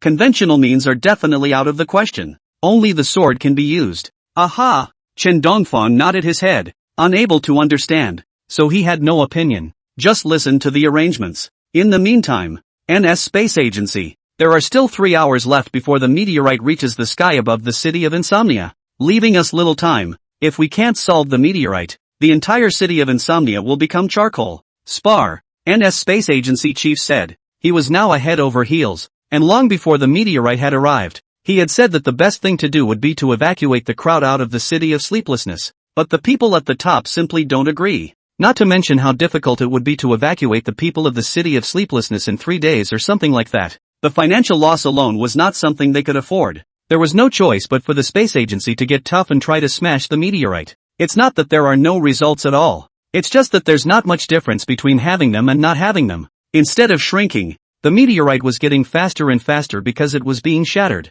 And the large meteorite is dispersed into a dozen or so smaller meteorites for a wider range and more damage. Do we need to release the news to the press? One man raised his hand and asked. No, it's not working. Spar waved his hand. There were still 3 hours before the meteorite would reach the city of sleeplessness, and even if the news was announced, where could it go? Now, it's just more than luck. Although NS Space Agency did not stop the meteor, but they managed to disperse the meteorite into a dozen smaller pieces. Although the impact range of the meteorite becomes wider, accordingly, the impact range of the meteorite will also become scattered. So as long as you are lucky, you absolutely can't die. At most, it's just a little bit of property loss. Unsurprisingly, in 3 hours or so, we should be able to leave the urban area of the city of sleeplessness, and tomorrow we'll be able to meet our plane at the beach. Lu Horu said seemingly relaxed, but in reality, he looked around vigilantly. 3 hours? Yang Xiao nodded. Quite good. 3 hours to leave.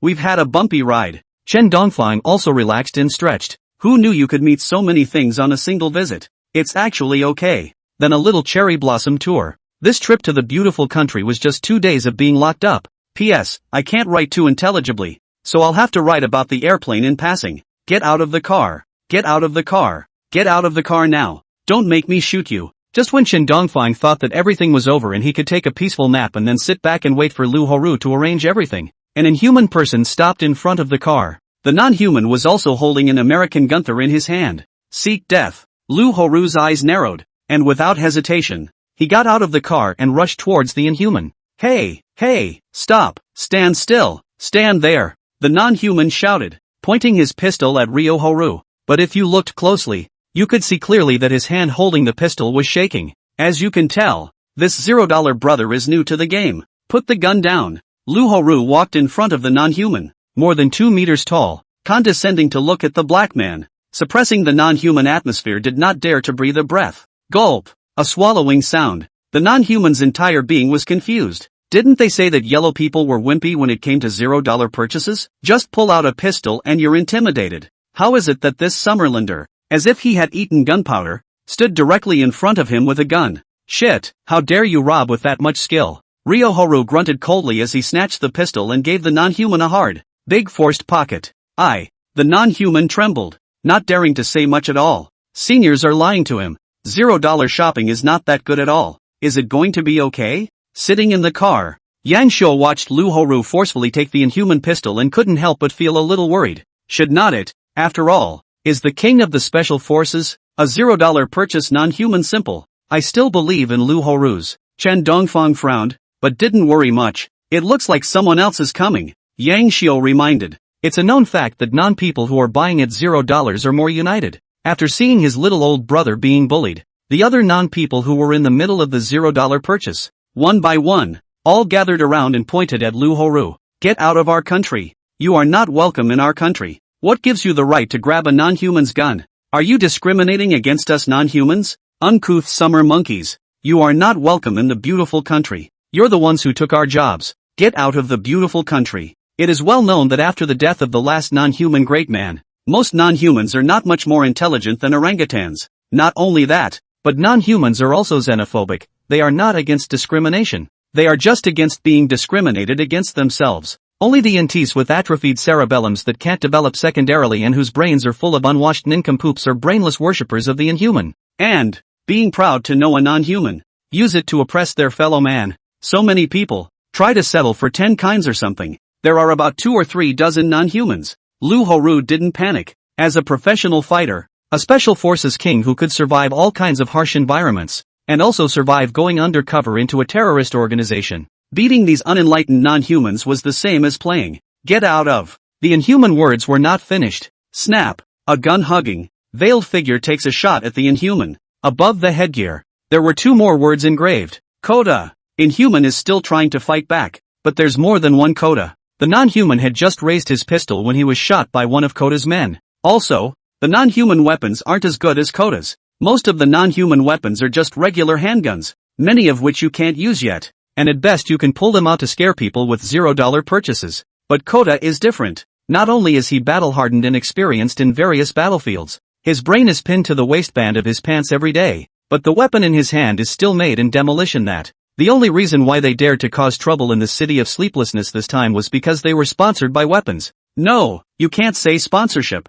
That was picked up. A gift from heaven. A bit of a pain in the ass. Lu Horu narrowed his eyes. So many battle-hardened Codas. Even he could not solve them quickly. Hey, bro. Hi. Just as Lu Horu was about to put up a fight, a Coda greeted warmly. What? It's not going to work for Lu Horu. Your weapons work great. The Coda raised their hands and gave a thumbs up you in front of Lu Horu in a showy manner. That look, obviously treating them as friends. What does that mean? Lu Horu was confused. He couldn't figure out how the vicious terrorists could greet him so friendly. Brother, there are a lot of $0 by non-people around. There might be a lot of unnecessary trouble. Where are you going? We'll escort you out of here. Only in this neighborhood. Though, because we don't have much time and we have other things to do. The Coda people were very welcoming and made a request for proactive service. In an instant, not only Lu Horu dumbfounded, Chen Dongfeng, Yang Xiao is also dumbfounded. The face of the summer country is so big. Go out are escorted. Whatever.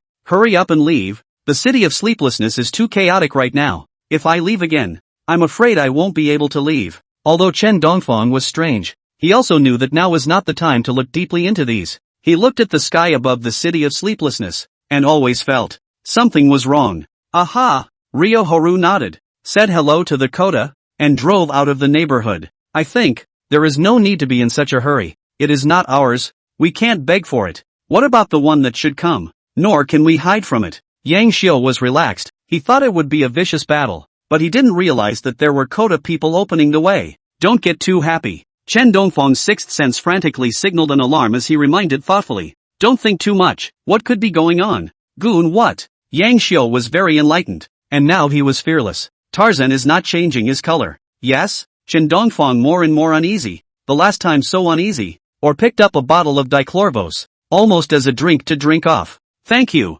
Goodbye my friend. Chen Dongfeng waved goodbye to the people from the Coda organization. With the help of the Coda organization, Chen Dongfeng's few people left the block without any problems. The non-people who were afraid of the soft and the hard. When they saw Chen Dongfeng and the others escorted by people from the Coda organization, not to mention looking for trouble, the moment they saw the silhouettes, they would have to avoid them from a long, long way away. After all, one had an AK-47 in his hand and the other had a regular pistol in his hand, so it didn't look like an advantage in any way. This allowed Chen Dongfeng and the others to travel unhindered all the way, but it also brought some trouble. Right now, for example, there's a bunch of mold stopping them. It is forbidden for anyone to leave the city of sleeplessness now. Why? The city of sleeplessness is mixed with outlaws, and you just happen to emerge from the area where the outlaws were operating. We have the right to keep you safe. The G.I. didn't have much to explain, but the gesture of holding the submachine rifle was enough to convince everyone. There were already quite a few people who were going to leave the city of sleeplessness who were stuck here.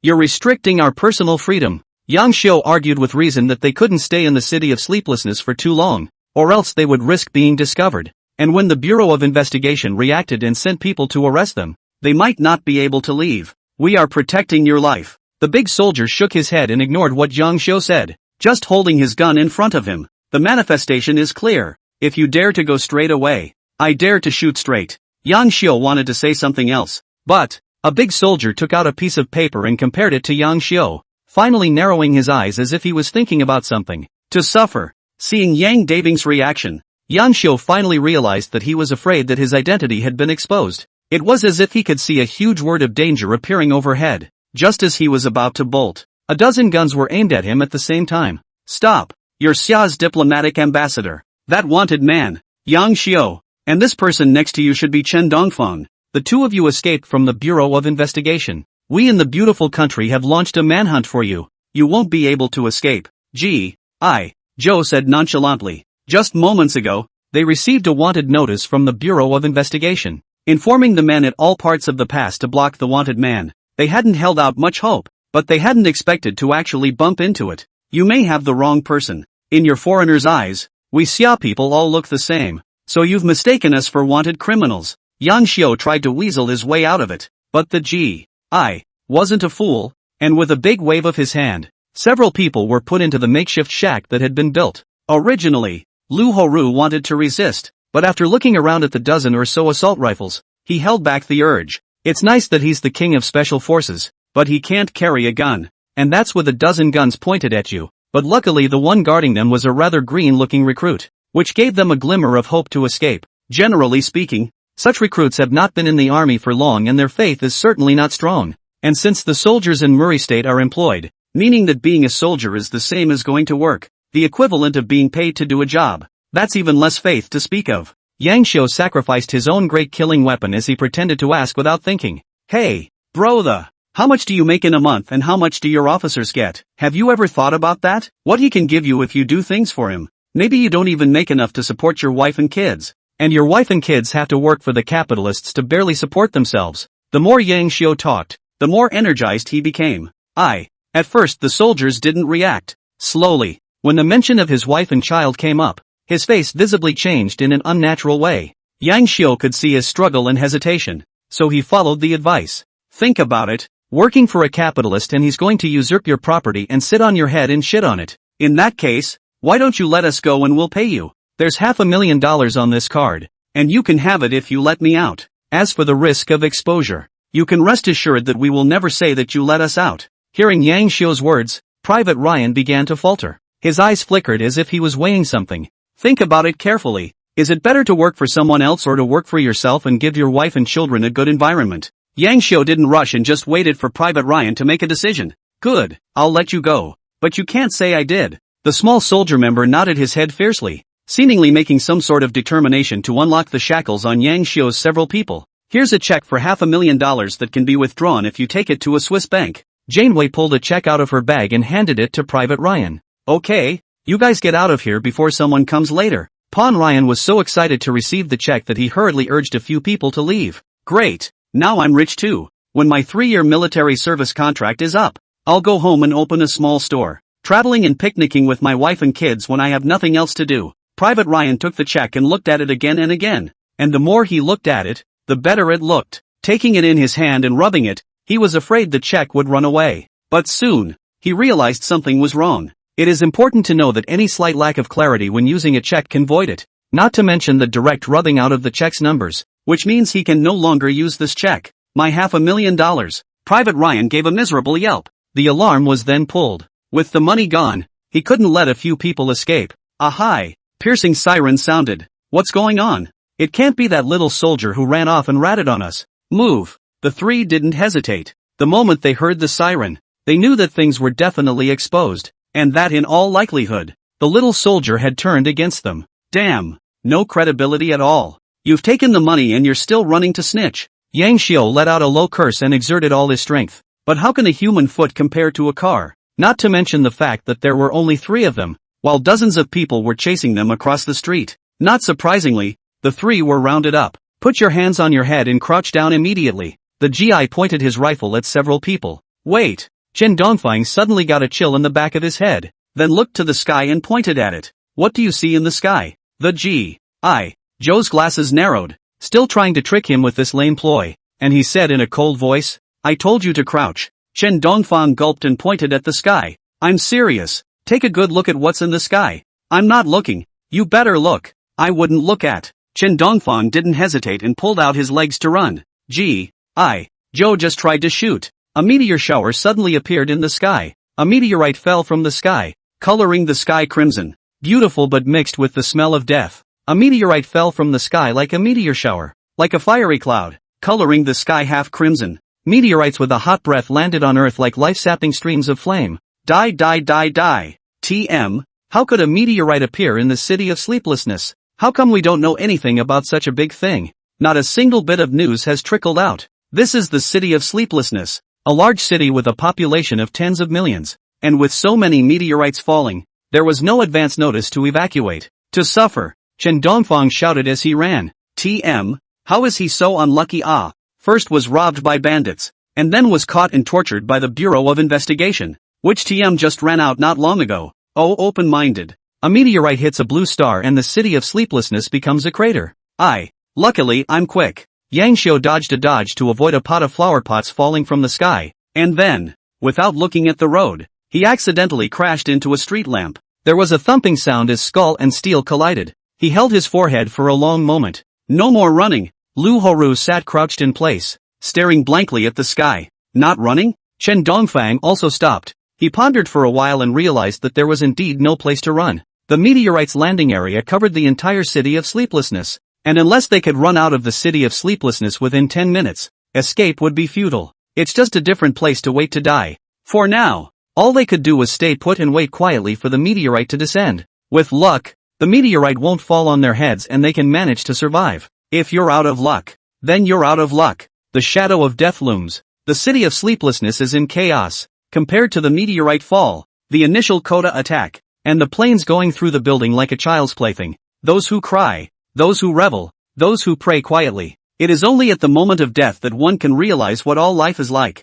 I've never seen such a big scene in my life. Iron is always harder than bones. And Yang Xiu's head swelled up a big bag like a dragon's horn at some point. Looking at the falling meteorite, the crimson sky, he couldn't help but feel emotional. I've never seen it either. And even if we die, we've made a worthwhile trip by dying in this kind of historical event. Ria Horu said rather easily. In the past, he felt that he was the king of soldiers and that he could live even in the harshest of environments. But at this moment, in front of nature's fury, such a powerful natural disaster, he truly realized what it meant to feel powerless. Actually, I think it's okay, Chen Dongfang said in a reminiscence-like manner. He's been through this kind of big scene several times. The most representative of this is the Kozakura eruption, which is now not more than 2 months away. It can be said that the thing about natural disasters, what others can't encounter in their lifetime, he can encounter in a year. 10 years of fires, 100 years of floods, 1,000 years of volcanic eruptions, 10,000 years of meteorite landings,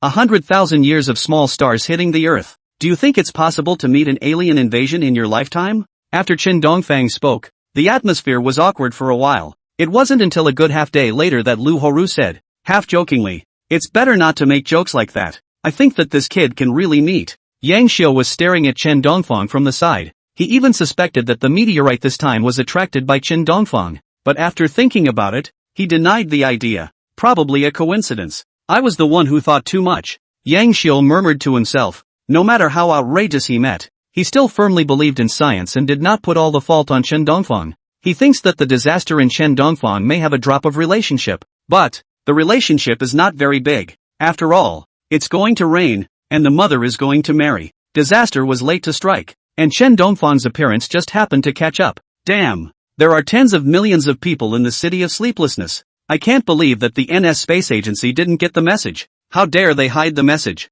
Lu Horu then felt outrageous. Such a big disaster. Not the first notice to run, but instead to hide things. What kind of mentality is this? Maybe it's fear of but responsibility. Chen Dongfang thought about it and said, this has been the case throughout the ages and in every corner of the world. When something goes wrong, the first thing to do is not how to fix it, but to back off the blame. It's the same everywhere. Nothing strange. Anyway, the sky is falling. As long as it doesn't hit you. Jingle bells. Jingle bells. Just as several people were thinking about life, a series of life-threatening serial calls interrupted the thinking. Who? Yang Si, to inform you of something, Mr. Liu seems to have escaped. We hope that you can go and save Mr. Liu. Are you sure? Chen Dongfang looked up and looked at the meteorite that kept smashing down and fell into a deep thought. Half an hour later, people are still alive or not alive is a problem. What to save? So try to. Yang Si said after a moment of contemplation on the other end of the phone. Okay, provided I survive. Chen Dongfang nodded. Don't worry, you'll survive. Believe in yourself. Yang Si puffed up. Okay then, I'm hanging up. Chen Dongfang spoke in a low tone, and the atmosphere was momentarily sad. Okay, take care of yourself. Yang Si also cooperated and instructed. After hanging up, luckily, my old lady broke her leg and returned home early. Otherwise I'm afraid I'd have to go through a meteorite baptism as well. It's a blessing that can't be avoided. It's a curse that can't be avoided. This time it's time for me, Yang Si, to avoid a disaster. After hanging up the phone,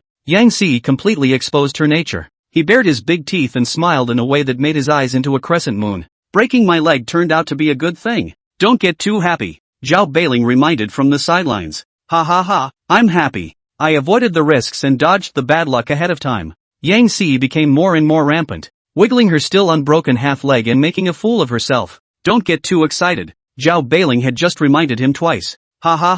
Yancy couldn't stop laughing, and then an accidental snap dash fall out of the hospital bed. Yancy's other leg was also broken. Everyone is equal in the face of disaster. It is the same in the face of death. The moment disaster strikes, the first to die must be the unlucky ones. At this time, whether it is IQ, wealth, beauty are not worth mentioning. The only thing that can be spelled out is only luck. The better the luck, the greater the chances of survival. You said we could. Yang Xiu opened his mouth to ask, but before he could finish speaking, a not-so-small stone landed next to him. The meteorite was small, only palm-sized, perhaps not even calling it a meteorite, but the power it caused was not to be underestimated. The moment the meteorite touched the ground, it first scorched the ground, and then the powerful kinetic energy tore the ground apart viciously, crashing into a large crater. The fire burning out of the crater distorted the air around it. Chen Dongfang swallowed a mouthful of saliva. This TM is also too scary. Just now that meteorite if the distance from them a little bit closer.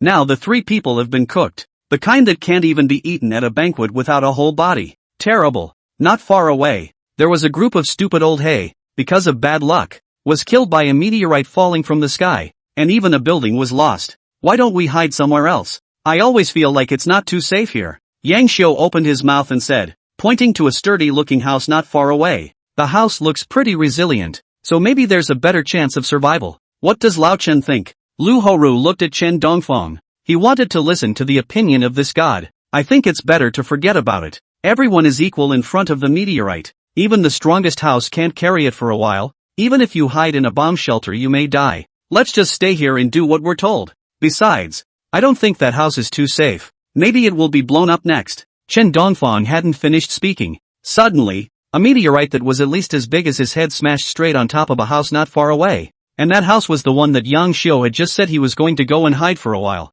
Huge explosion set off a layer of air waves. Cars around the house, street lamps, all were blown away, smashed in various places. Some bad luck, so led the box lunch. Luckily, the safe house that Chen Dongfang's few people were hiding in was sturdy enough not to be destroyed in this explosion. Several people rose from the dusty rubble. The safe house is still barely holding up, but the safe house is missing all sorts of guy stuff inside. A few people's brains buzzed. For a while, there was silence. I think, don't you say a word. As soon as Chen Dongfang opened his mouth, he was interrupted by Yang Xiu. Yang Xiu is really afraid. Before he was a firm materialist, but after seeing Chen Dongfang's words follow the law, completely convinced, he is afraid. Chen Dongfang said alien invasion in 1 second. The next second the three-body man came in a fleet. Now, Yang Xiu became a firm believer in Orientalism. What a son! As soon as Chen Dongfang opened his mouth, he was interrupted by Lu Horu with a lame excuse to change the subject in a way that was so clumsy that it hurt his balls. You guys are going too far. We're teammates. The corners of Chen Dongfang's mouth twitched as he painfully looked at the two, but he was also flooded with mutterings. In the past, he was unlucky, but the extent of his bad luck was limited. It's nothing more than being bitten by a rabid dog, kidnapped, fire, dragged by a dump truck, and the biggest, Biggest nothing more than accidentally mixing rice with dichlorvos. But since the tour, his bad luck seems to have escalated. Especially after the eruption of the Sakura volcano, he realized that he seemed to have become a flag professional, and what he said was impossible 1 second would happen the next. Ugh, I'm sorry, I know it's hard for you, but let's try to keep the flags to a minimum, okay? Yang Xiu looked at Chen Dongfang, and in addition to the strong sincerity in his eyes, there was also a hint of supplication. To be honest, his life is really not hard. He really do not want to wrongfully die in a foreign country. Actually, I don't think it has much to do with Lao Chen. So let's play 123 Wooden Man, shall we? Everyone keeps quiet and doesn't move, and see whoever lasts the longest wins. Lu Horu comforted Chen Dongfang at the right time, but hearing the second half of his sentence, Chen Dongfang almost didn't spit out a mouthful of old blood. It was quite touching, but it turned out to be some kind of woodwork, which still doesn't let him talk. Ugh, I don't want to, I just don't really know what to do. Chen Dongfang sighed, then spoke his guess to the two. It may be that what one says is impossible cannot happen. What is said to be possible can happen. In other words, he can exit to the truth. It's a bit of a metaphysical thing, but I think it's a trait you could use. Yang Xiu frowned, then thought of something and made a suggestion. Well, Chen Dongfang nodded, then pointed to a building not far away and said, that building must have been hit by a meteor. 1 minute, 2 minutes, until an hour had passed. No response at all. The three of them, Chen Dongfang, stared tightly at the building and couldn't help but breathe a sigh of relief. The building has not suffered a single bit of damage, except for some dust on the exterior. Fortunately, Yang Xiu breathed a sigh of relief, and although he was a little disappointed, he also let go of the guard in his heart. It's best if it's okay. Half an hour later. The bad news is that the city of sleeplessness is in ruins and Hawkjam City is gone. The good news is that the meteorite has pretty much fallen as well. So as long as it's okay now, then odds are it will be okay afterward as well. Go! Chen Dongfang's back went cold, and he saw the meteorite finish falling before speaking. I didn't think I'd survive. Yang Xiu smiled confidently. Don't you be devilishly impulsive. Chen Dongfang stopped Yang Xiu. Don't get too excited. In case the joy is too much, a carelessness may be cold. Running blindly will only increase the chances of death. Trust me. Yang Xiu was confident. Forget it. Chen Dongfang was very unconvinced and decided that it was better to be steady. 1 minute, 2 minutes, Chen Dongfang and Lu Horu compromised. Is it going to be okay? Don't worry, it's definitely going to be okay. Yang Xiu smiled confidently. Then, shortly after a few people left, bang dash, rumble, a huge meteorite fell on the building and it became a sea of rubble and fire. And that building just happens to be the one that Chen Dongfang and Yang Xiu bet on. Yang Xiu's judgment seems to be wrong. P.S. Guys, sorry about that, can't really write too intelligibly. Can only write something abstract. I've been screwed for the past 2 days and the tomatoes seem to be limiting my flow. The stats are all pretty good, but it just doesn't give any traffic at all, and it's not even much to look at. Crimea River, where are we going? Yang Xiu asked. He stood in a daze, and as far as the eye could see there were ruins, the skyscrapers that used to tower over him becoming broken bricks and mortar. Who would have thought that the city of sleeplessness, the economic center of the world, would be reduced to rubble in just half a day? All that remains of the once bustling exchange street is some rags. The high luxury brands that sell for $10,000 are even picked up on the street, leaving only a wreckage. The city of sleeplessness now looks like a dead city, and the culprit for all of this is a meteorite. No, maybe you can't say it was a meteorite. If people had evacuated earlier they could have actually prevented the disaster from coming. It is all because of the shirking of responsibility and greed at the top that the present tragedy has occurred. To the beach. There are planes over there to meet us. We'll be safe when we get to the beach. Lu Horu took out his cell phone and tapped on the map, although there was no signal. As the king of special forces, he had anticipated all this and saved the map in advance, so that it could be viewed offline. The water is getting bigger, Chen Dongfang reminded. Because the meteorite landed and fell in the Sea River, it caused the river to back up and flood a large area of land. A foot in the city of sleeplessness might even be able to step on a fish these days. This is similar to Sakura's volcanic eruption the other day. Only unlike Sakura, the city of sleeplessness was not only flooded, but the city was in ruins. On top of that there were more deaths in the city of sleeplessness than Sakura. A rough estimate is that at least a few 100,000 people were also killed or are missing in this disaster. This kind of disaster is very explosive even if you look at the world. See water backing up? I know there's a boat there. It's no big deal. We can take it to the beach. Ryohoru spoke his mind. Earlier, he had thought of the possibility that he might not be able to successfully escape from the city of sleeplessness due to various accidents. Because he prepared in advance, He said that even if the water went over his ankles, it still wasn't a big deal. Are you sure this water will work for boats? Chen Dongfang was speechless. With such a shallow bit of water, how could there be a boat traveling on it? Be careful not to get bitten by the swimming fish in the sea. Do fish in the sea still bite? There are sea serpents. Ow dash. Ouch. Ouch. Ouch. Chen Dongfang's words just fell. Yang Xiu then screamed miserably as a locust latched onto the top of his calf. The locusts were about the size of a palm and half the length of a baby's arm. Don't you scream. I want to laugh when you do. Yang Xiu wailed in pain. Ryoharu made an effort to stifle his laughter. He'd said to keep an eye on the inside of the sea, but Yang Xiu just didn't believe him. Laughing, he suddenly realized something was wrong. How come his feet were so numb? He lifted his paws to look. At some point a water snake wrapped itself around his foot. His feet turned purple and blue, obviously poisoned. Shit! Lu Horu's face darkened. He had just laughed at others, but now it was his turn. And looking at the situation, he could be much more serious than the Yang Xiu one. At most, Yang Xiu was bitten by a locust and lost some blood. He, on the other hand, had been bitten by a poisonous snake, and had he not realized it in time, he feared he would have lost his life. Numb. It was really numb in the physical sense of the word. He couldn't feel a single bit of sensation in his feet. The viper seemed to come with a paralyzing effect, or he wouldn't have taken so long to notice. I said, can you guys pay attention? Chen Dongfang couldn't bear to look at the miserable state of the two. The water is only 20 centimeters deep, and a man is bitten by a locust. A man is bitten by a snake. What could be more outrageous than that? And, where the fuck is this water snake? And then there's Lu Horu, who hasn't reacted after being bitten for so long, and only realizes he's been bitten when he has to be numb. Stop talking and get out of here. Lu Horu ripped off the viper wrapped around his ankle and then simply pinched it to death. The viper is dead, but his tail is still swinging. Right. I remember Yang Si said for us to pick up Mr. Li Yu. Chen Dongfang remembered what Yang Si had said before. That scientist seems to be in the city that never sleeps as well. I don't know. Maybe Mr. Li Feather is gone. Maybe. Yang Xiu didn't finish his words, but everyone knew what he meant.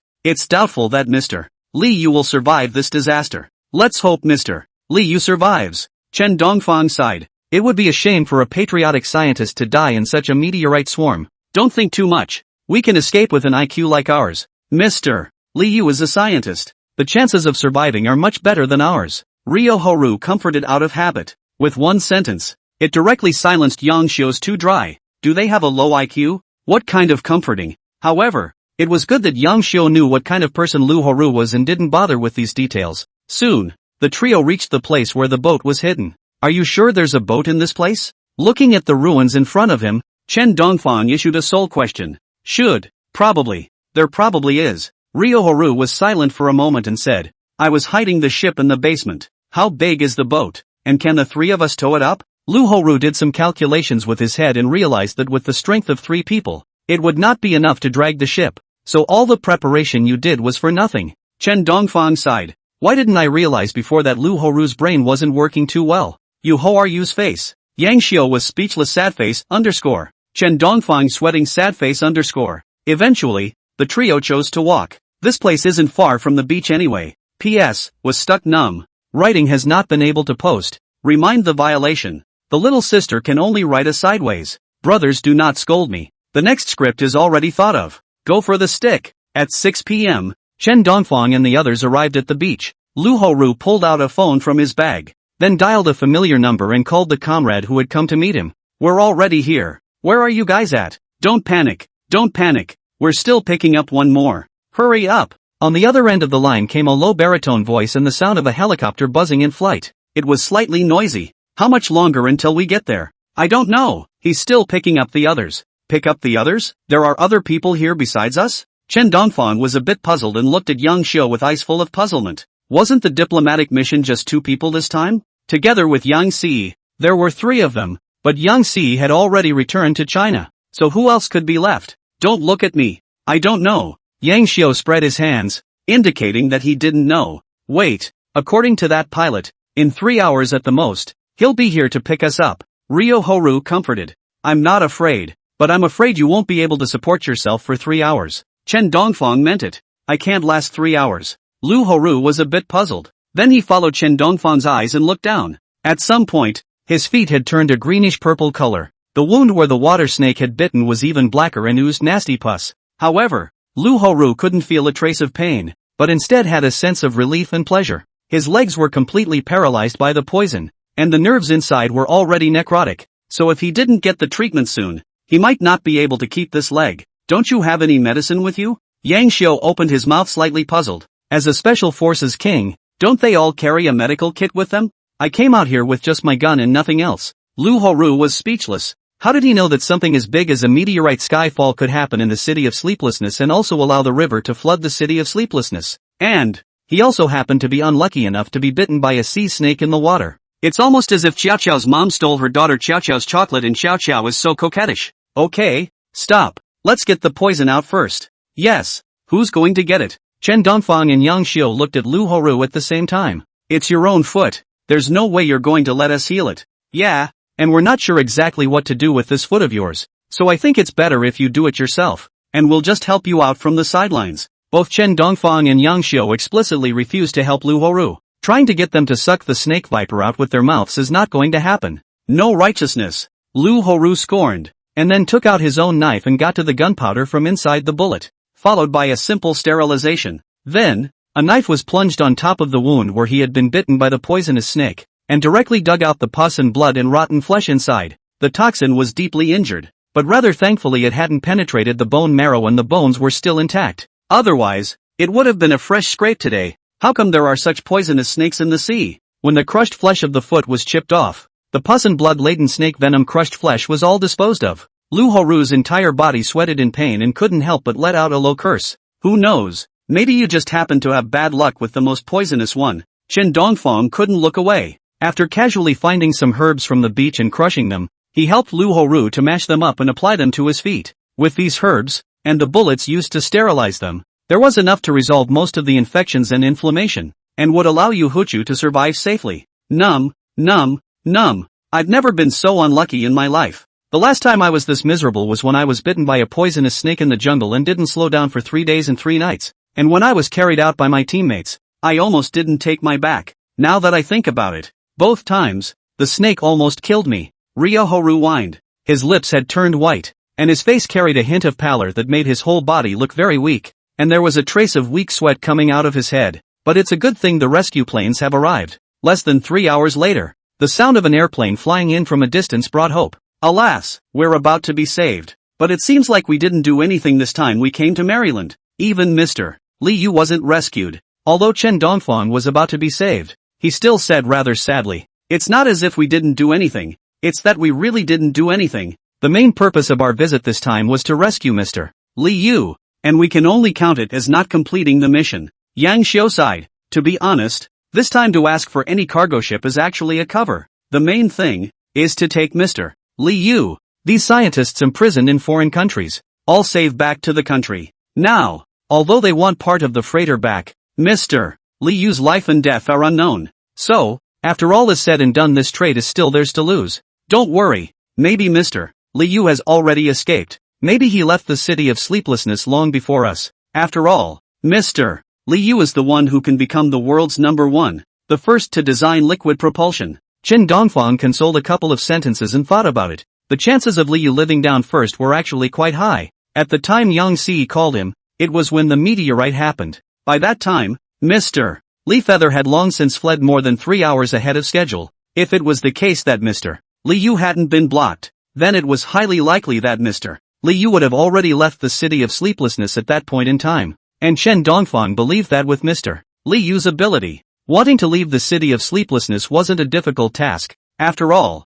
to be able to run away from the Bureau of Investigation, how could he look at it? He wouldn't be a simple character. Buzz off. As the plane continued to approach, Chen Dongfang and the others got a good look at the plane. A helicopter that can take 3 to 4 people. Come on up. Chen Dongfang heard a familiar voice and lowered a ladder on the helicopter. Priority was given to the injured. Lu Horu was the first to board the plane, followed by Yang Xiu and finally Chen Dongfang. The three got on the plane and saw the pilot, who was indeed a familiar face. Wang Zhan was wearing a helmet on the airplane, looking at several people with a cozy face. He waved his hand in greeting. Hello again a few. Oh, it's you flying the plane again. Num. Chen Dongfang has never been able to forget that expression when Wang Zhan took out the 99 pack parachute. He asked with slight hesitation. I don't suppose the plane will crash this time? Wang Zhan smiled and beat the assurance. Don't worry. Absolutely not. Ha! Chen Dongfang rolled his eyes. No. As the airplane started, Chen Dongfang and the others officially embarked on their journey to leave the beautiful country.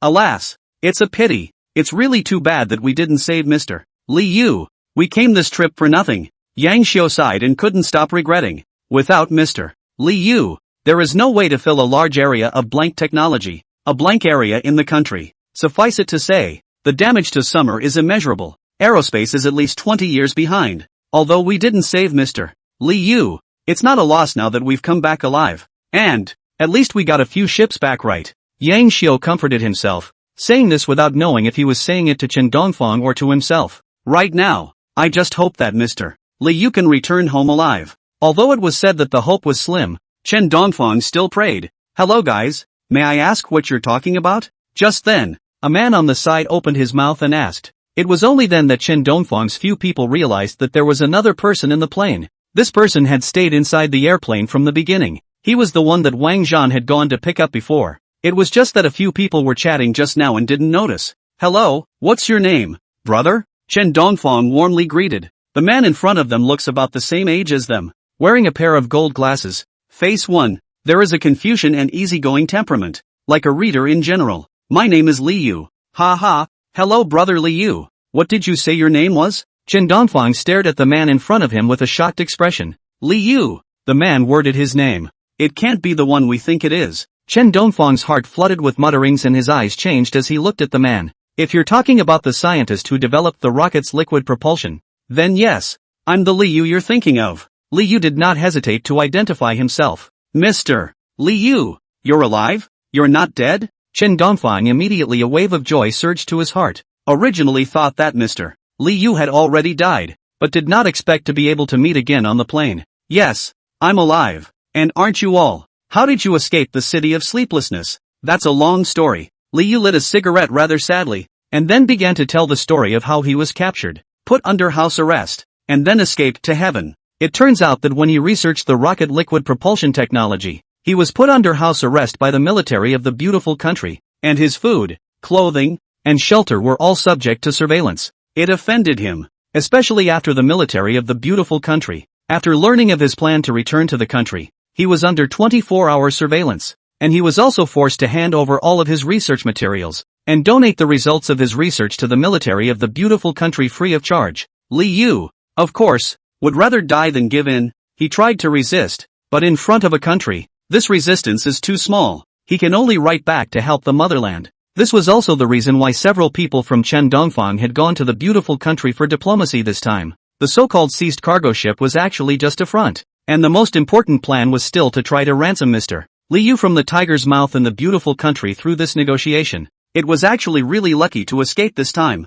If you're less lucky, you might be dead before you get out of the city of sleeplessness. Remembering what happened before he escaped, Li Yu couldn't help but shiver. He was supposed to be under house arrest at the Bureau of Investigation and everything was fine. But to his surprise, an airplane crashed straight into the Bureau's building. At that time, if he hadn't been lucky, I'm afraid he would have died on the spot, but it also gave him the opportunity to escape. And it was the huge explosion that occurred when the plane crashed into the building that allowed him to get out from under house arrest by the Bureau of Investigation. With a brief moment of confusion, he managed to muddle his way out of the Bureau of Investigation building and waltzed off down the street in a cab. And then it was smooth sailing all the way. And he managed to escape the city of sleeplessness before the meteorite arrived, and meet up with King War on the beach. The person that Wang Zhan said he was going to pick up earlier was him. Truth be told, this thrilling adventure was pretty much a blast through his entire life history. You're still in luck. After listening to Li Yu's story, Chen Dongfang couldn't help but give a thumbs up. To be able to deliver a message of distress in a foreign country with a cigarette carton,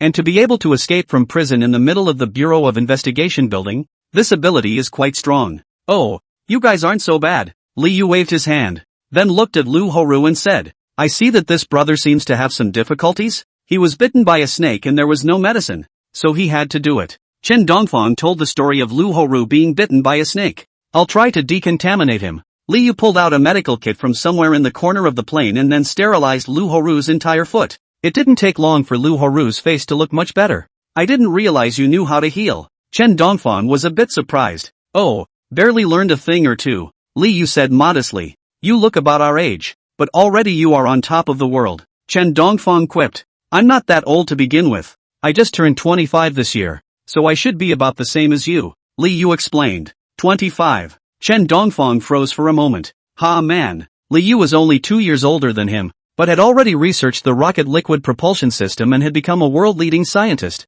the kind that could even win a Nobel Prize. On the contrary, what about him? What does he have besides 400,000 a month, 2 suites at home, and subsidies from the state? He has nothing. Should be able to get there without any problems, right? Chen Dongfang tried to change the subject. It should work, but if you're there, I wouldn't know. Wang Zhan turned his head to look at Chen Dongfang before speaking the answer. For a time, the cabin was silent. Meanwhile, the beautiful country, which discovered Li Yu's escape, is also making plans to try to capture him and bring him back to justice, and they've spotted Wang More's plane. Apparently, Li Yu has escaped from prison, and we need to get him back. I suggest we just shoot down the plane. Won't it hurt him? Anyway, as long as we get the information, it doesn't matter even if Li Yu dies. It's better to kill by mistake than to let go. We can't let Li Yu return to Xia. Otherwise, that's a huge threat to us. A disaster. The sea is wide enough for fish to leap, and the sky is high enough for birds to fly. Sitting on the airplane,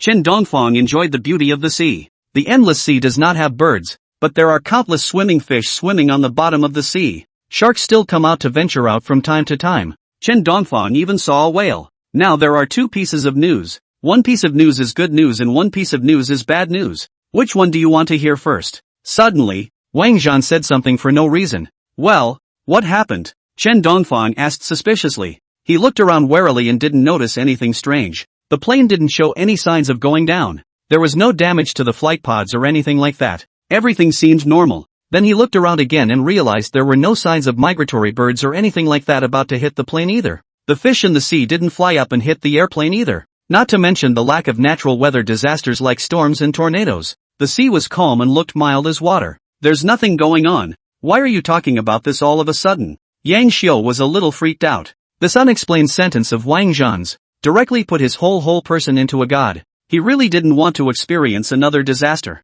His life really wasn't hard enough. He swore, after he went back this time, he would never act with Chen Dongfang again, striving to pull Zhao Beiling over as the wrongdoer. Actually, Wang Zhan was silent for a while. There was unspoken sadness on his face as he watched the approaching red dot on the radar, unsure of whether or not to break the not-so-friendly news. Actually what? Why don't you just tell me? It's urgent. After these 2 days together, Lu Horu also detected something wrong in this lineup, and seeing Wang Zhan's face of desire to speak, he forced the question.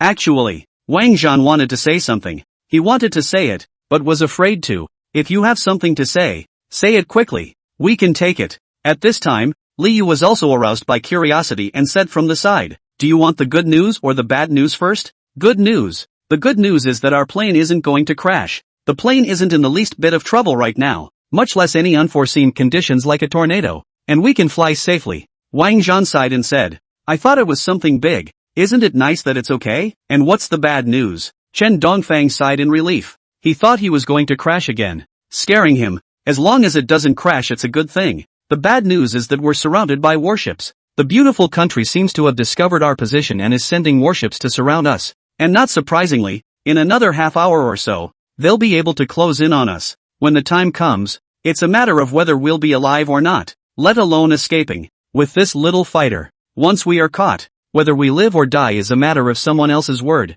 Wang Zhan said with a face full of sorrow. He didn't know how it happened, but he was still in flight when he was scanned by the satellite on the other side. But just thinking about it, it's nothing strange. After all, this was in the territory of the beautiful country, and it was a normal thing to be discovered by the warships of the beautiful country. I'm afraid we can't even die if we want to, Li Yu said meaningfully. It's easy to die. Just one cut. But the fear is that the beautiful kingdom will use them to blackmail the summer kingdom, in exchange for various favors, and the summer pot had to be given. Otherwise this would have caused a great deal of public opinion in the international arena. At that time, they would be the sinners of the Xia kingdom. Now we have 2 choices. Wang Zhan gripped the joystick in his hand tightly and looked at the several people and said, the first option is that we surrender immediately and become prisoners of the beautiful country. Although it is said to be humiliating, at least our lives can be saved and the country will spend the price to ransom us back. Say the second option. Before Wang Zhan could finish his words, several people directly rejected the offer.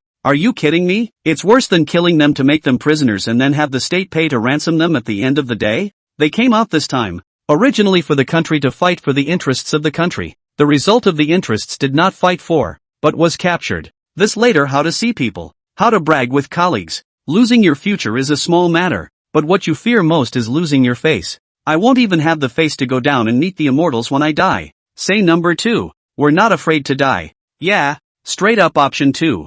No big deal. Just death. Several people refused without hesitation. Wang Zhan stated his second plan. Plan number 2 is that I force my way out of the encirclement in my fighter. But the chances of success are slim. Maybe we won't get halfway through the rush before the other side realizes we're trying to get out and shoots us down with missiles. When the time comes, I don't have to tell you the consequences. You all know that there is absolutely not a single possibility of survival. Plan 2 has only a 10% chance of success. No, not even 10%. This is the age of high tech. There's no way the opposite side will let us go. A missile lock could easily take us down. Wang Zhan reminded again and analyzed the stakes to a few people. In this era of extremely modernized high technology, it is long past the time to fight people with bullets, but to engage in information warfare. Hit you when you say you will. You can't hide even if you want to. A war of this intensity. 30 years ago, Clara, a top 5 military power in the world, took a big forced fight.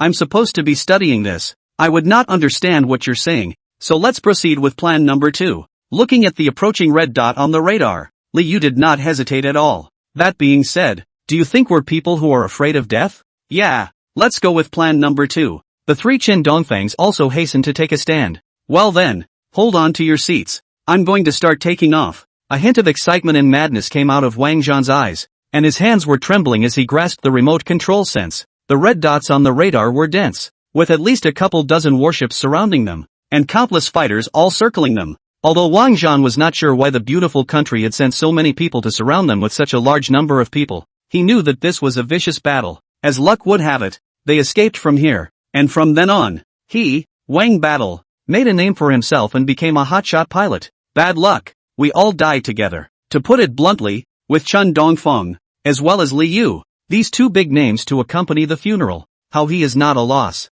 I'm starting to punch. Wang Zhan roared and steeply accelerated the speed of the airplane. Meanwhile, Eagle Jam's side had noticed something unusual about the plane. The instant acceleration alerted them. The soldiers of the beautiful country immediately reported to their commanders. After getting the support of Chen Dongfeng's several people, Wang Zhan completely let go of his hands, maneuvering the plane more and more boldly, the rocking stick in his hands as if it had become a toy, being twisted over and over, completely without any pity. This looked at Chen Dongfeng, a few people fearful of jumping. Operating so hard, will not shake the remote control lever to break it? To really shake the remote control lever to broken, then they cannot have a chance of survival. Take it easy, you're killing me. Clunk. The airplane performed an unorthodox tail swing, and then Yang Xiu was unsteady on his feet and slammed hard into the inner wall of the cabin, knocking him out of his eyes and almost causing him to mistake himself for seeing God. This is already the normal speed. If it's too slow, there's no way we can escape from the beautiful country's encirclement. It's a fall,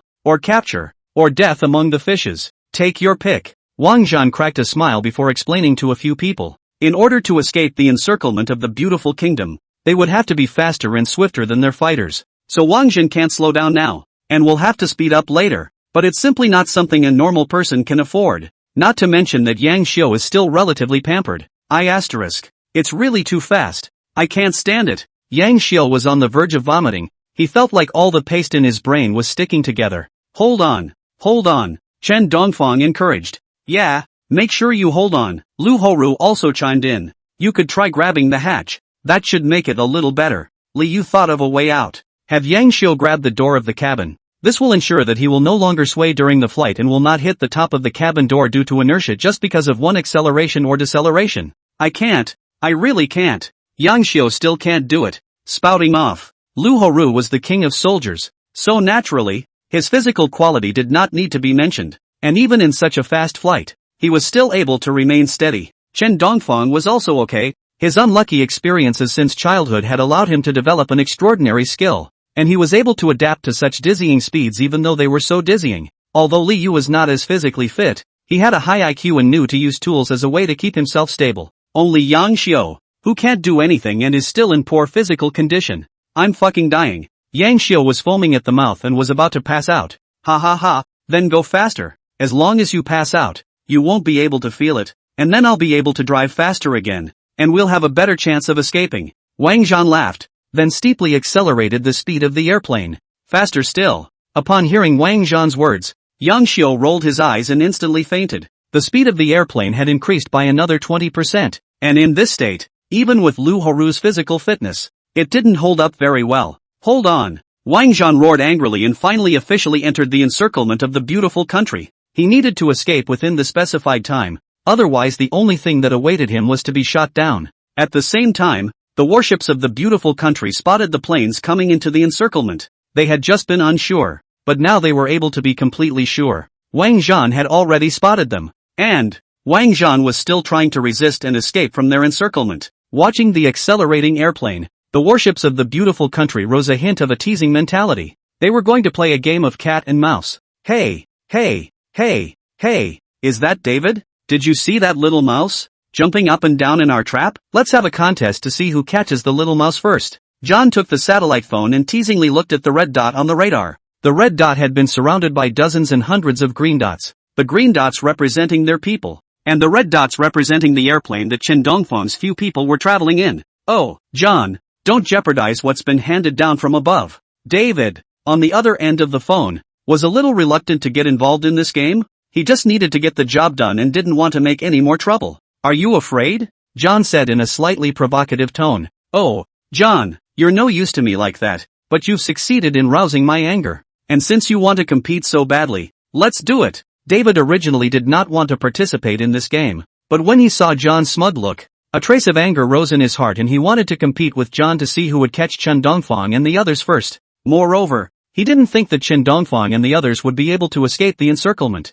You know, they have dozens and dozens of warships that are maneuvering here, and dozens of fighters dispatched, and if this all escapes them, then they don't have to live. Not to mention Wang Zhan, even the regeneration of the Wright brothers who created the airplane is impossible to escape from here. This was their confidence. If this was all escaped by Chen Dongfang and the others, then they could find a piece of tofu to crash into. As soon as he thought of this, a wave of arrogance rose from David's heart, and he also began to belittle Chen Dongfang and the others. It's playing us for rats. Wang Zhan cracked a smile, looking at the warships that kept surrounding them but not attacking. He understood what this group of people wanted to do, which was nothing more than to capture them alive and use them as bargaining chips. These guys are making a rat's nest out of them. Humph, treating us like rats. I hope you don't get your hands bitten by me. The warships are still approaching. Wang Zhan snorted coldly, then began to pilot the airplane with high intensity. His spirit was highly concentrated. His mental power was being consumed in huge amounts, and as his speed accelerated,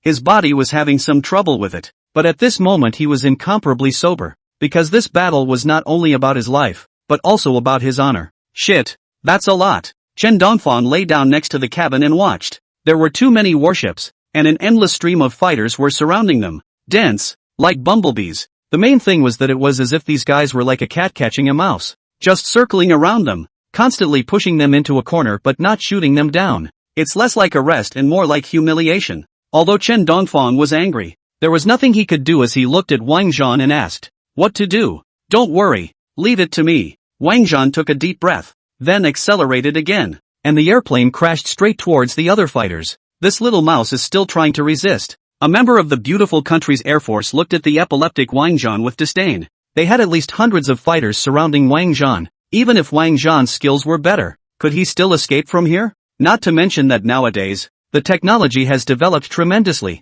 and it is already possible to lock the shot. Even in the last century, that era of undeveloped technology, relying solely on bullet aiming, so many people surrounded and killed Wang Zhan. It's a battle that's a done deal. Shit, is this looking down on me? Or looking up to me? Wang Zhan let out a low curse, saying that they looked up to him. This group of people didn't put him in their eyes, and scorned him so much that they didn't even bother to attack. Just being next to him, like teasing a mouse. Just teasing. Say you look down on him, but with hundreds of fighters surrounding him. Such a specification. Not to mention him, even if his instructor came, he wouldn't get such treatment. And there's a warship escort below. Mike, you go up there and play with him. At this time, a pilot was instructed to go up and intercept Wang War's plane and surround him in this side of the sea where he could not escape. Yes, sir. Mike with goggles, looking at the not so far away Wang Zhan. In his heart there is both teasing and toying, and a hint of envy. If one day he was surrounded by hundreds of enemy fighters, even if he couldn't escape, it would be enough to make a name for himself. Although he would definitely die. With such a great reputation, it would be worth it even if he died. Yes, he did not think that Wang Zhan could escape from this hunting ground. Not to mention that everything is possible. This is simply delusional. Unless their warships self-destructed and all of the ammunition arsenals they had stored spontaneously exploded, there was no way Wang Zhan would have a chance to escape. But is it possible? Not at all. The armory is a very important location. Not to mention spontaneous combustion and explosion. Even if there is a little error is impossible. A fly wants to fly in is a problem. Spontaneous combustion and explosion of the arsenal, that's not a miracle. That's a hallucination that can only happen in a dream. A joke created by directors for the sake of theater. It's not that easy to catch me. Seeing Mike step forward, Wang Zhan no longer stayed his hand. You can't escape. Mike's heart rose for a contest at this point. Both sides fluttered and stirred recklessly in the sky, joysticks shaking faster than a video game. And one of them wanted to rip the joystick off and shake it. The operation played up and flew like two giant wasps sparring in the sky. Mike's skills have risen again. And that 80-degree head-up alone just now is not something you'd normally be able to do. That one called Wang War isn't simple either. For him to be able to compete with Mike, he must be at least at the level of an ace pilot. Yeah, this time, not only can we kill a Xia scientist, but we can also kill one of their ace pilots. This business is too profitable. I don't think so. We sent so many warships and warplanes just to kill 2 people? Spending at least hundreds of millions just to kill 2 people? Do you think that's earned? Ha. I don't know what the above means. Sending so many warships to surround them. The two commanders stood on the deck, stifling an exclamation as they watched the fighters grappling above them. This technique, this operation, even in the world is ranked. However, they were also a bit curious as to why the upper echelons would send so many warships to encircle them. You have to know that this is a very lossy thing to do. Even for a leading scientist, it's still a bit surprising that it costs so much. It's not that it's not worth it, it's just that you can't kill a chicken with a knife. If you want to arrest the 2, you only need to send out 2 fighters at random. Why send out so many? Not to mention hurting your money, but also easy to fall into the wrong hands. I can't, it's too damn fast. It's fast and dizzy and wobbly. Yang Xiu couldn't hold out completely. He had already fainted, but because the fast airplane was too fast, he was shaken awake again. Woke up shaken, then passed out, then woke up panicked again. He woke up and fainted 3 times. As soon as I opened my mouth, I wanted to vomit, but there was nothing left in my stomach to vomit. His brain was churning into a mess. He felt like his brain had become tofu, and in a trance, he felt like he saw God beckoning to him. No, it shouldn't be in God. It's the 3 clear Taoist masters beckoning to him, and the Buddha is smiling at him. Hang in there. Slowing down is only a death sentence. Do you want to die or pass out? Pick one and leave me alone. Wang Zhan roared angrily, then sped up again. ITM. Unable to bear it, Yang Xiu looked around and then slammed his head against the inner wall of the cabin. With a bang, Yang Xiu couldn't stand it and fainted once again, but this time it's proactive. He'd rather pass out than endure such vertigo. He is aware of the choices. Long pain is better than short pain. Instead of enduring the torture all the time, why don't we have a big one? Anyway, once you're dizzy, you can't feel anything. Can we really escape? In the meantime, the fight between Wang War and Mike has also entered a white-hot stage. Both sides refuse to let anyone go, performing various turns in the air, as well as large-angle sprint dives. A level of vertigo that Qin Dongfang couldn't even carry. One must know that his childhood experiences had made his level of endurance easy for normal people, and even he couldn't carry it off. The level of torture in it could be imagined. It was a feeling of having your brains all thrown out. I'm dying. Liu touched his nose and a clear stream of something came out of it. That's not snot. It's cerebrospinal fluid. Cerebrospinal fluid flung from the inside of the head. If he flung it for another hour or so, Liu felt that his brain should be flung out. Meanwhile, in the upper echelons of the beautiful kingdom, a heated discussion was taking place. Oh, I can't figure out why you need to send so many people to round up an ordinary Xia ambassador. Is the beautiful country's money too much to burn? You guys are too much. This is taking our money and spoiling it. At the congressional meeting, Rep.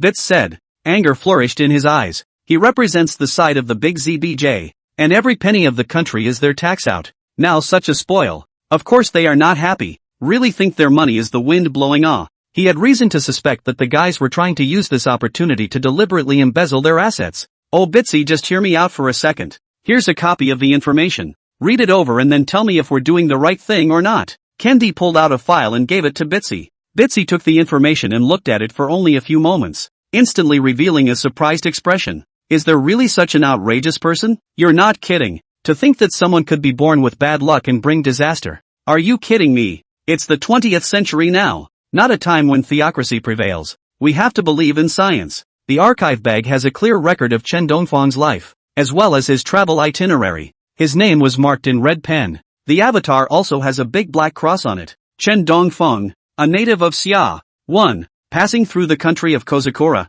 the prime minister of the country of Kozakura drank wastewater and then was killed by thugs at the meeting place. 2. When visiting a warship, the warship was swept under the sea by a tornado, and when entering an aircraft carrier, the carrier was destroyed by a tornado. 3. More than half of the rescue fighters sent by the Sakura country crashed. 4. Traveled to the North Sea, accidentally seen by the Gojo family candidate. After the interview, the Gojo family candidate inexplicably died violently. 5. The typhoon swept across the whole of the North Sea, resulting in significant economic damage to Sakura. 6. The volcanic eruption of Mount Fuji caused tens of billions of dollars in economic damage and tens of thousands of deaths and disappearances. One thing after another was listed and put in front of the counselors, and there is one thing in common in all of these things, and that is Chen Dongfang, who was there regardless of that disaster, and who survived the many disasters. It's horrible. This experience. A legislator holds a profile of Chen Dongfang. He didn't have a clue in his mind. He still preferred to believe in science than these things,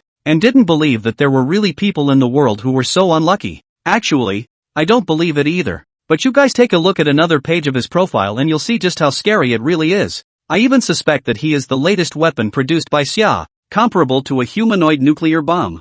Bitsy proceeded to look at Chen Dongfang's profile. 1. Chen Dongfang, the diplomatic ambassador designated by Xia, was accidentally kidnapped by robbers while returning to the embassy, resulting in damage to the reputation of public opinion in the beautiful country. 2. On the way to the hospital after Sparin, Sparin is shot in the head by an inexplicable force of thugs and dies on the spot. 3. Chen Dongfang stayed in the Bureau of Investigation, the Bureau of all the bad luck, and criminals also flew a plane crashed into the Bureau of Investigation building, resulting in hundreds of people in this disaster dead, injured, missing. 4. Meteorite landing, directly led to the United States of America. The country of the city of sleeplessness has become a ruin. The death of the missing, countless, at least hundreds of thousands of people. After reading the information, everyone was in deep thought. Could this be a causal law weapon developed by Xia, or a mysterious oriental power that built a war machine? This is too terrifying. Holding Chen Dongfang's information, Bits couldn't help but swallow his saliva.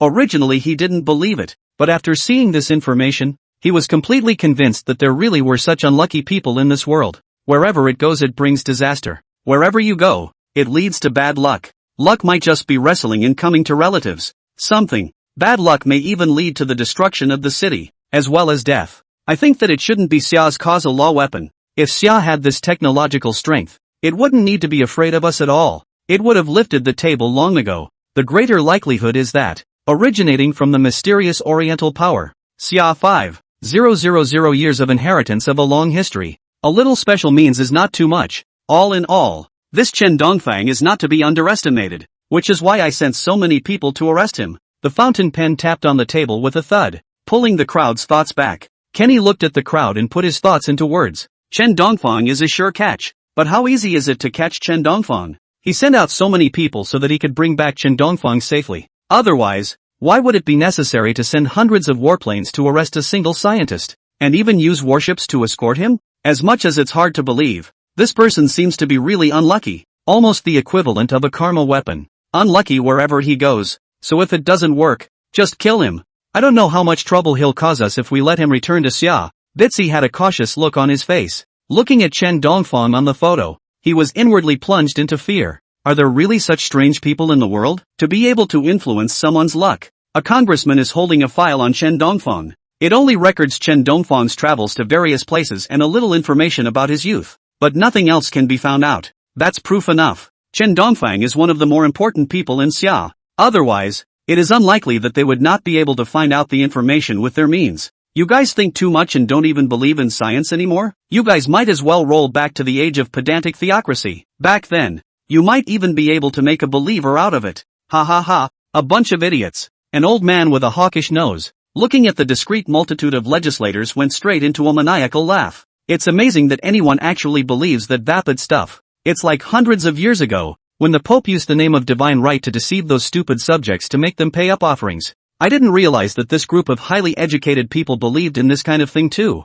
In particular, these guys are part of a small group that is at the top of the heap. It made him chuckle. What's so funny, Councilman Zol? The evidence is here. Can't you see it for yourself? Being laughed at, Bitsy's face didn't look good, and she looked at Drell with an angry expression on her face. In fact, he didn't really believe this information, but it was indeed true. Chen Dongfang's experience was just too bizarre. Any one of these things could be taken out and a movie could be made. But Chen Dongfang had gone through so much alone. It shattered Bitsy's worldview, and he had to believe it. There really could be that kind of natural-born moldy star in this world. Ha ha ha, ha ha ha. Senator Drell laughed more and more. Senator Zol, are you laughing at us? You can try it yourself if you don't believe me. All the information we've investigated is true. Even if you don't believe it, you don't have to mock it like that. Could it be that you have a better way? Besides, a lot of things did happen in the beautiful country during this period of time. And do you dare to say that these things have nothing at all to do with that person from the summer country?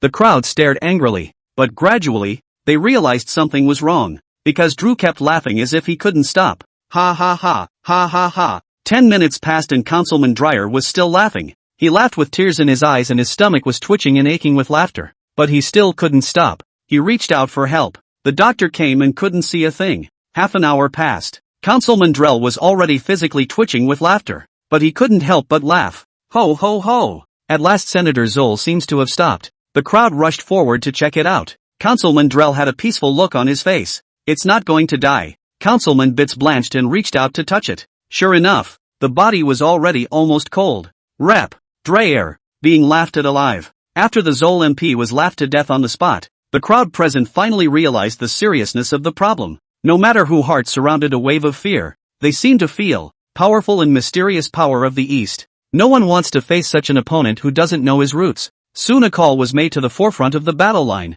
and when the commander picked up the phone, he received only one order: to capture Chen Dongfang at all costs. If necessary, even a corpse would do. Anyway, must not let Chen Dongfang succeed in returning to Xia, otherwise it would be a disaster for the beautiful country. Orders were passed down from one level to the next, eventually reaching the frontline combatants. They mustn't be allowed to escape, preferably alive, or dead if necessary, which means they can destroy the fighters. Right. Pilot Mike received a command. He asked for advice from above. When he heard the words that it was okay to capture the body even if it was necessary to destroy the fighter, he instantly understood what to do. Soon, he launched a fierce attack on Wangzhan, one fighter at a time. The fighting was pleasing to the eye. Such was the skill of the best pilots in the beautiful country. Humph, you want to stop me like that? Let's warm up with a Pugachev Cobra maneuver first. After all, I'm the Summerland's ace pilot, Wang Zhan roared. Then, the opponent did not fall down first, but on the contrary, Chen Dongfang and others in the airplane took a step forward, almost cold. At this time, even the professionally trained Wang Zhan did not quite endure the tidal wave of vertigo, not to mention the half-baked Yang Xiu. Humph, want to escape?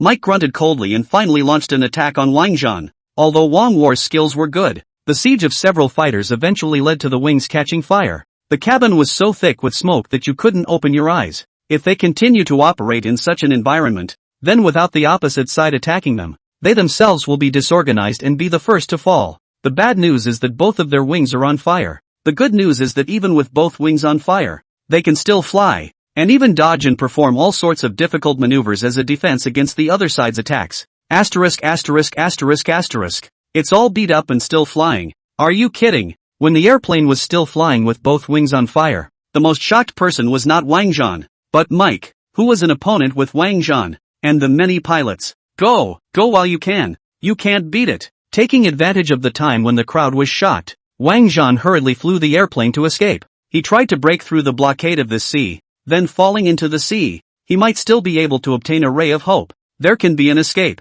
mostly thanks to the offense Mike just ran. Each attack caused the speed of the fighters to drop, and this gave Wang Zhan the opportunity to accelerate and break out of the encirclement faster. However, the opposite side wasn't a fool and couldn't possibly let Wang Zhan escape so easily. Letting you fly. If I let you guys get away with this, how am I going to make it in the future? Mike grunted coldly, then attacked again. Ha ha, can we help you, Mike? No need. But it was said above that we were ordered to make sure we caught these people. You failed once. There's no second chance. That's when the other pilot said. Mike paused in his movements and grimaced. He knew that the pilot was right. He had failed once and there was no second chance for him to waste. The most important thing now is to capture these people. And even if they can't be captured, to destroy them in the sea. Asterisk asterisk asterisk asterisk. Who knew it wasn't my fault that with both wings on fire, he could still fly and accelerate to get away. Mike couldn't help but explode. And to say that his skills really weren't bad, he also managed to block Wang War. If it had been any other pilot, the plane would have crashed in the fucking ocean with such severe injuries. Where would it have had the chance to speed up and escape? It was also Wang Zhan, with both wings on fire, who was still able to accelerate and escape. So it wasn't Mike's fault at all. It was that Wang Zhan was too fierce. It's the equivalent of an A186 and a Mercedes-Benz, competing to see who can drift in Akira. It's not that Mercedes can't do it, it's that a 186 is too fierce, and the strength of the person who manipulates a 186 is too high. Faster, faster, faster and I'll be able to escape, and then I'll be famous all over the world, and I might even be able to write about it in the textbooks. No, the current me will be able to be written into the textbook even if I die, and to be surrounded by so many people. Even the Wright brothers in their second life don't have this kind of treatment. Ha ha ha, ha ha ha. Wang Zhan laughed out loud, figured out the joints, and operated more and more smoothly and boldly. He even piloted his fighter straight into someone else just because that person was in his way. Lunatic, what a madman.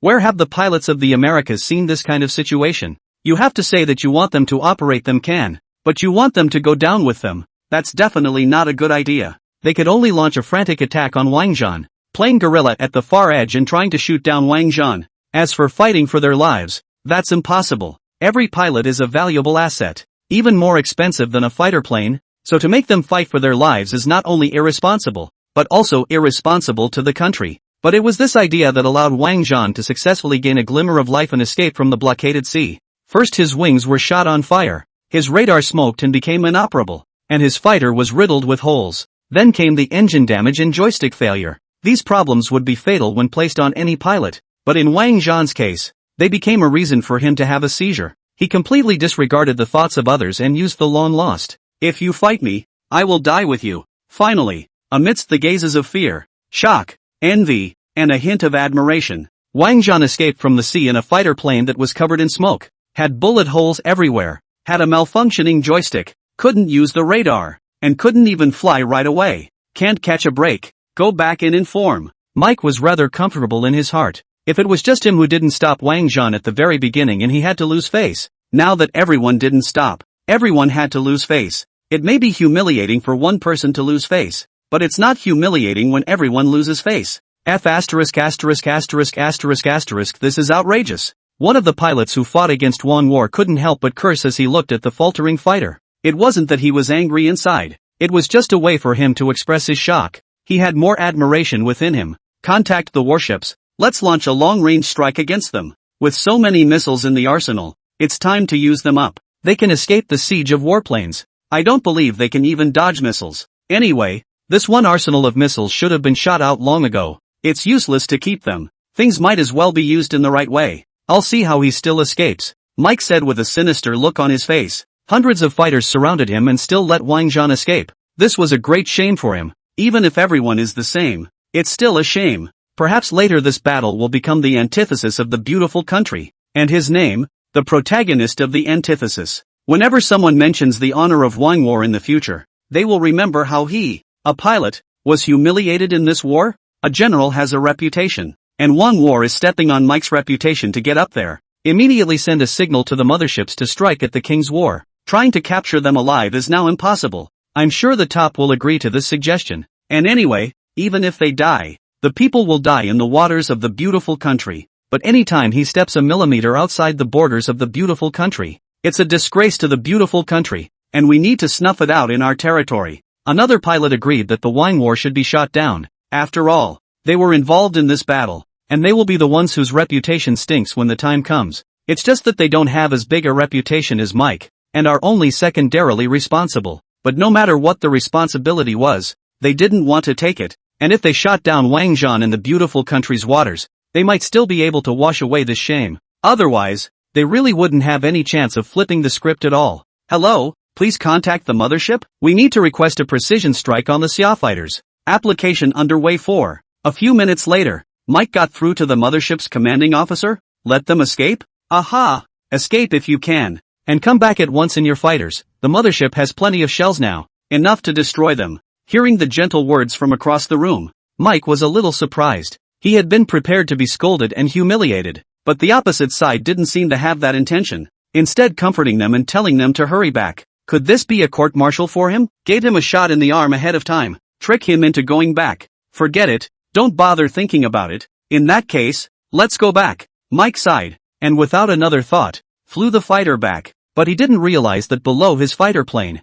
the engine is damaged, the fuel tank is leaking a small port, and the wing screws are unstable. As soon as we take off, the screws chatter back and forth. Mothership, escaped by Xia over the fighters? The guess from above was really not wrong. There's something odd about this Xia. Blame it on the missiles. I can't believe he dodged them. Even if he dodged one. Our mothership arsenal carries 282 missiles. Could he have dodged them all? Don't worry. As long as it's still in the waters of the beautiful kingdom, it definitely won't escape. 5-star Admiral Arthur, smoking a big stick of tobacco, said in a subdued tone. He still couldn't believe it. With so many shells on top of the mothership, he still couldn't shoot down a small fighter. In the meantime, escaped? We escaped. Yang Xiu lurched out of the smoke and was somewhat elated to see that there were no fighters chasing behind him. They escaped. And he's still alive. This is indeed a pleasant surprise. He's still alive. Calm down. Calm down. Don't you see who's flying the plane? That can crash. Wang Zhan trembled and pulled out a cigarette from his coat pocket and put it on his mouth. The joystick in his hand had been shaken. The red dot on top of the radar was jumping even more. The wings were still sparking. And the fuel tank was leaking oil. The whole plane was flying low. Any shorter and it would have floated over the water. So what now? Chen Dongfang had two big heads in one, and was shaken so much that he almost died on the spot. It was just his luck that he was stuck in the seat. Or else with those few fights, he guessed he would have already met Buddha. No idea, but without any surprises. We're about to arrive at the territory of Agri State. By then we should be able to get back home with the help of the embassy in San if we're lucky. And if we're not, Wang Zhan said, then paused. With bad luck, are we just going to have to wait for death? Chen Dongfang's mouth twitching, some speechless, out of a trip, even can encounter so many things. No, no, no, no, you're overthinking it. And with any bad luck, we might be gone in no time. According to my deduction, the beautiful kingdom should have sent a mothership after us by now. No, I shouldn't say motherships. We haven't had our turn at that specification yet. Unsurprisingly, they'll be locking onto us in no time and using satellites to deliver precision strikes against us. Wang War sounded slightly saddened. One thing leads to another. The beautiful country was no fool to let them escape. As a big country, his dignity is very valuable. Trying to get out safely from the waters of the beautiful country is basically impossible. Missile strike. Satellite lock. Hearing those 8 words, Chen Dongfang man went numb. TMD. Isn't this dead? The last time I was this unlucky was last time. Don't worry. Even though the beautiful kingdom will carry out precision strikes against us, I've already thought of a countermeasure that will allow us to successfully enter the waters of the 3 kingdoms. With that, Wang Zhan pulled out a package from under the seat and said with a smile, it's full of boats that can be used with a little pumping, and when the time comes, if we're lucky, we might be able to float into the waters of the A.S.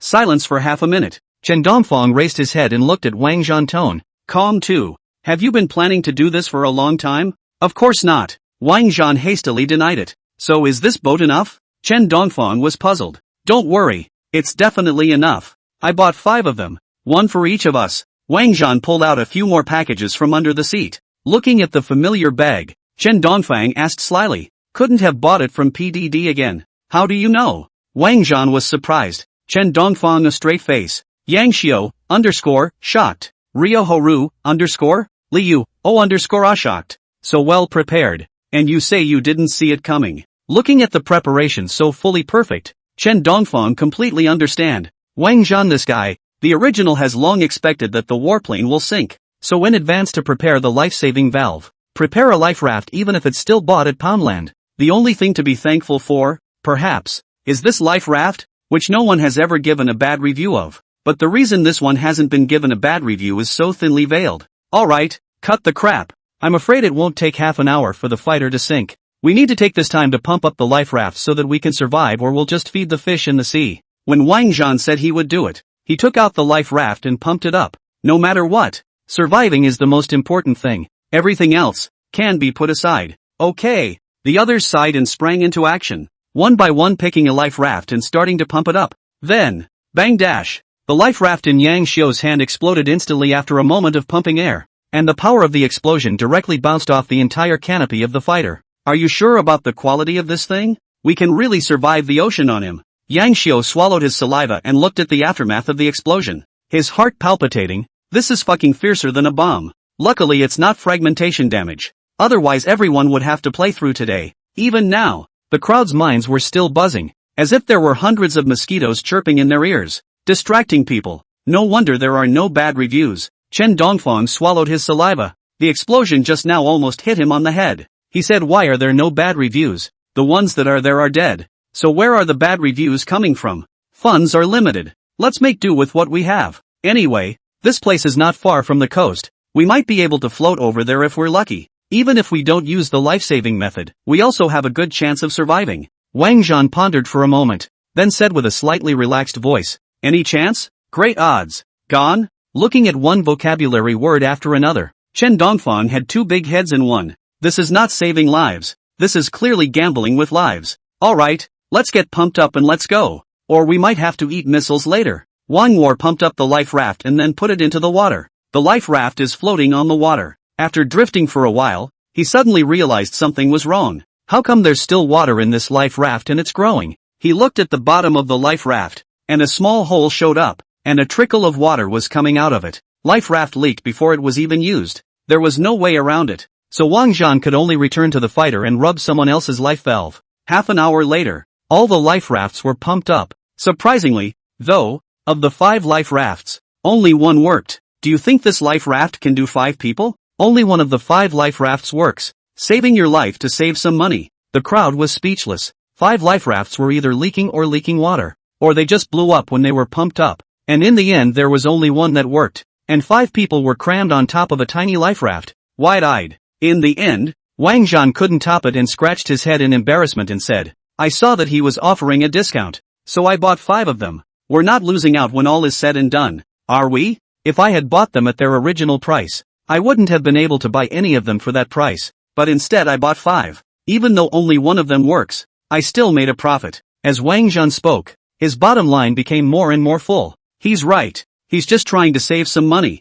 He's been buying on PDD for so long. Can he not know if something is broken or not? He's just trying to save some money. What's wrong with him? You're not wrong at all. But it's not nice of you to make fun of our lives. TMD. Even the life-saving life raft you buy on it. Next time you take your medicine on it too. In the future, your son will see you on it too. Yang Xiu said with displeasure. It was not only the dissatisfaction with Wang Zhan, but also the fear of the life raft explosion. Buy a life raft and it comes with an explosion service. Who would have thought that there would be 2 fish to buy in one? Cut the crap and row. We'll be safe when we reach the shore. Chen Dongfang casually wore down a door panel from the top of the fighter and used it as a paddle for paddling. Needless to say, the only good thing about the fighter after it had been pierced was that it was easy to remove some of the parts to use as tools. Ugh, you are so Ed. Yang Xiu cursed, then started rowing up as well. Gradually, thanks to the efforts of the crowd, the life raft slowly floated. Liu took a compass to guide the direction. There was hope for the crowd to go back again. Meanwhile, on the beautiful country's warship, the officer in charge of command turned on the satellite lock and found the location of Chen Dongfang and the others. Looking at a few red dots on the map, he didn't hesitate to tell his men to launch the missiles. The order coming from above was to get this group of people killed at all costs, and even if they were corpses, they had to stay within the beautiful country. So he directly fired all the missiles in his stockpile. Drink again. Under the cabin, a big soldier from the beautiful country was drinking wine imported from Xia. It also says Gotzi endorsement on it. It was a very high degree of alcohol that was easy to get drunk on, but it was just right for people like them who lived on the sea, and it would paralyze them faster and warm their bodies up. You can't drink anymore. You can't drink anymore. You'll get drunk. McKelvin took the glass and took a sip, then waved his hand to indicate that he didn't want to drink, but the GI was so enthusiastic that he had to drag him around drinking all the time. The 2 men continued to drink for over an hour before McEwen got out of the drinking game. He walked out onto the deck and burped,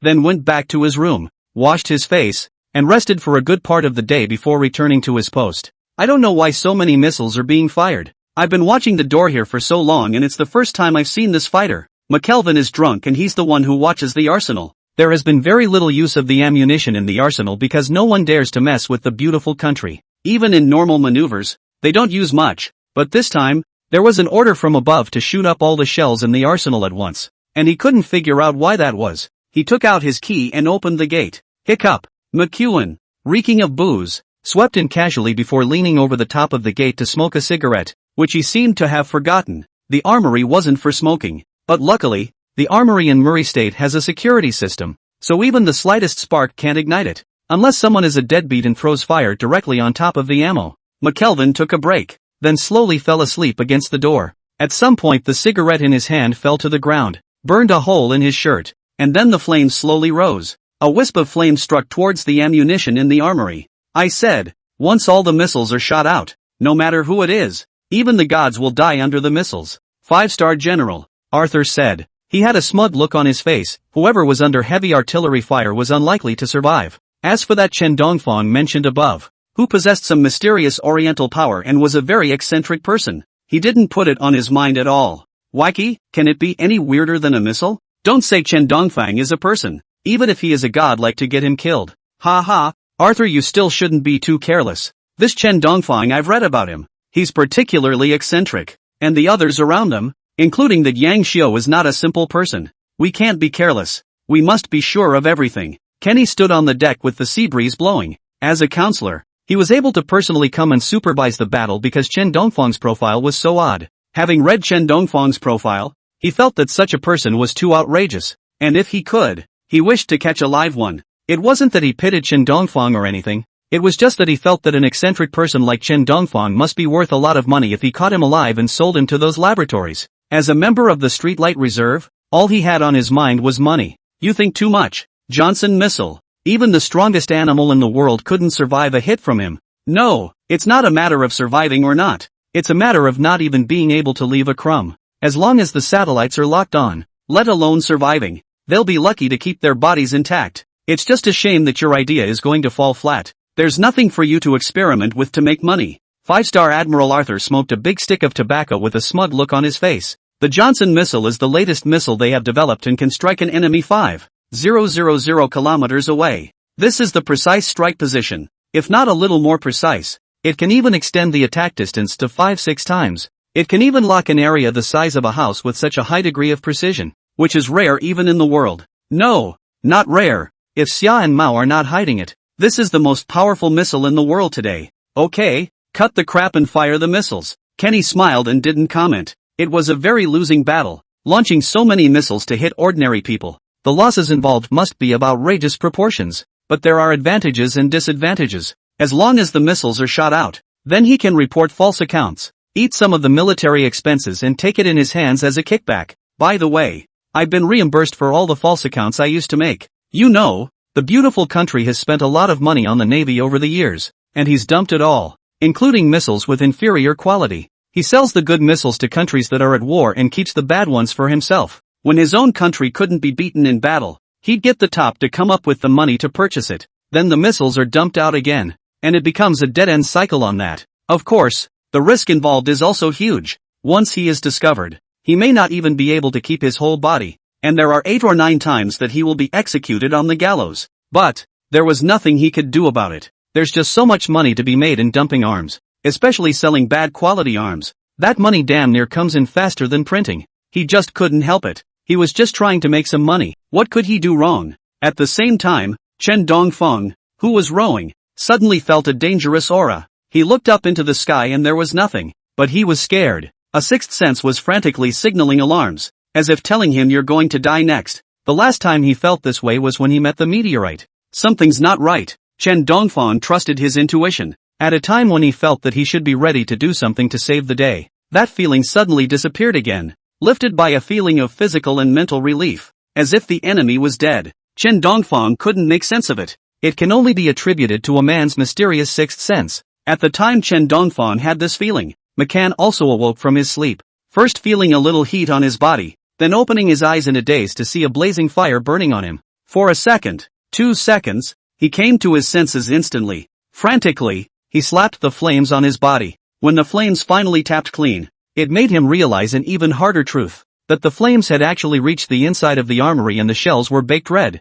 Luckily the shells haven't exploded yet. He hurriedly prepared to put out the fire. The heart secretly celebrated. Fortunately this is the latest missile developed by the beautiful country. If those inferior missiles, unqualified products, in this fire, in all likelihood, it really burned and exploded. But as he approached, he suddenly realized a desperate truth. This missile seems like it's just bad quality. He looked at the missile's labeling. It was normal, yes, but the quality of the missile was not satisfactory. It even has a hint of rust on it, so it's obviously not up to snuff. Life or death. Soon enough, McCann made a choice between the two. Running for your life now is a court-martial at best. If we don't escape, it's going to be a courtroom in heaven. He didn't hesitate, didn't even say a word, rushed straight to the deck and then jumped straight into the sea. What's wrong with this man? Whose soldier is this? 5-star Admiral Arthur, seeing McCann's flustered appearance, frowned, feeling that the boy had lost his face in front of the councilman, and hastily asked in a chorus, "His name is McCann, and he's guarding the armory." I don't know who said something in the crowd. The hearts of all the people visibly throbbed when they heard these words, but they didn't know what it was. What's he doing here if he's not going to load the missiles? Why did he jump into the ocean? Senator Kenny muttered, a bad feeling suddenly welcoming him. When he reacted, bang dash, a huge explosion went off, and without even the slightest reaction, he became a familiar acquaintance with a friend who couldn't be more familiar. A huge explosion resounded throughout the ocean, and the earth-shattering airwaves sent the fish at the bottom of the sea flying, not to mention the people who were on the boat. Without a hint of suspense, all of them died. The heat scorched through their skin and these people became cooked without even a hint of a reaction. Then the flames continued to burn, incinerating them to become charred and black, turning them into waves of air until they became nothingness. And it was only at the last moment of death that the crowd finally realized why McCann, who was guarding the armory, jumped into the water. So, was to escape. But they don't understand what kind of accident could have caused the arsenal to explode. You should know that the armory is protected from flames, and even if fire burns on it, it will not produce an explosion, unless the fuse was lit, or none of the shells in the batch were up to snuff. It would have caused the explosion. However, they had no time to think about it and were buried forever in this sea. Not even their bones could remain. As for the answer, only Kenny may have thought of some of them at the moment of his death. And of course, he certainly didn't think that these inferior arms that he switched would one day become the evil that would kill him. But, he brought it all on himself. It hurts. It hurts. It hurts too much. McCann jumped into the ocean. He didn't swim very far before the explosion happened, so he took some of the waves. He felt like the water was hot and his whole body was about to be cooked. It's more than that. When one warship exploded, the rest had a chain reaction, and the whole sea was filled with an explosion frenzy. One warship after another exploded like fireworks. If you ignore the fact that this is an explosion generated by a beautiful country's warship, then, the fireworks were actually pretty good. Hundreds of warships make up at least half of the war effort of the beautiful country's maritime operations. All gone. And that was simply because they wanted to chase after Chen Dongfang and wanted to fire missiles at him. Kenny would have regretted replacing the missiles with inferior, substandard products if he had known this was the consequence. Of course, if it comes again, he will certainly still earn this money. After all, ZBJ is no conscience. So lucrative business. That is, hang yourself cannot not earn this money. The huge wave of air generated by the warship shook the sky and earth, and a strand of it surged up towards the sky. Mother! How could it explode? Are the American Empire's Navy all shit-eaters? At the same time, the airplanes in the sky were also affected, and these fighters became shaky under the huge waves of hot air. Within moments, nearly 10 fighters had crashed. They were still flying back, but they didn't have enough fuel left to fly back, and were forced to descend on some deserted island. Luckily, though, they sent out a distress signal toward the Rikoku. When the news got back to the upper councils of the beautiful country, the entire council of the beautiful kingdom is in an uproar. Hundreds of warships exploding. This kidding, there was surprisingly a mothership among them. While the mothership wasn't the strongest in the beautiful kingdom, it was good enough to be in the top 3. Motherships aren't some piece of crap. Even the beautiful kingdom only has 11 of them, and the loss of this one represents the loss of 1/11 of their naval power. How could it produce an explosion? This is a mothership, not a piece of junk. Even a destroyer can't produce an explosion, let alone an aircraft carrier. Councilman Thompson, with a look of disbelief. The heart was grieved to the extreme, for this mother ship, which their forces had paid for, was now blown up, which was tantamount to weakening them as a party. He preferred to believe that it was Xia who had used his tactics to sink one of their mother ships. He also didn't want to believe that his own mothership, on its own, had blown itself up and sunk. I'm afraid people will laugh when I tell them. As much as it pains me to admit it, It is true that the warship sank because of a burning explosion in the arsenal. Another elderly counselor, after a moment of silence, finally explained. The main cause of this explosion was due to a soldier who was drinking alcohol and smoking cigarettes, which led to an accidental fire, thus causing the arsenal to explode. He sighed when he finished. The silence of a mothership is a huge blow even to the beautiful kingdom. Not only is it a blow to strength, but also to reputation. With the sinking of one of the beautiful country's motherships, who's going to believe the weapons they sell in the future? This will have a huge impact on their arms market. Impossible. Absolutely impossible. Thompson shook his head, unwilling to believe this. After all, important places like the armory were protected, and he didn't believe that just a little thing like that would lead to an explosion that would sink a mothership. It wasn't until he got his hands on a document and learned what happened that he slowly became convinced that the mothership had sunk because of an explosion in the arsenal. The document clearly states that the negligence of the soldiers, which led to the flames burning the entire arsenal, was the trigger for the explosion, and one of the most important reasons is because Kenny upsold the ammunition in the arsenal, which was all inferior and substandard. If it's all passable ammunition, contact with flames certainly won't cause an explosion because there are plenty of safeguards. But substandard ammo is a different story. These armaments are a decade, if not decades, old, and the protection technology is simply not there. Probably because it was so unlucky that the warships of the beautiful country just happened to run into such a thing, produced an explosion. In short, the beautiful country's mothership was sunk for nothing. Kendi, it's all your good son's doing. Thompson pointed the finger at another legislator, because the congressman who dumped the ammo is Kennedy's son, Kenny. Meanwhile, for some unknown reason, the beautiful country, which had blocked the news, had exposed the news of the sinking of the mothership. The headlines appeared instantly above the major newspapers on the issue of the beautiful nation's mothership. Although all these newspaper distributors were arrested and locked up inside the prison because they had touched the interests of the military bigwigs, the news had already spread and all parties had already understood the reason for this incident. Those who had been buying ammo from the Murray state here, after realizing the problems in the beautiful state, have said they won't buy it. This made the military bigwigs hate Kenny more and more with a passion. Soon a great storm brewed throughout the beautiful country. As we all know, there are only a few countries on the blue planet that can sell arms. The orders that the beautiful country didn't have won't go away. They'll just shift. As for where to move to, Summerpot just happened to pick up the slack. Moreover, because of the reason of good quality and low price, easy to operate, and delivery to the mountain, these forces that had only purchased a little bit have purchased double the amount back. It's even signed on for the long haul. This led to the fact that both forces were fighting with weapons made by D&D. This wave of Xia belongs to Yes. Ing Zhang touches the wire earning hemp. Pie in the sky smashed dizzy. In the meantime, Chen Dongfang was still wandering on the sea, and beside him was Yang Xiu, who had been starving and dehydrated for 4 or 5 days. Yang Xiu was now looking at people with green eyes, especially when looking at Chen Dongfang.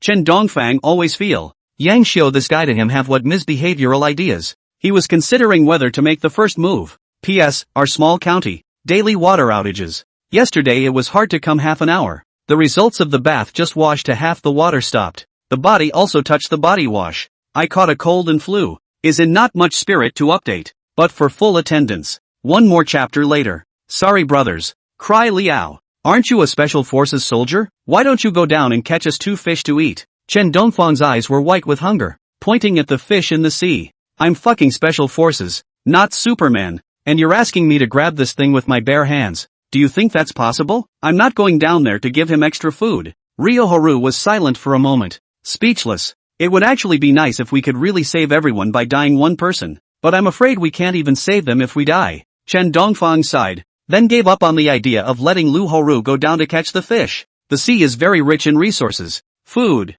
and fresh water that can be filtered out, but all of this is predicated on having the strength to get it. In fact, it's okay to have a relatively safe environment. But, Chen Dongfang looked at the dozen or so sharks swimming in the sea, and the man was numb. Since they drifted farther and farther out at sea, they had drifted for days without reaching the coastline, and they had no food on them, so they could only rely on a bit of fresh water to keep them going. Halfway through they also tried to find something to eat to replenish their nutrition. But, a dozen sharks were on Ryoharu's tail after he killed a fish with his bare hands. These sharks don't attack them, they just surround them, in or out. The main fight is an intimidation. Meanwhile, the country is celebrating happily. Because of the loss of arms orders in the beautiful country, it resulted in Summer making a lot of money on this one. Moreover, the beautiful country even took the initiative to send people to return the ships that had been seized from the Summer country. and also lifted some of the restrictions on the trade of the summer country. Zhao Beiling didn't even know what was going on. The beautiful country had sent someone particularly humble this time. Not only did he compensate them for their losses, but he also told them, "Be calm. Make sure you don't do anything stupid. Beautiful country won't take things to the extreme." This gives Zhao Bai confused will not be. Summer country to do what things? The beautiful country scared into such a beautiful country. Need beautiful country to make this kind of commitment. Put a low profile. Reveal such a humble behavior. Quickly, he thought of someone. After half a day's investigation, they found that the beautiful country's mothership had actually carried out a missile strike on Chendongfang before sinking. This unimaginable news was sent to the S conference table. You guys say, could it have sunk because the mothership tried to strike Chendongfang? It's hard to believe, but I wouldn't rule out the possibility that this guy is as unlucky as a karma weapon as anything he touches. But it's more or less science. How can an ordinary person cause a mothership to sink? Science. Everyone in the conference room was silent when they heard this. Most of them have experienced the ravages of Chendongfang. Some still have leaky asses, some still have irregular periods, and some still choke on water. In short, they were all very normal ordinary people before. Until after they met with Chendongfang, they became like this. Drinking water stuffed with teeth, buying instant noodles must be broken, eating cell phones must be secondhand. The receptionists at the embassies, in particular, were the most devastated. Actually, I think no matter what the reason is, we have to give Chendongfang a reward. It's all because of him that we were able to gain a slight upper hand in this fight. If he hadn't gone deeper into the enemy's country, we wouldn't have caught the beautiful kingdom. Whether the mothership sank because of him or not, the mothership has always been the cause of the subsequent series of events because it went out. So, we can't afford to give any less praise than we deserve. After a while, Zhao Beiling broke the silence. Whether it was Chendongfang's cause or not, Chendongfang's credit could not be rubbed out, and the rewards that should be given could not be less. Well, I agree with this proposal, and the rewards for those people in Yangshou can't be less. After all, he also put his life on the line to take risks. Zhao Xinguan nodded and agreed to Yang Xiu's proposal. I agree. Director Yang Xiu's credit is not small. We have no problem with giving any reward. I agree. Seconded. There was basically no opposition from the S.A. personnel, because none of them wanted to work with Chendongfang. If not rewarding Yang Xiu because of this incident caused them to work with Chendongfang. How scary. Just the thought of that scene made their feet involuntarily wobble. Well then, if everyone agrees, then I object. Just as Zhao Beiling was about to knock the door shut, a bald man with a big, flat stomach raised his hand to express his opinion. I object. They just went to the beautiful country once. They didn't make any contribution, let alone any achievement. It's good enough not to punish them. Why should they give rewards? If everyone is like this, what kind of example will be set for those below them in the future? The bald man was righteous. In fact, he didn't particularly want to oppose this proposal. He just didn't want Chendongfang to receive the reward, because he was the one who initially proposed to throw Chendongfang into the desert. Are you sure you don't agree? Zhao Beiling looked at the bald man thoughtfully. Of course I'm sure. Upon hearing the bald man's affirmative answer, the people present were silent, only looking at the bald man in silence. What can you do if I don't agree? The bald man was secretly pleased with himself, thinking that the crowd was afraid of him. It was as he was getting up to leave. Suddenly, a left foot tripping over a right foot. Bang dash. There was a loud bang. Ouch. TSK. It's tragic. Shit. I knew it. There are some things that are too taboo to talk about. You see, retribution is coming. The people present gloated and looked at the bald fat man, all stifling their laughter. This dead fat man, just like the whole point of flower work to find existence. Usually the crowd was not less than his diaphragm. This time was retaliated for it. What are you guys laughing at? What a time to be feudalistic and superstitious. I don't believe it. What evil can there be? The bald fat man's eyes were glazed over, but hearing the crowd's taunts, he forced himself to endure the pain and climbed up from the ground. He looked at Zhao Beiling provocatively. Zhao Beiling was a good old man and didn't argue with him, just watched him quietly.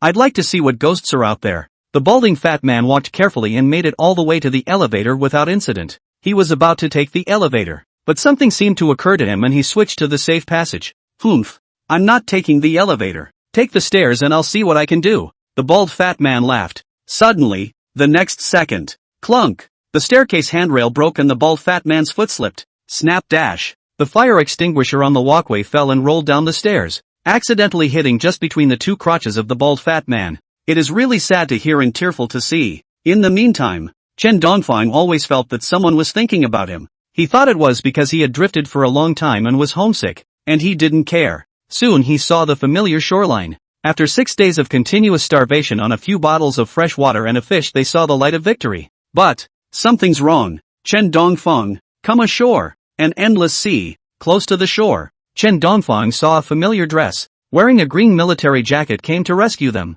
At this moment, Chen Dongfang realized what is home and what is the country. And in his most critical time, the country gave him the safest feeling. Come on up here. Let's get ashore first. We've been looking for you all week and finally found you here. By the looks of you, you must have been hungry for a week too. Come ashore quickly and we'll take you home. There was a group of soldiers standing on the shore. They took out the photos and compared them. Their faces couldn't contain their happiness. After searching for a week, they finally found Chen Dongfang. You're finally here. I thought I'd never see you again. Yang Xiu wiped a handful of snot and tears on the soldier's clothes. At the moment he was completely tense. Who knows how he got through this week at sea? 1 fish and 1 bottle of water. The rest is all boiled. He was already weak and almost didn't die at sea. Mr. Chen Dongfang, we've been searching for you for more than a week and finally found you. You are unaware of how much we've suffered in the meantime. Now this is finally coming to an end. We have found you and completed our mission. The soldier in the lead was in tears, staggering away from Yang Xiu, who wanted to embrace him, grabbing Chen Dongfang's hand and saying with tears in his voice, this, hard work you guys. Chen Dongfang scratched his head in embarrassment. The long drift had left him without much spirit, and he could only politely thank them. What? Yang Xiu froze in place. Why? No one cares how he feels. It instantly felt redundant. We've been looking for you for a week. You know. Thank goodness. God. We finally found you. The soldier was still pulling Chen Dongfang's hand and kept telling his sorrows, completely not noticing that Chen Dongfang's entire body was already weak and about to fall to the ground. At this time, Wang Zhan said with displeasure, how did it take so long for so many people to find them? You know, although they don't have any food on them, they have satellite locking chips, so if they wanted to find it, they would have found it long ago. With the signal, 3 days would be enough to find them, not to mention a week. As it turned out, they ended up floating to shore on their own.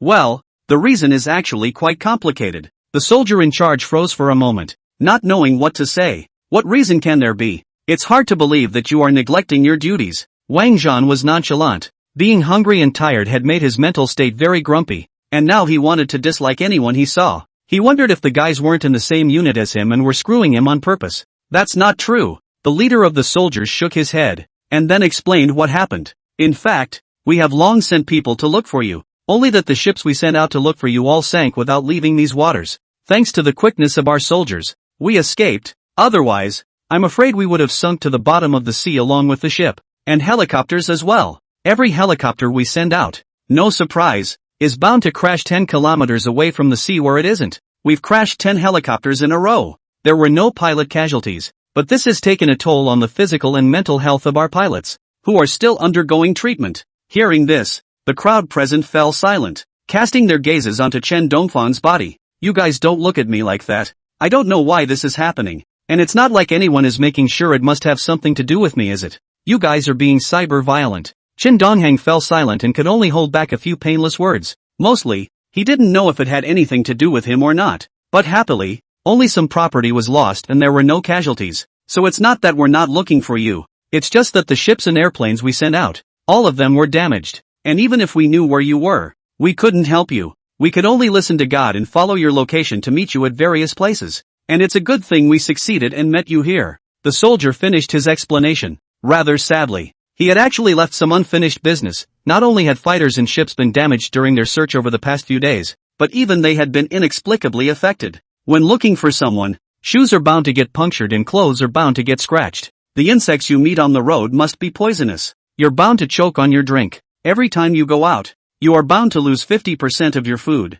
In short, there are only surprises they can't think of, and no surprises that can't happen. He already had several comrades who had gone inside the hospital to get hanged. It wasn't so much the injuries, it was mainly the succession of accidents that made them nervous and overwhelmed them, and they went straight to the hospital. It's just that he's got a lot of nerves and a lot of firmness, or he'd have to go to the hospital too. I'm sorry, I didn't know all this was going to happen. I think probably, I guess, it's just me. I'm sorry, so sorry, for making you all suffer so much for me. Chen Dongfang sincerely apologized. Let a group of people's sons and daughters of the army suffer so much for him. Suffered so much. Always feel heartily. No, you shouldn't say that. In fact, we should be the ones thanking you. Do you know? Did I adore you when we knew you were out there fighting for our country? Especially when we learned that the beautiful country had sent a mother ship just to capture you. Our entire camp idolized you. And if someone messed with us like that, they could go down in history. The soldier was unconcerned.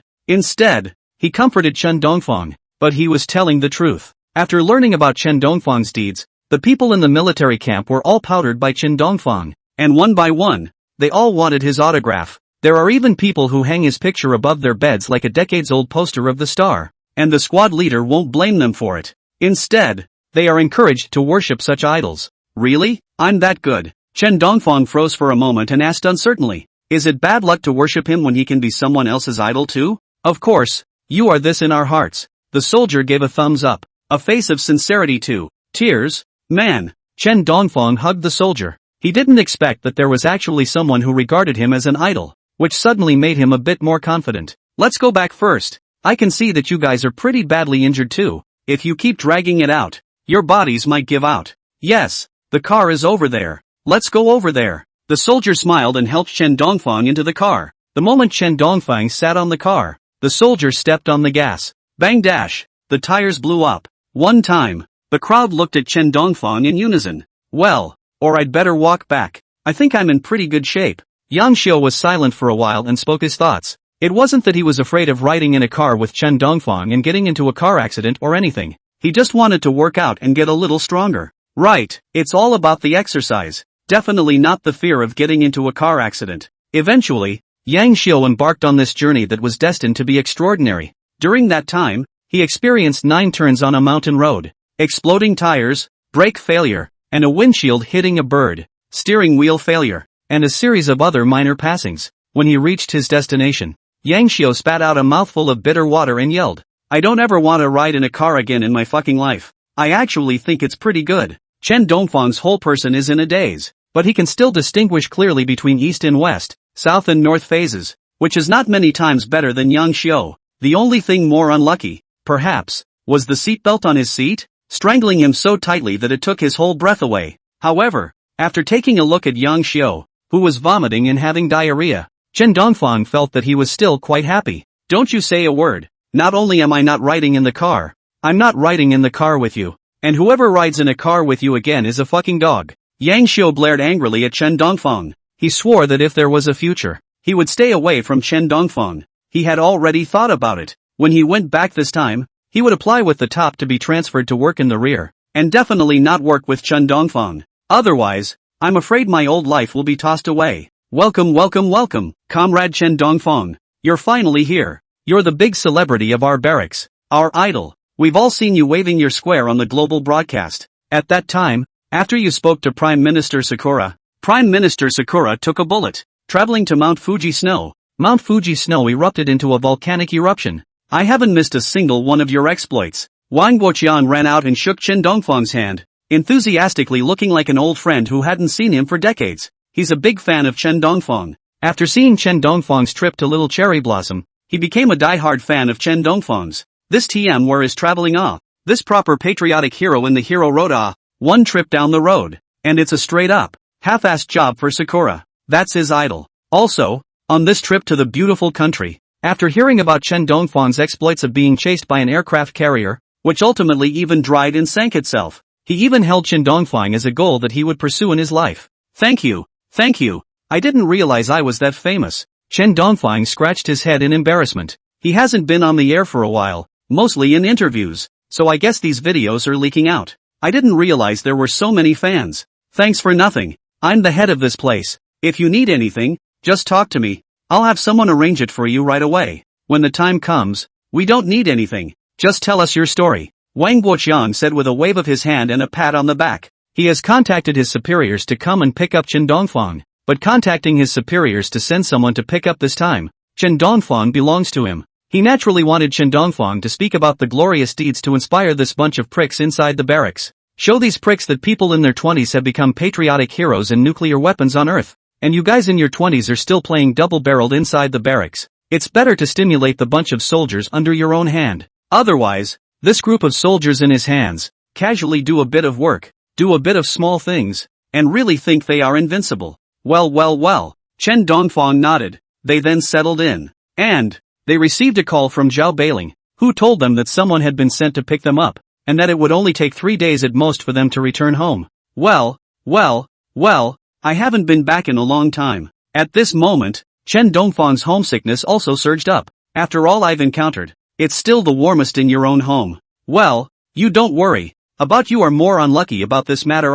We have also studied. Surely on the family has no effect. You don't worry back is. Zhao Beiling said on the other end of the phone. He found that Chen Dongfang's bad luck was actually a bit of a pattern. Of course, this law is just a guess on their part, and it doesn't work if they say it. They can only apply this law if it is actually proven. Really? That's great. I'm happy to stay out of trouble at home. Chen Dongfang's eyes lit up as the problem he was worried about was solved. Although it is said that he knows that he is unlucky and clearly understands that he is the plague of moldy stars, he is still a bit not very acceptable, despite the fact that this is irreversible. But people have to save face. Mr. Chen, can you tell us about your glorious deeds? At that moment, Wang Guoqiang came from outside and voiced his request. Alright, since you have something to do, you should get busy first, and when the time comes, we'll just send someone to pick you up. Zhao Beiling heard the voice on the other end of the phone and hung up after finishing the matter. Speech? What can I give a speech about? My life seems to be. Chen Dongfang hung up the phone.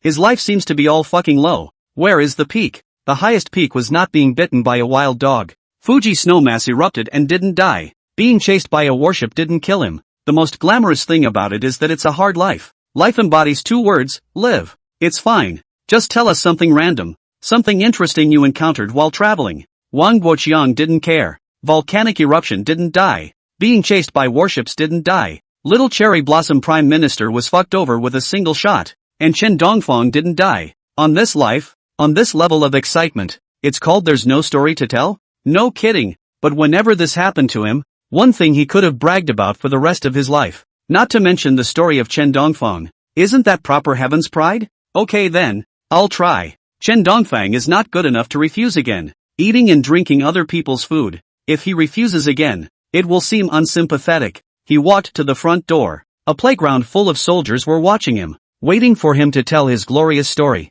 Chen Dongfang took a deep breath and then walked to the podium. The moment Chen Dongfang walked up to the podium and held the microphone, all eyes gathered on him, and at this moment, he felt like holding the world. The microphone in his hand suddenly became a scepter, and what he said was revered by millions. He also didn't know if it was an illusion, but he always felt that when this group of soldiers looked at him, they had a pilgrimage feeling and their eyes were shining. Ahem, what would you like to hear? Chen Dongfang cleared his throat and looked at the soldiers below and asked, we want to hear how you got close to Prime Minister Sakura while Sakura was traveling, and how you got Prime Minister Sakura shot. After you reached Fuji Snow Mountain, how did you make it erupt and how did you make the typhoon make landfall? And what's going on with the sunken warships in Sakura and Pretty Country? Can you tell us about it? We want to be like you. The soldiers below loudly cooed, and one by one, their eyes were filled with admiration as they looked at Chen Dongfang. Their lifelong dream is to become a special forces soldier, to turn the tables on their missions and slaughter whoever they want. You can take important people at will and be a special forces king,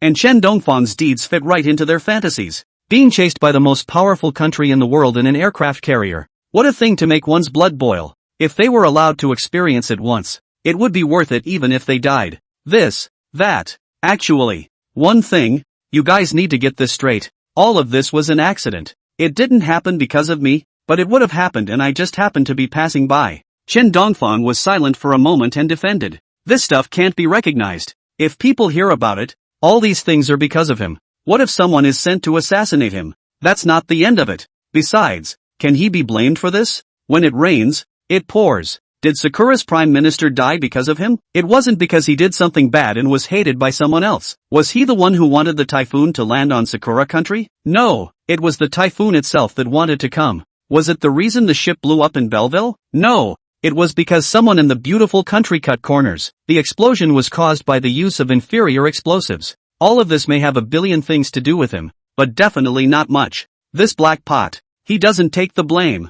Ha, we don't believe it. You say that none of the things have anything to do with you, so why is it that every time you go to that place, there's going to be an accident at that place? Yeah, We heard you went to the city of sleeplessness, which was all smashed by a meteorite. And every time we try to go to you, the ships and airplanes we send out, they somehow sink and crash. Doesn't this have anything to do with you? Don't pretend. We're all on our own. Say it. It doesn't matter. The soldiers below completely disbelieved what Chen Dongfang said, but instead of being aggressive, they gave a look of we all get it. They're treating Chen Dongfang like a secret weapon of the state. Therefore, a little confidentiality regulations are also very normal. Chen Dongfang cannot say openly. They also understand. Want to hide their identity is very normal. I'm fucking. Chen Dongfang was silent, not knowing how to answer them. He could only explain with patience and care. Actually, this, that. You guys talk like. As he spoke, Chen Dongfang was suddenly out of place. They seem to be right.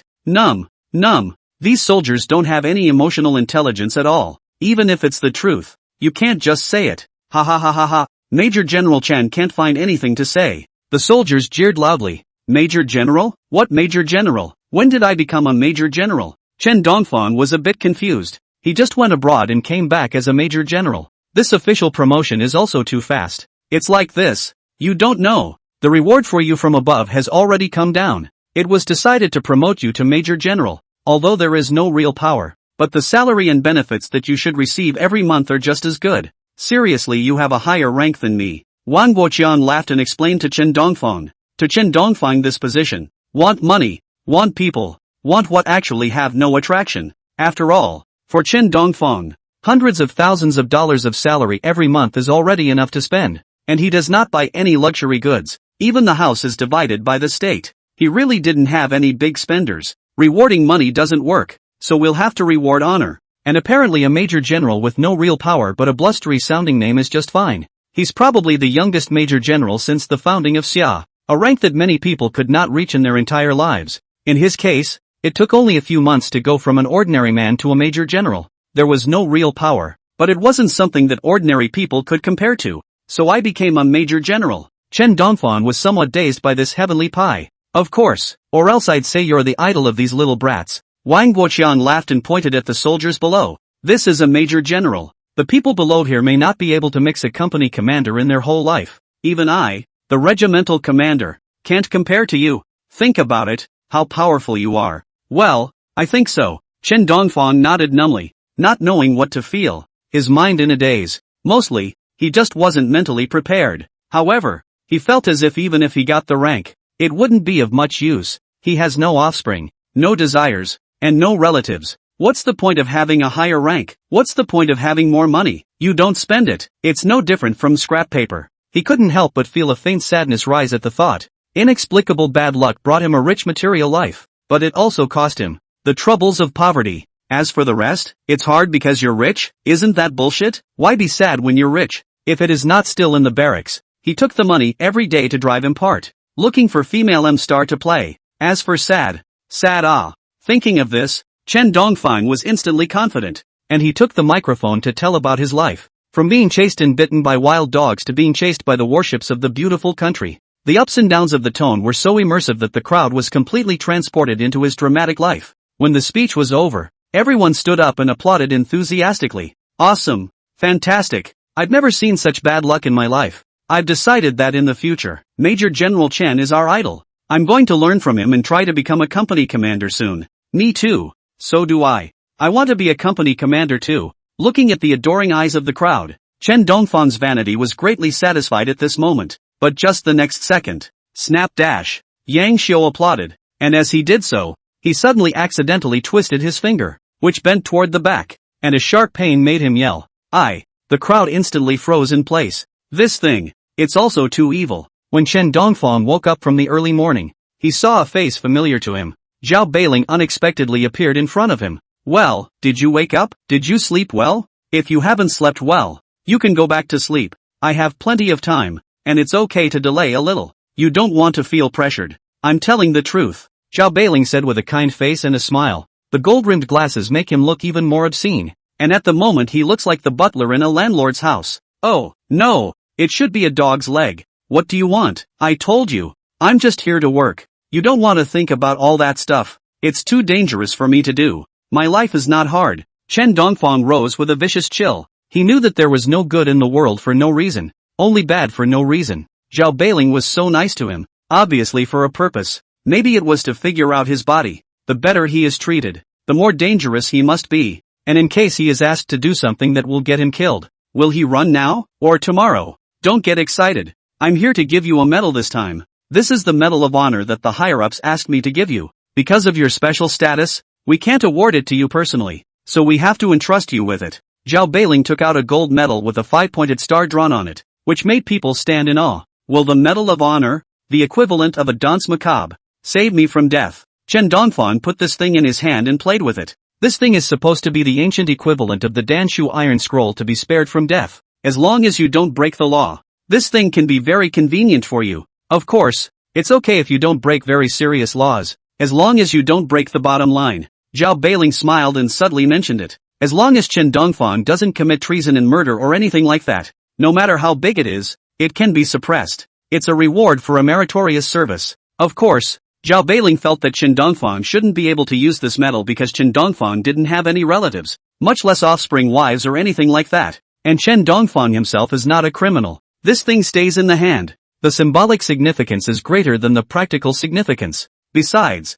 it's not certain whether Chen Dongfang will stay in the country or not. Okay, I'll take it. Chen Dongfang nodded and placed the medallion in the bag attached to his chest. He remembered that there had been cases in the movies in the past that could have saved his life when placed here. Well, now that you've been given the medal, it's time for us to head back home. Zhao Beiling smiled, then pointed to the helicopter outside and said, "Return, are you sure?" Chen Dongfang frowned and asked with some uncertainty. After going through so many things, he was really afraid that his bad luck would accidentally cause the country to suffer some losses, and that would not be worth it. He found it oddly intimidating himself. Don't worry, I'm sure it's fine. Going back is just for a few days. What big deal could it be? Don't worry about going back. We must have been sure before we dared to do that. Zhao Beiling smiled. He had already thought of a policy to deal with it. A few people got on a plane home. Why don't I just forget about it? I'll wait until you guys go back first and then I'll go back. I think I kind of like it here. I'd like to see the view from here. Yang Xiao said with a fake smile on his crutch.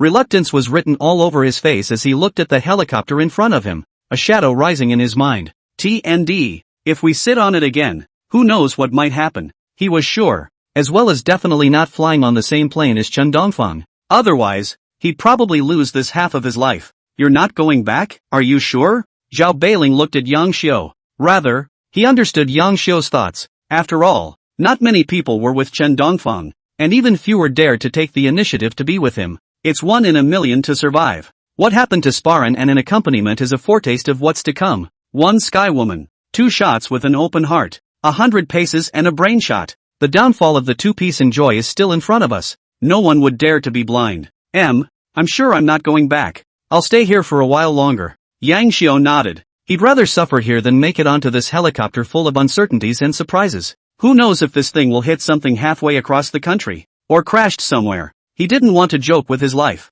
Well, since you're not leaving, let's go. And you be careful here. Zhao Beiling nodded and agreed to Yang Xiao's request. He then boarded the airplane with several people from Chen Dongfang. As soon as he boarded the plane, he felt an inexplicable aura, a palpitating sensation. However, it was good that Zhao Beiling was an insightful person. He carried his parachute early. As for the others, they are used to it. Well, seems a little hurtful. Ha ha, Wang Zhan laughed. Teasingly, he looked at Chen Dongfang. Doesn't matter, I'm used to internet violence. Chen Dongfang rolled his eyes and didn't bother to count. Defending him like the plague wasn't really necessary. Despite everything, everyone was still alive, right? This is also sideways. In fact, he was still relatively lucky. Anyone else would have died long ago. Okay, no more bullshit. Go home. Zhao Beiling smiled. Afterwards, Wang Zhan drove the airplane and a few people wobbled towards Honyun City. The wings are a bit wobbly just after takeoff though. But, not a big problem. Ha ha ha, finally gone. I, Yang Xiao, am finally free of this plague. Yang Xiao burst out laughing. No matter what, it was good to get rid of Chen Dongfang. As long as he stayed away from Chen Dongfang, his life was guaranteed. Gulp dash. Suddenly there was a muffled thud from his stomach. No, it's coming out. Go to the bathroom. Yang Xiao covered his butt and rushed towards the toilet. It seems like it should be an afterthought. Yang Xiao took a long breath in the dry toilet and then released his flood of power. His heart was still happy to get rid of the plague that was Chen Dongfang. After all, as long as you stay away from Chen Dongfang, you won't have bad luck. I'll never have bad luck again. Yang Xiu cheered himself up. Imagine a better future. That's when a black, colorful snake emerged from the toilet. 10 seconds later. Ah! A cry that shook the heavens. After 991 difficulties, Chen Dongfang and his party managed to be not 300 kilometers away from Hongyun City. Crashed the plane. But fortunately, this time, they had anticipated it in advance. And none of them were injured. The parachutes prepared in advance minimized their losses. And only Wang Zhan had a little scratch. The group was forced to land in a wooded area. Zhao Beiling looked at his surroundings and then said, I'll call up and have a car sent to pick us up. Everyone stay where they are and don't move. The crowd had no comment and waited quietly where they were. 10 minutes later, a dozen armored vehicles appeared in front of the crowd, and a group of heavily armed soldiers came down from them, surrounding them with eyes like they were looking at criminals. No, I shouldn't say criminal. I should say dangerous. Oh, you guys take it easy. We're just being a little cautious. A heavily armed man said as he came down from the bomb-proof vehicle. It's called a little bit of fucking discretion. The corners of Chen Dongfang's mouth twitched. It's not that bad. A tiger's venom does not eat its son, and no matter how unlucky he is not unlucky enough to be unlucky with his own motherland mother. How else did he survive these 20+ years? Chen Dongfang, I know you have an opinion, but, Zhao Beiling smiled and rounded off the conversation. He was about to prepare an explanation, but after looking around at the warriors, he didn't know what to say for a while. So many heavily armed soldiers are not useful even against terrorists, and coming in a fucking armored car, there's no excuse for this treatment. Ugh.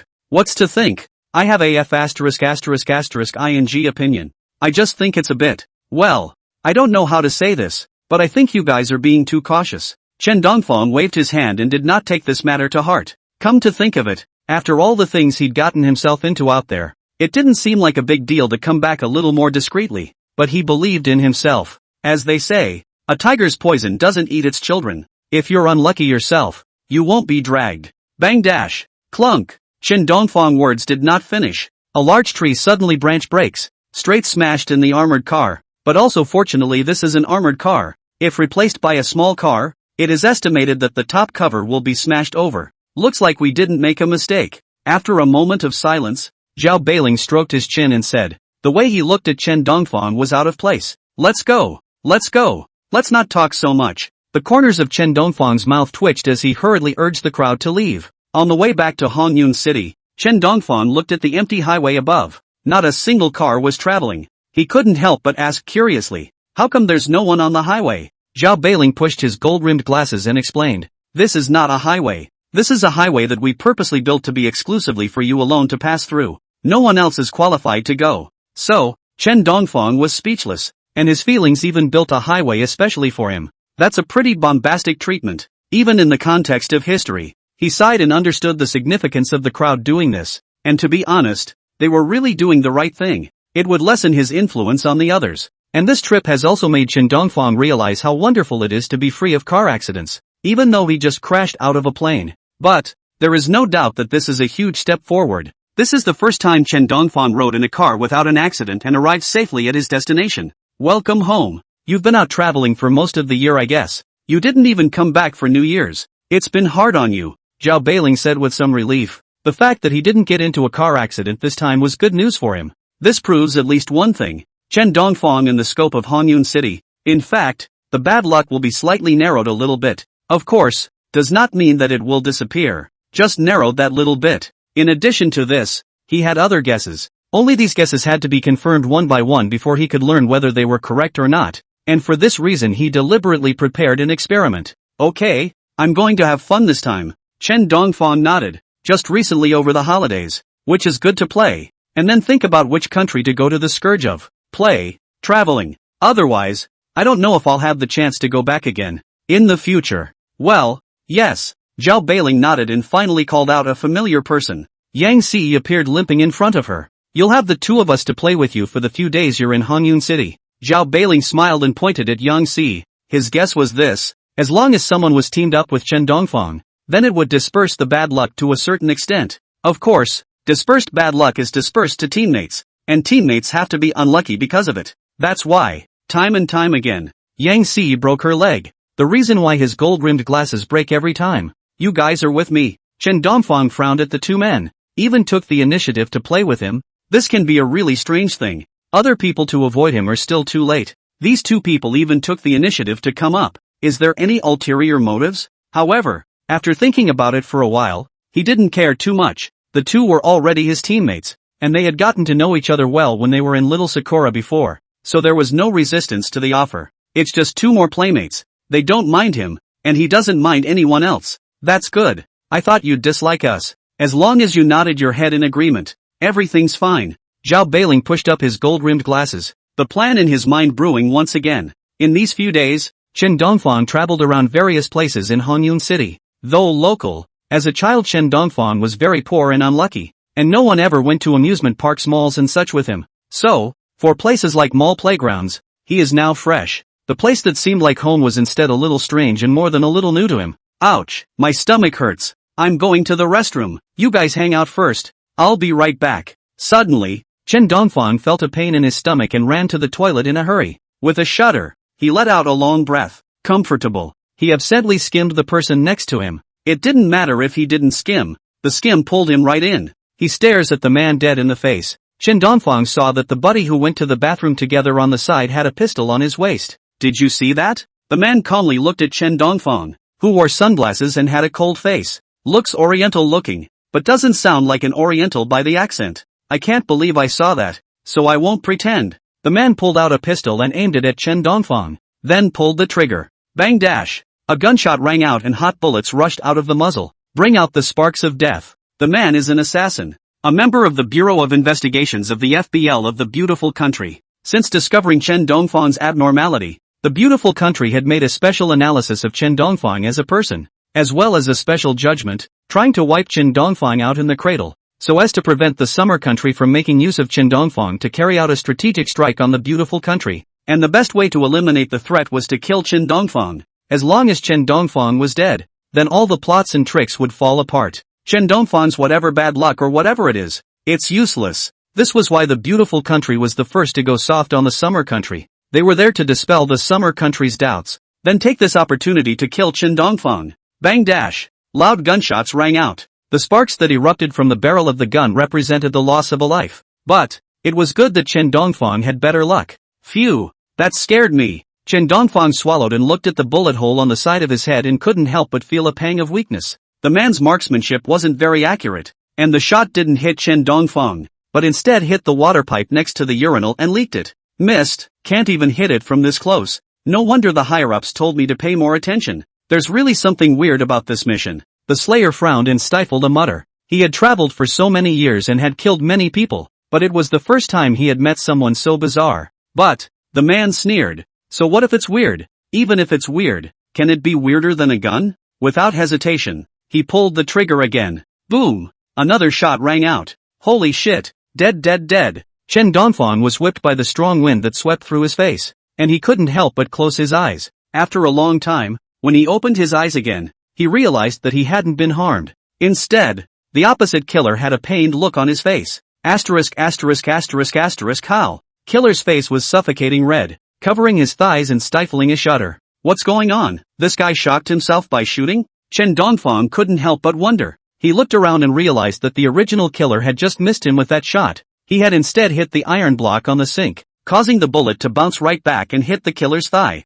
Asterisk asterisk asterisk asterisk asterisk asterisk must kill you. Killer forced himself to endure the pain and raised his pistol, ready to give Chen Dongfang 2 more shots. But Chen Dongfang wasn't a fool, and after being bluffed with 2 shots, he knew to run away. This thing is no joke when it hits. 1 shot will definitely kill you. Calm down, calm down. The most important thing you can do to survive an American curio is to be calm, and to run an S-shaped escape route. Chen Dongfang forced himself to calm down before pushing open the toilet door and running in an S-shape. He saw that most people inside the game were positioned this way, and he could dodge a lot of bullets this way. The chances of surviving are greatly increased.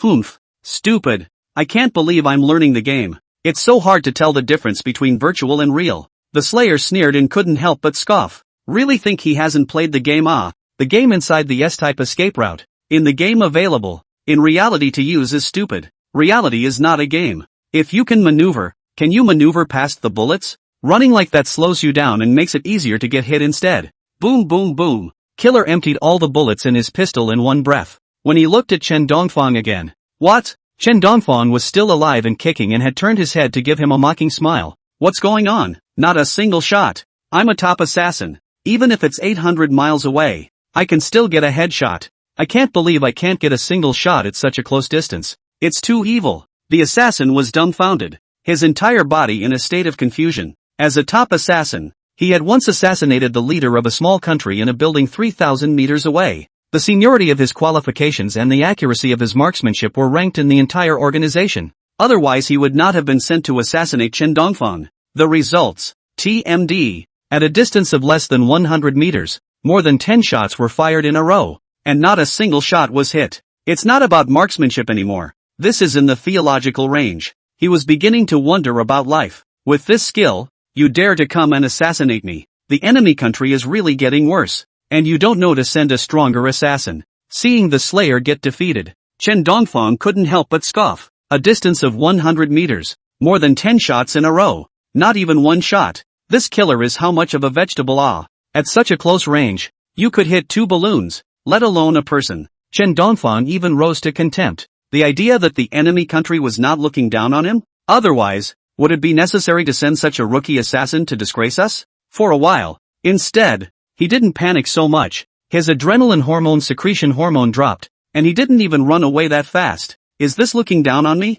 Watching Chen Dongfang's performance, the Slayer had a rare moment of anger. And as a professionally trained man, it was hard for him to have that kind of emotion towards someone else if he wasn't angry to a certain degree. He quickly reloaded and aimed towards Chen Dongfang. Eyes, pistol, Chen Dongfang, the 3 dots. His hands tightened on his pistol, without a trace of trembling. At this moment, it was as if he had returned to his peak state, and his entire being was completely calm. As he stared at Chen Dongfang with a deadpan expression, the finger slowly pulled the trigger. Boom! A gunshot rang out, and a brilliant blood-colored rose bloomed. Chen Dongfang took a step. Subconsciously, he touched his chest. Hot. But, it seems to be fine. He glanced down at his chest, then turned his head to the Slayer. The killer's head was opened up with a large bloody hole in his brain for a moment. Not far from the assassin stood Yang Si, her hands raising her pistol with a cold face. What an age to be playing dark traditional assassination. Yang Si sneered. Although she broke her leg, she learned new skills.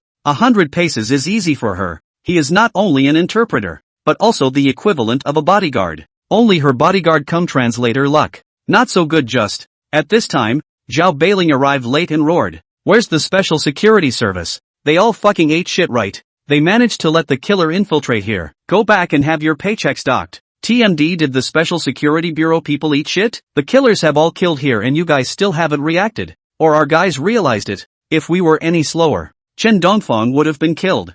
Zhao Beiling roared, unable to hold back the anger in his heart. TMD. Special Security Bureau people are now so stupid? Being touched by others to the side of the protection object, but still did not react. This if a little later. People have been killed. The body is cold. It is estimated to come to cry for help. If this were in the past, protection officers would have been shot 10 times, maybe even treated for treason. Well, thanks to my mother this time, I'm going to get a raise in benefits when I get back, no matter what I say. Yang Si snorted coldly, then put away her pistol and walked next to Zhao Beiling and said, although she hadn't studied for long, her gunplay had already reached the point of being out of this world, and her talent was ridiculously strong. What do you need all this money for? Zhao Beiling was speechless. Yang Si's salary wasn't exactly low. And what's the point of earning so much money when Yang Si never buys or spends anything? What's the point of having a high salary? If you don't spend it, what's the difference? What do you care? I just like to save up. Yang Si ignored it.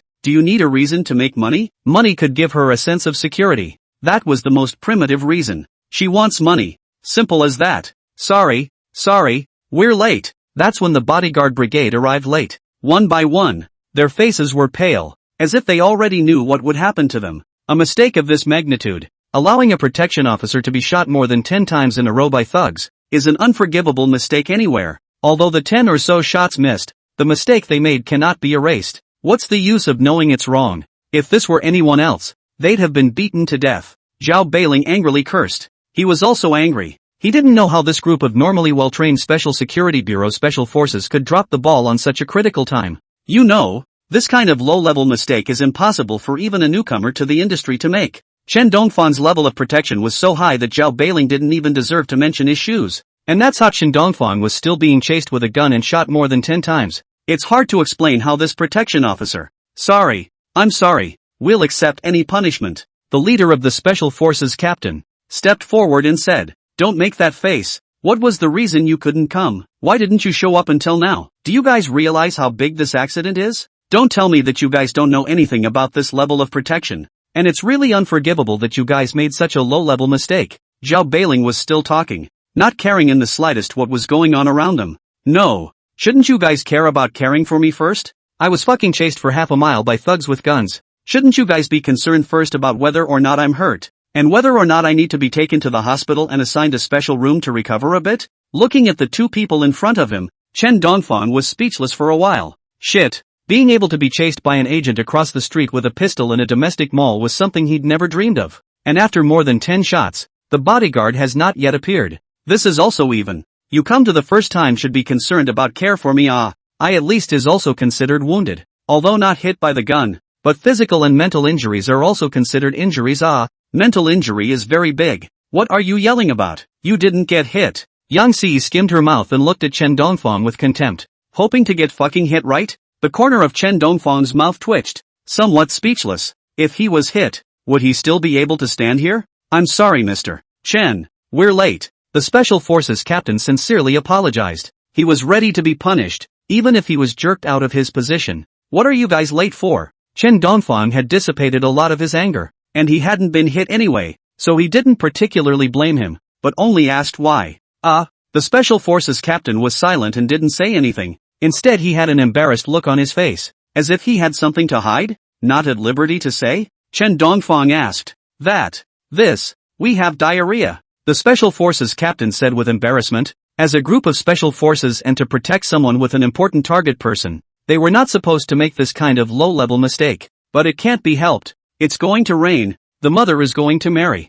The stomachache really can't hold it. They can't help it. Diarrhea. Chen Dongfang froze for a moment, somewhat unresponsive. "Yeah, diarrhea. And we've been having it for a team. For 3 whole days and nights. Since the day we got your assignment." The Special Forces captain said with some embarrassment. It was embarrassing, but what he said was true. Ever since he received Chen Dongfang's mission, he had been suffering from diarrhea. Not just him, but one of their team was suffering from diarrhea. They've barely left the restroom in the last few days. Then why didn't you say so? Chen Dongfang's mouth corner twitched, and suddenly felt that the problem was not on the Special Forces captain. "We're afraid we'll be replaced and won't get this assignment." The Special Forces captain blushed. Such an important task to do down the line could give them a lot of points. Therefore, even if they were physically ill, they didn't want to give up on this mission. Which caused, when Chen Dongfang was being hunted down, they fought in the toilet and didn't save Chen Dongfang in time. "So it is." Hearing this, Zhao Beiling nodded and didn't say much, waving his hand and letting a few people lead their deserved punishment. Although there are extenuating circumstances for what happened, this kind of inaction by the junior captain, who knew he could not do it but instead forced on the behavior, has caused damage to the life and safety of the protected person, which is not allowed. Putting the safety of a protected person to death for your own benefit is not acceptable anywhere. Let's go back. We can't play today, Zhao Beiling said as he pushed up his glasses. Chen Dongfang nodded and helped Yang Si, limping away. Although Yang Si's shots were accurate and her fighting skills were high, she could never avoid breaking her legs. The S.A. conference table. You're that familiar place. A bunch of people sit around a conference machine desktop discussing it. So this time it should be guided by the beautiful country. I guess so. Only the beautiful country can do such a thing. Other countries simply don't dare or have the ability. But there's no proof. What can we do? Should I just let it go? I can't swallow it. Of course you can't leave it like that. Zhao Beiling pushed his gold-rimmed glasses, then said with a murderous look on his face. If beautiful country dares to do the first day, we dare to do the 15th. TMD. The face is not even even do this kind of thing. I have to give him a good lesson. Let him know what is called shameless. But before we do that, we need to get the people to a safe place. What mission? Another mission? Chen Dongfang received a notice and asked in a somewhat confused manner. Traveling to the stick country? I can't believe it's to stick this time. Chen Dongfang was a bit puzzled. He thought he was going to San, but he didn't expect to go to the stick country. But he thought carefully and understood. Between San and stick, stick is actually far less of a threat than San. But San is not showing particularly hostile behavior towards Xia right now. Instead, it's stick. Very much jumping on the bandwagon is one of the beautiful kingdom's pawns, one of its 2 lackeys. Disgusting Xia has been arguably the most important point, the main purpose of the stick country. In that case, the reason for placing this stop in stick country makes sense. Well, this trip to the land of the stick is mostly about traveling, as well as visiting some of their businesses. By the way, all I said was to visit. I didn't ask you to do anything, and you mustn't go bothering them or anything. Zhao Beiling coughed and said, in fact, there is another reason for this trouble with the stick country, and that is that the stick country is just too jumpy. The other day, the stick country even tried to apply for the Lantern Festival as a traditional holiday. This is no longer stealing. This fucking is open robbery. Lantern Festival as the traditional festival of Xia. The stick country even used to apply for heritage. This is in the head of Xia popping. Since the stick country is so uneducated, there's nothing that can be done about it, and Xia can only bounce on the stick country's grave. And the one thing you need to turn stick country into a graveyard is. Zhao Beiling looked towards Chen Dongfang. Chen Dongfang had actually planned this trip. Well, I get it, and I'm definitely not going to go to his heavy industrial enterprises, much less his pillar industries, much less their financial centers, and much less their prime minister. Chen Dongfang nodded in understanding. Isn't it just traveling? How simple it is. Just find a place to have fun. What place is fun? He will go to what place to play. As for any accidents or anything like that, it wasn't his fault. He was just traveling. He wasn't doing anything else. That's good. Then, we've set you up as a diplomat this time. Of course, you're just a mascot. You don't have to do anything else. All you have to do is play. There are naturally special people to talk about those things. Your biggest task is to have fun and have fun and have fun. Understand? That's your biggest task. Don't think too much. Zhao Beiling coughed twice and said, I get it, I get it. Chen Dongfang nodded and extended his hand in an okay gesture to show that he understood. As for the personnel of this operation, I won't go with you. Let Yang Si go with you. She has a hard life, and she's also good with her hands, and she knows knowledge. And then there is Wang Zhuan. Let Wang Zhuan follow you too. He can fly airplanes. It's a craft. When the time comes, in case the office breaks out with some zombie virus or something, he'll be able to fly back with you guys. Zhao Bailey said half-jokingly. Goddamn zombie virus. Chen Dongfang was somewhat speechless. Anyway, just be careful. The stick is pretty shady too. Zhao Beiling waved his hand and didn't say anything more. He needed to go and do more important things. The assassin sent by the beautiful country this time had caused Xia to suffer a dark loss, and Chen Dongfang had nearly lost his life under the assassin's hands, so he needed to retaliate back. Otherwise, the beautiful country will still think that the summer country is easy to bully, and in the future, no matter what they do, they will send people to assassinate them as soon as they can't do it. For such shameless tactics, Zhao Beiling decided to strike hard. You fucking dare to play dirty with me. I'll play even dirtier with you. Let's see who can outplay who. Hotel, Queen Room, bad luck, teaming up with you again. Yang Si rolled her eyes and directly threw her bag next to Chen Dongfang. You almost got it. Chen Dongfang didn't react much. He's not angry. He's not calculating, and the main fight is a magnanimous one. Ha! Yang Si opened her mouth in a slightly mocking manner. Chen Dongfang lazily ignored her and picked up his cell phone and swiped it. Suddenly, a home-page message popped up on his phone and he tapped it. The stick country applies for the Lantern Festival as traditional culture. Intangible cultural heritage. The United Nations rejects the application claim. The summer netizens strongly oppose. Kimchi is the intangible cultural heritage of the stick country. Rod State's application for Confucius as ancestor rejected by UN. Stick country applies for fireworks as intangible cultural heritage. A flurry of messages. All stick to me to steal the traditional culture of the Summerland. The point is, you can't say anything about this stuff being stolen. It doesn't do anything but scold. He's already stealing. Doesn't he have any face left? What else can be done? Also, the stick country likes to backtrack. TMD stick. I've gotten into the habit of stealing everything, haven't I? I laughed my ass off. Kimchi is a small dish in my house, but when it comes to the stick it becomes a national dish and an intangible cultural heritage. Make it funny or not, TMD Confucius is his ancestor. When Li Erfing fought over, Li Erfing is his ancestor. Right.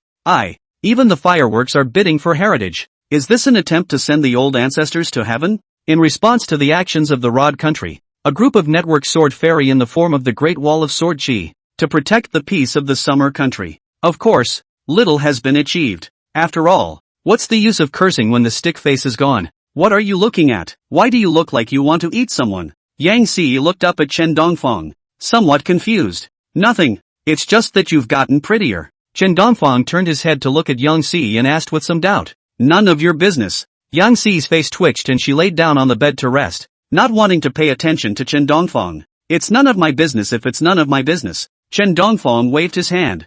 closed the door and left. What's not right? Yang Si muttered. Next, click. The bed collapsed instantly. Yang Si's entire body fell into the bed and went into a state of confusion. Be careful on your way. Under Zhao Beiling's expectant gaze, Chen Dongfang and Yang Si boarded the airplane to the stick country. This time, the two of them were lucky. They didn't encounter any accidents and arrived safely in the stick country. And the airplane was also intact and the crew was safe, which made Yang Si marveled. The first time she'd been on an airplane so safely. It still made her a little uncomfortable, and she panicked a little instead. As we all know, the gift of destiny has long since put a price tag on it in the dark. And while nothing is happening now, absolutely nothing will happen in the future. It's not unrewarded. It's just that the time has not yet come. No, as a qualified bodyguard. After Yang Si took a look at Chen Dongfang, she then moved away from Chen Dongfang without hesitation. As a qualified bodyguard, the most important thing is to protect yourself. To be able to return home alive after the assassination of your employer and to carry the news of your employer's assassination back to your homeland is what bodyguards are all about. What's that look in your eye? Chen Dongfang was speechless. After so many years of friendship, and still do not trust him, how can it be so difficult to trust between people? You know, he is also just a. Never mind. Chen Dongfang didn't bother with Yang Si. Hello, this is Mr. Chen Dongfang Simida. Welcome to the Great Bean Ming Kingdom Simida. I'm the person who received you this time Simida. The diplomats who came to receive them were a mouthful of Similac, passionate and rude Smitty. I'm Chen Dongfang. This is Wang Zhan. And this lady is Yang Si. Please, reach for the stars. Although he felt that it was disrespectful to be kept Similac, Chen Dongfang did not say much. After all, this is the culture of others. The stick is a country that has been kneaded back and forth, and the culture is broken. So what kind of civility can be expected? Greetings, please come with me. We in the Great Bean Ming Kingdom have prepared a lively welcome ball for you, and we hope you will enjoy it. Han Ai-ying laughed. She knew that Chen Dongfang was coming from a bad place.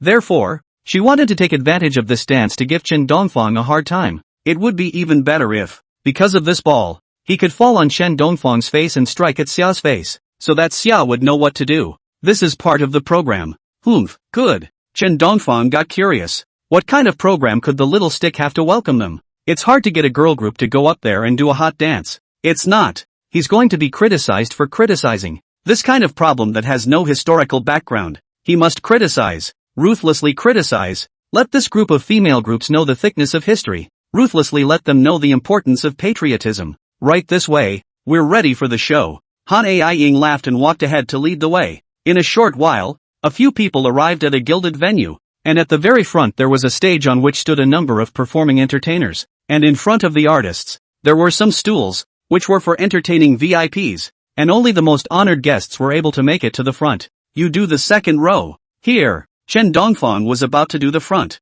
At that moment, Han Ai-ying pulled him back and laughed. This is not a place for the Xia delegation. Your place is in the second row. The first row is not your place. First row is not our place. Chen Dongfang raised his eyebrows. This was the start of targeting. He looked around at the gawking reporters, and without saying much, he just smiled and sat down on a stool in the second row, quietly waiting for the program to start. And see this scene. These reporters are Elin disappointment. They have prepared. If Chen Dongfang and Han Ai-ying conflict. Right. Xia delegation XXXXXX. Unfortunately, Chen Dongfang did not fall for it, and Han Ai-ying ate a dumb loss instead. I wonder what kind of characters get to do the first row. Chen Dongfang waited quietly. Although Xia is not the world's number one, but barely into a top 3 can still be the first row of more than 10 positions. There is no reason not to give Xia to stay too, even if the position is really tight, but also not so much as a not give Xia, and there's no place for it. That's just 4. It is just to deliberately disgust Xia.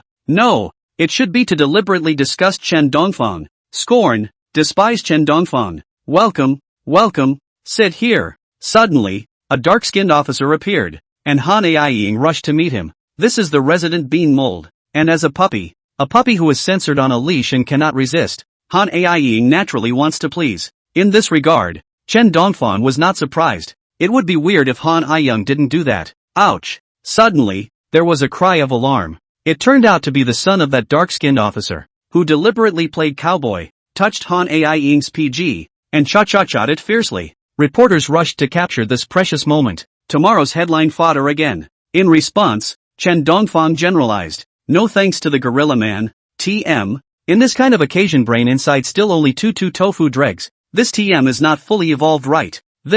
No. The black-skinned officer's son tries to go further, and Han Ae-young scurries away. Her face was red with shame. I didn't expect this little gorilla to touch. There. Chen Dongfang, show. Yancy, 6. Wang Zhan, 6. It's a hot scene to watch. Even the journalists, who were watching the event, found it excessive. Of course, they were still honest and didn't stop taking pictures with their hands. Sympathy is sympathy, but this is material, linked to the bonus. Cannot not shoot. Luckily, Han Ae-ying was not a fool and hastily threw it away without giving the little gorilla another chance to get his hands on it. At this, the officer of the beautiful country, Resident Bean Mold, John High Fury, laughed a little, unconcerned, even looked proudly at his little gorilla's stupid son, slapped past winks at other staffers, not the least of which are men. Chen Sunhai couldn't help but shiver. This TM, War of the Planets of the Apes is it? Soon, another man in a suit arrived. Listening to Han Ae-young's tone, he should be one of the leaders of the stick country. Chen Dongfang had also seen this person on TV, and it seemed to be a position similar to a second-in-command or something like that. Hello, Mr. Han Jae-woo. Hello, Mr. Chen Dongfang from Xia. Chen Dongfang said hello, and Han Jae-woo politely returned it. This kind of old fox, even if he had anger, he wouldn't take it out in a place like this. Only Han Ae-ying kind of stupid roe deer will look for trouble in small things, not to mention painless, but also lose face, make people feel petty, lose the face of the country. But, stick has no face. Soon, a few more came. Do fill the first row of the auditorium. There were even people from the Maple Leaf country among them. All of these people sat in the first row, with only Xia sitting in the second row. Clearly a distinction. Mr. Chen Dongfang is sorry, there aren't enough seats left, so I can only condescend. You can only sit here and watch, Han Ae-ying said proudly, as if overcoming something. That look was the same as the villain in the TV show who jerks and laughs strangely. Doesn't matter.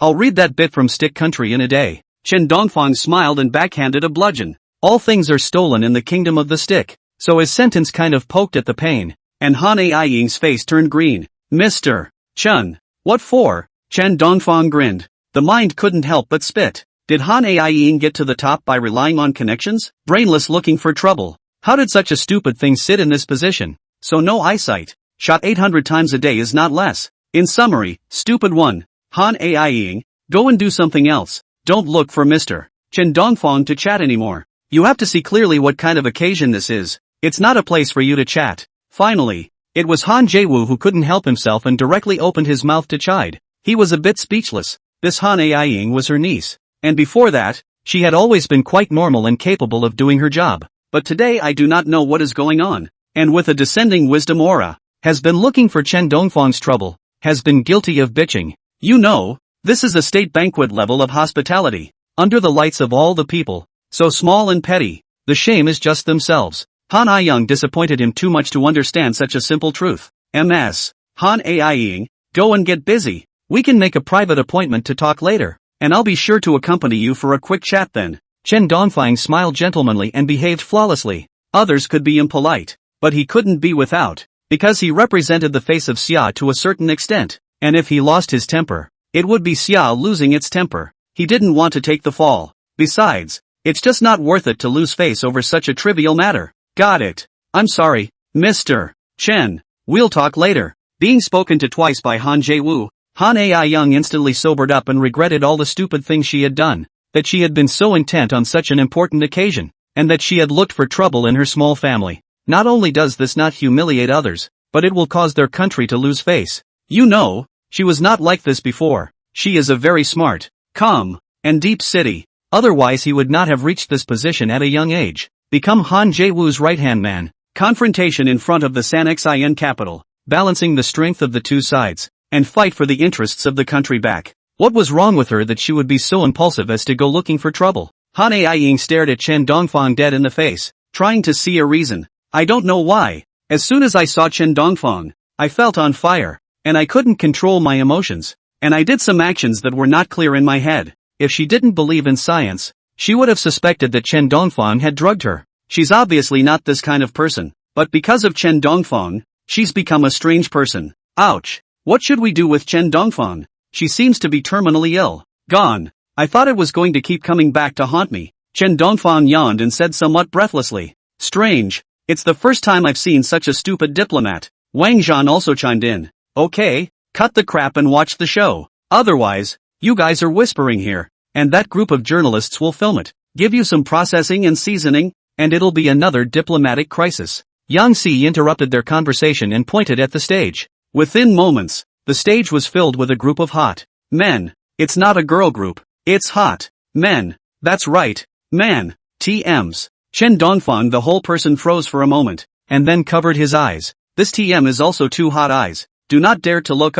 Do not dare to look. The men were dressed in skeletonized lace and wore heavy makeup, their faces thick with powder, whiter than the second oldest man who had been dead for more than 10 days. The strong perfume smell, although it cannot be said to be unpleasant, but the irritating smell that comes out, still let Chen Dongfang cannot help but dislike. Not going to perform this. Yang Si was also stunned as he looked at the male group on the stage with odd eyes, somewhat speechless and very breathless at the same time. This would be fine if it were anywhere else, but this is a national stage for a bunch of heavily made up, unidentified troops to perform.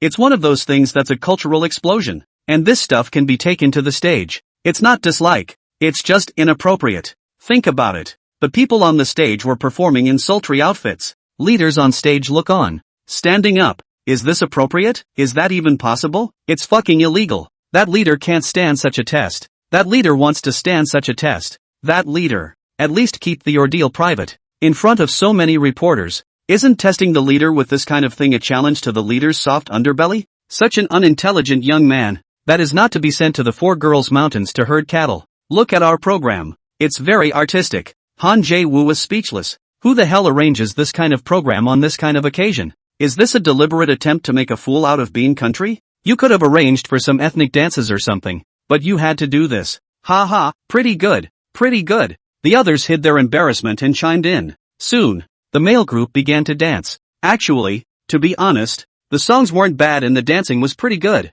It was just the wrong occasion. The serious occasion is really not the right time to watch such hot scenes. Mom messed with Fark. Even if you're going to arrange it, arrange a girl group. What the hell is the dumbass arranging a male group performance? At this time, next to Chen Dongfang, an Englishman spat. To this, Chen Dongfang deeply agrees. It's good to have a whole girl group. Who watches the men's group? It's not enough to be decent, and not quite enough to be immodest. That leader can't afford to be tested like that. Ahem. Look good, Yancy reminded. Aha! Chen Dongfang shook his head, then sighed. Soon the dance performance came to a climax, only to see the group of men grouped together in an extremely strange position. And then, yuck, yuck, yuck, yuck, yuck, yuck, yuck, yuck, yuck. Han Jae-woo, who was sitting in the first row, was the first to be hit and was sprayed with saliva. The rest of the first row is too. The face is not clean anymore. It was only Chen Dongfang, who was sitting in the second row, who was lucky enough not to be affected,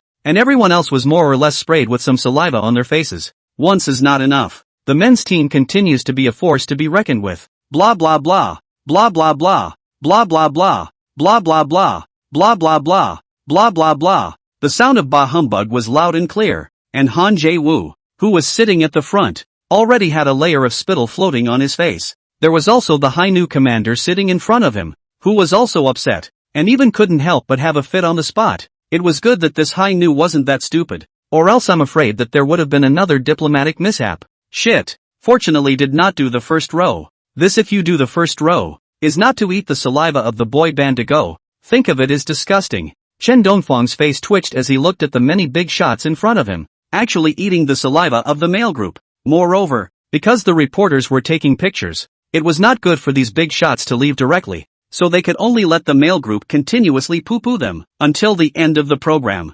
TSK, TSK, TISK. Wang Zhan gave a strange laugh and was also looking happy. The second in command of the Bean State, the commander of the moldy commanders in the Bean, was sprayed in the face, which is awesome to think about. Ahem, don't gloat. It's not good to be photographed by reporters. Yang Si reminded in a timely manner that it is not good to gloat. Being photographed is to be used as a pretext. Although, pust, Yang Si couldn't hold back her laughter either. Ahem, calm down, calm down. Let's all be careful. Don't get sprayed with saliva. In case this group of boy band has some kind of contagious disease or something, spray some saliva on your body and you might get hit. Everyone be careful not to get infected by the boy band. Chen Dongfang smiled and reminded. What? Hearing this, Wang Zhan seemed to feel something in his heart and turned his head to swallow his saliva, looking at Chen Dongfang with an expression of being constipated. At this moment, a sudden tremor ran through him. As we all know, Chen Dongfang speaks, always so prescient. Thinking of this, Wang Zhan silently took out a mask from his pocket and put it on his face. He even wanted to bring a gas mask if there was one. Give me one. I want to wear one too. Yang Si snatched a mask from Wang Zhan's hand and hurriedly put it on her face, anxious and panicked, as if she was being approached by the plague. She was in a batch of internal panic at the moment. This quote from Chen Dongfang. It really puts a lot of pressure on her and tightens her spirit. As far as you guys are concerned, I'm just kidding. Chen Dongfang was speechless. These two people's reaction was too much. He just made a joke. The shadow is not even a thing. Is it necessary to make such a big reaction? Well, we know it's a joke. Yang Si nodded, her mask covered tightly, only one eye leaking out. But even so, she did not have a trace of security, but more and more afraid. She did not hesitate. Directly on the 4 layers of masks, her face is a fat circle. Now come on, make more of this joke. We don't care. Yang Si had a bottom line at this point and said with a slight hint of encouragement. Yeah, keep joking. We're fine. Wang War is also on the side of the concurrence. As a good pilot, distinguish danger, protect themselves is the most basic skills, so for the perception of danger is far more than ordinary people. When the moment of disaster to come can be the first time to run, he was already prepared. As soon as he got out of the venue on, he immediately sterilized it, not giving Chen Dongfang an opportunity to take advantage of it. You guys, LOL. Chen Dongfang waved his hand breathlessly and casually said, I'm just joking, but what I said is also 3 times true. Right now, everyone's health is not good. In case this male group has some kind of contagious disease that infects us, that would not be good. With that said, without further ado, he discreetly put on his mask as well and continued to watch the boy band perform. Blah blah blah, blah blah blah, blah blah blah. The final bah humbug of the hour brought the boy band's performance to a close. Han Jae-woo was relieved at this moment. Damn, I've lost a lot of face today. He looked at Han I-young not far away with some displeasure. This time it was all Han I-young's fault.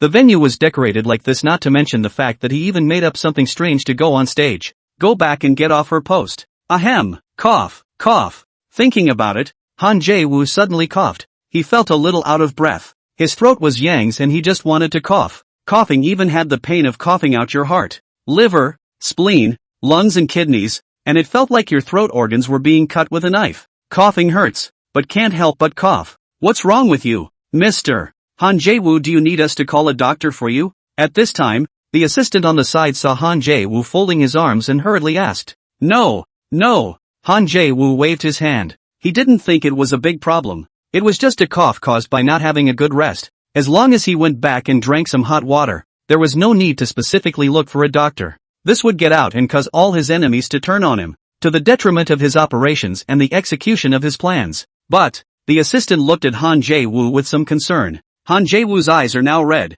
and his face is coughing up an abnormal reddish color, covering his chest as if he is going to fall to the ground in the next second, coughing up an unrecognizable appearance already. He was worried that if he continued to let Han Jae-woo work, he feared that Han Jae-woo's body would drag him down before his opponent could strike. I said it's fine. You go about your business. Get ready for the next trip, and don't get criticized by the others. I can still get back to work. Han Jae-woo waved his hand, signaling his assistant to go to work. He really wasn't in trouble at all. And with that, he patted his chest to show that he was healthy. Well then, the assistant nodded and then just got ready to leave. Just here, bang! A heavy object strikes the floor with a crisp, ringing sound. Han Jae-woo had just been patting his chest to assure himself that he was fine, but the next second he couldn't stand the coughing and fell to the ground, his entire body lying on the floor like a dead fish. Mr.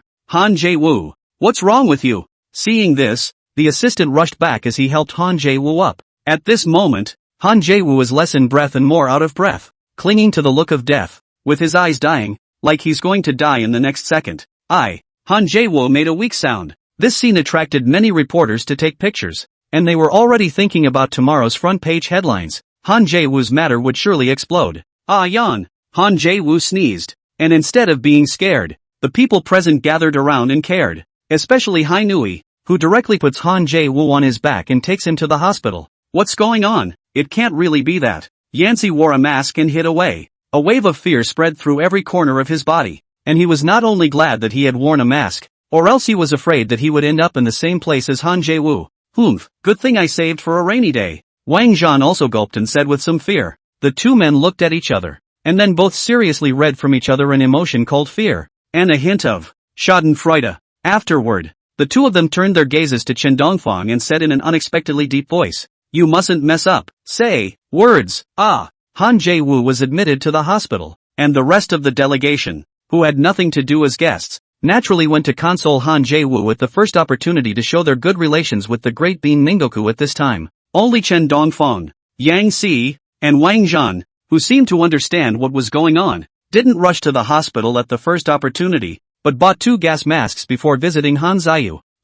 Are all the people of the Summer Kingdom so timid? It's just a common cold and you're wearing a gas mask. This is disrespecting Mr. Han Jae-woo and treating him like a plague. The delegation from the Husky Nation sneered, trying to arch the fire at this point. None of your business. Chen Dongfang didn't spoil him and directly hung him. Anyway, there were no reporters following at this time, and what was said would not be spread. So naturally, he could say whatever he wanted, without having to pretend to be a decent person. And the Husky Nation and the Summer Nation are feuding. The hashtag state had once deliberately seized Xia's first aircraft carrier when it returned home and demanded that Xia take $1 billion in exchange for it. You know, the aircraft carrier is the Summer Country, just crossing a road. Husky to charge $1 billion in tolls, which is clearly bullying people already is. Although the carrier was successfully asked for back later after Xia's protests, and some minor tactics, the extortion still caused the two countries to form a bond. Of course, the biggest beam is still with the beautiful country. The Huskies have no qualifications, they are just biting dogs held by their owners on a chain. You, the representative of the Husky Nation froze. You what you, big, you. Chen Dongfang was too lazy to pay attention to this Guizhong Husky and directly hung him for several sentences. We're all enemies. There's no need to pretend to be civilized. The representative of the Husky Nation was a bit confused. It was the first time he had seen someone so direct. Other people cursing people are yin and yang cursing. Chen Dongfang, this is good. Directly plants people's ancestors. Too unqualified. Get out of the way. Chen Dongfang propped up his gas mask, kicked away the representative of the Husky Nation, and walked into the hospital room. Qualities are for others to see. To interact with people who also have qualities. Not to discipline yourself. Only stupid people talk about quality with people who have no quality. Wickedness still needs to be worn by the wicked. Only by being more shameless and bad than the wicked can we ensure our own interests and ensure that good people can continue to be good. Walking into the ward, Han Jae-woo was lying on the bed, coughing non-stop, surrounded by doctors, all kinds of precision instruments inserted in Han Jae-woo. The summer delegation? Commander Hainu looked at Chen Dongfang somewhat strangely. What's the point of wearing a gas mask? Are you that scared? It's true that the Summer Kingdom is all a bunch of cowards. Previously, he had never seen the Xia people, and he was still a little afraid of Xia, but now it seems that For a while, Hainu raised a hint of contempt for Chen Dongfang, and at the same time, this time the contempt was transferred to Xia. High fury, confidence up. As the commander of the resident bean mold, the only black commander-in-chief, Commander High Rage felt entitled to be proud of himself. Ahem, I've recently caught a cold and I don't want to infect Mr. Han Jae-woo and aggravate his condition because of myself. Chen Dongfang waved his hand and said with a smile, he's not a fool, so naturally he can't say that he's afraid of Han Jae-woo infecting himself. He can only say that he's not feeling well and doesn't want to involve Han Jae-woo. While doing the same thing, and the crowd knew what was going on. Saying it made it much more comfortable, and a good reputation. Times N. The people were not fools and naturally heard Chen Dongfang's meaning. It was just that they looked down on Chen Dongfang. As soon as Han Jae-woo got sick, Chen Dongfang carried the entire gas mask with him, and the disrespect was secondary. And more importantly, the crowd felt that Chen Dongfang was too much of a wimp. Representative of the Husky country, Sok despised. Mr. Chen really loves the body. Just, TSK, that's a little too timid. Having just been infamously scolded by Chen Dongfang, Sok's entire body was dumbfounded. But after the dumbfoundedness, what followed was anger. He was actually scolded, and he didn't return the favor after scolding him, which frustrated his self-esteem. And now that he caught the opportunity, he naturally wouldn't let go of this chance to ruthlessly despise Chen Dongfang. Chen Dongfang did not retort, but only laughed meaningfully. What, am I wrong again? Seeing Chen Dongfang's lack of reaction, like a punch on cotton, Sok's anger rose up in a flash and he hurriedly tried to prove it. Yeah, you're right. Chen Dongfang nodded his head, not bothering. You. Sok felt a wave of air don't in his chest. Want to spit but can't spit out. Can only force to hold back. His face was red, and there was even a hint of breathlessness. Chen Dongfang suspected that if he said a few more words, this sock would be able to infuriate himself to death. In the meantime, he also doesn't understand why anyone would want to sulk with themselves. Please go out first, we're going to treat Mr. Han Jae-woo. At this point, after no improvement by any means, the doctor invited the crowd out and began to treat Han Jae-woo alone, with the crowd only able to watch from the small window in the doorway. Up the motor? Looks a little serious. The Anglo representative raised an eyebrow. The crowd nodded in agreement. It looks like Han Jae-woo is not very sick, or else he wouldn't have used the last resort of first aid. This could have been in the ICU if it was any more serious.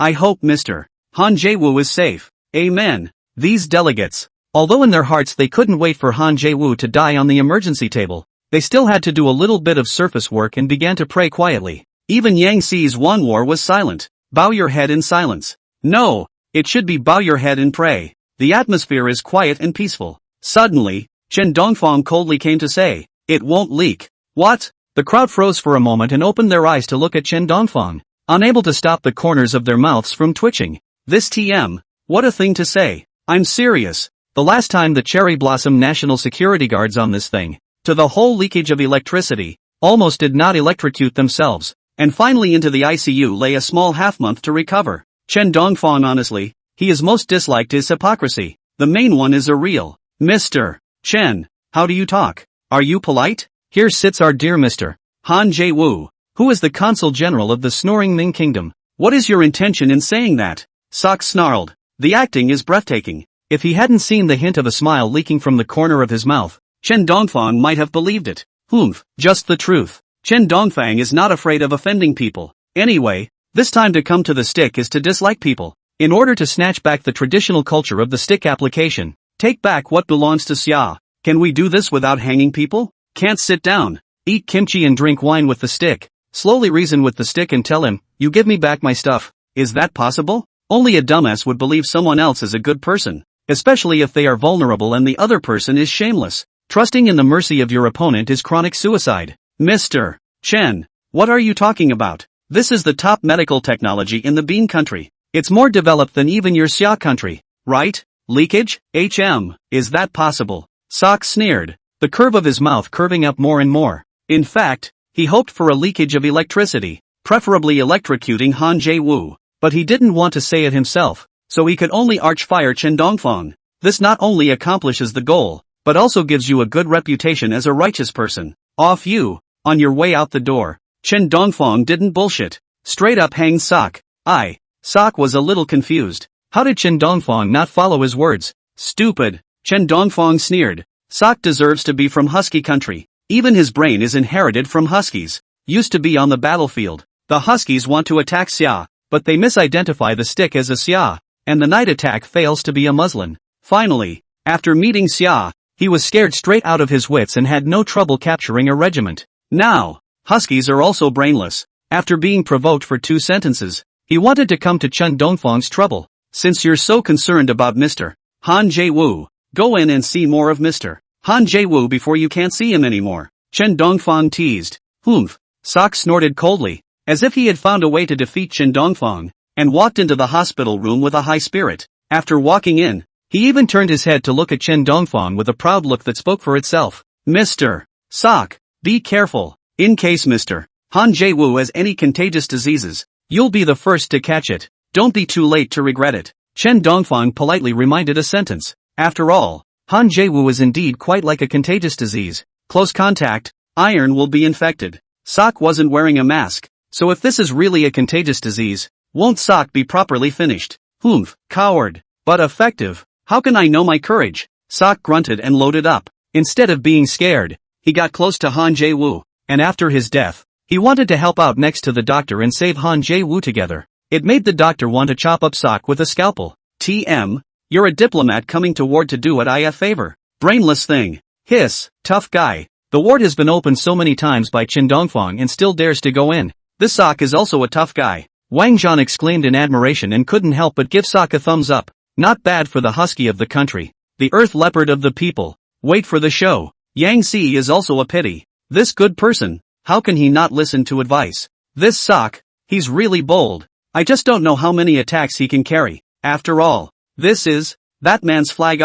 The representative of the cherry blossom country had a look of regret on his face. Having investigated Chen Dongfang's background as one of the victimized countries, there was no evidence for what happened to Chen Dongfang, but there was still speculation. Thus, when he saw someone take the initiative to bump into Chen Dongfang, he had already taken a moment of silence on behalf of Sok. Pity, Mr. Sok is too impulsive. If I were, I certainly wouldn't have done something so impulsive out of spite. Eagle Sauce represented, and Sal's looked regretful. After Chen Dongfang had wreaked havoc on them, they had also found out some of the ends of their suspicions, knowing the power of Chen Dongfang. Otherwise, they wouldn't have sent an aircraft carrier after Chen Dongfang. Now, seeing someone fall into the same trap and actively seek death, SARS cannot help but feel some sympathy, and a faint trace of schadenfreude. I have money, you don't. Fine. Square root. I'm broke. You're broke. Fine. Square root. I don't have the money. You have the money.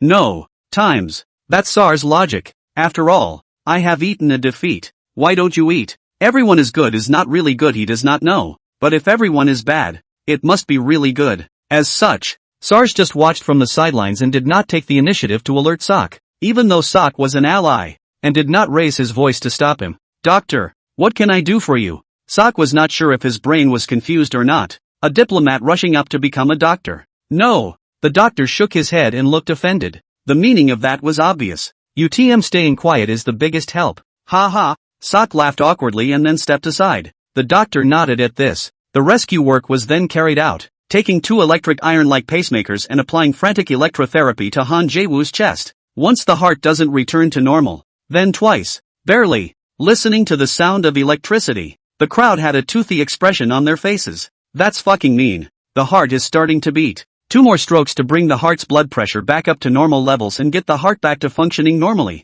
Come on. The doctor roared and fought death. Suddenly, click, click. The doctor pressed the pacemaker twice and it didn't help at all. The power is gone. What's going on? The doctor turned his head to look. Just saw the electrical plug for the pacemaker fall out. Sorry. Sok looked down, and it turned out to be his foot, which had accidentally stepped on the wire and brought the plug to the ground. He hurriedly plugged it in, but that's a hell of a plug. The current suddenly hits the pacemaker. Just in the doctor's hands, 2 pacemakers blazed with blue light, frantically erupting with sparks. The doctor had a bad hold. The pacemaker falls on Han Jae-woo. Zip, zip, zip. Han Jae-woo's body shook violently. Charred black gas was coming out of his body. It lasted a full 30 seconds. It was only then that Han Jae-woo stopped shaking and let out a cloudy breath from his mouth. He was scorched black and his clothes were electrocuted to pieces. When the crowd saw this scene, they couldn't help but suck in a breath of cool air. This TM was too ruthless. Sal's, in particular, as an Eagle Jam representative, was assigned the task of finding trouble with Chen Dongfang from above. But at the moment, he just wanted to slip away in a hurry. Han Jae-woo gave off a roasted meat scent after being clicked. The crowd would have liked a comforting word of condolence. But, at this point, gulp, Sok's stomach made a small sound. The eyes of the crowd looked over in unison. Can't see it. This kid, he's a little scary. Sok, why don't you come out first and stop staying inside the ward, or else, I'm a little worried about Mr. Han Jae-woo. Wang Zhan looked at Han Jae-woo with some heartache. Even though they were enemies, the fact that they had died so tragically more or less stirred a trace of his sympathy. Isn't Mr. Han Jae-woo dead? SARS said with a frown, not understanding what Wang Zhan meant. People have died once. They can't die again. Even if Sok stays in it, it doesn't seem to matter. Gulp, gulp. Suddenly, 2 voices sounded like thunder in the ears of the crowd. Sok didn't know what was going on. His saliva couldn't stop flowing. He didn't want to make a fool of himself, he could only keep swallowing, but this caused him to make a loud noise while swallowing. I think, you have a point. SARS looked at Sok, then at the charred Han Jae-woo, and finally at Wang Zhan, and nodded approvingly. This Sok, something's not right. TM, just baked and gagged. How scary. The stomach also rumbled. And TM thunder, which who looked at it not legs and stomach trembling. For a while, in addition to a hint of sympathy in the crowd's gaze, there was also a hint of a meaningful, unspoken flavor. You guys, let me explain. Sok was a bit speechless. His mind panicked a batch. He just forgot to eat breakfast this morning. Humph. Mr. Sok, get out of here. Chen Dongfang also reminded. Otherwise later on, it might be more than that. Hearing this, the crowd panicked in their hearts. It's all your fault. Sok glared at Chen Dongfang, putting all the blame on Chen Dongfang. What's it to me? Chen Dongfang waved his hand helplessly. Soon, Han Jaewoo's body was then pushed to the morgue. All those present were saddened by what they heard and wept at what they saw. In the morning it was fine. Everyone was watching the concert together. The man was gone in the afternoon, and there wasn't even a body left intact. Miserable. It's so tragic. The crowd held a moment of silence to send off Han Jae-woo. In the meantime, SARS also became more and more cautious. He glanced at Chen Dongfang and gave himself a dead order in his mind. No matter who you offend, don't offend Chen Dongfang the most. Even if it's a death order from above, he won't go. Disobeying orders from above. At most, you'll get a scolding or two. And if you're unlucky, you'll be demoted or something. But offending Chen Dongfang. Sales simulated it in his head and instantly winced in horror. The mind roared wildly. How fucking dare I have such treasonous thoughts? So what's up, Mr. Sauls? SARS had a strange look in his eyes, which made Chen Dongfang a bit puzzled. He couldn't help but ask. Dad. No, it's okay, it's okay. Ahem. I'm just homesick. Don't concern yourself with me, Mr. Chen, you're busy with your business. Saul shook his head and stayed away from Chen Dongfang. He didn't wimp out. People in this life, living is a pain in the ass. Follow the heart. What the heart wants. What to do. Not for external forces to change. He's just from the heart. True to form. The first thing you do when things go wrong is run. Seeing this scene, the representative of Sakura Blossom, Yamamoto-senpai, couldn't help but spit. Eagle sauce all the way. Fling someone else in the lead. Pick up the slack yourself, and run at the first sign of something going wrong. Is something wrong with you too, Mr. Yamamoto? Chen Dongfang turned his head to look at Yamamoto. This guy was supposed to be a pro-breeding flower family faction, so he didn't throw his face off. Ahem, Mr. Chen, it's fine, I'll leave first. Mr.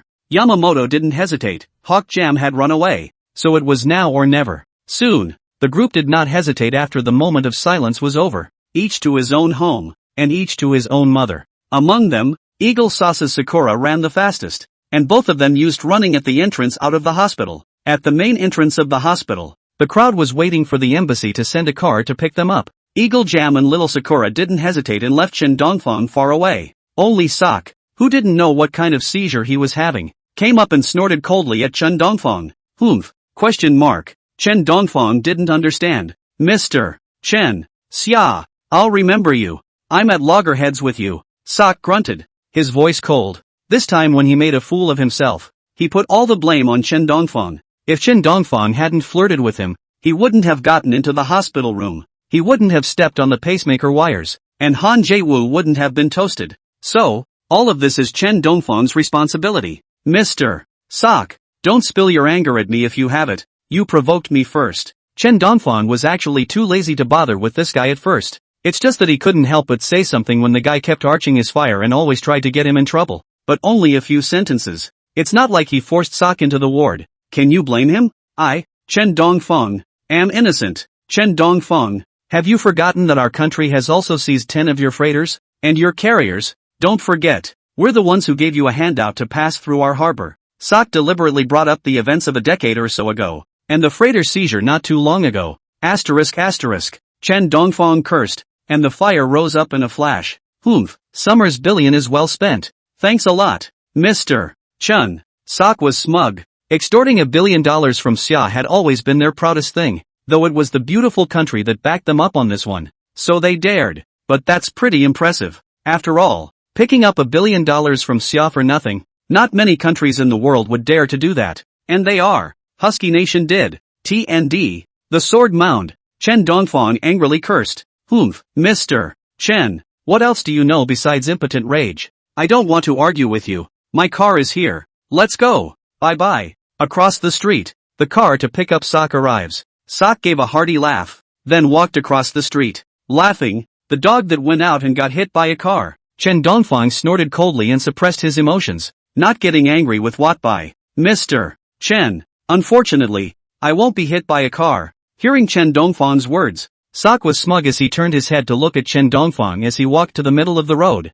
The mockery in his eyes was undisguised. It's like saying, come and hit me. Let's see how long you can fool around. Chen Dongfang couldn't help but draw a circle curse. In the meantime, a dump truck appears in the middle of the road. P.S. Seeing as it's not clear to everyone up front, I'll explain it here. Husky is 2 irits. The country that seized our aircraft carrier and demanded $1 billion. There are some names that cannot be mentioned, and if they are, they will be blocked, so they can only be expressed in this way. Brothers, take it easy. Bang dash. It was the sound of bones breaking. Sock's mouth was hard, but under the mud truck's forced confession, even the proudest of bones would become a puddle of broken mud. The dump truck pressed over Sock's body, the pain of the crushing going deep into his bones, but Sock doesn't even grunt. It's a tough guy. The most important reason, of course, was because, well, Sock couldn't hum it. Mr. Sock, across the road, the driver, who was responsible for picking up Sock, froze in place, when Sock was just 5 meters away from the driver. If he hadn't turned around and taunted Chen Dongfang that one time, maybe, he would have already gotten in his car and left the place. And naturally, he wouldn't have been tortured by the dump truck. Sock, dead? Unsurprisingly, it should be dead. Shouldn't have survived. I can't see what Sock looks like anymore. Sock now looks disgusting. The many members of the delegation froze for a moment, followed by nausea, the nausea of wanting to vomit like crazy. Sock died a horrible death. The dump truck crushed his body and didn't even leave a whole body. The crowd vomited as they looked at the ghastly corpse. Vomit. The sound of vomiting? No, it's the sound of shattering merit. True. Really dead. Sock, by a dump truck, hit and killed. Sar's back was wet with cold sweat, and his entire body trembled, nearly unsteady on its feet. Sock had just stood in front of them alive, but the next second, Sock was a puddle of mush. Terrible. It's horrible. I don't want to be here. I don't want to be here. Fuck the mission. Sakura's representative, Yamamoto's ancestor, was even more furious, and directly did not care about anything, leaving the place. What a mission. Fuck it. He was afraid that if he stayed any longer, his life would be lost. Mission? Who wants to come and carry out the execution? Anyway, he will not continue to stay here. Continue to stay with Chen Dongfang. Really dead. It's not. Sock died tragically in front of him. Chen Dongfang was a bit confused. He was silent for a while and decided that it would be better not to curse random people in the future. The scene was cordoned off 3 minutes after the disaster. This matter has attracted a great deal of attention from the stick country. The death of a country's diplomatic envoy is a big deal no matter where you put it. Although the diplomatic envoy, because of bad luck, was accidentally hit by a dump truck while crossing the street. But, facts are facts. Whether they are believed or not is another matter. It's not possible to say it was a hit and run and have people believe it. Therefore, the first time the stick country held a press conference, announced a thorough investigation into the matter. The dump truck driver 18 generations have been investigated. It doesn't matter if you don't check. It's even more scary when you do. The dump truck driver turned out to be a fugitive from the stick country, with $1 million bounty on his hands, with more than a dozen lives on his hands, a murderous maniac without compromise. This one is now either shit or not shit about Sock's death. Some conspiracy theorists even reasoned that it was the stick country that deliberately hired the murderous maniac to run over Sock. Of course, without evidence. It's all nonsense. But even so, under such a huge public opinion, the stick country had to look for all kinds of evidence to prove its innocence as soon as possible. It's funny to say that the person who committed the crime doesn't need to prove his innocence for someone to defend him. Instead, those who are not guilty need to be exposed to a multitude of horizons and find all kinds of evidence to prove their innocence. Mr. Chen Dongfang, you mean to say that at that time, you drank Sock and cursed? Sock cursed you and you said that he might be hit by a car. So Sock was hit by a car and died. Across from Chen Dongfang was a prosecutor from a stick country. He looked at Chen Dongfang with an unbelievable face. A kind of look at a fool, saying that crashing to death is being crashed to death. Playing? Does he really think he's a fool to believe that kind of talk? Aha, what I said is true. I even think I had something to do with Mr. Sock's death. Chen Dongfang nodded his head and did not hide his guesses. Mr. Chen Dongfang, you mean you cursed Mr. Sock to death, don't you? The corners of the prosecutor's mouth twitched as the look at the fool became more and more obvious. He couldn't help but suspect that Chen Dongfang deliberately made fun of him from time to time. Aha, I'm sure. Chen Dongfang nodded. Alright, Mr. Chen Dongfang, we know your situation. You can leave. Of course, maybe we have other questions for you next. However, we feel that this matter should have little to do with you. The prosecutor waved his hand and let Chen Dongfang go. Not one more question was asked. You guys are just going to let me go? Chen Dongfang was puzzled. It was so simple. He thought he was going to be interrogated again. After all, it's hard not to be skeptical when 1 minute you're talking about people dying and the next you're getting hit by a dump truck. Ha, you may go, Mr. Chen Dongfang. The prosecutor smiled, politely. Then I'm off. Chen Dongfang pointed at the gate. Let's go. Let's go. The prosecutor still has that same smiling face, hasn't changed a bit. I'm leaving. Chen Dongfang walked out the door. The prosecutor paused in his smile and turned his head to the assistant at the side. This Chen Dongfang doesn't need to be cared for.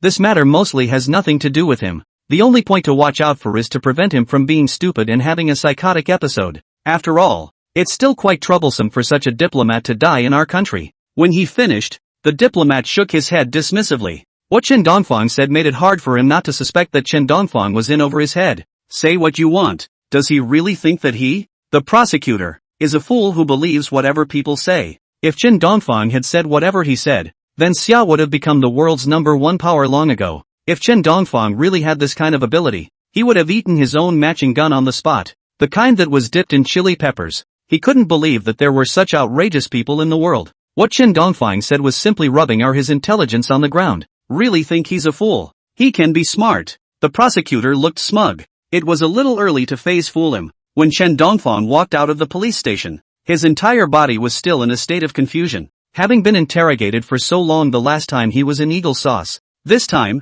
he was released without even an hour in the sticks. Everyone said that Stick had a small heart. He thought, Stick was still quite atmospheric. At least in his case, Stick's impression was not bad. Of course, the impression would have been better if the stick hadn't been stolen. Mr. Chen Dongfang, you're here. Our Prime Minister, Moon Jae-young wants to see you. Do you have time? Chen Dongfang had just left the police station when a male fan in a black suit stopped the way and invited. The president wants to see me? Chen Dongfang raised his eyebrows, then nodded and got into the car with the man in black. In the meantime, Moon Jae-young, who was working, suddenly stretched. Then, click, I've got a back injury. P.S. Sorry, things have been a bit hectic lately. Updates have been erratic. One more chapter to come later. Ouch, that hurts. Moon Jae-young touched his backbone. In pain, beads of sweat fell from his forehead. As a prime minister, a top leader of the country, he had a medical checkup every week, but he still hadn't prevented having to flash his back.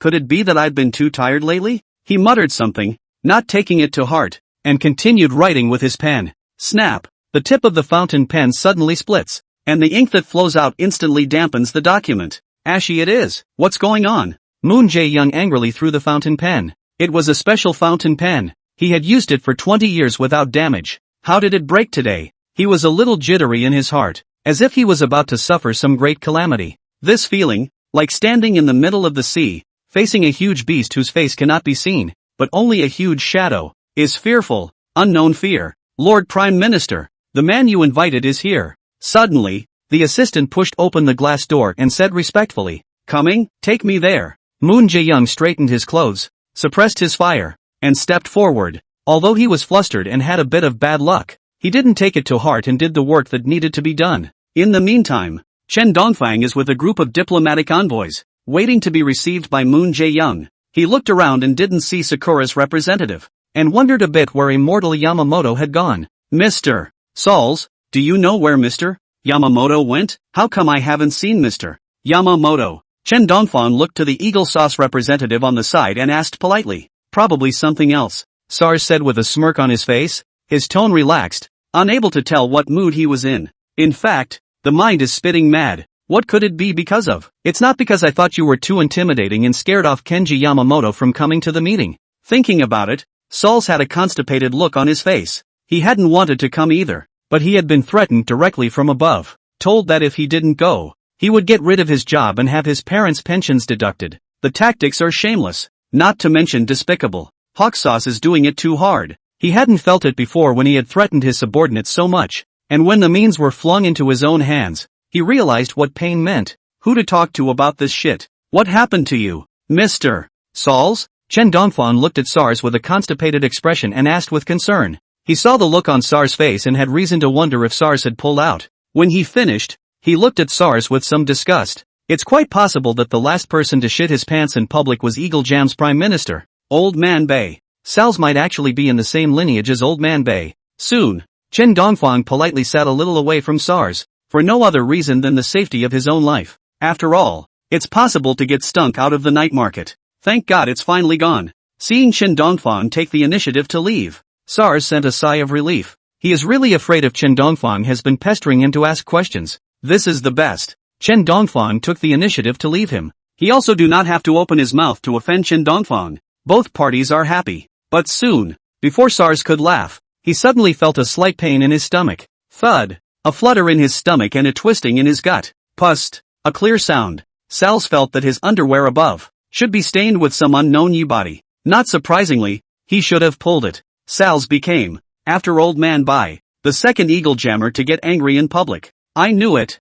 Chen Dongfang had a thoughtful expression on his face. He'd seen that something wasn't right with SARS for a long time, and now it looked like it was. And SARS was really shitting in his pants. Luckily, he ran fast, or else he would have definitely avoided being smoked today. It stinks. Damn SARS, make sure I don't catch you or I'll shove a stinky boot up your ass. I swear, I'll kick your ass so hard. This guy, SARS, farts so bad it's unbearable. Is SARS infected by Old Man Bai? And his farts stink. Is there something wrong with people in the beautiful country? Spraying everywhere they go. Chen Dongfang Yunup well dodged a bullet, but the other cannot be so good luck. One by SARS gas bombs fumigation, nearly vomited out. There were also smart people, though, who moved away from SARS at the first opportunity, not completely avoiding the gas bombs, but mitigating them a lot. What's going on with SARS? Moon Jae-young asked with some curiosity. He let out a good smelly fart. The assistant held her nose in disgust. Oh, I'll wait before I go in then. Moon Jae-young looked inside the room,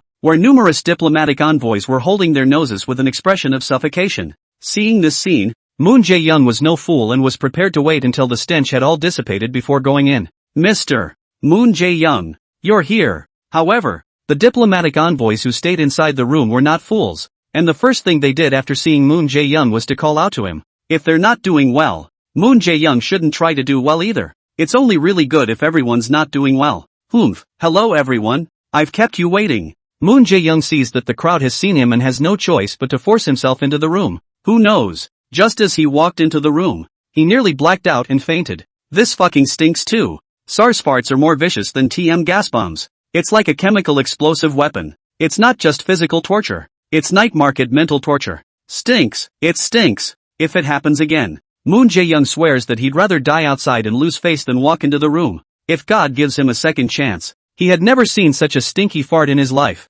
It cannot be described in words. It can only be transmitted in consciousness. Bottom line, the only way to speak is to smell a fart that stinks this bad. P.S. Holy shit, author status slipped. Brain fart. Sorry guys. Lastly, thanks to Stale Love Stops with White, who has been helping the author correct typos. Stink. Unparalleled stink. This was Moon Jae-young's first feeling. It really stinks. This smell is like being stored for decades of kimchi, soaked to emit mold. Only a pile of pus left after. Used to wash clothes, worn on the body every day. He could even distinguish the strong flavors contained in this stinky fart from eggs, steak, and some unknown. In short, the stench, like an attached bone, lingered, faintly surrounding the tip of his nose, unable to drive it away. Luckily I was smart enough not to throw my gas mask. Watching the crowd look like they were about to faint, Chen Dongfang let out a long sigh of relief. As a master of saving for a rainy day, he had predicted SARS stink and took out his gas mask at the first opportunity.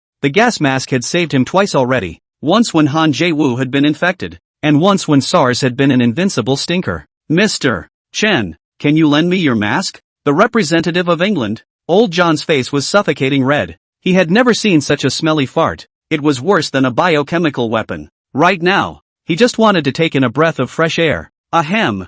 I'm sorry sir, I can't give it to you. As you can see, I'm in a difficult position. I can't stand such a smelly fart. Chen Dongfang directly refused. Are you kidding me? Old John couldn't stand it. So he can. Ahem. Gentlemen, let's go outside and talk about it. It's really not a good environment here. Just when the crowd had clammed up, Moon Jae-young spoke up. I can't help it. Such a stinky fart. This smell. I'm afraid that if you stay in there for a long time, you'll smell it. In this environment, the crowd could not even speak. As soon as you open your mouth, the stench goes down your throat and into your lungs. Vomit. A delegate began to dry heave. He couldn't help but throw up just thinking about that scenario. What are you doing? Sals is back, and he has a look of pulling the vapors out of his face. He opened the glass door and looked at the crowd with a puzzled expression. Didn't we say we were having a meeting? Why are they all getting ready to leave? It's like this. Mr. Sauls, it's not a good environment here. Let's go outside and have a meeting. Moon Jae-young explained. Even after almost getting smoked by SARS, he still kept his poise. Yeah. SARS didn't react at first. but by the time he did, the stench had entered his nostrils. He almost didn't throw up. He just farted and sucked himself back up. Ahem. Let's go. Moon Jae-young pulled on the glass door, which didn't move. What? Moon Jae-young froze for a moment, then pulled harder. The glass door still didn't respond. It was dead. It just wouldn't open. He fixed his eyes on the glass door, which, as it turned out, had been accidentally locked when SARS had just come in, and was stuck in a gap, so that he could not open it at all. Let me try. Mr. Man. Old John couldn't take it anymore and rushed up and pulled frantically on the glass door, but there was no doubt that it still didn't respond at all. It just wouldn't pull. Ahem. I'd better do it. Moon Jae-young's bodyguard coughed and took the initiative to step forward. As a black dan in Taekwondo, even if the glass door was stuck, it would still be easy for him to pull it open. He pulled confidently on the glass door. 1 down, 2 to go. The black section of the bodyguard pushed hard and still couldn't open it. Open for me. He was enraged and let out a low gulp, then pulled hard on this glass door, pulling it open as hard as he could. But the glass door didn't move. Not even a ripple arose. And for a moment, the silence seemed to mock the crowd's incompetence. The crowd was trapped in the room and couldn't get out. The stench of the environment kept the air from circulating, and the crowd covered their noses, gasping for air. Suddenly, a loud fart. The house is leaking. Sauls couldn't hold it in for 1 second and let out another loud and clear fart. When the crowd heard the sound, they couldn't hold it in, and a representative of a small country suddenly let go of the hand that was covering his nose in a careless manner. A puff of gas enters down the nostrils, driving a sensation in the taste buds. Vomit. The stench was unbearable. The representative of the small country, holding the wall and frantically animal dry heaving. But dry heaving is accompanied by smelly farts that smell and dry heave. The vicious cycle. Can you hold it in? The crowd looked at SARS with an angry face. The air in the room was already thin and clean, and one fart from SARS turned the room directly into an ozone layer. Shitheads come here and probably think it's paradise and dogs worship at the sight of it. I'll try. Sauls looked embarrassed and blushed like a monkey's butt. He said, embarrassed. But, next, the gas passes through the air vents and brings out the odor. The crowd stared angrily. Sauls covered his ass, very embarrassed. I swear, this really is the last one. Bang, bang, bang. As soon as the words were out of his mouth, SARS' ass went off like a machine gun, with the sound of a mortar in the mix. Now Sauls, like an arms dealer, has a belly for an ammo dump and an ass for a gun. With each angry roar, the crowd in the room felt like they had been shot. SARS, get a hold of yourself or we're going to get smoked. Moon Jae-young covered his mouth and nose with a handkerchief, but in less than 3 minutes, the area where his handkerchief was breathing was stained with a shit yellow color. He felt a wave of nausea. There was more air in the fart than he could have imagined. I don't want to either. Salace looks innocent as he tries to control it at first, but he completely swings for the fences after realizing he can't. Since you can't control it, you choose to trust yourself to let yourself fart freely and unencumbered. Bang, bang, bang.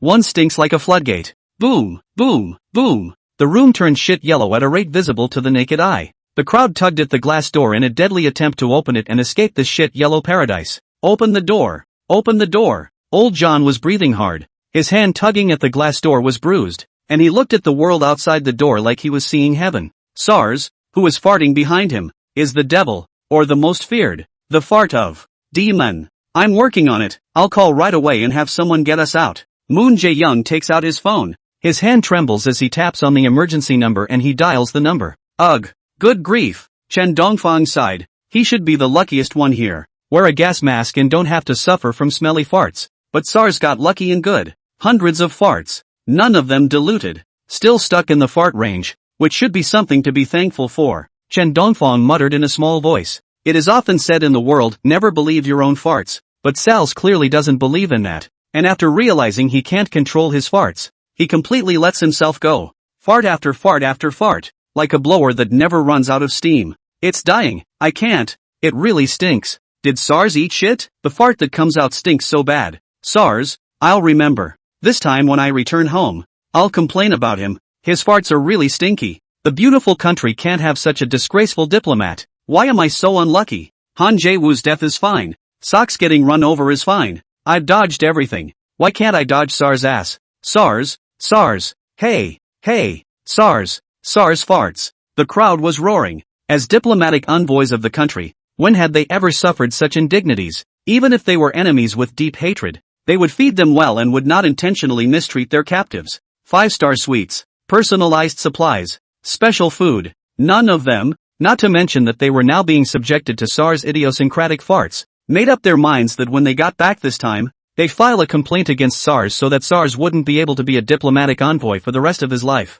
So that's what you guys think? SARS heard the words of the crowd and was completely disappointed. Since you are unkind, don't blame me for being unfavorable. He sighed, then moved his hips, which were instantly released, a long pent-up malignant aura slowly rising from the floor of the stool. The stench, which had condensed into a substance, was like water air. Hiss! Chen Dongfang sucked in a breath of cool air and hurriedly found a place to hide. Sal's this fart, no surprise, has reached the foaming at the mouth level, which if stained, I'm afraid that even gas masks cannot block. Alas, I was actually trying to refrain, but you guys did this to me, and if you're unkind, don't blame me for being unrighteous. SARS let out a bitter laugh, then completely ceased to control his body as a wild explosion of breath surged from his stomach to his colon. Put, a very soft glimmer, but the crowd clearly felt the concentration of farts in the room rise to a higher level. If they could barely tolerate it before, now it has broken the human body's tolerance limit. It stinks. Sal's, you guys, I'm going to. Old John covered his mouth and mumbled something off and on, as if he was trying to get to Sal's. He was already old, and at this moment, he had even reached the limit of his body's tolerance. Bang dash! Before the words were finished, old John couldn't hold himself up and fell head over heels, keeping his nose covered as he fell to the ground. He had only one thought in his head at the moment: pass out so he can't smell. Ugh, I don't want to, but it's really out of my control. Saul sounded apologetic, but his face didn't even look apologetic. Now he's broken. He's already disgraced himself anyway, so he might as well clean up his face and forget about it. Besides, he wouldn't be a diplomat later, so it was time to let loose. Come on, faster, pick up the phone quick. Moon Jae-young was also about to hold out, although he was younger, but relatively speaking, his nose was a bit more sensitive and smelled the stench more strongly. Comfy, Saul shouted out loud and freely. At this moment, farting became a pleasure, an act of purifying his body, and he felt as if he was going to be purified. Come on, pick up the phone, Moon Jae-young roared, and finally, a human voice came from the other end of the line. He hurriedly yelled, hurry, hurry, hurry and send someone. I'm in the ZF building. I'm trapped. Get someone to rescue me immediately. Moon Jae-young looked at the phone with an expectant face, waiting for a response from the other end of the line. The phone didn't disappoint, either, and a voice came out. Sorry, the number you have dialed is busy on the line. Please dial again later. Similac. The cell phone in Moon Jae-young's hand fell to the ground. Busy line, busy line, busy line. At the moment, his mind had been a loop of two words. The phone call that was so hard to get through was on a busy line, which means he'll have to endure the farts until he gets through. Comfy. Saul's is still in a state of enjoyment. I can't seem to carry it off. Moon Jae-young sighed softly, then without hesitation, he looked at the shit-colored air in front of him and slammed his head against the glass door. Perhaps, if you pass out, you can't smell the stench, right? It's a happy thing to pass out. With Moon Jae-young leading the way, the others also slammed towards the glass door with a sad face. I'd rather die than smell a fart. Bang, bang, bang, snap, one by one, diplomatic envoys, like knights to the death, mounted on tempered glass doors. Some, who didn't swoon once, even crashed twice, just to avoid SARS attacks, until everyone passed out. SARS only tightened up a little, but soon, he realized there were others who hadn't passed out. What do you want? Chen Dongfang hid in the corner and looked at SARS with an unkind face. This guy, his eyes were not right. Humph. Mr. Chun. Sauls looked at Chen Dongfang, who wanted Chen Dongfang to take the initiative to hit the wall. In this way, his merit is complete. Don't you come any closer. Chen Dongfang holding the flower pot for protection. Don't struggle. You can't hide. Sarth sighed, and with that, he was about to mobilize the fart in his stomach. One fart brewing up. He's going after Chen Dongfang. Mr. Chen Dongfang, if you had fainted on your own accord, there wouldn't have been so much going on. Sal's fart brewed to the extreme. A winning look. Next, his ass suddenly felt a warmth. He instantly felt bad. Not good. This time it's thin. The air is cloudy. The flavor is strong. Clothing, it's smoked in for flavor. As outrageous as what Sauls did was, it has to be said that Sauls is a brave man for believing in his own farts and believing in them for as long as an hour. Farting uninterruptedly for an hour straight. But he forgot one thing. He can win 1,000,000 times, but the fart only has to beat him once. And if he wins once, he loses. Bullshit reasoning, it's just so overbearing. No matter how much you trusted him before, when it comes to that, your trust is useless. Put. This slight ringing sound was not heard by Chen Dongfang, but he could see a hint of fear in Sar's eyes. Sar seemed to be afraid of something, and his legs trembled. Being a man with his ass between his legs is like being a fox with his tail between his legs. At this moment, Sars did not have the arrogance he had before. Instead, his face was holding quite red, staying where he was, not daring to approach Chen Dongfang again. Pust. It's a very slight rattle. Chen Dongfang couldn't hear it, but Sars was able to clearly feel the maliciousness of the crunching sound, and he was using all his strength at the moment just to control his central nervous system and protect his asshole from indulging himself too much. While Sars is shameless, it's not like he's completely shameless as a diplomat. His face is flexible. There are times when it's needed and times when it's not. At the moment, it was clear that this was the time when he needed to face up, and he wanted to hold on to his last shred of ground. Farting? Not a big deal, as long as no one catches him. So what if he farted? Everyone lets it go. It's a normal thing to fart in public, and even though this normal thing is embarrassing, as long as someone has done it, he can round it back up for himself. However, if you poop in your pants, that's a different nature. I've heard of people farting, but I've never heard of people saying they pooped in their pants. Also, by pooping in his pants, the evidence is much more obvious, and it doesn't take anyone saying anything to know that he did it. After all, farts are invisible, but shitting your pants, that bright shit yellow color, can't escape a reporter's camera. After all, this group of reporters is not vegetarian. Not to mention pulling in the pants, is just casually on the field to say a word of anything, can be distorted into the destruction of the world. A fart in the evening, the next day can become the culprit of pollution of the atmosphere. The third day can become a source of global warming pollution. The fourth day, the ozone layer can then become the product of a stinky fart. To summarize, a bunch of half-assed level journalists are enough to drum up a bunch of ordinary people who have no ability to think, or have no understanding in their profession. So farting to improve the ozone layer and pollute the atmosphere is not a pie-in-the-sky scenario, and it is very likely to come true under the media's propaganda. No, hold back. You must hold back. This is not a fart I'm making. This is the dignity of the beautiful country. I'm a human being and I must control myself and overcome my desires. Sars tried to convince himself as he took a deep breath and tried his hardest to calm his mind, to make his stomach comfortable, not to explode so much, and not to do it again at this time. Tisk. Chen Dongfang sighed and looked at Sars somewhat speechlessly. There are times when Sars is a warrior of great endurance. Mr. Chen, I don't mess with you. You don't mess with me either. Okay, let's make peace between us. Otherwise, I'll keep farting, and you won't have a good time then either, right? Sars looked at Chen Dongfang with a cautious face. At this moment, he is always in the outbreak period. If Chen Dongfang at this time intentionally make bad, let his stomach uncomfortable, or make some other strange things, he may not be able to stand. At that time, a good point is called running to the sea will not return. A difficult point is called a diarrhea of 1,000 miles. And in front of the whole world, Sauls felt the need to stick to his guns.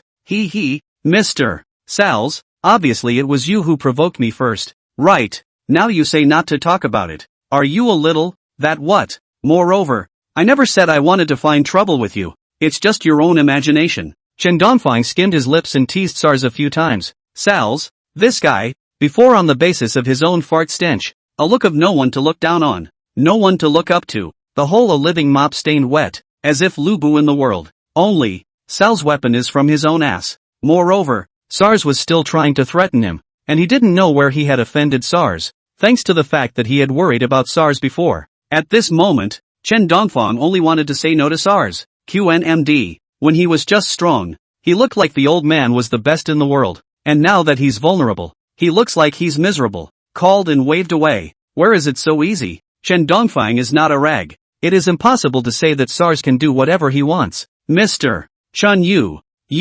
Sales's face stuttered for a moment, looking at Chen Dongfang somewhat sheepishly. If Chen Dongfang used some unimaginable means on him at this time, then he was really afraid that he wouldn't be able to control his ass, and would directly ejaculate out at that time. That scene, Sars dared not imagine anymore. He couldn't stand just a little bit of the unreal scene. He was already afraid. He could already imagine what would become of him when the time came to pull himself out. At that time, he was afraid that he would be the diplomat in the history of the beautiful country, who would remain famous in history. This is very rare throughout history. It's pretty bombastic, even in the whole history of diplomacy, but of course the bombastic place, unsurprisingly, would be the Thatch. Mr. Chen, please, let's develop peacefully. You don't mess with me and I don't mess with you. Let's just balance it out like this. Otherwise, when the time comes, it's not going to be easy for any of us. You shouldn't want me either, Sal said, half threatening, half negotiating. At this moment, he was really flustered. He was really afraid that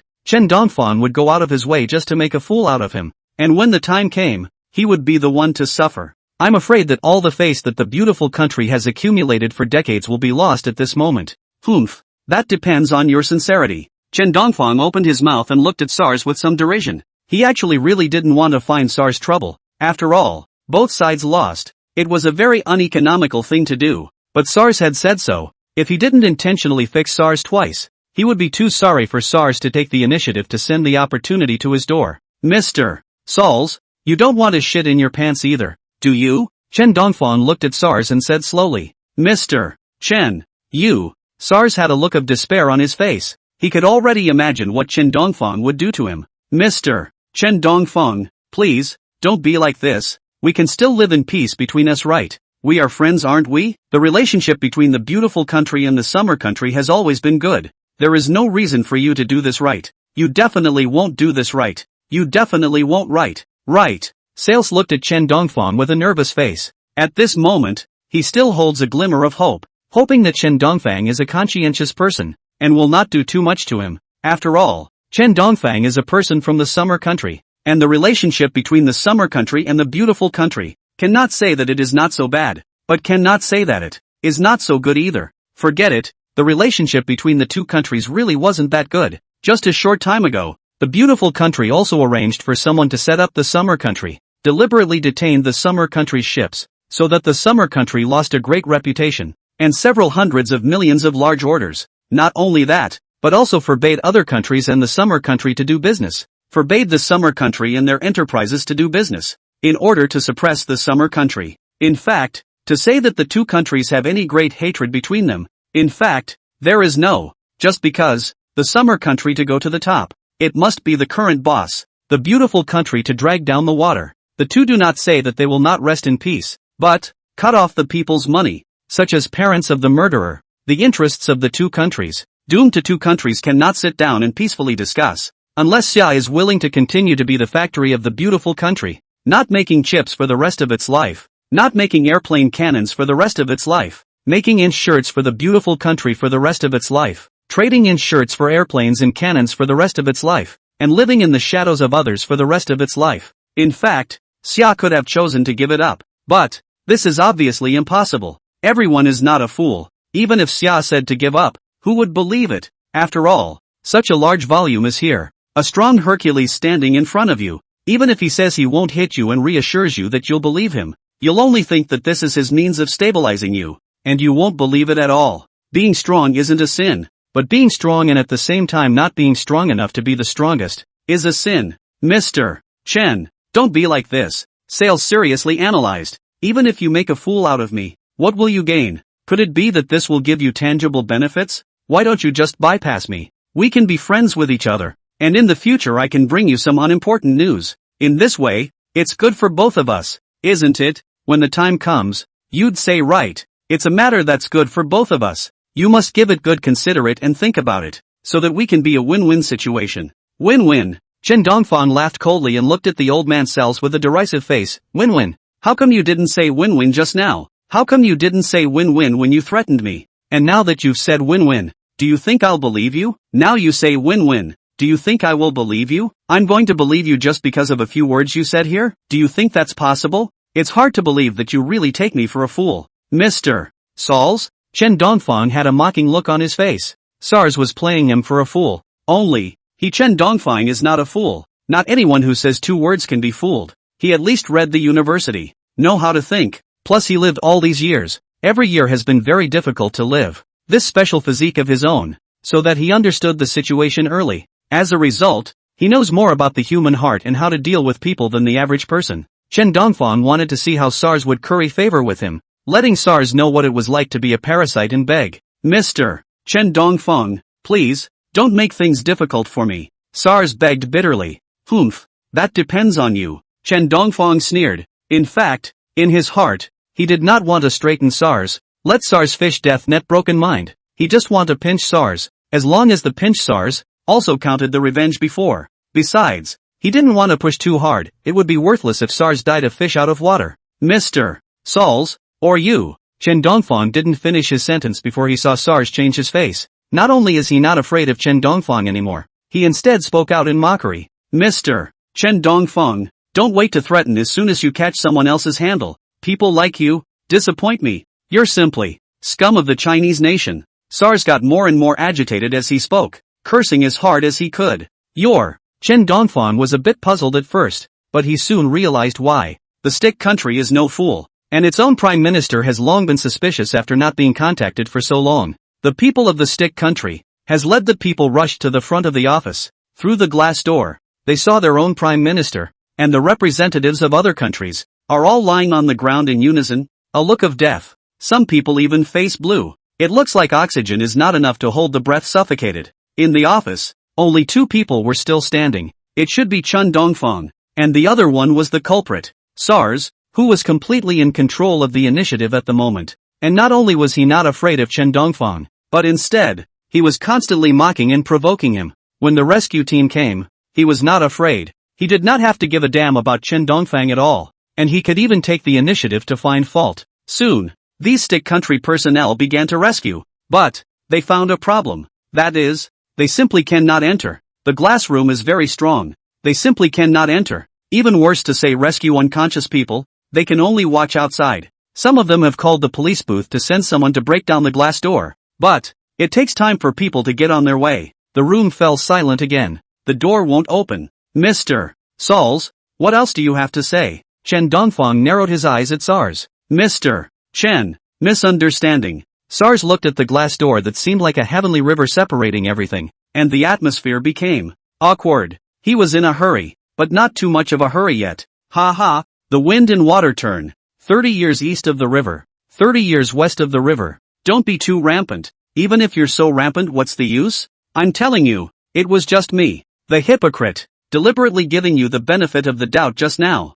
And now that I'm here on the team, let's see what you can do about it. Sals became very manic after the reporters showed up. He wasn't afraid of Chen Dongfang at all now, because, at this point, he had the backing of the others, and as long as these people got the glass doors open later, he could go out and unleash his flood of power. At that time, there was no need to be afraid of Chen Dongfang at all, and he remembered how Chen Dongfang had ridiculed him. He swore that he would definitely take revenge on Chen Dongfang, who had seen his ugliest gestures. At the moment, Chen Dongfang was his enemy, and one day, he would let Chen Dongfang know what pain meant. He was already cranially orgasming just thinking about the image. At this moment, Chen Dongfang became his enemy. Obviously just now was still pleasing to the eye, but now has become very arrogant. Had to let people sigh the diversity of species, and chameleon this article written in the end how close to the actual. Oh, you wait first, can go out before you say it? Don't be too arrogant here. If people are too arrogant there will be a heavenly harvest. We have an old Chinese saying, called 30 years east of the river for 30 years, west of the river do not deceive the youth poor. You at the moment and not here to bully my ass cannot put a fart. Here, sneer at me, later there will be your good look. Chen Dongfang looked at SARS somewhat speechlessly. The speed of SARS' face-changing made him wonder if SARS had stolen back their national treasure. The Sichuan opera face-changing. It made him wonder if SARS had learned one of the most elite things about the Western Eight, that the world was his, stealing the country. Oh, you'll be arrogant for just this moment. SARS laughed wildly. There was a faint hint of crystal liquid on the glass door, and the ambulance crew outside was banging on it frantically. Seeing their Prime Minister Moon Jae-young lying inside, each one was so anxious that they even used electric drills. Still, there was not a single damage to the glass door. I don't know which country this glass door is produced. The quality is so good that even if a sledgehammer smashes on it, there is nothing at all, and even bullets are able to prevent it. 80, 80, 80 for the sledgehammer, 80 for the small hammer. They're outside, frantically banging on the glass door, one by one, trying to get Moon Jae-young out for the sake of their Prime Minister. Chen Dongfang, on the other hand, didn't care in the slightest, where he remembered one of his own domestic terriers and dubbed them. This could make Sal so anxious that he couldn't wait to strangle Chen Dongfang immediately. Unfortunately, Chen Dongfang wasn't a fool. Not only did he not give SARS a chance, instead he stayed far away from SARS, and he was constantly provoking SARS. Hush hush hush hush. Hoo hoo hoo hoo hoo hoo hoo. Hoo hoo hoo hoo hoo hoo hoo. With every shush from Chen Dongfang, Sal's legs visibly clenched a little. He was afraid of his own farts. showing from inside his own ass. By then, he wouldn't know if what was exposed was a fart or not. Whether it was thin and dry or gas was anyone's guess. Until it comes out. Maybe it's gas. Maybe it's dilute. Maybe it's dry. When it comes out, it can also go from gas to dilute or from dilute to dry. In short, SARS farts are in a peculiar state. If I had to use a term to explain it, it would be a fart in a state of quantum superposition, referred to as Zerdini's SARS. Don't be too arrogant. You wait for me to go out later and have you look good. Sols was still talking tough, constantly provoking Chen Dongfang. In fact, it's not that he doesn't want to be soft. The main thing is that he has just put out his harsh words, and now he wants to be soft but also can't be soft. If he softened now, it was the same as throwing his face on the ground and stepping on it several times repeatedly, which was not acceptable to him at all. And he was at least a diplomat, so he couldn't be so shameless. Of course, if shamelessness can gain Chen Dongfang's forgiveness. In fact, he was willing to be shameless. But looking at the current situation, Chen Dongfang's imposing appearance and the deliberate booing that caused him to be about to pull out of his stance made him suspicious. Even if he lost face, Chen Dongfang would not let him go. After all, he had already conceded to Chen Dongfang once and gained Chen Dongfang's forgiveness once. However, he backtracked later and let Chen Dongfang suffer a loss. Not to mention Chen Dongfang, even if it was him, if his opponent was such a repetitive person, he would not give another chance to forgive. It's a very real problem. It's better to have an opponent who is a loser than one who is, well, a 2/5. After all, no one in this world likes 2/5. Even 2/5 themselves look down on themselves. And who wouldn't want to be a loyalist if they could? Oh, I'll see how long you can hold out. Looking at Sol's face that was holding back his voice, Chen Dongfang immediately taunted and made all sorts of strange noises, trying to induce Sols to let out that fart of his that he kept saying to Sols. Hurry up and fart. Hurry up and fart. Just let this fart out and you'll be comfortable. Just let this fart out and you'll be relieved. And then you can let it out as much as you want. And you won't have to put up with this pain anymore. No, I won't. I'm going to hold on. I'm not going to fart. I'm going to be really embarrassed if I fart this time. Although Chen Dongfang's words were tempting, SARS was not a fool and did not immediately fart. Instead, he kept forcing himself to use his full strength. Redeeming himself, he has to work hard to redeem himself as a fart. Not for any other reason. Not for how strong his will is. Not for the reason of how strong he is as a person and how strong his will is. Simply because there were too many reporters outside. If he farted in front of these reporters now, then 9 times out of 10, he would be exposed by these reporters the next day. When that happens, he really won't have any face at all. He can't even go back to the beautiful country. At that time, his wife, his son, and even his relatives would dislike him, and even his parents would kick him out of the house. Although his father was dead, he still had a mother and he didn't want to let his mother down. SARS, are you going to be a hero for a minute? Or do you want to be a coward for the rest of your life? I'm going to give you 2 choices right now. Either you bow down to me and admit your mistake right now, or I'm going to make your farts jet out of your ass right now. Choose one for yourself. Face or dishonor. One is face before the whole world. The other is face before me. Who is the lighter and who is the heavier? Don't you know? If you admit your mistake like me, you will be disgraced at most in front of one person. If you don't admit your mistake like me, you will be disgraced in front of the whole world. And you've lost your face with me. Chen Dongfang's words carried an inexplicable seductive power, causing SARS to constantly break through his bottom line and break through his psychological defenses. He had the idea of conceding to Chen Dongfang at the moment. Anyway, it would be great if he just conceded. Why don't you do something that you can obviously, with ease, achieve salvation? It is far easier to become a Buddha by laying down the butcher's knife than to undergo suffering in order to become a Buddha. So he chose to do it from the heart. As long as he confessed his mistake to Chen Dongfang, he would be able to obtain salvation. This was the only thing that SARS had in mind at the moment. He only wanted to confess his mistake to Chen Dongfang and obtain Chen Dongfang's forgiveness. I'm sorry, Mr. Chen Dongfang. I'm praying for your forgiveness now. Please let me off once. I swear that I'll never get so carried away in front of you in the future. If you forgive me, for once we are friends. No, not friends. I'm your most loyal. Sol's uttering such humble words at this moment made Chen Dongfang's entire body uncomfortable. He even wondered if SARS had been taken over. He had only wanted to make SARS just admit his fault. Who knew that SARS was so humble that he would say something like being his most loyal subordinate? I forgive you. And don't you ever do that again. Or else I'm not always so kind. And you'd better not ever do that in front of me again. Chen Dongfang also lazily ignored Sal's. In fact, he originally just wanted Sal's to apologize. Sal's was really too humble like this. Even so humble that Chen Dongfang couldn't even look at it. Thank you, Mr. Chen Dongfang. I remember your goodness. I will definitely not offend you in the future. Don't worry, I will always remember your goodness. Even if I return to the beautiful country, I will still be your friend.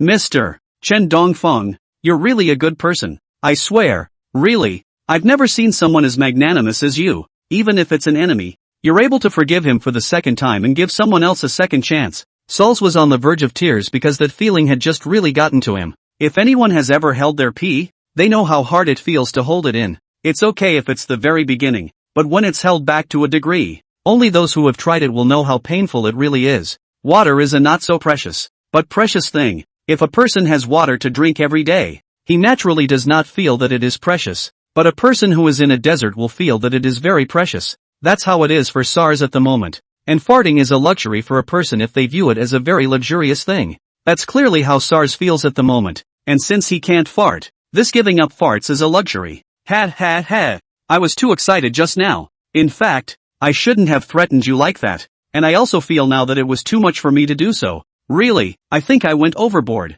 Chen Dongfang suddenly felt a little guilty. It made him feel like he was, well, too much. After all, it was just a small problem, and one shouldn't be so difficult for SARS. After all, SARS was just an elderly diplomat, and it was hard enough to go out on a mission. After all, SARS was just an old man, and bullying an old man was just too much. And with Chen Dongfang's words, the glass door didn't know what kind of magic it had been subjected to, but it also began to shatter, without even needing to do anything more. The glass door then took the initiative and broke open all at once, dissolving into countless chunks of debris. Though the shards were a bit unlucky and got stuck in some unlucky diplomatic envoys, merit is going to be a laugh. Chen Dongfang was about to burst out laughing, but after looking at the people to his left and right, he decided it was better not to burst out laughing. That would have been too much. These people were already unlucky enough to be farted out by SARS farts, and here they were at the moment, getting glass stuck in them, which was really not desirable. Something so unlucky shouldn't have happened to them.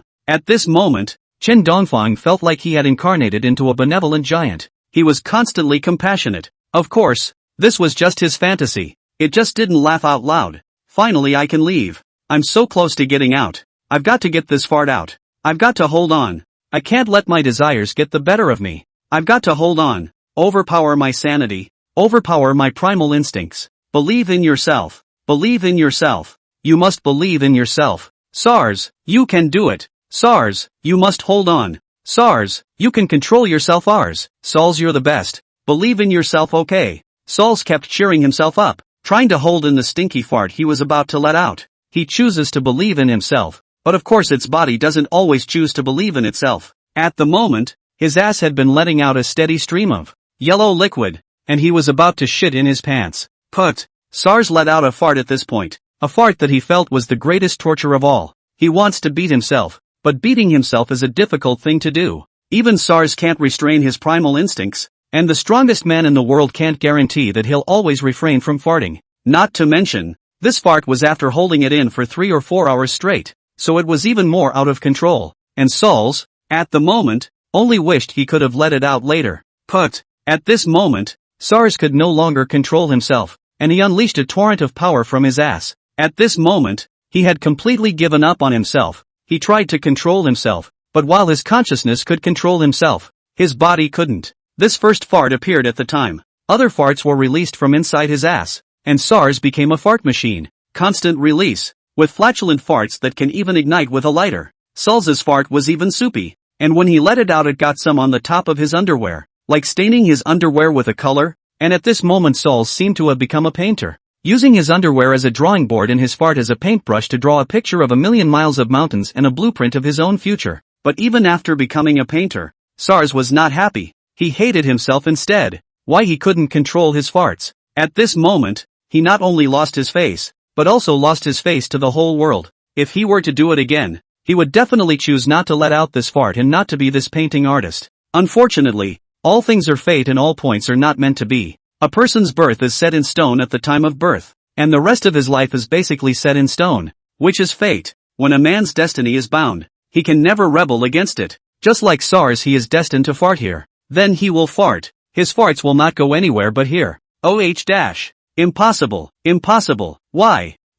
I've only got so far to go, and I can't even hold it. Why? SARS had a devastated expression on his face. He had been holding it in for 4 or 5 hours, but it was a last-minute failure, a result that would be hard to accept no matter whose body it was placed on. And SARS is in his 60s. At the moment he is like a defeated lion, constantly beating his chest. He was completely out of control at the moment. As an ordinary person, he couldn't imagine why he would be so miserable. He obviously couldn't hold it in for only a little bit of time. He was obviously only a little bit short of success. He could overcome himself. But no way. It is still the same saying that all things are destiny. Half of them are not. And a person's birth is finalized at the moment of birth. Fate is a weird and wonderful thing that glues everyone together, but then separates them. SARS just hated that he didn't have 2 extra legs at the moment, or he would have jumped off the building. Mr. Sauls, I'm sorry, I've let you off the hook. But, it seems, anyway, it's your own problem. You can't hold it in,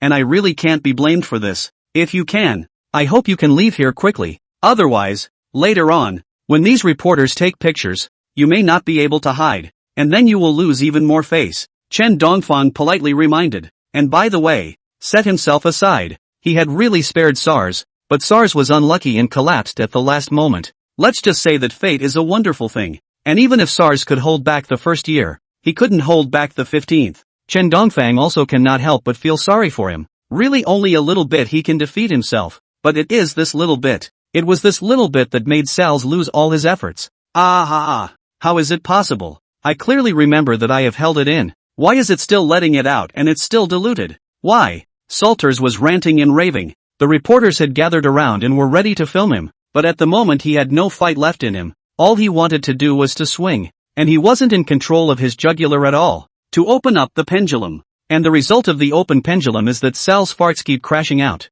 It's like a lotus flower that keeps squirting out of the inside of his ass. This is the exclusive skills belonging to Sals. At this moment, Sals is like a god of the sky a hammer for. The reporters do not dare to take the initiative to come close to over. Can only be far away from the photo. Holy shit, that stinks. Mr. Sal's fart was a surprise. A fart that stinks so bad I've never seen it before in my life. Filming it is already a big story. Mr. Sauls, Mr. Sauls, don't let go. Don't let go. I'm scared. Your farts are so stinky. They're enough to make a person pass out. Excuse me, is this your latest gas bomb? Holy shit. Mr. Sals can't be a biochemist. The beautiful country has developed the latest weapon. Such a stinky gas bomb can only be made by the beautiful country's black technology. I really can't think of any other reason why Sals can make such a stinky batch. Oh, my god, Mr. Sals, do you want to conquer us with farts? Look at your ass. There is already yellow soup coming out. Can you control yourself? Do you know how bad your farts stink? I'm about to throw up. Some of the reporters were sighing. Some were taking pictures. And others were always sarcastic, saying that SARS was a cyborg created by the beautiful kingdom. Listening to these words, SAR's entire body ached. He already imagined the time when these journalists would put the pictures he took on the internet. When that happens, he'll be the object of worldwide ridicule. And his family, friends, and relatives will see the spectacle of him shitting in his pants. The image of great diplomacy that he had built up, in front of his family, would have collapsed in a matter of moments. Even his son and daughter will see it. And then, whether he can still be the great father in his son's eyes, which father can carry everything in his daughter's eyes, everything is still uncertain. He even thought of the idea of dying and freeing himself from everything by dying, but after looking at the towering floors, he finally put down the decision because it was just too high, and if he fell, he might die of pain. Death is not anyone can face. Generosity to death is easy, but want to think about death,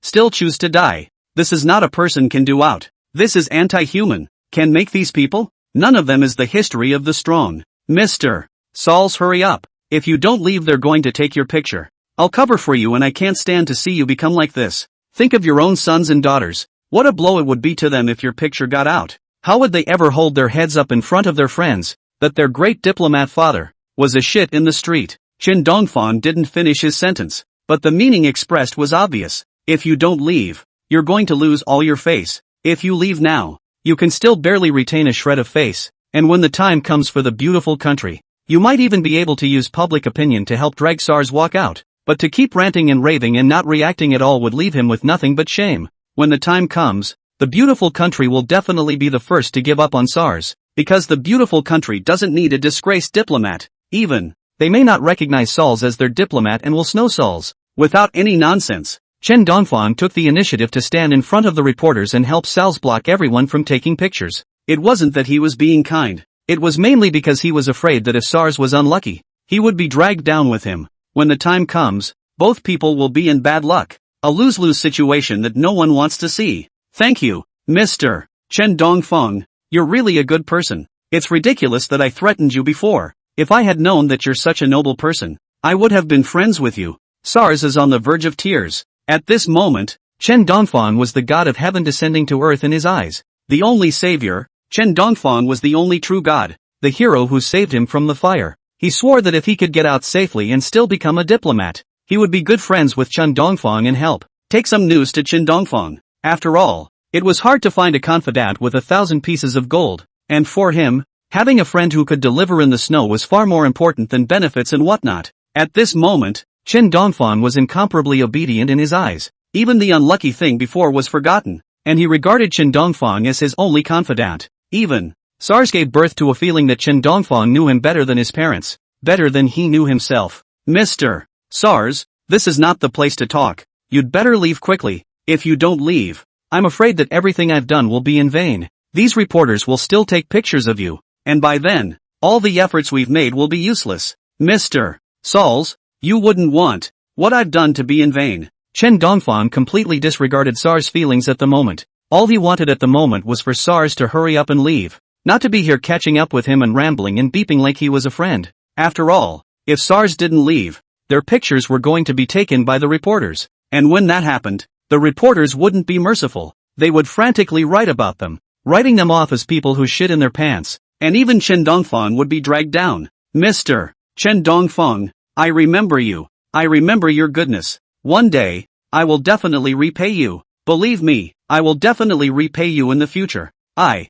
remember everything you did to me today. Sales's eyes were heavy as he looked at Chen Dongfang with rich emotions. At this moment, he regarded Chen Dongfang as his best friend. Every step, he had to look back at Chen Dongfang. 1 step, 3 turns back. That's probably how it is. Alright, Mr. SARS, just get out of here and leave me alone. If you don't leave, I'm really going to waste my breath today. Chen Dongfang was speechless. Why was there so much bullshit from SARS? If you want to leave and you don't, you're obviously on the verge of getting your ass photographed by someone else. And you don't run away from the place. But you're here, making a crazy show of presence. What's the difference between that and bouncing on top of a coffin when TMD people are dead? Just cut the fucking crap and get the fuck out of here. If you don't get out of here, I can't stop you. Chen Dongfang couldn't help but roar in anger. He directly cursed out profanity, driving SARS away. Mr. Chen Dongfang, I know you're doing this for my own good. I'll remember you.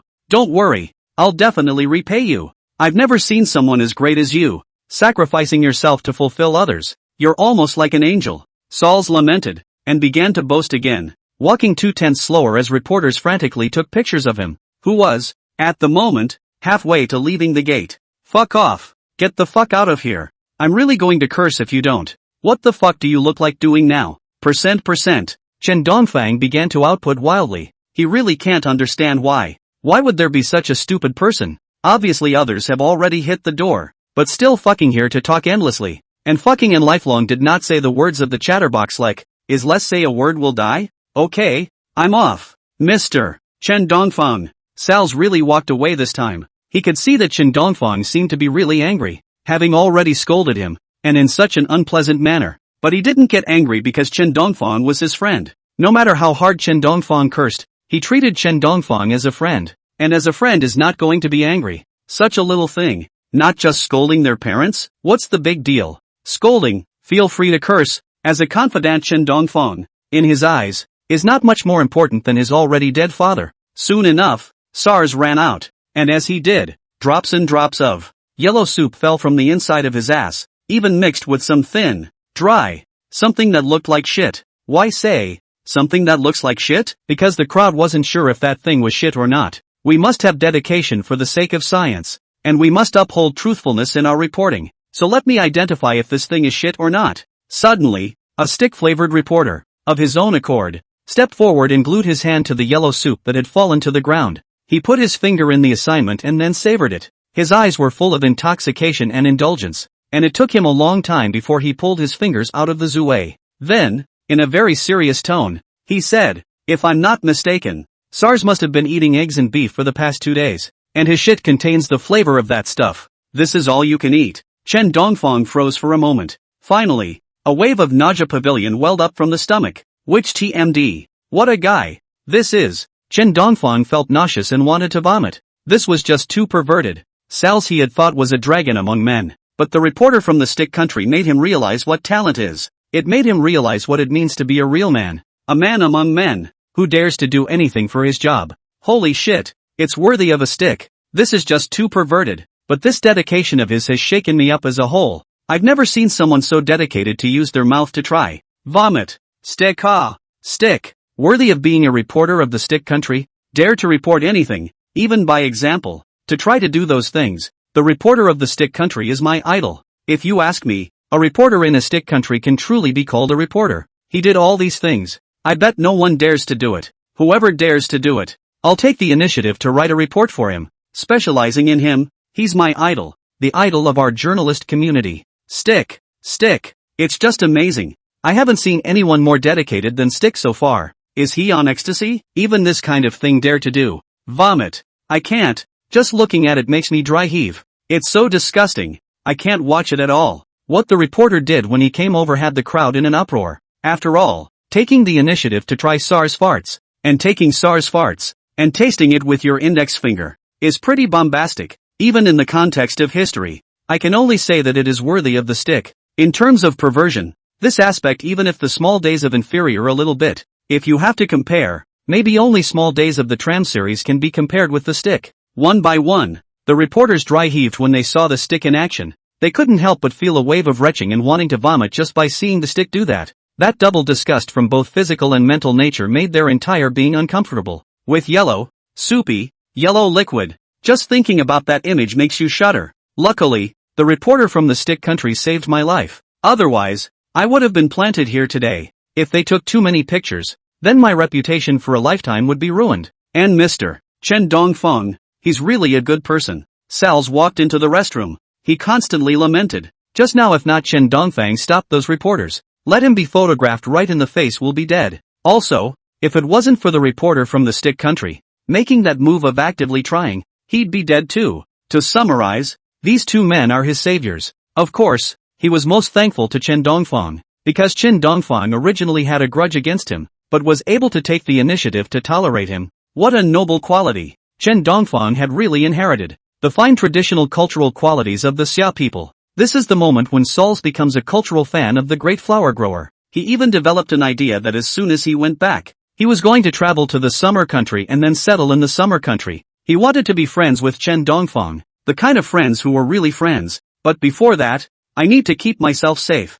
I have to keep myself out of their way to do that. As long as I destroy the evidence, then there's nothing they can do to me. SARS is no fool. Although, that said, there was just no footage captured by a reporter. But, if he went out now, there was still a chance that a reporter would get evidence of him shitting in his pants, and he was going to make sure, right now, that his pants got clean. He rummaged through several toilets, but was surprised to find that they all had one thing in common, and that was, no paper. Out of paper. How can it be? Why is there no paper? Don't they even put paper in the toilet? Is there such a shortage of paper in the kingdom of the stick? Sarson roared as he rummaged through several toilets, but there wasn't a single piece of paper in them. Even after he had rummaged through all the trash cans, he still hadn't found a single piece of paper. Not even a dirty piece of paper. He had thought that as long as there was paper inside the toilet bucket, dirty or not, he could live with it and could use the dirty paper to wipe up a bit. But now that there wasn't even a dirty piece of paper left, what was he going to wipe with? Is it possible to just go out there and let the reporters get a picture of him shitting inside his stomach? SARS thought about it and he decided he'd rather not go out there. The image was just too beautiful for him to imagine. However, there was nothing he could do about it. The reporters are now outside the restroom door. If he didn't get out soon, he'd remember to rush in later, and then he'd still have no chance, no room to maneuver. Is it really going to be like that? Sauls was silent for a moment, then saw his underwear, which was already stained with the yellow liquid that his ass had made a masterpiece of. Now, suddenly, he had a bold idea. Since there was no paper, why not use the already soiled? When all was said and done, Sauls, after some serious thought, realized that rather than be discovered by a reporter, he would take the initiative to make something to redeem himself. He chose the path toward his own redemption. In the meantime, outside the door, City Chen Dongfang is blocking the entry of journalists who want to rush into the toilet to take pictures of SARS. Chen Dongfang definitely couldn't let them go in, because he had promised SARS that he would guarantee SARS safety. And there was another reason. Because guaranteeing SARS safety was also guaranteeing his own safety. In the event that SARS shits inside his pants and is exposed, then he won't get a good day. No, you can't go in there. It's a private space. What's the deal with you guys going in there with a camera? Can you be held responsible in case you capture something you shouldn't? This is an office building belonging to the stick. Do you think that you can afford to offend the people inside? Chen Dongfang first reasoned, then threatened. For these reporters, he needed to do more things that would deter them from entering the restroom. Because once they did, then SARS' face was lost. And he's telling the truth. It's a stick office building. In the event that someone of higher status enters inside and is caught on camera by a recent reporter, it would be a huge blow to the stick country. It's not that Chen Dongfang's conscience is so good. It's mainly that this matter is a bit of a streak in case it comes up. Now when it comes to these journalists, they should be a united front because journalists make up everything. They write about everything. They don't take orders from anyone. In case some rumor comes out, it would be a huge blow to both countries. One can't pray that all these journalists have a conscience and don't create or spread rumors. For them it's like farting. It's good enough that they don't create or spread rumors themselves. Mr. Chen Dongfang, since you said that there are people of high status from the stick inside, then why don't you let us in? You know the only thing we reporters do is to report to the best of our ability. An Anglo journalist shouted frantically. And indeed, he was right. The role of journalists in the beginning was indeed to report on things that were not known, and therefore to reach the point of impartiality. Remember the power of public opinion to correct people's behavior. But journalists, nowadays, have long been different from the journalists of the past. Nowadays, journalists have changed to make news even for the sake of traffic, not as if they are speaking out for anyone, but rather as if they are making up some rumors for the sake of traffic. They will do anything for the sake of traffic. Whether it is true or not, they have to say it, and even make things up.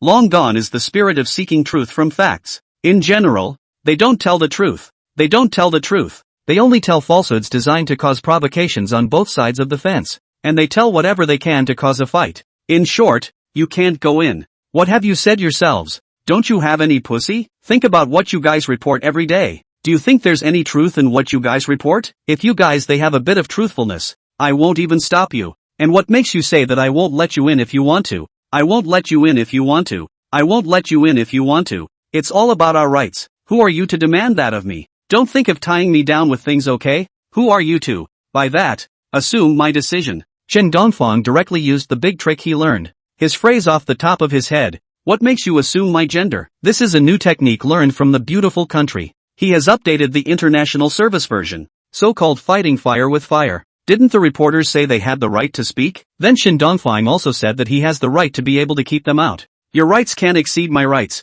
and my rights can't exceed your rights. So you can't talk about me and I can't talk about you. There is equality between us both. Mr. Chen Dongfang, do you think you are justified in saying this? Mr. Chen Dongfang, we're not joking with you. We're going in to take pictures. We reporters have the right to record. Mr. Chen Dongfang, will you stop messing around here? You're a summer countryman. You're not a beautiful countryman. You don't use their tricks. Has the summer pot evolved to this version? Baka, it's all the beautiful countrymen's fault. It's all because they invented this ghost defense. That's why it's so complicated. The reporters began to complain to each other as they blamed each other. In their opinion, Chen Dongfang had done all of this to block them. And they blamed the beautiful country for their sins. Because this style of play was the first to come from the beautiful country. Humph. It's useless for you guys to say more. In any case, I won't let you in. Chen Dongfang enumerated, seeing the reporters infighting and happy. With the reporter infighting and no time for him,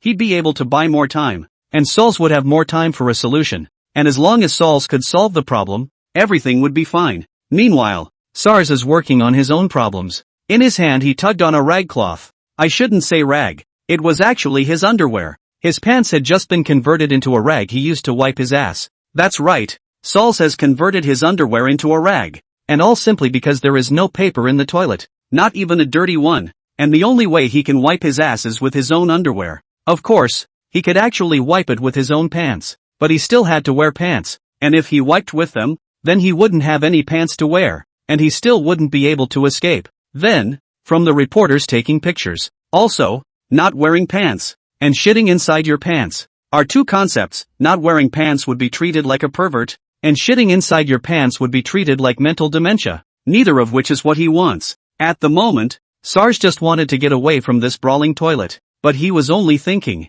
He hadn't had that ability to leave yet, and reporters were hiding outside the door. His friend, Chen Dongfeng, is buying him time. He could not throw away his friend. Confidant, best friend Chen Dongfeng left. SARS is a righteous man. Maybe he wasn't righteous in the past, but he was definitely righteous now. And ever since he was sensitized by Chen Dongfeng, he had become a die-hard fan of Chen Dongfeng. Don't worry, Mr. Chen Dongfeng, I will definitely not leave you. I will definitely be your most loyal friend. I will definitely not leave you behind. The SARS at this moment is no longer the original SARS. SARS keeps cheering himself up as he tries to improve his position and firm up his heart as a way to achieve the effect that he won't betray. Soon, SARS completed his ascension. It finally worked. I can meet them face to face. Looking at the dirty underwear in the trash can, SARS was taking a long breath of relief that his ass had been wiped clean. Now everything is ready. All we need is an east wind. As long as he walks out later, brightly and graciously, and then lets a reporter take a picture of the evidence inside his pants that he didn't pull down,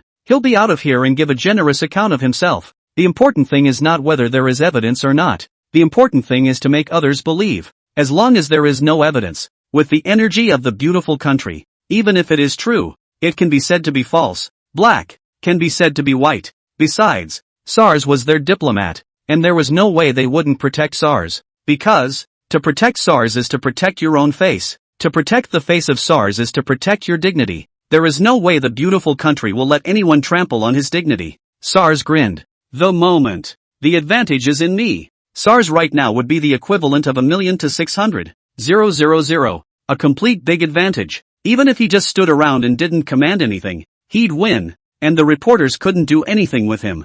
Humph. All of you want to see my jokes. When I show up later, I'll surely shock you. SARS, will show you the beautiful country. In the meantime, outside the door, Chen Dongfeng was numb as he couldn't help but spit. Why hasn't SARS gotten it right yet? It's hard to fall down the toilet. Hurry up and come to my rescue. SARS, if you don't show up I really won't be able to hold it off. With so many reporters around the door, do you know how much pressure I'm under? SARS, if you didn't shit in your pants, if you didn't fall in the toilet, show up. Chen Dongfeng was roaring and snarling. SARS had broken his entire being. SARS, this stupid bastard, went to wipe his ass and took so long to do so. It's hard to believe that he ran out of paper inside the toilet and fell in the pit. As Chen Dongfeng's roar grew louder and louder, SARS seemed to have heard the call. Clicky dash. The toilet door let out a slight rattling sound. But this slight rattling sound was like heavenly music in Chen Dongfeng's ears. Such a door was gently opened a crack, but in the eyes of the city's east, that crack was the door to heaven, the door that gave it hope. At this moment, he was like a pilgrim. He was full of expectation in his eyes, staring dead at the toilet door, waiting for it to open. It's just a few seconds, but it's longer than an hour, 10 days, a month, a year. These few seconds represent a retrospective of his life. Chen Dongfeng even thought of when he was just born, saw himself at the wedding when he married his wife, and thought of the time when his wife gave birth to his child. If I had to use an adjective to describe it, it would be the equivalent of walking a horse. At this moment, Chen Dongfeng, inside his head, was going through a walking lantern, and SARS, in his eyes, was the one who opened his own walking lantern? Is it out? Did SARS come out? Did Saul shit in his pants or not? We've got to catch him in the act this time. It's going to be a big story, and it might even get me promoted to editor-in-chief this time. And I'll be able to buy what I want with it and live the life I want for myself. I'm going to make a name for myself with the SARS news. I swear, SARS is definitely the biggest news I've seen this year. Mr. Sales, don't be mean. Contribute yourself to make us whole. We are all poor people.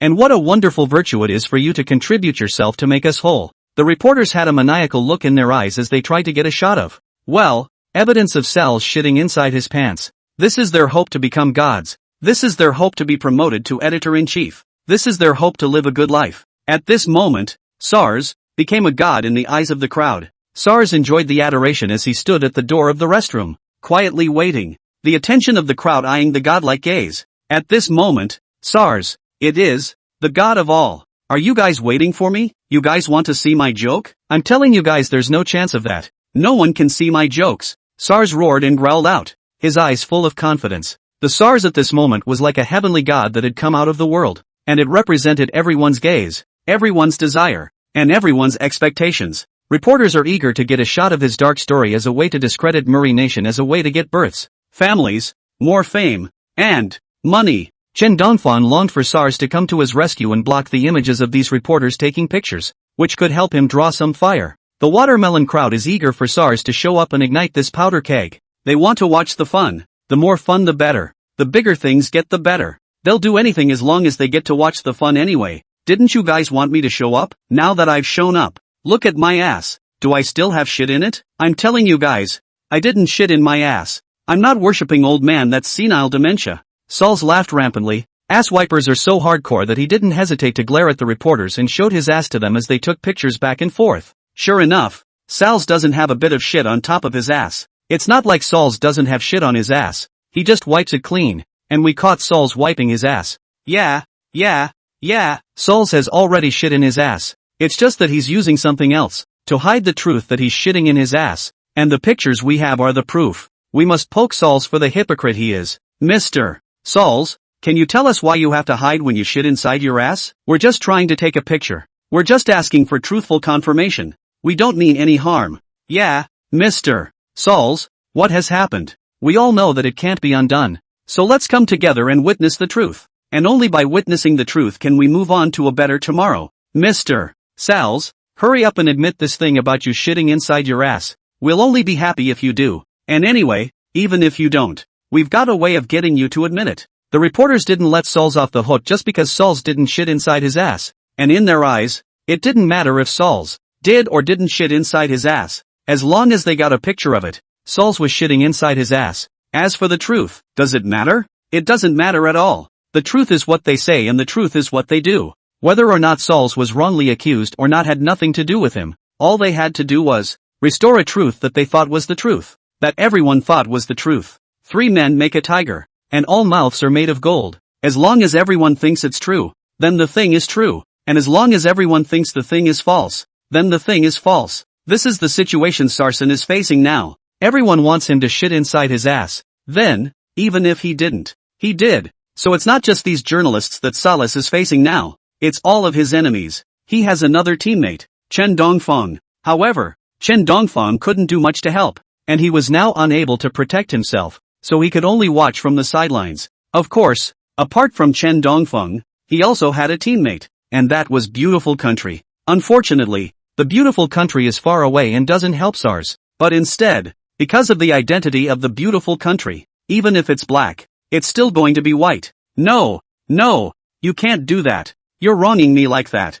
You are not adhering to the truth of the act at all. You are breaking the law. You will be held accountable for everything you say. You are spreading rumors. And I'm telling you, you can't do this. Sauls yelled as he tried to argue. But all everyone wanted to see now was his jokes. And no matter what he said or did, the crowd just didn't believe it. As long as the crowd didn't believe it, then the whole thing was true. And there was no point in Sachs saying or doing anything anymore. Not to mention, they're not wrongly accusing Sauls. But really, Sauls really does shit inside his pants. And they have a little bit of proof. They've already found out that Sauls actually wiped his ass inside the toilet. Either that or prove that the evidence is all inside the toilet. Mr. Chen Dongfang, help me. We're friends. We're confidants. Help me. The last time I saw Chen Dongfang eye sharp, with a hint of thirst, he longed for success to help him. But, ugh. I'm sorry, Sauls. I'm on my own right now. How am I supposed to help you? I've been photographed by them too. How can I sacrifice myself to help you? Do you think that's possible? It's not likely,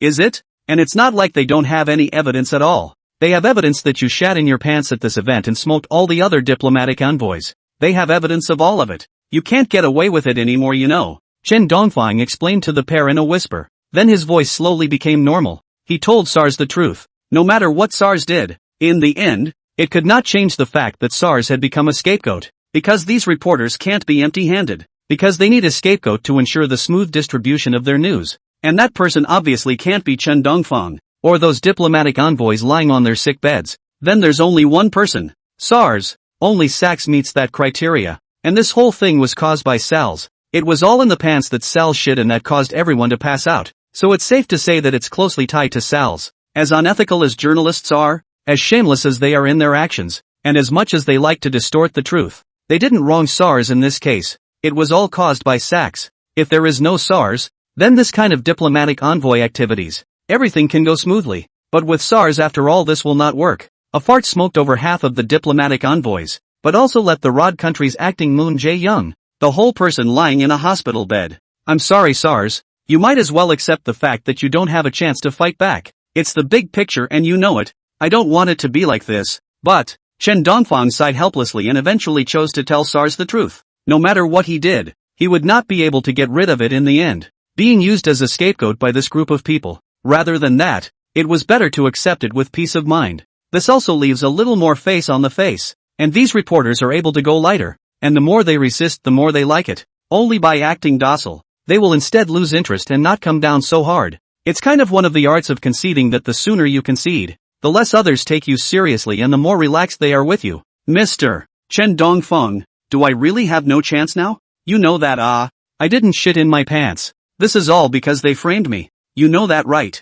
You must know that. You'll definitely help me. Sals was so agitated that he grabbed Chen Dongfang's sleeve with a death grip, trying to get Chen Dongfang to testify for him, so that Chen Zuofang could prove his innocence. He's had a seizure. It's like a gambler who's lost everything and has grabbed a lifeline and wants to flip the script here. Alas, Mr. Sales, as harsh as the truth is, I'll tell you it's impossible. Chen Dongfang helplessly reached out and pushed Sals away, who was also eager to testify for Sals, but that's obviously not going to happen. And if he's going to face fire from other journalists after he's testified to Sales, he's going to be scapegoated, and Sals literally shits inside his pants. In fact, everything he did was true, and if he wanted to escape these plagues, unless he hadn't done it, then there was nothing anyone could do to him. It was all SARS who had done it, and he couldn't escape it. No, I don't want to. I don't want to be the scapegoat. I must. No. It's all your fault. It's all you. SARS went completely insane, and he looked at the crowd as if he were looking at sinners who had done violence to themselves.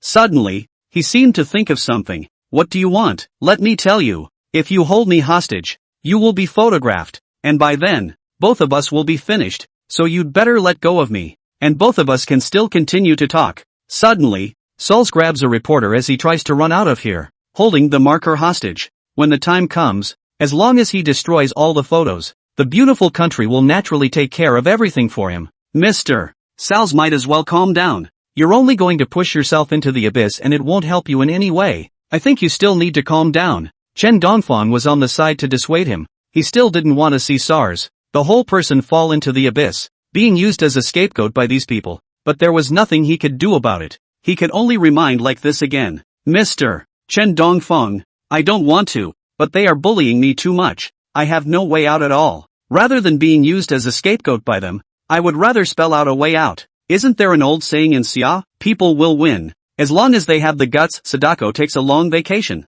I don't know. SARS had learned some hiatus from somewhere and started to retort. His whole mind was now out of whack. All he wanted was to get out of here and find the people of the beautiful country to clear his name. Of course, his so-called grievances were actually real things. It was just that he didn't want to be a laughingstock in other people's mouths. Mr. Sals, I understand you, but what you're doing is not going to help, and even, it's going to lead you into a deeper abyss. I think it's better for you to calm down so that you can work things out instead of shouting here in a seizure, which doesn't help you. You know, Chen Dongfang could be said to be the only one who was good for SARS, and he didn't want SARS to do anything because of this, so he was also trying to persuade. Eventually SARS gave up on threatening the reporter, and he crouched down on the ground and cried, wildly, crying with tears coming out of his nose, eyes, mouth, like a wounded beast. At the moment SARS is like a little kid who made a mistake and was punched and kicked by his own family. By his own family. There was despair in Sales's mind, and he knew he had become a victim.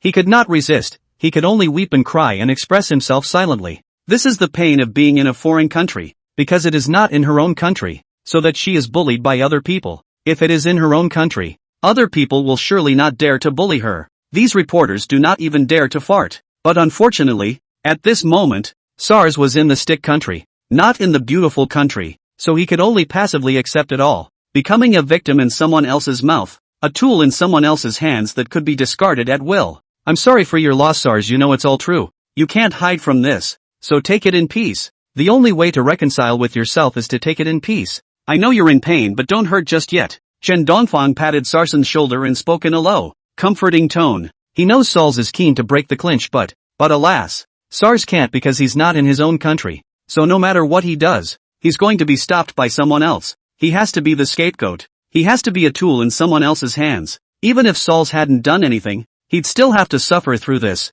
Not to mention, now that Sauls has made the mistake of actually doing the deed, he just wants to refute it. But he couldn't refute it because he was a wanderer away from home. He had no other way. He was alone. He was alone against the world. This was equivalent to Chen Dongfang being alone in the beautiful country. Even if he was arrested, there was no way to fight back, and he could only wait until the trial of the beautiful country came down before he could come out of jail. Of course, there was another way, and that was to break out of prison, as he had done that day. But that was based on the meteorite skyfall that laid waste to the entire sleepless city of the beautiful kingdom. It was only Chen Dongfang who had a chance to escape from it, and right now, if SARS wanted to have such a chance, he would not be able to escape unless the sky fell out of the sky and smashed the capital of the stick country, so that there could be a slight chance of escaping. But is it possible? It's clearly impossible, and trying to have another meteorite fall on top of stick country's territory would be the equivalent of, well, letting SARS walk out of here safely, which is just as hard as it is impossible.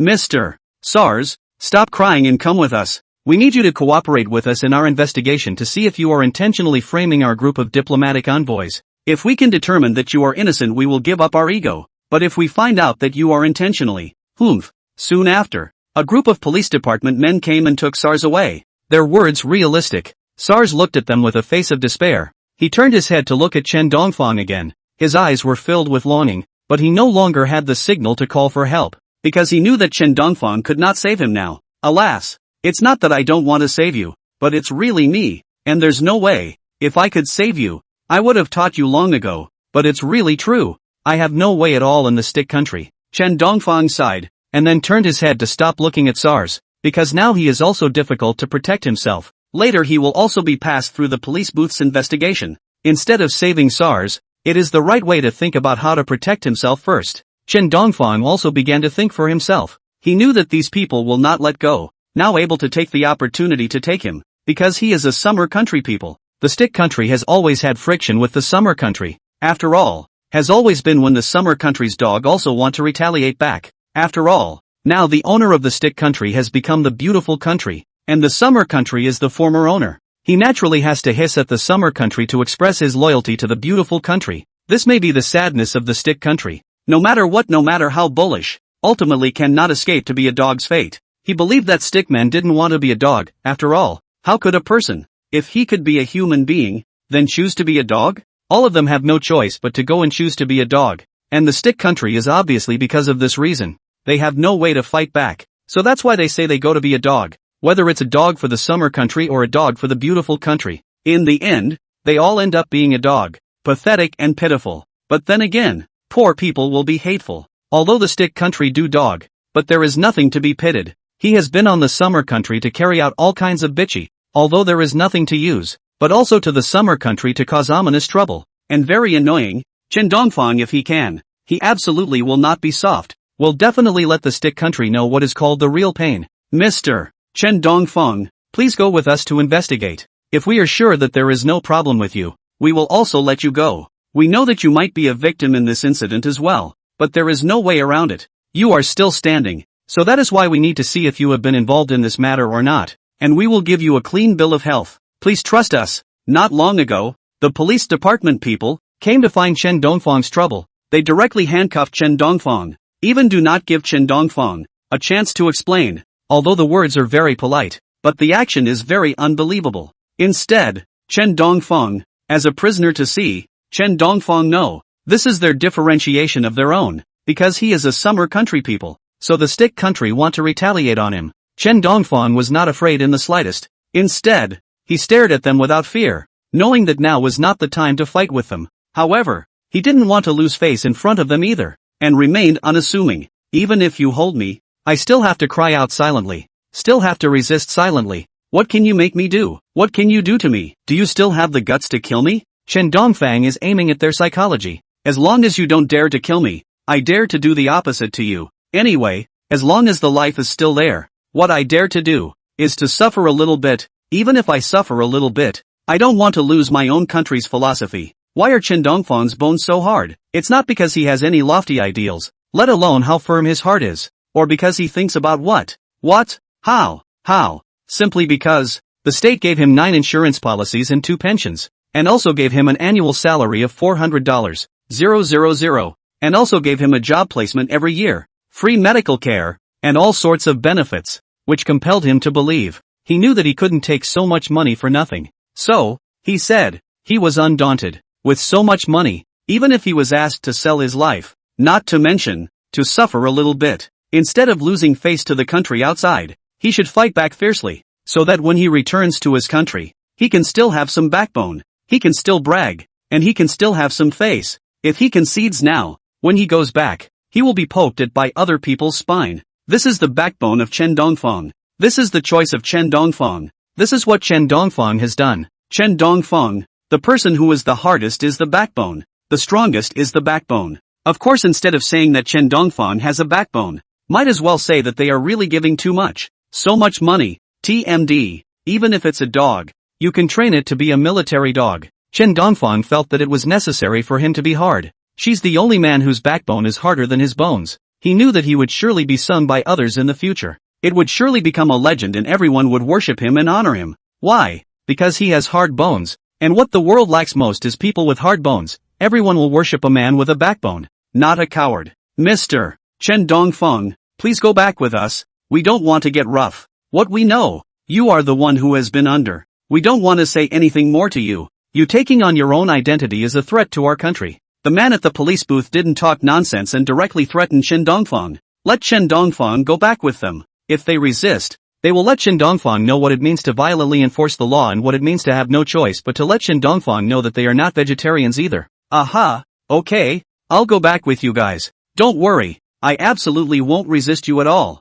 But you guys also don't ever want to ask for a single piece of information out of my mouth. I will refuse to answer. Any news about our country, any news about our country's hidden secrets. And you can't ask me about this news. Even if you do, I won't tell you. Chen Dongfang smiled and didn't resist. Just looked at them quietly like this. He knew that these people couldn't take him. As long as he was hard-boned enough, no matter what they did, they couldn't take him. Why? Because the stick country also a little bit weaker. And the summer country is not vegetarian. As long as the stick country to Chen Dongfang made what stress reaction, or abuse, or beating and so on, threatening and so on, then the summer country will never let go of the stick country. Wait until Chen Dongfang returned to the country. Then faced with the stick country is a thunderous blow. Even the sticks will pay a price they can't imagine because of this. After all, the current Chen Dongfang was the baby bump of the Xia kingdom. Whoever took a shot at Chen Dongfang would be provoking the Xia kingdom. And Chen Dongfang had already proved his worth. That's good. Mr.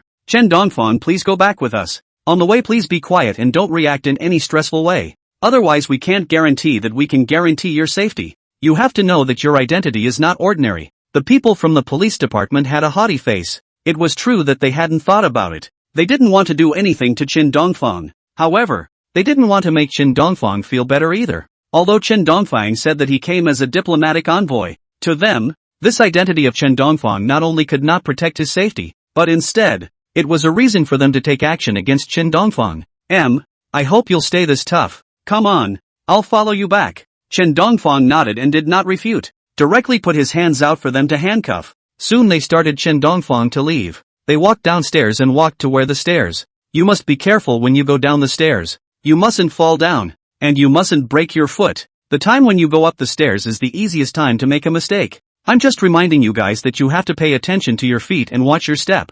Okay? Chen Dongfang coughed, and then prompted at the group of police booths. He didn't actually want to say anything. He simply cared about them, and told them to be careful and not to hurt themselves. Humph. Don't worry, Mr. Chen Dongfang. We're not that stupid to walk and fall. How unlucky that would be. Don't worry. We will absolutely bring you back safely. As long as you go down the stairs and take the car, we will take you into the police booth. Then as long as the investigation is clear, we can let you leave. The leading man had a proud look on his face and did not take Chen Dongfang's words to heart. How unlucky it would be to fall down when walking on the stairs. Not to mention, they were a group of elite.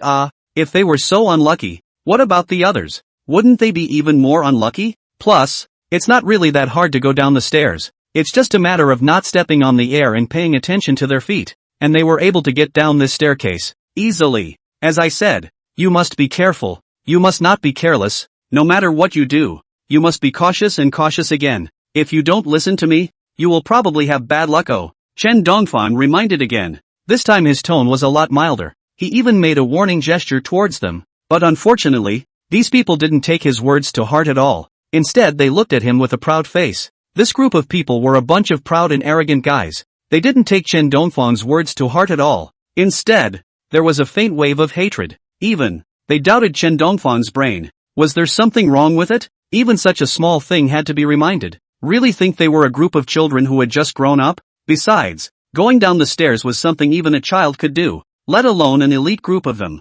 Alas, not listening to the old man's words suffers. In short, you must be careful. I won't say too much. Chen Dongfang shook his head. He knows that good words are hard to persuade the ghost of that death. If a person is going to be unlucky, then no matter how you persuade him, he cannot persuade him. That is his life. When he thought of this, his heart was suddenly much lighter, and he didn't pay any more attention to this group of people, but just kept reassuring himself that he hadn't actually said anything, and that he had only reminded them. To be unlucky, then, is really no longer his business. The most unforgettable thing in the world is to persuade others. Why is that? Because no matter how much you try to persuade, it's hard to persuade the ghoul that no matter how honest you are in what you say, he doesn't believe it. He just doesn't believe him, and prefers to believe his own false and mistaken judgment, rather than your heartfelt words. They're just trying to believe in themselves, but they don't know why they believe in themselves. In short, it's just hard to convince the damned with good words. When a person is down on his luck,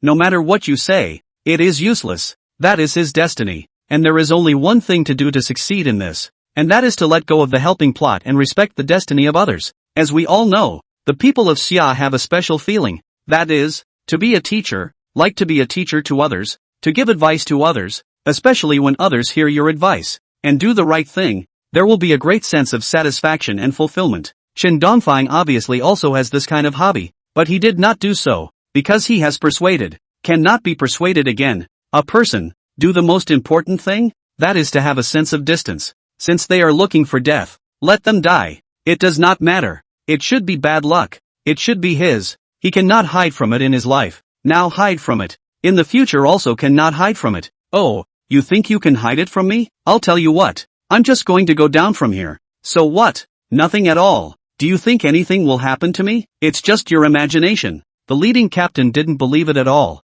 Instead, he regarded these words as a curse, and he directly walked down the stairs, not caring about Chen Dongfang's thoughts in the slightest. Behind him, his teammates, too, followed him with a proud face. Ugh, why don't you guys listen to me? I told you this staircase is unsafe. You must be careful. Chen Dongfang sighed and followed them, but he wasn't as impulsive as they were. Instead he carefully walked down the stairs, holding onto the handrail. We're following you, and as long as something happens to us something will happen to you, too. So I see what's the point of what you're saying? The leading captain had an expression that saw through everything. As long as he followed Chen Dongfang, then bad luck. Chen Dongfang will also be bad luck. Everyone is the same bad luck. But at that moment, there was one more thing on the stairs. The handrail that the leading captain was holding onto suddenly broke all at once and landed directly inside the stairwell. He was unsteady and directly fell down the stairs. Crackle! The lead captain rolled straight down the stairs like a tumbler, each rattling sound the way his head bumped against the stairs,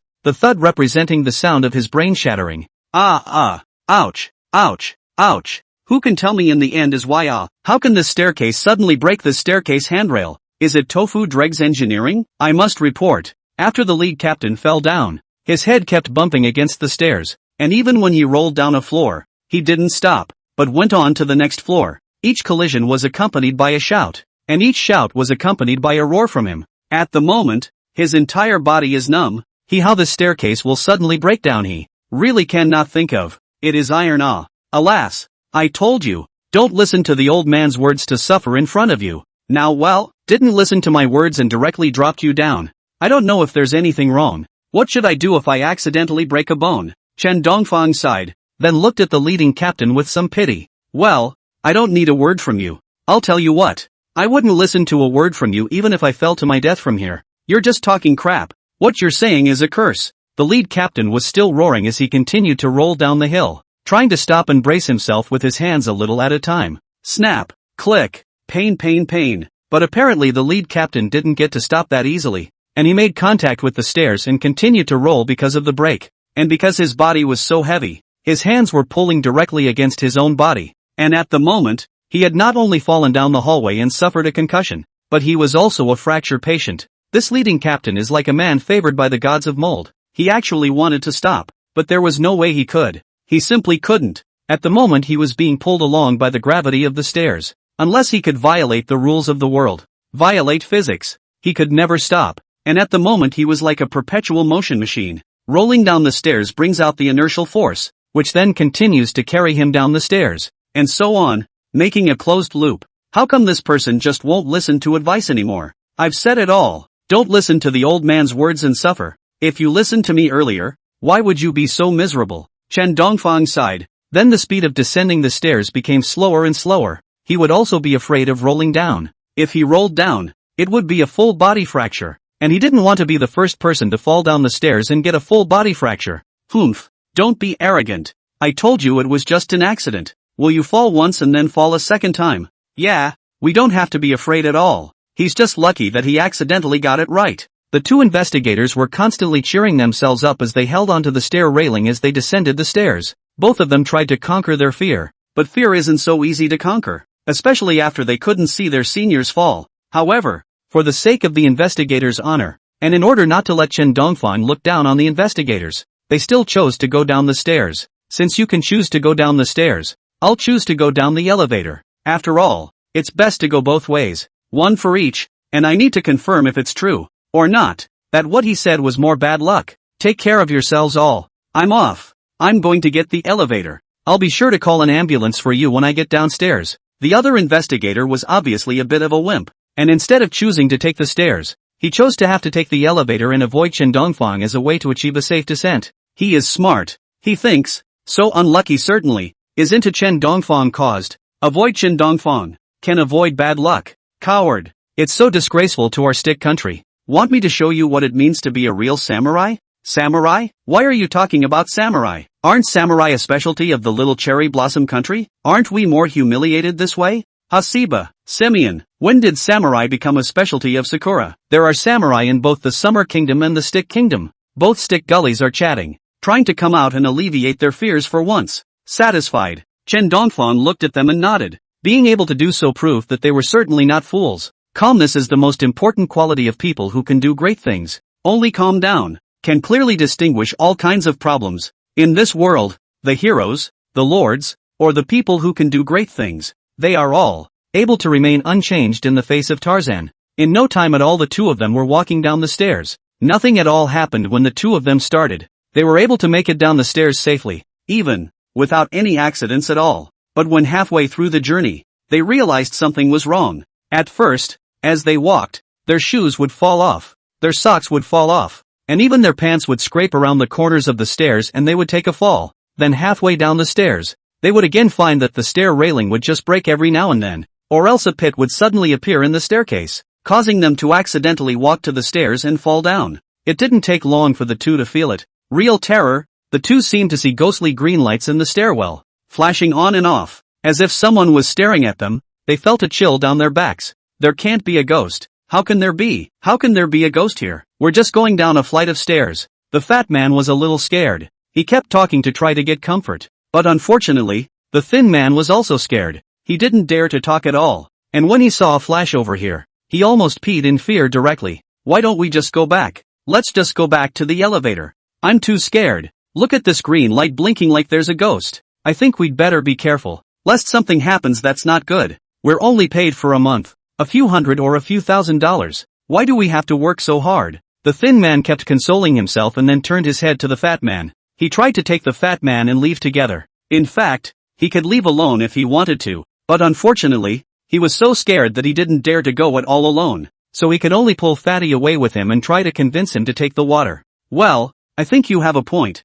So let's leave quickly, or else we might be planted here later if the night is long. Actually, I'm not afraid. I just don't think it's a good idea if we stay here together, if something goes wrong by accident. Of course, I'm not really that scared. I'm just worried about you. You know, you get it. Right. I was worried about you and that's why I left here? Although the fat man agreed, he was still trying to maintain his face. He kept emphasizing that because he was worried about the thin man, because the thin man was afraid, that's why he left this place. Even if he was on the verge of death, he still cared about his face. In fact, there are a lot of such people, dead to death, still care about their own face. As long as the knife does not cut on their head, then they will always regard face as more important than life. But in fact, his face is not worth money. When it is really time to die, they will sell their face in exchange for a bargaining chip to stay alive. They will throw away everything. They will be more faceless than those who don't want to be faceless. To summarize, it's bitchy. At the same time,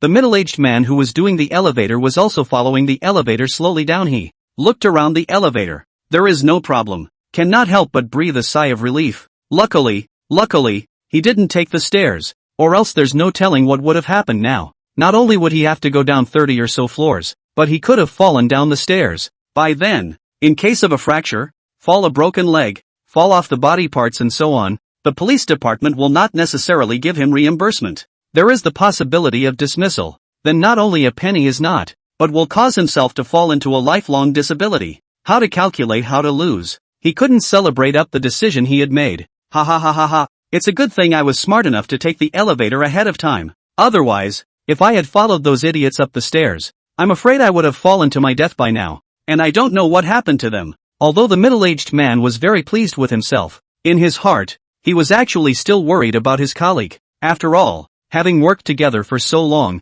they don't want them to die too miserably. No, I shouldn't say that they died too miserably. They didn't want them to be too unlucky. It would be best to give them a minor injury if possible, just enough to pay out the compensation, and then he could get a little bit of glory and say that he had been injured as well, so that the top would pay him out. This can be an ideal situation. As long as someone is injured, then he gets a reward. The middle-aged man couldn't help but fantasize about what he could do with the money after he was compensated. Go on a trip, buy a house, or take the money and do something else with it. Hey, no, what's going on? What's going on? Why did it suddenly light up? Why isn't the elevator moving? Why is the elevator shaking? Is there something wrong with the elevator? No, I don't want to die yet. The middle-aged man was still fantasizing about the good life he would have after he got his compensation, but he soon shattered that fantasy when the elevator suddenly shook without knowing what was going on, and the floors were constantly changing, meaning that the elevator was now suddenly out of order. You have to know that this is on top of a 30-something story building,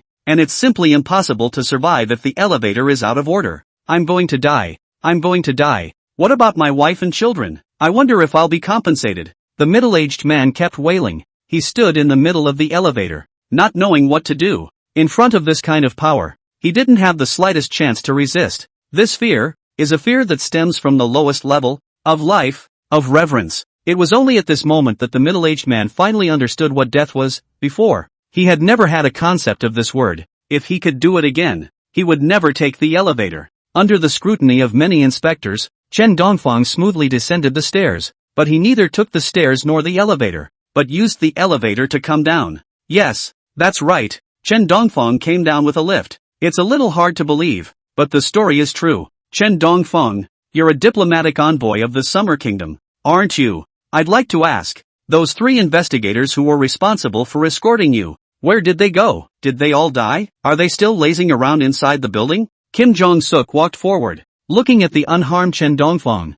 He asked, remembering that there were 3 investigators that had been watching over Chen Dongfang. But at this moment, Chen Dongfang is still there. Where did the 3 investigators go? Could it be that they were lazy? It's impossible. When did they get so lazy in the investigation bureau? I don't know. Find out for yourself. Some of them said they went in the elevator. Some said they took the stairs. I don't know. Where the hell did they go? You can send someone in to check it out if you need to. But, you certainly won't be able to find out if you ask me. Chen Dongfang waved his hand and shrugged, indicating that he did not know that the 3 investigators were not with him after choosing their decision. So where those 3 investigators went, he didn't know, and the only thing he could be sure of was that those 3 investigators were still alive. After all, in the building, there was nothing going on. Where could those 3 investigators go? To say that death, certainly impossible. At most, just a little bit of suffering, a little bit of bad luck. It is not a big deal at all. Well, right, at most, it is just a little bit of bad luck.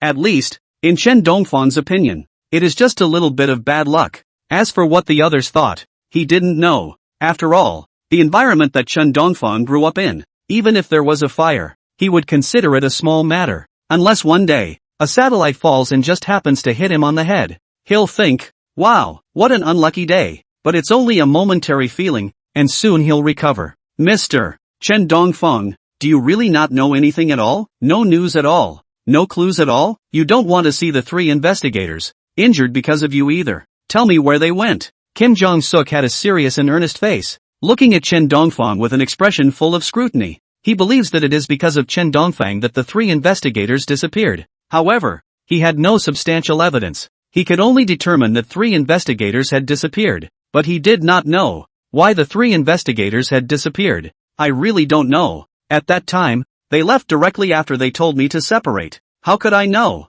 where they went? I'm not their father. I can't watch them every day, right? Chen Dongfeng grinned and said somewhat breathlessly. He didn't know where the investigators had gone. The only thing he knew was that they must be alive. After all, it wasn't like there was some murderous weapon in the building that could take their lives. Moreover, Chen Dongfeng believed that the 3 investigators had very big lives, and no matter what happened, it could not take away their lives. Are you sure? If you're sure, then if we investigate about any of you, then you'll have a hard time. I'm telling you, I'm not intimidating you or threatening you. I'm reasoning with you. Kim Jong-suk's intention was serious. He thought that this matter had something to do with Chen Dongfeng, but there was no evidence. So he had to do this to scare Chen Dongfeng into telling the truth. Unfortunately, Chen Dongfeng was telling the truth. He had no idea where these investigators had gone. At that time, the investigators didn't believe him at all and left directly. And that captain, even more so, didn't put him in his eyes and went straight down the stairs,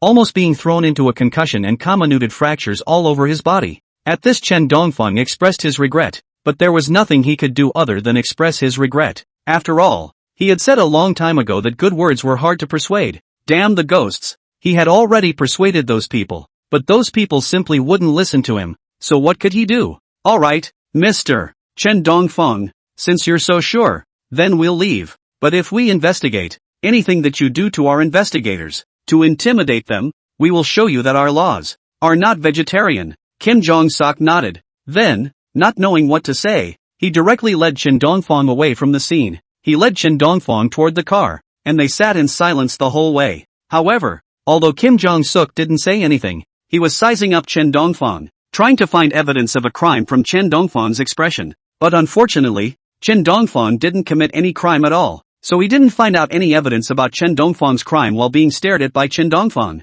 I said, what's the point of you looking at me like that? If you really care about them, hurry up and find the evidence and find out where they are now. Instead of interrogating me here, could I still kill them? Chen Dongfeng shook his head breathlessly. This matter was something he really didn't know about. Don't worry, we'll give you justice. If it's really none of your business. Kim Jong-suk had a serious face, still with that stern expression.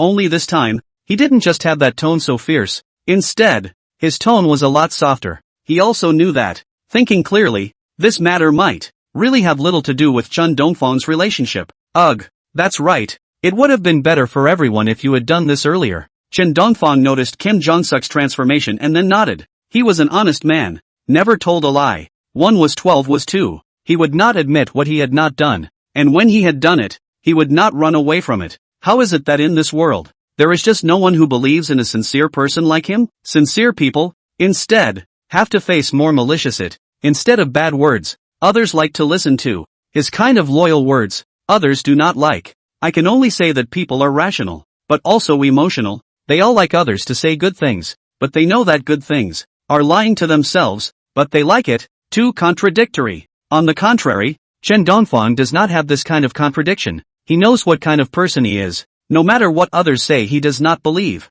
Always stick to himself. Don't worry, Mr. Chen Dongfeng. We won't target you because of your identity. In our stick country, the greatest thing is fairness. No one can destroy it. Kim Jong-suk said righteously, whether it was true or not. But anyway, this expression of his was very convincing, and he looked like someone who played the lead role in a movie. Unfortunately, Chen Dongfeng never watched movies. He only took a single look at Kim Jong-suk and understood what Kim Jong-suk was playing at, and he was too lazy to reveal it. Doesn't matter. Whatever they do, they won't admit to a single thing they didn't do anyway. What he did, a little violation of the rules or not, they take their own no way. The summer country is not vegetarian. By no means. Watching Chen Dongfeng suffer, as long as the news of Chen Dongfeng's arrest gets out, then stick. There will be no good days. Mr. Chen Dongfeng, please trust us. Clunk dash. Kim Jong-suk wanted to say something else, but at that moment, suddenly, the car, not knowing what was going on, slipped on the steering wheel and suddenly went out of control, crashing straight into the roadside railing. Ashiba, how do you drive? It's such a wide road. You can crash. There's not even a single car on the road. Right. You can get into a car accident like that. Stupid. Ashiba. Kim Jong-suk berated the driver. The streets were a blur. There were no cars in the way. No deep potholes. No sewer manhole covers taken away or anything like that. However, the driver is careless, directly causing the steering wheel slipped. The whole car crashed into the roadside railing. I don't know, just all of a sudden, the car slipped. I can't control the steering wheel, like smearing the lubricant, no matter how it can't catch it. I don't want to. After all, I also sit in the car. Do I still intentionally get into an accident? The driver is also a face of aggrieved. Just do not know how. Suddenly all of a sudden, the car skidded. No matter how hard he tried, the car in his hands just can't catch. The steering wheel almost screwed his hands. Still can't control. The brakes on the bottom of his feet were killing him, but eventually he couldn't control it and the car crashed into the railing on the side of the road. Ugh. You guys aren't going to murder me on purpose, are you? If you guys want to kill me, just say so. There's no need for all this fancy stuff. Chen Dongfang sighed, then looked at the two with a derisive face. In fact, he also knew that this matter must have nothing to do with the two. After all, the two were also sitting in the car, and it was impossible to take their own lives in exchange for him, and he had gotten used to this kind of car accident, and was very calm, even to the point of calmness, about this kind of car accident, which he had to experience once a day. Moreover, he suspected that this matter, in fact, had something to do with himself, and it was all because he was so unlucky that he caused them to have a car accident. After all, they were sitting in the same car as themselves, and it was a matter of common sense that Chen Dongfang was bound to have an accident in his car. I'm sorry, Mr. Chen Dongfang, we didn't want to. As you can see, we were sitting in the car as well. There's no way we would joke with our lives. It must have been an accident. Kim Jong-suk hurriedly denied it. The matter was a car accident in a small way, but in a big way, it was an international diplomatic incident, and he had to clear the air now. Moreover, he really didn't think of plotting against Chen Dongfang. At most, he would just abuse and mistreat Chen Dongfang even if he did. This kind of thing of taking his own life in exchange for other people's lives, he didn't bother to do so. Of course, it's mostly because of the goons. The one who lives from the heart is the one who can live longer, and he is smart enough to generally choose to live from the heart, especially when he's an investigator. Even if he's a director, he can't get more than $2,000 a month, and it's not his style of life to fight for that $2,000. More than $20 million is more like it. Humph, whether you did it or not, we will have to wait until the investigation comes out to find out. Anyway, I'm keeping my suspicions about everything you've done for now, and I'm justified in refusing the request you've made, Chen Dongfang said nonchalantly, although he knew that this was a car accident because of his own bad luck. But now, if he could take advantage of the stick, he naturally could not let the stick go. Anyway, the rod arrested him without evidence. It was all by his own conjecture to arrest. He is now deliberately bullying the rod, but also to recover a little interest. Mr. Chen Dongfang, please believe us. We really didn't do it on purpose. This car accident, it's really an accident. If you still don't believe us, then we only. Kim Jong-suk paused for a moment and finally looked around before taking out his cell phone to take a picture and finally making the call. He took his cell phone, handed it to Chen Dongfang and said, if you still don't believe us, then you should make the call so that you can prove our innocence. Saying that, Kim Jong-suk looked at Chen Dongfang with a sincere face, because this matter, indeed, was not his doing, so that is why he did not hesitate to choose to prove his innocence. After all, no one wants to take the fall for anyone else, and if he can clear his own name, then naturally it's best to clear his own name. He's just an ordinary man. Leave yourself out of it. That's the greatest protection for yourself. Whatever you do, don't be the first to rush up, but follow the back of the first person, so that if the first person hangs up, then he can, too, have timely time to evacuate out. If the first place can succeed, then as the second place, it can also be countered faster. That's the most useful truth. That's what Kim Jong-suk has gotten, over the years, the most useful truth. In that case, Mr. Kim Jong-suk, since you said so, I won't dwell on it. I believe that the crash was an accident, but please stop taking it personally. I don't promise to be able to calm down if I'm taken so personally again.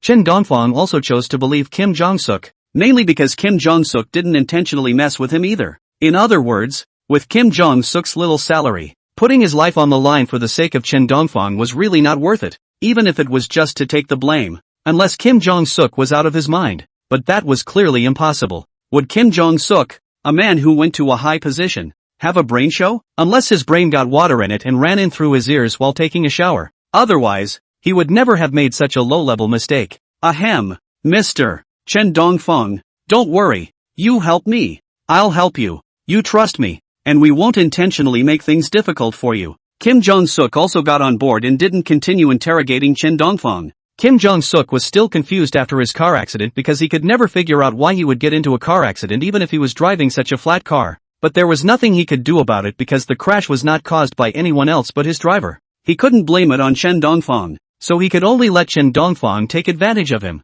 And he could only eat this dark loss. Mr. Kim Jong-suk, please keep me safe. Can we go back now? Chen Dongfang coughed and politely reminded Kim Jong-suk that he had just promised to keep him safe no matter what. And now Chen Dongfang could use this reason to keep getting Kim Jong-suk to fulfill his own demands. Of course, Chen Dongfang wouldn't make too much of a request. He was only asking Kim Jong-suk to protect his own safety. In fact, Chen Dongfang was worried that Kim Jong-suk wouldn't even be able to protect his own safety. But it's all because they deserve it all because of Kim Jong-suk. They don't play by the rules and purposely look for trouble with Chen Dongfang. That's why so many things have to be a little more disciplined with them. It wouldn't lead to this now. Don't worry, Mr. Chen Dongfang, we won't break the contract. We won't ask for trouble. You should know that I, in this position, won't put myself in a dangerous situation. Besides, you really aren't that important, are you? For me to lose my career to intentionally kill you.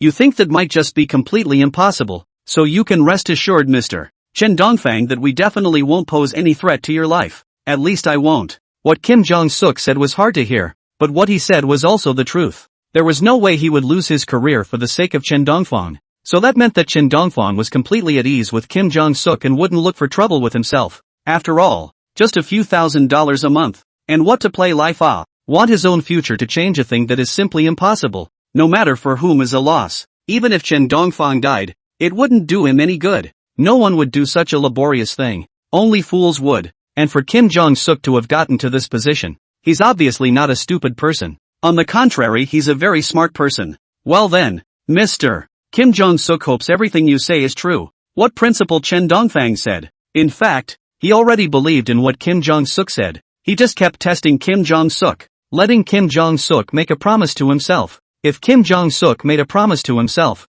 then his safety would be more able to be guaranteed. And now after Kim Jong-suk had said this, for Chen Dongfang, it's perfectly safe to not let others put your life at risk. Of course Chen Dongfang didn't think that anyone could pose a danger to his life. After experiencing being chased by an aircraft carrier, being chased by a meteorite, fighting as well as being chased by criminals, he felt that there was nothing that could harm him anymore. His luck seemed to have reached some sort of peak at some point and nothing would happen at all. The more unlucky you are, the more lucky you are. And I don't know if that's a blessing or a curse, although something will happen, but after the accident will not die. This is a good thing, or a bad thing? Chen Dongfang can no longer tell the difference. But the process of the East can be sure of one thing, is that, no matter what, as long as he was unlucky in the territory of the country of the rod, these rods will not dare to take him how. In other words, this is actually a very lucky thing. His bad luck as in this one seems to have been released. A bold idea suddenly came to him. Suppose, just a suppose, if he had been following the representatives of the tour groups of the various countries, so that all these people were as unlucky as he was, even unlucky, what would have been the ultimate end? Stick, can I afford the chain reaction caused by so many countries going down at the same time? It is important to realize that no matter what time of the year, diplomacy has a very big say in the international arena, and it represents the face of a country. And with so many delegations having accidents in their own country's territory at the same time, the face of the stick country, the loss of which is so great, can be imagined. After all, the current rod has not had the strength to resist. Whether it is the summer country or the eagle sauce, I am not, the rod can mess up. The only reason the rod can then jump in front of the summer country is because there is a white-headed eagle in the back to support. But if you lose the support of the white-headed eagle, the rod has not had the slightest chance to resist. After all, the summer country is not a vegetarian, and the current rod has not had the strength to look for the trouble of the summer country. In no way, shape or form does that kind of opportunity exist. No, the stick can steal Xiao's culture. This aspect of Xiao's country is really no way. After all, it is a cosmic country. Do not do anything, no matter how to scold. There is no way. I hope Sir, you can keep me safe. Chen Dongfang frowned, looking at the car that had been smashed into pieces, and still chose to believe the stick. We'll make sure of it, Kim Jae-young said, although he couldn't guarantee what he said. But no matter what, it's always right to say the big words first. Anyway, it's just that much. There is a pot to carry from above, and there is a tall man to hold the sky down. He's not afraid at all. Soon, several people got into a cab and headed towards the Stick Integrity Building. Only, on the way there, Kim Jae-young always had a very bad feeling. That feeling was like putting a block of dry ice at the chrysanthemum. A feeling of penetrating coldness. He felt that this trip would not be too smooth, and if it was too smooth, then most likely there was still a pit waiting for him at the back. Whatever. Anyway, the sky is falling with a tall man. It's none of my business. I just need me to transport it back safely. Saying that, Kim Jae-young turned his head to look at Chen Dongfang. He just couldn't believe that it wasn't just transporting a prisoner. How big of a problem could it be? He, Kim Jae-young, is also an elite police officer. A gold medal police officer who is known as the Handle Gun God. Can't he still be scared by something that is unfounded and hasn't happened yet? Kim Jae-young stopped thinking about it and sat quietly in the cab with his eyes closed, not caring if anything happened or not. Still, he, Kim Jae-young, is considered a number one person. He can't be so humiliated and make people think that he is timid. If this is really the case, does he, Kim Jae-young, still want to be in the business? It seems like it should. Probably nothing more. Looking at Kim Jae-young's confident face, Chen Dongfang didn't think too much about it, of sitting in the car and no longer saying much. You guys trust me? I can't let you down. The driver looked at the two and remembered what the two had said before they got in the car. Hurry up. He picks up the vodka that's sitting on the table and takes a sip, then slams on the gas. Don't be afraid. I've never been a steady driver. Absolutely nothing will happen. The driver took a sip of vodka, his face as red as a monkey's ass, and hiccuped as he said it, and as he spoke, he deadpanned the gas. Even as the steering wheel in his hand was being spun, he kept steering left and right, like in a movie. Chen Dongfang. What? What kind of car are you driving and why do you keep hitting the steering wheel? Looking at the driver's brouhaha operation, Chen Dongfang, the whole person is silent. Who TM driving? The steering wheel and pulley like. Cannot wait to twist down like. This TM can be driving? This is more exciting than driving a rocket. Don't you think it's cool to drive like this? The driver turned his head to look at Chen Dongfang, and as he spoke, he added another kick to the gas, and the steering wheel shook even more. ITM. Chen Dongfang, people stupid. This is driving, but not in juggling. God TM, too cool. This if a careless, hit a flower and grass what? Pay some money that is called cool. Can you drive slower? Kim Jae-young is also confused. Who would be so annoying to drive? Not thinking about safety first, but thinking it's so cool to drive like this. No passes. I'm very skilled. The driver laughed, just as he spoke, with a flushed, demented-like grin on his face that was clearly not trustworthy. Stop the car. Stop the car right now. I want to get out of the car. Kim Jae-young exclaimed. Drink the car, not to drive alcohol. Drive alcohol, not to drink the car. This driver drove and drank vodka. He has 9 lives, cannot be forbidden to build a. I just met one who drove his car away, and now I've met one who likes to have a whole lot of fun with a little bit of booze. Numb.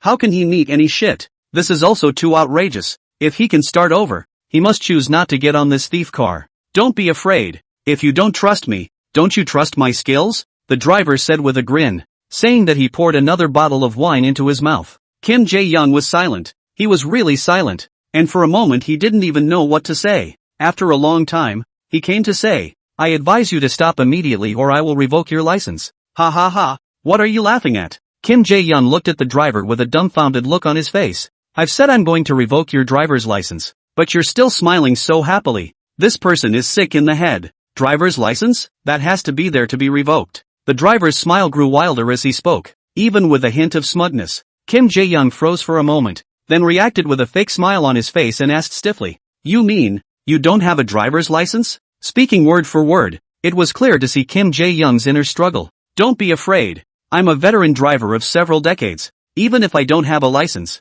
does that hide the fact that I can't drive? You can't drive yet. Kim Jae-young was completely numb. He didn't know what to say. He just felt like he was abandoned by the world. Why did everything unlucky find its way to his head? Anan, no more passing away. Come what may. Chen Mu to not much reaction. From the moment he heard that the driver did not have a driver's license, he already knew. Again, cannot hide. That's destiny. It's not that he doesn't want to fight back, but he knows that it's useless to fight back. and all he can do is silently enjoy the kneading of fate. While the car was running, Chen Dongfang received a phone call. Soon, he received a message on his cell phone. Invasion of the Trinus, come quickly. What? Chen Dongfang at this time is completely dumbfounded. God TM 3-body man invasion. He is in the stick country diplomacy it. The next second to tell him 3-body man invasion. This is not a joke? Moreover, what did the Triton invasion have to do with him? It was hard to expect him to resist the Tritons. However, despite not being very willing, Chen Dongfang got on the fastest airplane and returned to the country.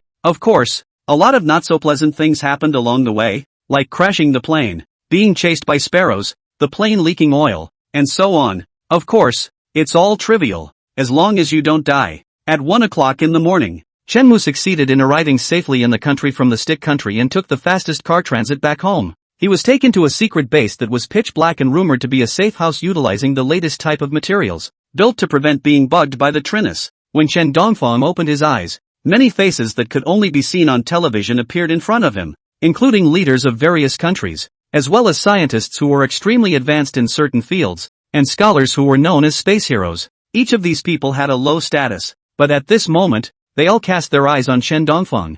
Comrade Chen Dongfang, you have a heavy burden on you. Zhao Beiling grabbed Chen Dongfang's shoulders with a firm look in his eyes. Well, you guys, it's not like you want me to do something I can't accomplish. Chen Dongfang froze for a moment, then immediately reacted. This situation is not right. Zhao Beiling grinned. Soon, Chen Dongfang learned the ins and outs of the matter. 3 days ago, the country's Celestial Eye Observation Center found a signal from an alien planet. Soon, according to the scientists' deduction, the signal is from the alien planet, a civilization called the 3-body man. Moreover, this civilization is in the upper hundreds of light years of speed constantly towards the few people running. A bad luck. The Earth will usher in the destruction of the end. So, what you're saying now is that you want me to fix this, but I'm a regular guy. No, you're not just anyone. You're a lucky star. Chen Dongfang froze. God TM lucky star. What luck he still do not know? But, Zhao Beiling's words gave him a reminder. Could this mean that he hoped that he could go to the land of the 3-body people and sow his luck in the 3 bodies?